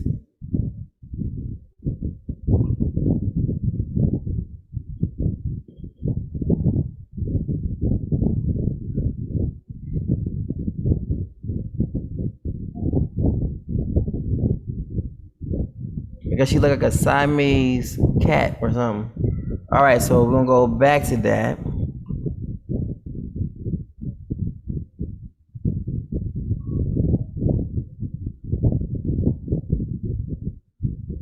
JJ 7000 trying to make me one West when I'm Torah Knights. Dude is running hardcore. Senator, call me the HOK, which is House of Consciousness champ, because everybody bow down to me. JJ 7000, why are you running from Christ?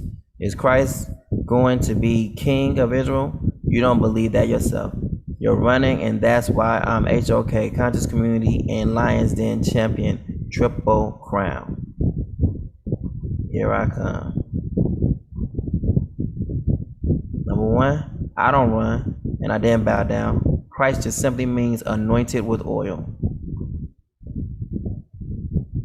Oh, word? Were you trying to debate that at? Where you trying to debate that at? You under JJ 7000. While I beat on you, I'ma talk trash to JJ 7000 for running.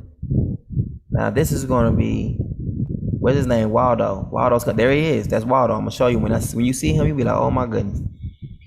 I said, you are too funny, and the gospel has been hidden from you in plain sight. Yes, sir, and the Torah hasn't been given to you at all. Say the Torah is a part of the gospel. Torah only means law. What are you, some super brew?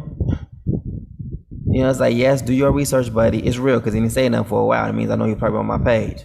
No, I'm your Messiah, and no Torah equals you are a heathen, and Yahweh will not listen to your prayers. This is the Messiah, buddy. Then he says, Yahweh, what language is that? I say, Yeshaya. Isaiah is the name, but here he comes. Judah says Mexican Indians are a part of the 12 tribes, and it rejects any Israelite from Africa. I'm in Africa right now, bub. What's good, family? At the narrow gate, bub, with the hands raised, bub.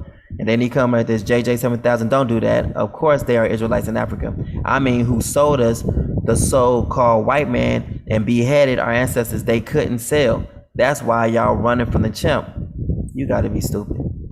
I'm right here in Africa, dude. What in the world are you talking about? This guy is a cartoon.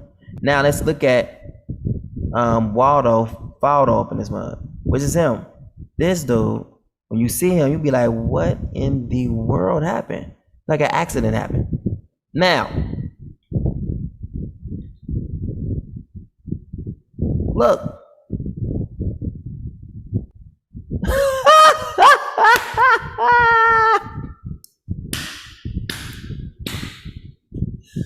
Where is Waldo? And if where is Waldo a real person? He is missing the hat.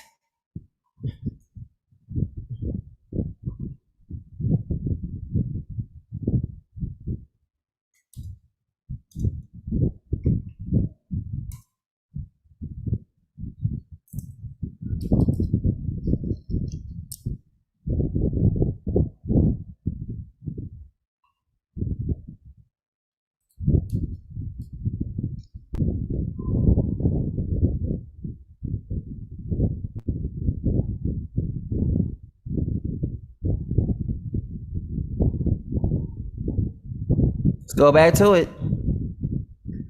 Here he is.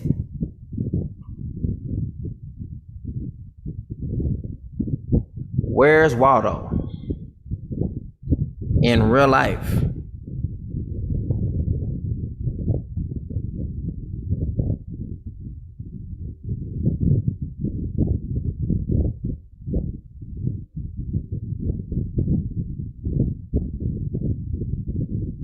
Dawad Nawad. What in the world?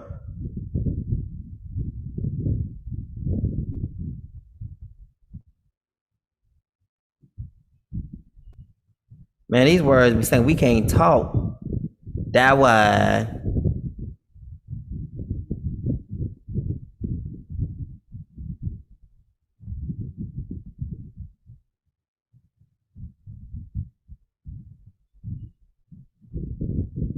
I gotta look, I gotta do it.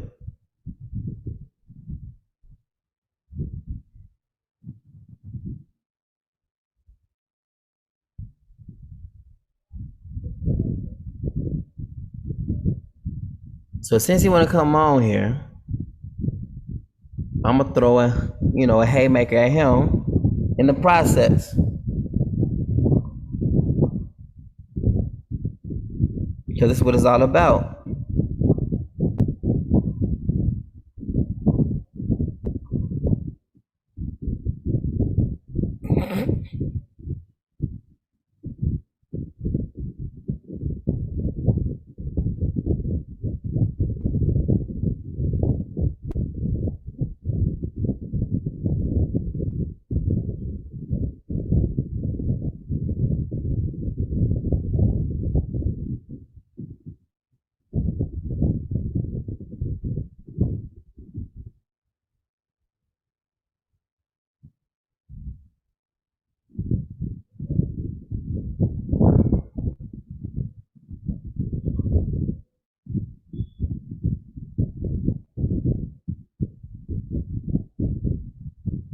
So that's gonna start something. That is going to start something. Let's get it popping. Let's go back.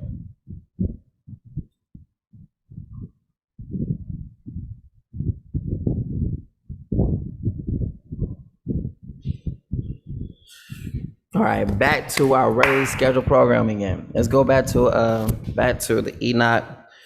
I'm gonna get off here in a little bit, but man, this has been great.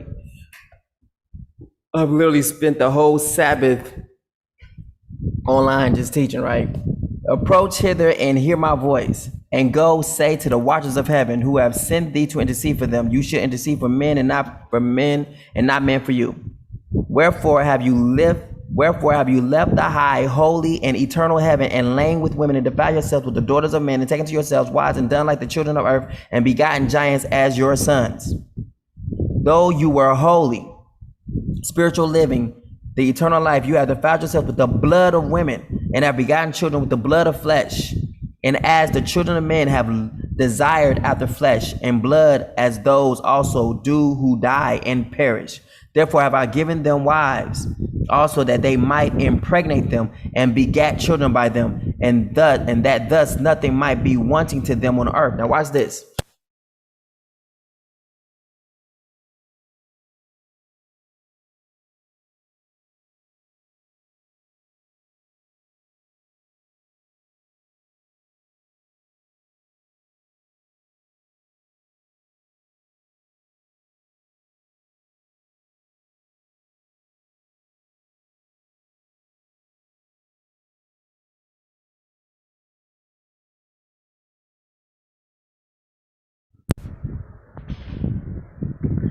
All right, so watch this. Though you were holy, spiritual, living the eternal life, you have defiled yourselves with the blood of women, and have begotten children with the blood of flesh, and as children of men have lusted after flesh and blood as those also who die and perish. Therefore have I given them wives also that they might impregnate them. See? So we men are given women to impregnate because we don't have nothing to live after ourselves. So the Father gave us women to impregnate them because, literally like it's saying right there, when we die, they live on for us. But these angels, they were not giving the ability to actually procreate after themselves because they are already in representation of themselves forever. They don't die. But since we men die, we impregnate women, so when we do die, they live on in our remembrance. So he's saying, like, look, he said, I gave men women so they can impregnate and have children by them, so they can live on, so the children can live on for their parents. But you didn't have that because you were spiritual and eternal beings. That is balance. All right. Therefore, I have watched this. It's like I said, and the children of men have lusted after flesh and blood as those also who die and perish. So for the reason that men die and perish, therefore have I given them wives. Why? Also that they may impregnate them and begat children by them, and that thus nothing might be wanting to them on the earth. Meaning what? They will have all that they need through their ability to be able to impregnate women, have children after them. So if they leave, they're gone. Their children live on in their steads, right? But you don't need that because you're eternal beings. You don't die. But you were formerly spiritual, meaning what? That you used to be spiritual. Something's happened. They've changed. But you were formerly spiritual, living the eternal life and immortal for all generations of the world. So they just lost their immortality. And therefore I have not appointed wives for you. For as for the spiritual ones of the heaven, in heaven is their dwelling. And now the giants who are produced from the spirit and flesh. That's exactly what's taking place. So we have this Luciferus, which is spirit, entering into the flesh, which is producing something.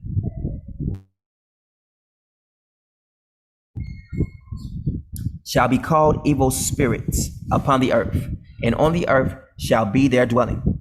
Evil spirits, you understand that? Watch this. This is what's going to be coming into the people who are receiving the light of darkness. I'm going to read that again. And now the giants who are produced from the spirits and flesh shall be called. That's what's happening. The spirit is going into the flesh. This concoction, this death cocktail is going into the women's body.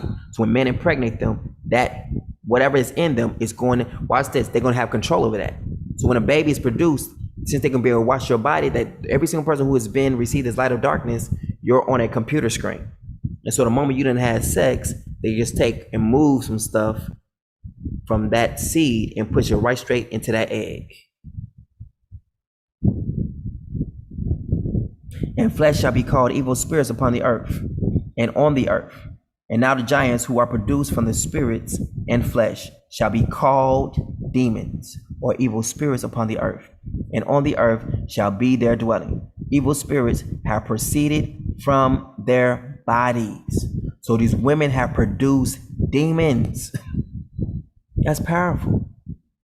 Demons come from humans. I'm going to say that again.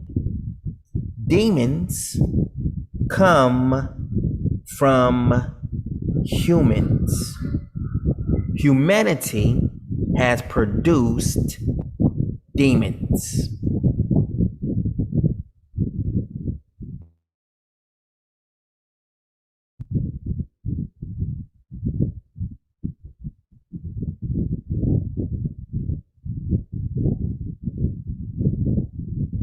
Just saying. It's powerful. And flesh shall be called evil spirits upon the earth, and on the earth shall be their dwelling. So demons' place will be on the earth. Evil spirits have proceeded from their bodies because they are born from men. So demons are born from men. And from the holy watchers is their beginning and primal origin. So the primal origins of the watchers, and from the holy watchers. So holy watchers and women. So flesh and spirit is what makes up these demons. And primal origin, they shall be evil spirits on earth, demons on earth, and evil spirits shall they be called.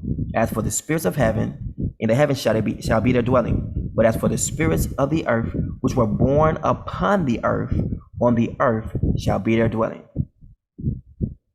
And the spirits of the giants afflict, oppress, destroy, attack, do battle, and work destruction on the earth. Sounds like Pokemon, don't it? Sounds like Venom, don't it? Every single evil spirit, every single demonic move we ever seen is always upon the earth. Why? Because these are the Nephilim. These are the giants. These are the things that was produced from flesh and spirit. And what they do, they cause trouble. Jacob's trouble. They do battle. That's exactly what Pokemon do. They do battle against one another and work destruction on the earth and cause trouble. Jacob's trouble could not happen without these evil spirits. They take no food. They don't need no food. But nevertheless, hunger and thirst and cause offenses. And these spirits shall rise up against the children of men and against the women, because they have proceeded from them. The same thing is going to be said again unto us. So these people who are coming into Hollywood, these spirits that they're coming involved is who they're coming involved with. So the ones who are over them. So you have Kanye West, Rihanna, Beyonce, Jay-Z, all these major ones. They cannot come into any kind of power without these Nephilim spirits. Lil Wayne, Drake, all of them. All the new ones you're hearing right now that's coming out right now. What's the new people that's coming out right now? All of them. Every single last one of them. R. Kelly, when they was done with R. Kelly, they was through with him. The spirits left him. They went here and left him on his own. That's why he was still hungry, thirsty after everything was over. Why? Because once he had did all these different offenses, now he's been put in jail. It's these spirits that drive you to do these things. Once you come into a pact with the devil, you have to take on these different spirits. You become open bait, open season for these spirits to take over you. That's why it says, what would you give for your soul? What would you give for fame? Because in order to be into that light, you have to have demons. You have to. Everyone shows up, say, you know what, they're so innocent. Then after a couple of years, good girls gone bad. What happened? What's been happening to her the whole entire time? You're gonna get tainted. Same thing with sports. You're gonna do the same thing. Whether it's running, football, basketball, whatever. They had it where they said it where people was sucking Shaquille O'Neal's penis to get into the game. If you wanted to make that kind of money right there, they said a blindfold the person, and they was up there sucking on Shaquille's, on this penis in order to get in. People want to get into the rap game, whatnot. They take you to a room, a whole bunch of other rappers in there, and they rape you. These are evil spirits. You can see that, why? Because you said that these same spirits were the one who's defiling all mankind, the beasts of the field, the birds, the sea animals, everything. Eyes wide shut, or eyes wide open. No, eyes wide shut, yeah. So from the days of the slaughter and destruction and death of the giants, from the souls of whose flesh the spirits having gone forth shall destroy without incurring judgment. So I mean what? They're going to have a time on the earth to kill, to destroy, to mess people up all over the earth. And there'll be no kind of judgment being impended upon them. So they can go from this person, have this person kill this person, from this person to this person for a time, and nothing will happen to them. If you are not with the Father can give you over to these spirits. But guess what? It talks about in the book of Jubilees where no evil spirit can befall or come into one of us. And if they do, they have to give account to the Father or why they came into us. So literally it's making it to where the seed of David, because it had to be a righteous branch, cannot receive a devil. You cannot receive demons. You cannot be infiltrated by demons. So when people say, oh, that's a demon. No, we can't get demons. And any demon that try to come into us, they have to ask the Father, like, hey, look. And they have to give account, like, why was you in my children? Without incurring judgment, they shall, watch this. Thus shall they destroy until the day of the consummation. The great judgment in which the age shall be consummated, meaning what? It's brought to an end. Over the watchers and the godless, yea, shall be wholly consummated. And now as the watchers who have sent thee to intercede for them who had been aforetime in heaven, say to them, you have been in heaven, but all the mysteries had not yet been revealed to you. So that means all the stuff that I told you is going to be inferior to the mysteries that I'm about to release later on in the earth. And you, watch this, all the mysteries had not yet been revealed to you, and you knew worthless ones. He says the mysteries that I gave you was less than nothing. So watch this. Watch this. The nations are before me as nothing, less than nothing. Why? Because we filled with the knowledge that the watchers have taught them. And the Father says the knowledge that you gave the women and all the other stuff that you gave them, these were worthless ones. They didn't mean nothing. It was like freebies. I love it. Father is just, he can sound cruel. His words can sound cruel. Like cut your heart out with his words. Like you thought you knew something, you didn't know nothing. What I gave you was trash. I said, look, take out the trash. I didn't get a chance to. Just put it in the refrigerator so I can stay cold. Please.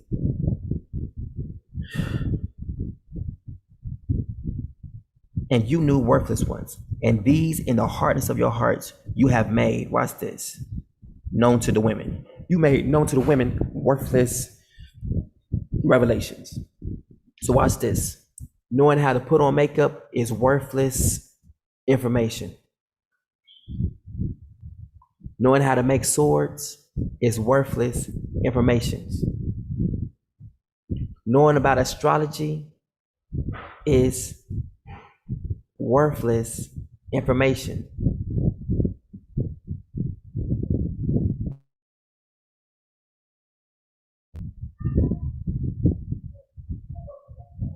When people talk about like this, knowing about the spirituality, watch this. Everybody saying everything's all spiritual. It's spiritual. Your third eye and all that stuff is worthless information. These are all the things they talk about, the third eye, how to open your third eye, all that stuff, how to commune with the universe is worthless information. All of it, worthless.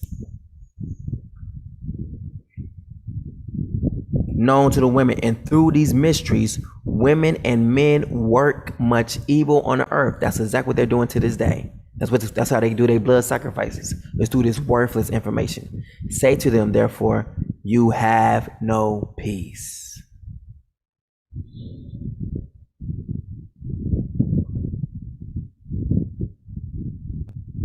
So like when people be doing their, their witchcraft and stuff, it's worthless information. So that means the Satanist church is worthless. It's based off of worthless information.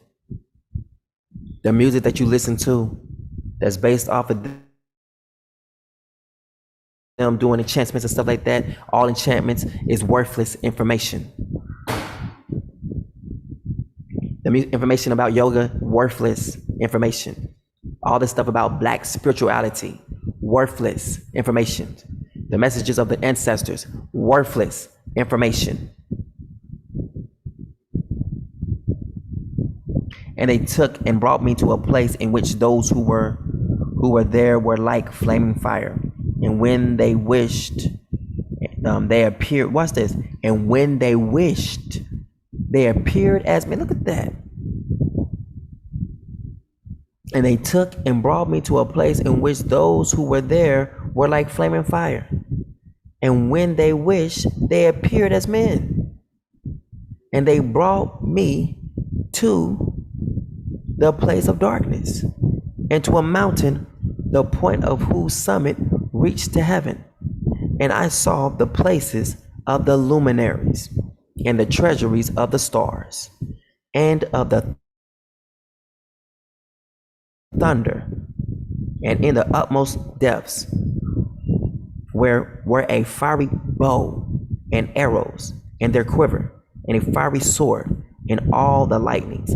And they took me to the living waters, and to the fire of the west, which receives every setting of the sun. Watch this.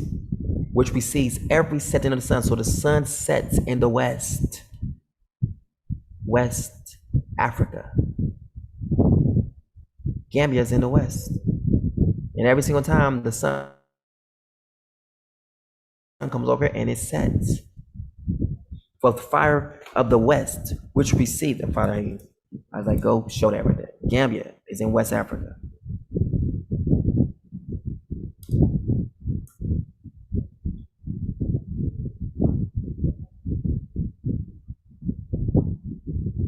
Gambia is a small West African country. Here is where Dan would be at.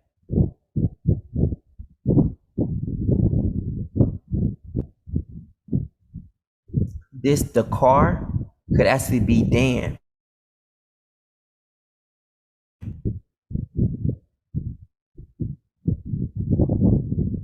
It is right there by the sea, the river of Dan, the sea of Dan. Here it is, Dakar. This Dakar could literally be Dan. This will be exactly where Enoch or Enoch would be at when he had this vision and was taken up to the Father to actually intercede on the behalf of the watchers. We are right now in the presence of where everything went down in the last day. I mean, in the beginning when the Father first destroyed the earth with water. At the same time, he's getting Noah ready.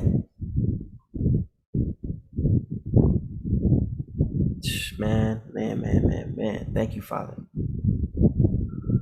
Whew. Fire of the west, which receives every setting of the sun, and I came to a river of fire, in which the fire flows like water and discharges itself into the great sea towards the west, West Africa, Gambia.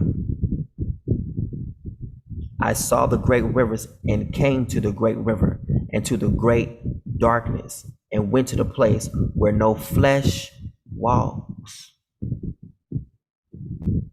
I saw the mountains of the darkness of winter, and the place whence all the waters of the deep flow. I saw the mouths of all the rivers of the earth, and the mouth of the deep. He saw a lot of stuff, didn't he?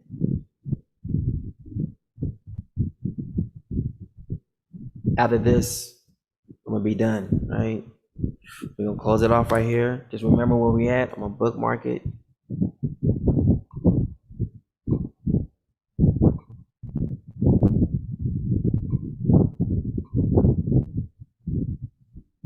I saw the treasuries of all the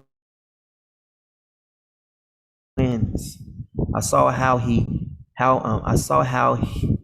he had furnished with them the whole creation and the firm foundations of the earth. And I saw the cornerstone. I saw the cornerstone of the earth. I saw the four winds which bear the earth, the firmament of the heaven. And I saw how the winds stretch out the vaults of heaven and have their station between heaven and earth. These are the pillars of the heaven. Wow. The three pillars, right? Of the earth. This is pillars of the, so as it is in the heaven, so it is on the earth. So the earth has three pillars or have pillars. So the heaven has pillars. Wow, right? I saw the winds of heaven which turn and bring the circumference of the sun and all the stars to their setting. I saw the winds on the earth carrying clouds. I saw the paths of the angels. I saw at the end of the earth the firmament of the heaven above, and I proceeded and saw a place which burns day and night, where there are 7 mountains of magnificent stones, 3 towards the east and 3 towards the south. What's this? And I proceeded and I saw a place which burns day and night, where there are 7 mountains. The 7 mountains.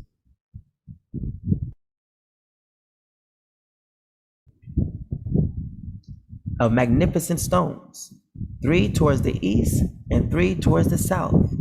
And as for those towards the east, one was of colored stone, and one of pearl, and one of jacinth, and those towards the south of red stone.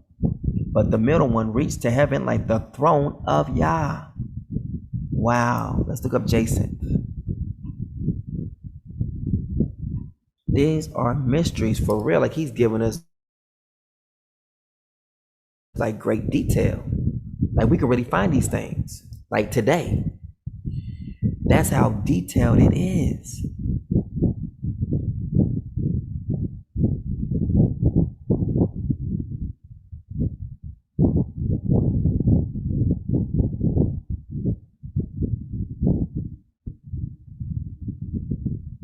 Wow.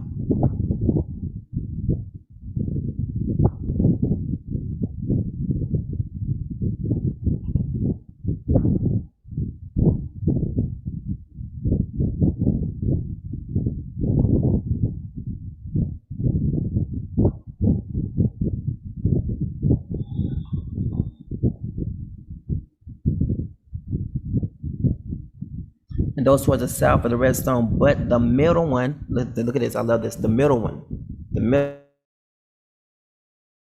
middle one, the balanced one, reached to heaven like the throne of Yah of alabaster, and the summit of the throne was of sapphire. And I saw a flaming fire, and beyond these mountains is a region, the end of the great earth. There the heavens were completed, and I saw a deep abyss with columns of heavenly fire, and among them I saw columns of fire fall, which were beyond measure, alike towards the height and towards the depth.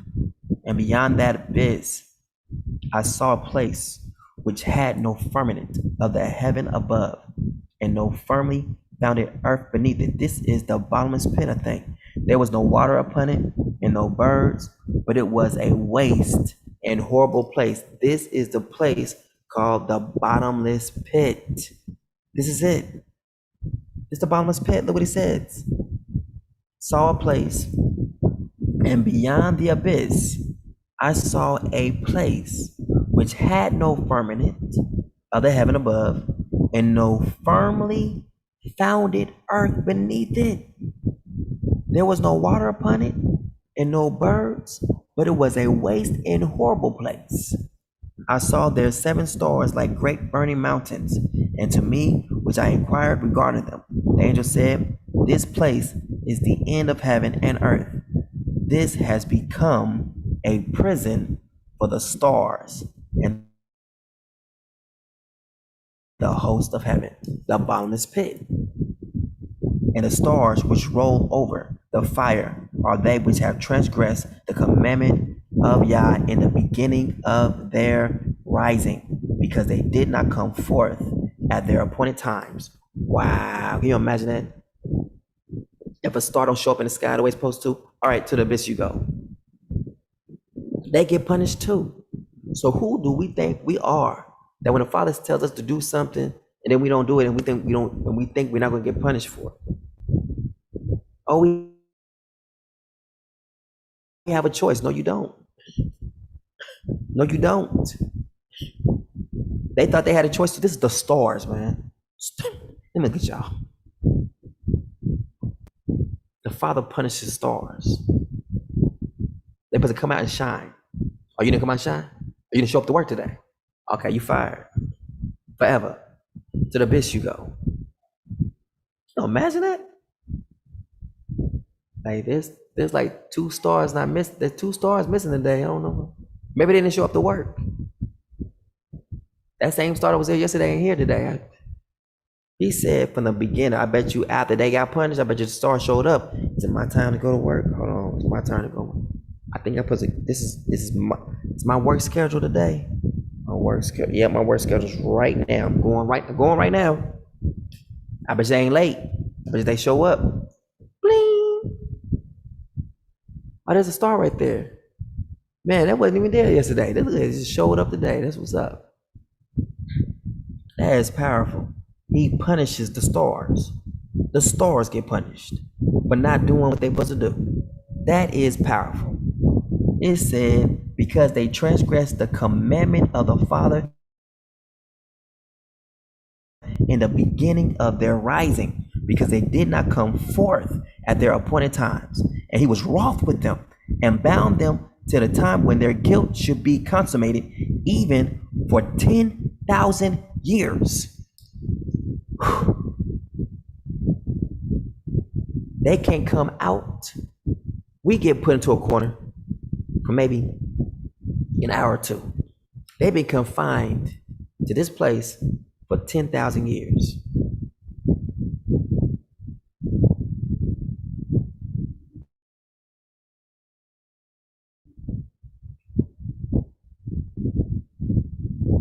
Can you phantom that? 10,000 years. It says a day is as a year. It says a day is as 1,000 years.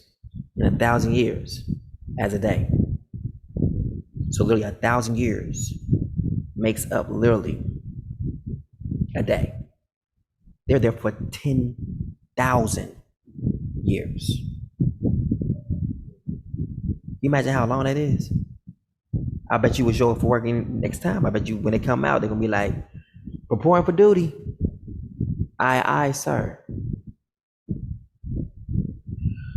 So at this time, man, I think we had a good time here on our Sabbath.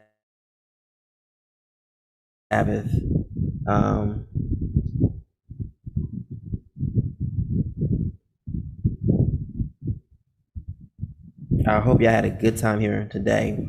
I know I did. I enjoyed myself immensely, laughing, joking, and everything. We're about to get up out of here, but to hit up the intro or the outro and let everybody go do what they need to do, right? Because it's what, like 10, 11 o'clock for y'all? For me, for us, it's 5 something. So our day is pretty much, for the most part, is gone, you know? We spent our time literally just pretty much in the Word today, which is a beautiful thing. It's a good thing I did get some sleep, you know, earlier, because this was a lot of information that came out, a lot of stuff that happened today. I know people are going to recap on this video. I know I probably have to recap on this video because this video was dope, right? So remember, truth is not biased, it's absolute. And Goshen Kusabi. And you have a good one. We're having Passover on 10/31 here. So those who are showing up before that time, let us know so we know what to do. Those showing up in November, we expect you to see you soon. All right, love y'all much. And salute to Doris for recovering all. You know, the enemy thought they had her, but she run, you know. So she asked me to pray that she will recover all. I pray that she recover all. She has recovered all. Nothing was lost at all. So our praises for that in the mighty name of Isaiah. Hallelujah. So be it. King out.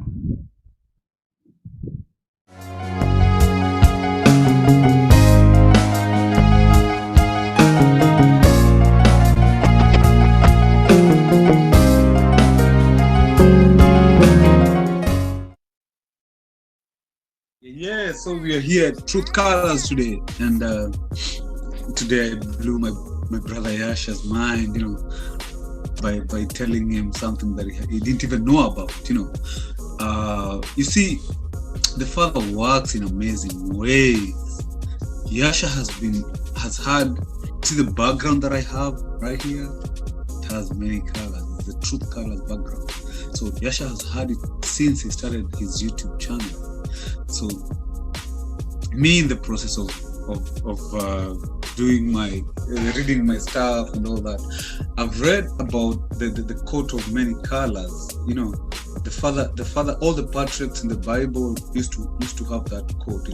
It goes down from Adam all the way till Joseph, and during the period of Joseph is when the coat kind of disappeared, but it was the coat of many colors.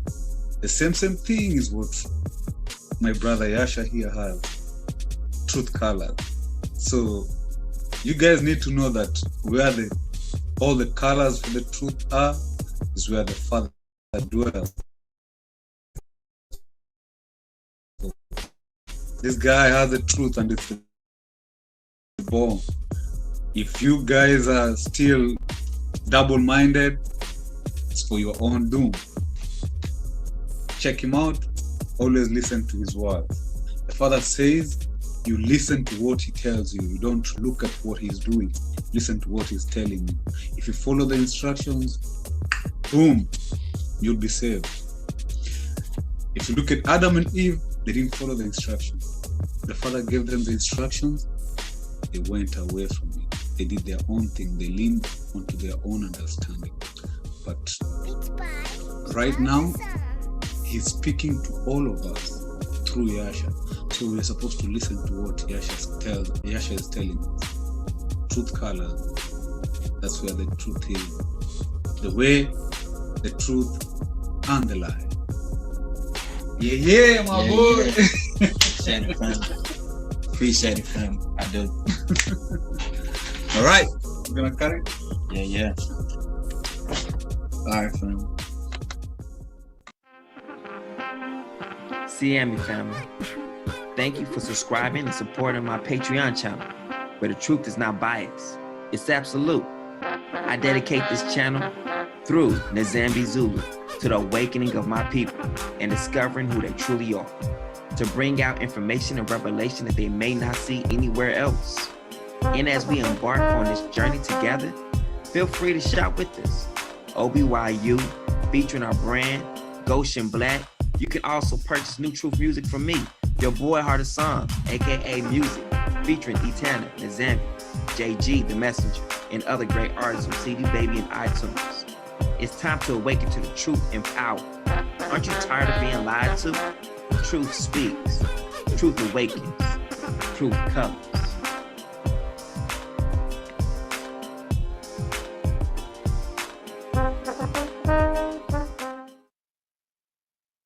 Other songs. Revelations. And the third angel followed them, saying with a loud voice, if any man worship the beast in his image, and receive his mark into his forehead or in his hand, the same shall drink of the wine of the wrath of Elohim, which is poured out without mixture into the cup of his indignation. And he shall be tormented with fire and brimstone in the presence of the holy angels and in the presence of the Lamb. And the smoke of their torment ascendeth up forever and ever. And they have no rest day nor night who worship the beast in his image, and whosoever receiveth the mark of his name. Satan cast into the lake of fire. And the devil that deceived them was cast into the lake of fire and brimstone, where the beast and the false prophet are, and they shall be tormented day and night forever and ever. The great white throne. And I saw a great white throne, and him that sat on it, from whose face the earth and the heaven fled away, and there was found no place for them. And I saw the dead, small and great, stand before Elohim, and the books were open, and another book was open, which was in the book of life. And the dead were judged out of those things which were written in the books, according to their works. And the sea gave up the dead which were in it, and death and hell delivered up the dead which were in them. And they were judged, every man according to their works, and death and hell were cast into the lake of fire. This is the second death. And whosoever was not found written in the book of life was cast into the lake of fire. But I will tell you what will happen to cowards and to everyone who is unfaithful or dirty-minded or who murders or is sexually immoral or uses witchcraft or worships